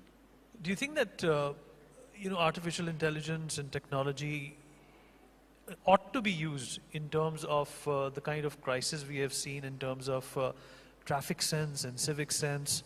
How people drive and how people communicate or commute rather in cities across India. Do you think it's about time that we start using artificial intelligence to figure out the law and order problem with commuting as well? Your number plate can in fact be snapped and the entire data can be given to the nearest traffic police station and an action could be taken by the time or before you're home or the next day. Now my wife is getting challans at home. So, yeah, that's true. But of course, jokes apart, I think, for example, a repeat drunk and drive offender, his license could be straight away cancelled. Why do they need process of that? So yes, that identification and action could be much quicker with data integration with the legal system for sure. You're absolutely correct. How do you think that the private sector can help the government in realizing this? I think the government has done enough to provide us an ecosystem. I think we need to leverage and do real results. Yeah. I think everybody talks about micro-entrepreneurship and like Malak se Chalak in our world, but actually not many people do it because there is a trust deficit. The companies and the organizations think ye bhag jayega, and of course the Chalak thinks that this company is not going to make me the Malik ever. So we're trying to say that we'll take a call on that. We'll take a punt on that. We'll pick up good, like women especially, and we'll make them owners first up. So yeah, let us do the talk. And I think there is, as we discussed over the last 2 days, there is immense potential. The government has laid the framework. It is for us to deliver. All right, we just have about roughly a minute left. I want you to elaborate on what do you think the next 5 to 10 years are going to look like, especially for India, when it comes to mobility? Man, that's a tough question. How mobility happens is one question. How it is delivered is another question. And then how energy to make it mobile is another question. So a minute is too less. So what I'll do is I'll just talk about the energy that moves. We talked about nuclear energy. Mr. Ted Jones was there from the Nuclear Institute, and I had a brief conversation with him, and he was explaining how micro nuclear stations would be set up in the country. So how those powers will move into the grid and then to mobile devices. And tomorrow, V2H and V2G, vehicle to grid and vehicle to home. So these could power the grid back, right? So you could sell electricity and energy back from the vehicle. And so that I think that is going to be a reality, man. One last question. I'm really curious to know your opinion on this. There's this huge, push towards EVs, but the infrastructure is perhaps still short of the kind of consumption that the private sector as well as the government is aiming for. How is this deficit going to be compensated for? And in how much time do you think? That's a trillion-dollar question. I think nobody has an exact definition of time on that. I think it will be a combination of solutions. Electric vehicles would be one. The hybrids are doing well. Khattar sir talked about green hydrogen powering electrical vehicles in future. So there would be many kinds of combination of all of this together to build a sustainable, intelligent, mobile future, I guess. All right. Aditya, thank you so much. Thanks, all the questions that I threw at you, you took them on the chin and you answered them all very well. Thank you so much. Thank a big you round very of much. applause Thank for you very Aditya, much. please. Thank you.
All right. Everybody, please brace yourself for our next session. We have the privilege of being in conversation with someone very, very special, a physicist, somebody who's known for his articulation of how the world and space and things work. Conversations, some of them beyond our imagination and comprehension. We're going to have Professor Brian Cox next, and he's going to be conversing with my colleague, Devika Chopra. Thank you so much for that, Uday. Professor Brian Cox has graciously agreed to join us virtually. Professor Cox, thank you so much. It's such an honor to have you at the NXT Conclave. Hello, thank you. It's a pleasure. Professor Cox, without wasting much time, I want to ask you, what do you think will be the next big breakthrough in physics in the next decade? That's what people want to know. It's a great question, and I'll probably be biased because I'll talk about the things that I find most interesting. But I think it's true to say it's an extremely exciting time. My research field at the moment is rather esoteric, so it's into black holes. And you might say, well, you know, what are the breakthroughs surrounding black holes? We know that these things exist. But in the last few years, there's a lot of excitement and interest in a field which is called emergent space-time. So the question is, are space and time fundamental properties of our universe? Or space-time, as Einstein would have called it from 1905 onwards. Is that fundamental, space and time? Or does space and time emerge from something deeper? And the study of black holes, which really began, I would say, seriously in the 1970s with work by Stephen Hawking and others that has been going on for 50 years, is now beginning to suggest that space and time are not fundamental. They emerge from something deeper, which is some kind of quantum theory. Now, and so you might say, well, that's rather esoteric, it's just interesting. What's very interesting is that it seems that there's a crossover between that research and research into quantum computing, and in particular techniques that we will need to develop to build reliable and even working large-scale quantum computers. So I think that's really fascinating for many reasons. First of all, it's overlapping into quantum computing, quantum technology, quantum devices, which are clearly one of the frontiers of technology and the most exciting areas of technology at the moment. But it's also, and I think this is really important, it's also a beautiful example of how asking curiosity-led questions in science about something as esoteric and seemingly distant as a black hole and how it works at a basic level can lead to deep insights into the structure of nature itself, but also can generate knowledge or transferable skills which are highly relevant for technological challenges that we face today. Professor Cox, how do you see artificial intelligence impacting physics research? Do you think that it could help us uncover fundamental truths faster? I like to divide that question into two parts, because I think clearly artificial intelligence already is impacting on the experimental side, data analysis. I mean, in my field, particle physics, we've used, even going back to the before AI, into neural networks and pattern recognition, we've always used that, because in searching these enormous data sets at places like the Large Hadron Collider at CERN, we need that assistance, we need that help. So there's that side of it, data analysis, and I'm sure that it will help there. It already has and already is helping. But then there's to me, the more challenging question, which is, could AI do what, in theoretical physics, could it do what an Einstein did? Or, going back further in time, Newton, theoretical physics, could it make advances in our fundamental understanding of the universe creatively? And the answer is, I don't know. I don't see why not. But I suppose there, we're getting into much deeper questions about AI, artificial general intelligence. Will these systems get to the point where they are outthinking us in a creative sense? Because ultimately, theoretical physics, theoretical science is a creative act in the same way, to me, that composing music, writing a symphony, or making great works of art is a creative act. And so I like to separate them, because I'm absolutely sure on the first point, even now, we are seeing AI impacting the analysis of experimental data. But again, that idea that it could, discover a quantum theory of gravity, it could help us with fundamental questions in all of the sciences. To me, that becomes the same. So I'd be interested to know what your audience thinks. We're then asking the question about the inherent, I suppose, creativity of an artificial intelligence system. Professor Cox, I want to understand from you, what's the one concept about the universe you wish people understood more from your perspective? You know, I think there's a fundamental question. It goes back to the question you asked earlier, well, the most exciting areas of science. Another fundamental question, not the structure of space and time, but in biology, is life in the universe. So how common is life? How common is simple life? How far would you have to go from the Earth to discover another civilization? So complex life in the universe, how common is it? We don't know. One of the exciting developments, I think, in the next decade or so will be both the continued exploration of Mars and the search for life, maybe life began or still exists subsurface on Mars, and the two missions that are in flight now to Jupiter's, the Jovian system to Jupiter, and in particular focused on Jupiter's moon Europa. That's JUICE and the Europa Clipper mission. So they're in flight at the moment.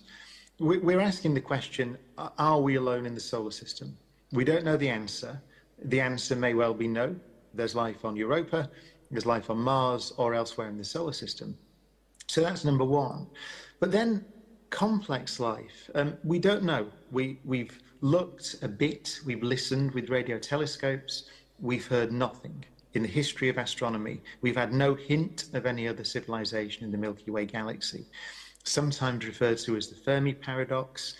It's a paradox because we've also discovered in the last few decades that I would say virtually every star in the sky has a solar system.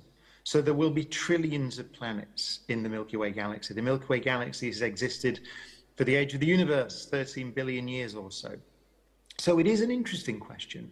Why do we detect no sign of civilizations far ahead of us in the Milky Way galaxy? They might be there, but we haven't seen them. One possibility, which many of my friends actually in the biological sciences would say is the most likely answer to the Fermi paradox. One possibility is that complex life is extremely rare in a galaxy like the Milky Way. And I think that is a good working hypothesis. So your question was, is there something I would share about the universe? Mm-hmm. The thing I would share is that in my view, the number of civilizations in a galaxy like the Milky Way may be so low that you could count it on the fingers of one hand.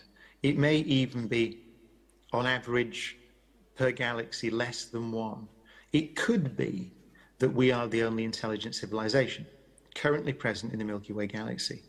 And the reason I would share that possibility is that I think that makes us unbelievably valuable as a civilization, notwithstanding our physical insignificance. And I think the reason I say that's a good working hypothesis is I do think that if more of us internalize that possibility, that this is the only place where there are collections of atoms that can think in a galaxy of 200 billion suns, then I think that may make us have a rather different perspective on our value as a civilization. And so that is a message that I think I would love more people to take on board. What a wonderful thought. Taking that forward, with space exploration expanding rapidly, do you think we will become an interplanetary species in our lifetime, Professor Cox?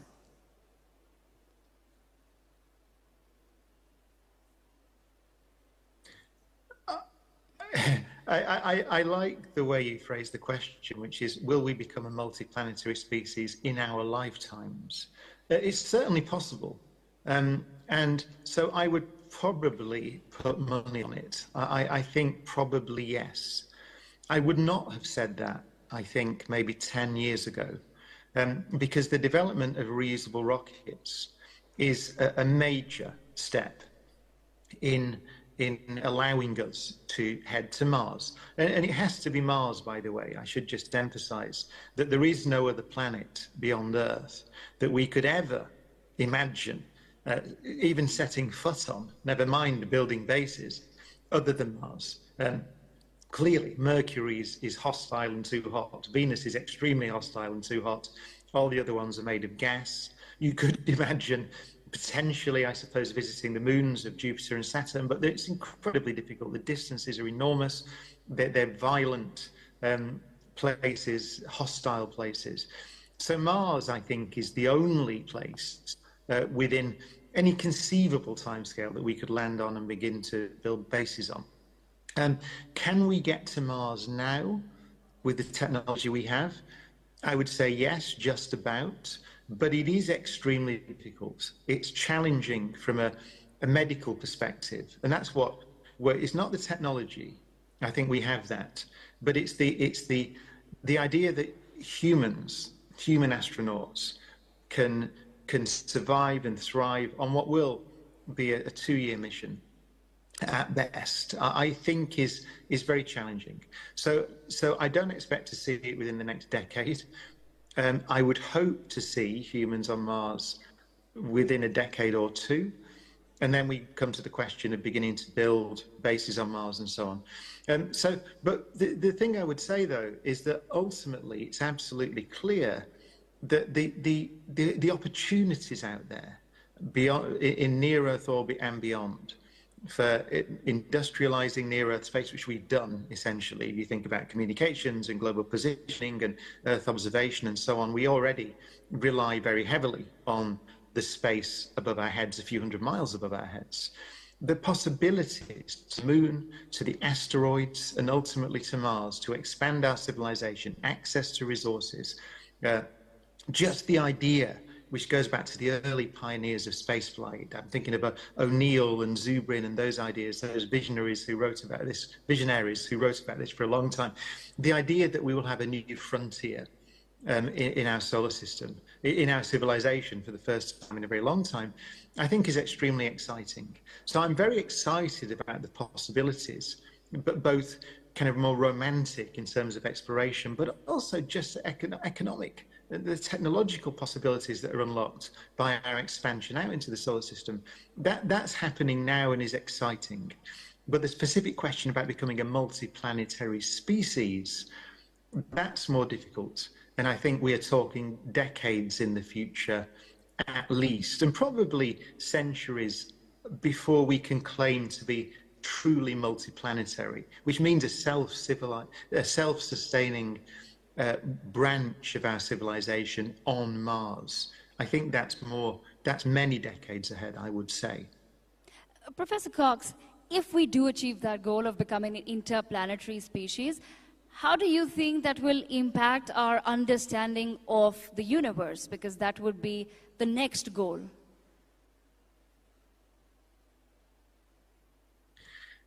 Oh, I think I think it will. It opens up, as our civilization expands and becomes more capable, then the possibility to do science, just fundamental, curiosity-led science, increases. So it could be, to directly answer your question, it could well be that enables us to find life beyond Earth. And finding life beyond Earth, especially if there was a second genesis, so life began independently on Mars, a completely different kind of biology, then that will surely help us gain fundamental insights into biology itself. And so I think there would be tremendous benefits in the life sciences from having a separate example of life. So that's one thing. But also, space already has, of course, access to space has opened up a great deal of tremendous possibility in our attempts to understand how the universe works, cosmology and so on. I need only mention instruments like the Hubble Space Telescope or the James Webb Space Telescope or the Voyager missions to the outer gas giants. And a lot of our understanding of planetary science and cosmology, of course, has come from instrumentation that we operate in space. And so the possibilities for there are projects for large telescopes on the far side of the moon, for example. I think they're tremendously exciting, particularly in terms of radio astronomy, because you can do things that you can't do with Earth-based telescopes, and indeed telescopes in orbit in near Earth space.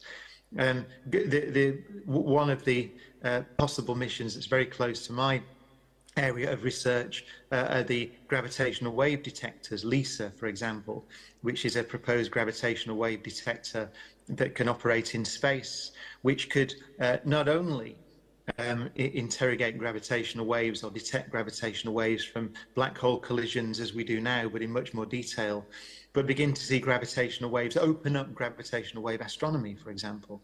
So those are just two examples. So I think, yeah, the two answers are that space-based instrumentation has transformed our understanding of planetary science, of course, and cosmology, and will continue to do that. So I think the opportunities are, yeah, tremendously exciting. Professor Cox, I also want to understand from a layman's perspective, how do discoveries in quantum physics impact our daily lives in ways people don't understand? Well, quantum physics, it's often, I think, misunderstood in the sense that it's thought to be something that is just about how atoms work. And it's a thing that physicists do, but it's not particularly useful. Quantum mechanics, quantum physics is, it is fundamental to our understanding of how all nature works. All nature is quantum mechanical. It's not just small things. And the technologies that are already rely on quantum behavior or rely on our understanding of quantum behavior. Well, the transistor would be an example, right? So, or lasers and so on. So these are inherently quantum mechanical devices. But now the change is that we're beginning to understand how to manipulate quantum systems for our benefit directly. So quantum sensing, for example, building quantum sensors is something that we can do now. But quantum computing is, of course, in a sense, a holy grail. Quantum computing is really it's the technology to use quantum behavior, which, as I said, underpins everything, including ourselves, right? It's the way the universe works. But to use it to do something useful for us. Now, it's a very good question. But I should say, by the way, to answer your question, what would that do? What would a quantum computer do? Quantum computers, if we can build quantum computers that are easily programmed and controllable, then the computing power that unlocks, that's hidden in a sense in nature, is I think almost incomprehensible. It will allow us to do things with computers that would not be conceivable or possible, even with the most powerful classical computer we could design, given the entire age of the universe to perform that task. Quantum computers can, in principle, perform those tasks. And so they would, if we can build them and we can program them and they work reliably. They could unlock an unimaginable computing power. That would transform society. Now, the big question, and many people in your audience will have views, there'll be many experts in your audience on this, in this field. The big question is, first of all, is it possible to construct a reliable, large-scale quantum computer? And you'll find different views on that. The general view is yes, it is possible. But the question is then, is it technologically, is it within our technological grasp in the next years or decades? And that's an open question. It's a very controversial question. There's a lot of money being invested in it from very big companies, and great progress is being made. But if the question of when we'll be able to commercialize that technology, when will it be genuinely useful for anything other than very specific problems, then the answer is that you will find very many different views. And so my answer, the summary would be, it is potentially, quantum computing in particular, is potentially extremely exciting. But when that comes online, the question of when it will be exciting is, it is, I would say, an open question. Professor Cox, so what would you suggest countries like India should be focusing on? What cutting-edge infrastructure? Should it be quantum computing? Should it be gravitational waves, particle acceleration, our own space telescope? What would you suggest we should be focusing on in India? Well, I certainly think that building quantum devices, so having the capability to build qubits specifically, and to understand how to construct them, to build them, to build networks of qubits. I think that's absolutely clear that capability will be extremely important, and that clearly needs investment. As I said, whether that leads to an array of qubits that you would truly call a quantum computer, when that will happen, I think that's an open question. But it's clear that technology is going to be useful for very specific problems, if not general problems. So yes, the wider question, I think this is a very important and a very good question. My view is that because understanding nature at the most fundamental level is clearly important. Historically, it's been extremely important. And it's also historically been the case, and will continue to be the case, that it's very difficult to, I would say impossible essentially, to know which areas of fundamental research, which skills in your science base and your technology base and your industrial base, which skills will suddenly become necessary for a new technology or for some kind of new capability that will be extremely valuable or even vital for a country. It's impossible to know pretty much. So that might sound rather sort of upsetting to policymakers. It's like, well, how can we know where to invest if it's very difficult to know where the investment return will be? There is an answer though. For me, the answer is that a broad and healthy scientific base, which goes all the way through your education system. So education, I see it sort of funneling into the universities, the research institutes, investing in a broad capability, investing in people, investing in skills for the individual. I think that's the way that you do it. You have to do it that way. So you mentioned particle physics, for example. So most of my career has been working in particle physics at laboratories such as Fermilab in the US, CERN, of course, in Geneva.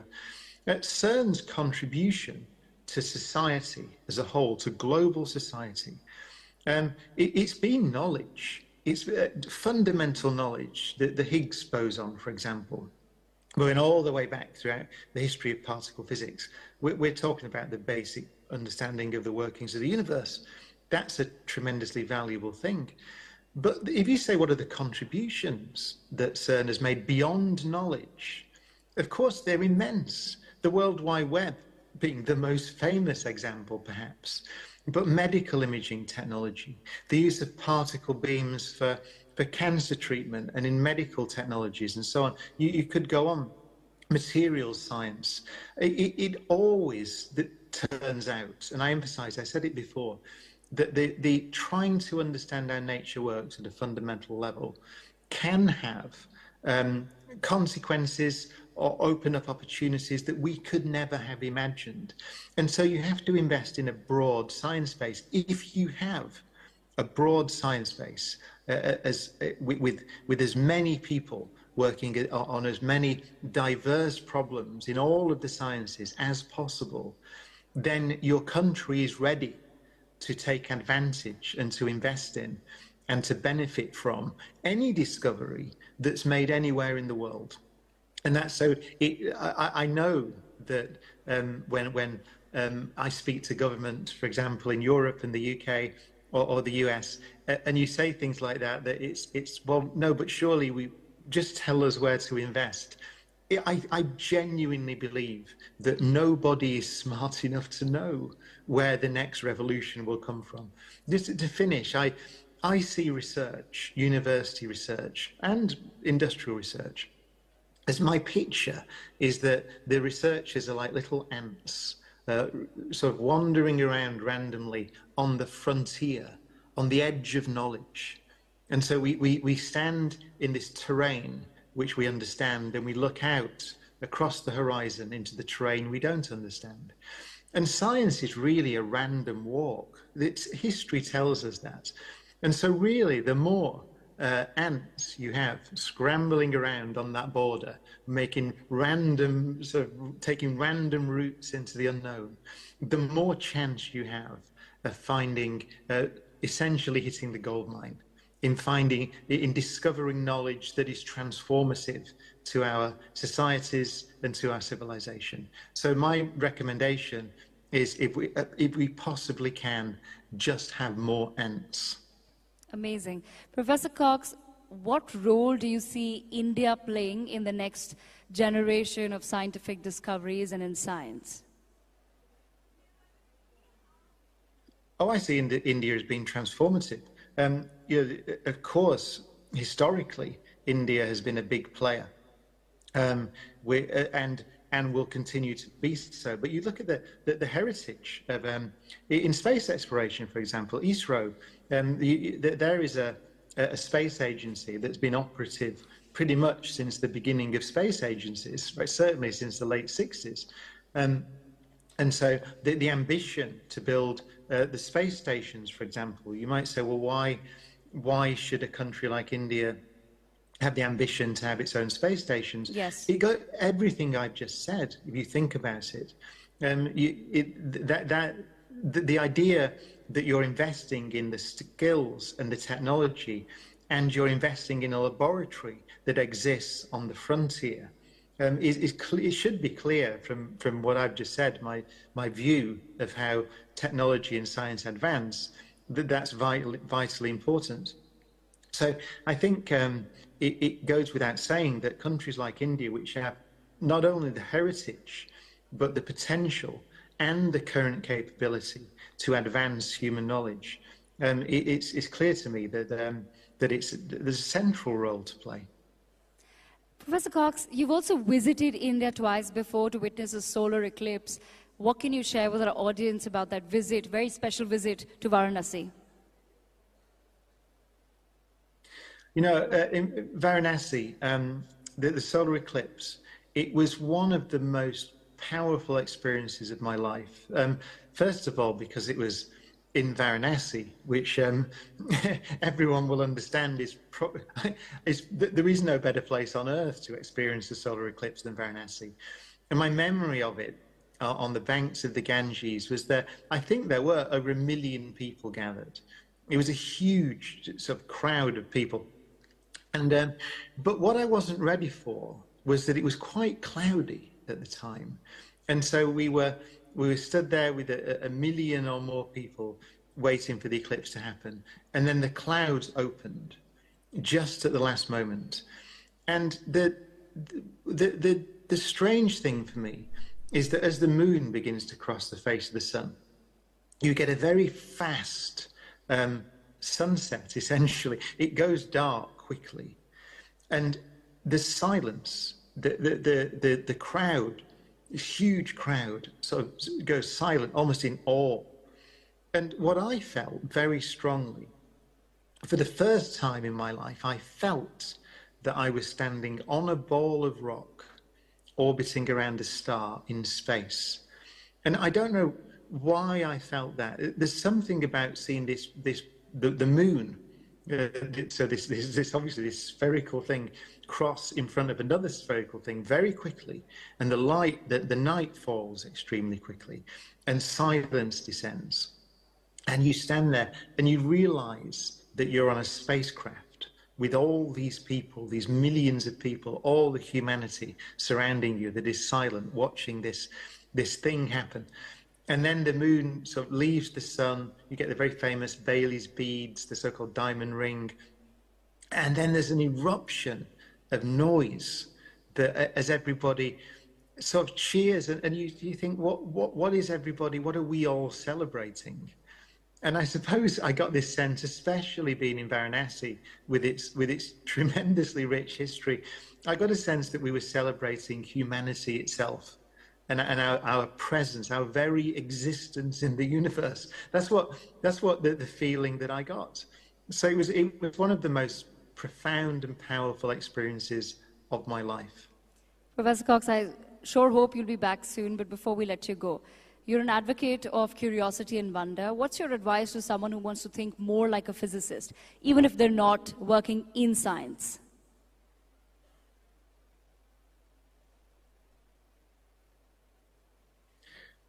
My advice would be that it's all about, you used the word, it's about a sense of wonder.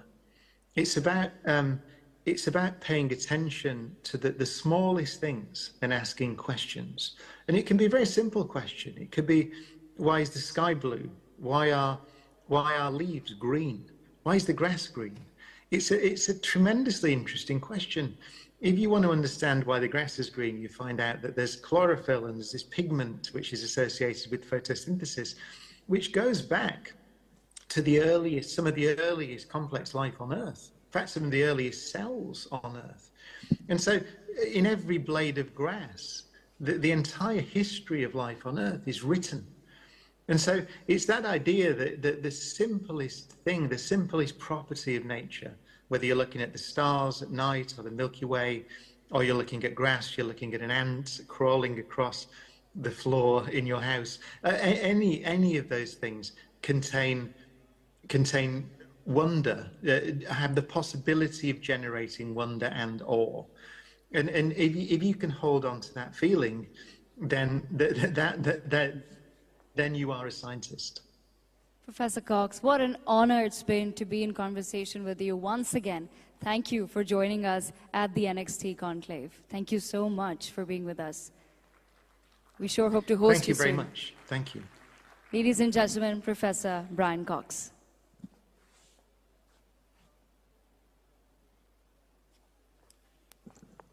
Thank you, Devika, for that wonderful conversation with a legendary mind, to say the least.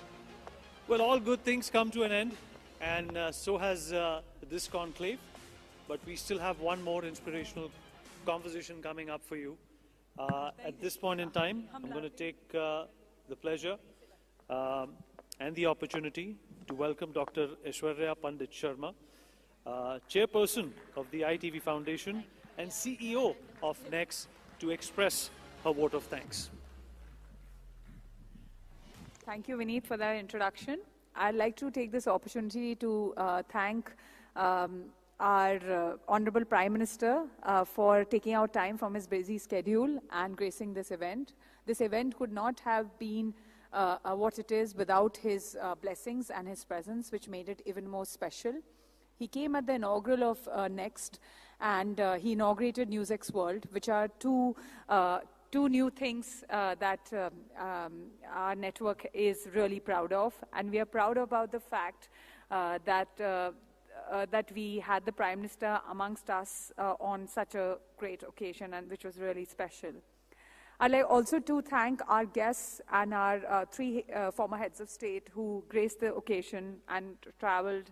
All our guests from different countries, the United States of America, UK, Australia, Dubai, Israel, and different parts of the world, Japan, Abu Dhabi. So I'd like to thank everyone. I would also like to thank our institutional partners, such as the AJC, for their valuable role in this conference. I would like to thank our hospitality partners, our state partners, the government of Uttar Pradesh, Rajasthan, Haryana, Madhya Pradesh, Chhattisgarh. I'd like to also thank all our sponsors, Adani, Hudco, Power Grid, NTPC, MDH, for sponsorship and for their support for the event.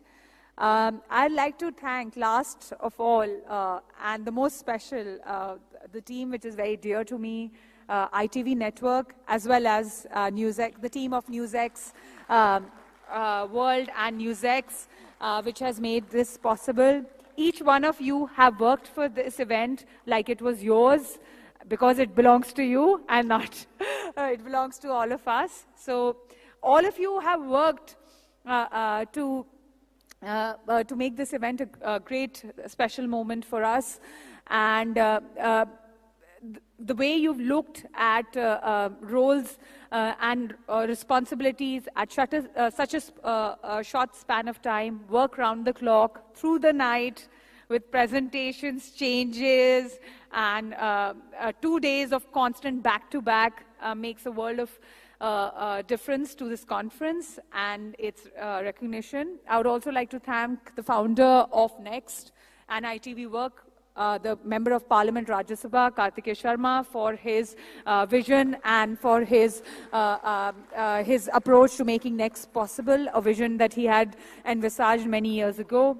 I have also to thank the team of NewsX, with the editor-in-chief of NewsX, NewsX World, Rishabh Gulati, who is worked round the clock, as well as the team of NewsX, the production, the cameramans, everyone from the production department, the guest relations, the HR department, and everyone who has worked to make this team and this event a special one.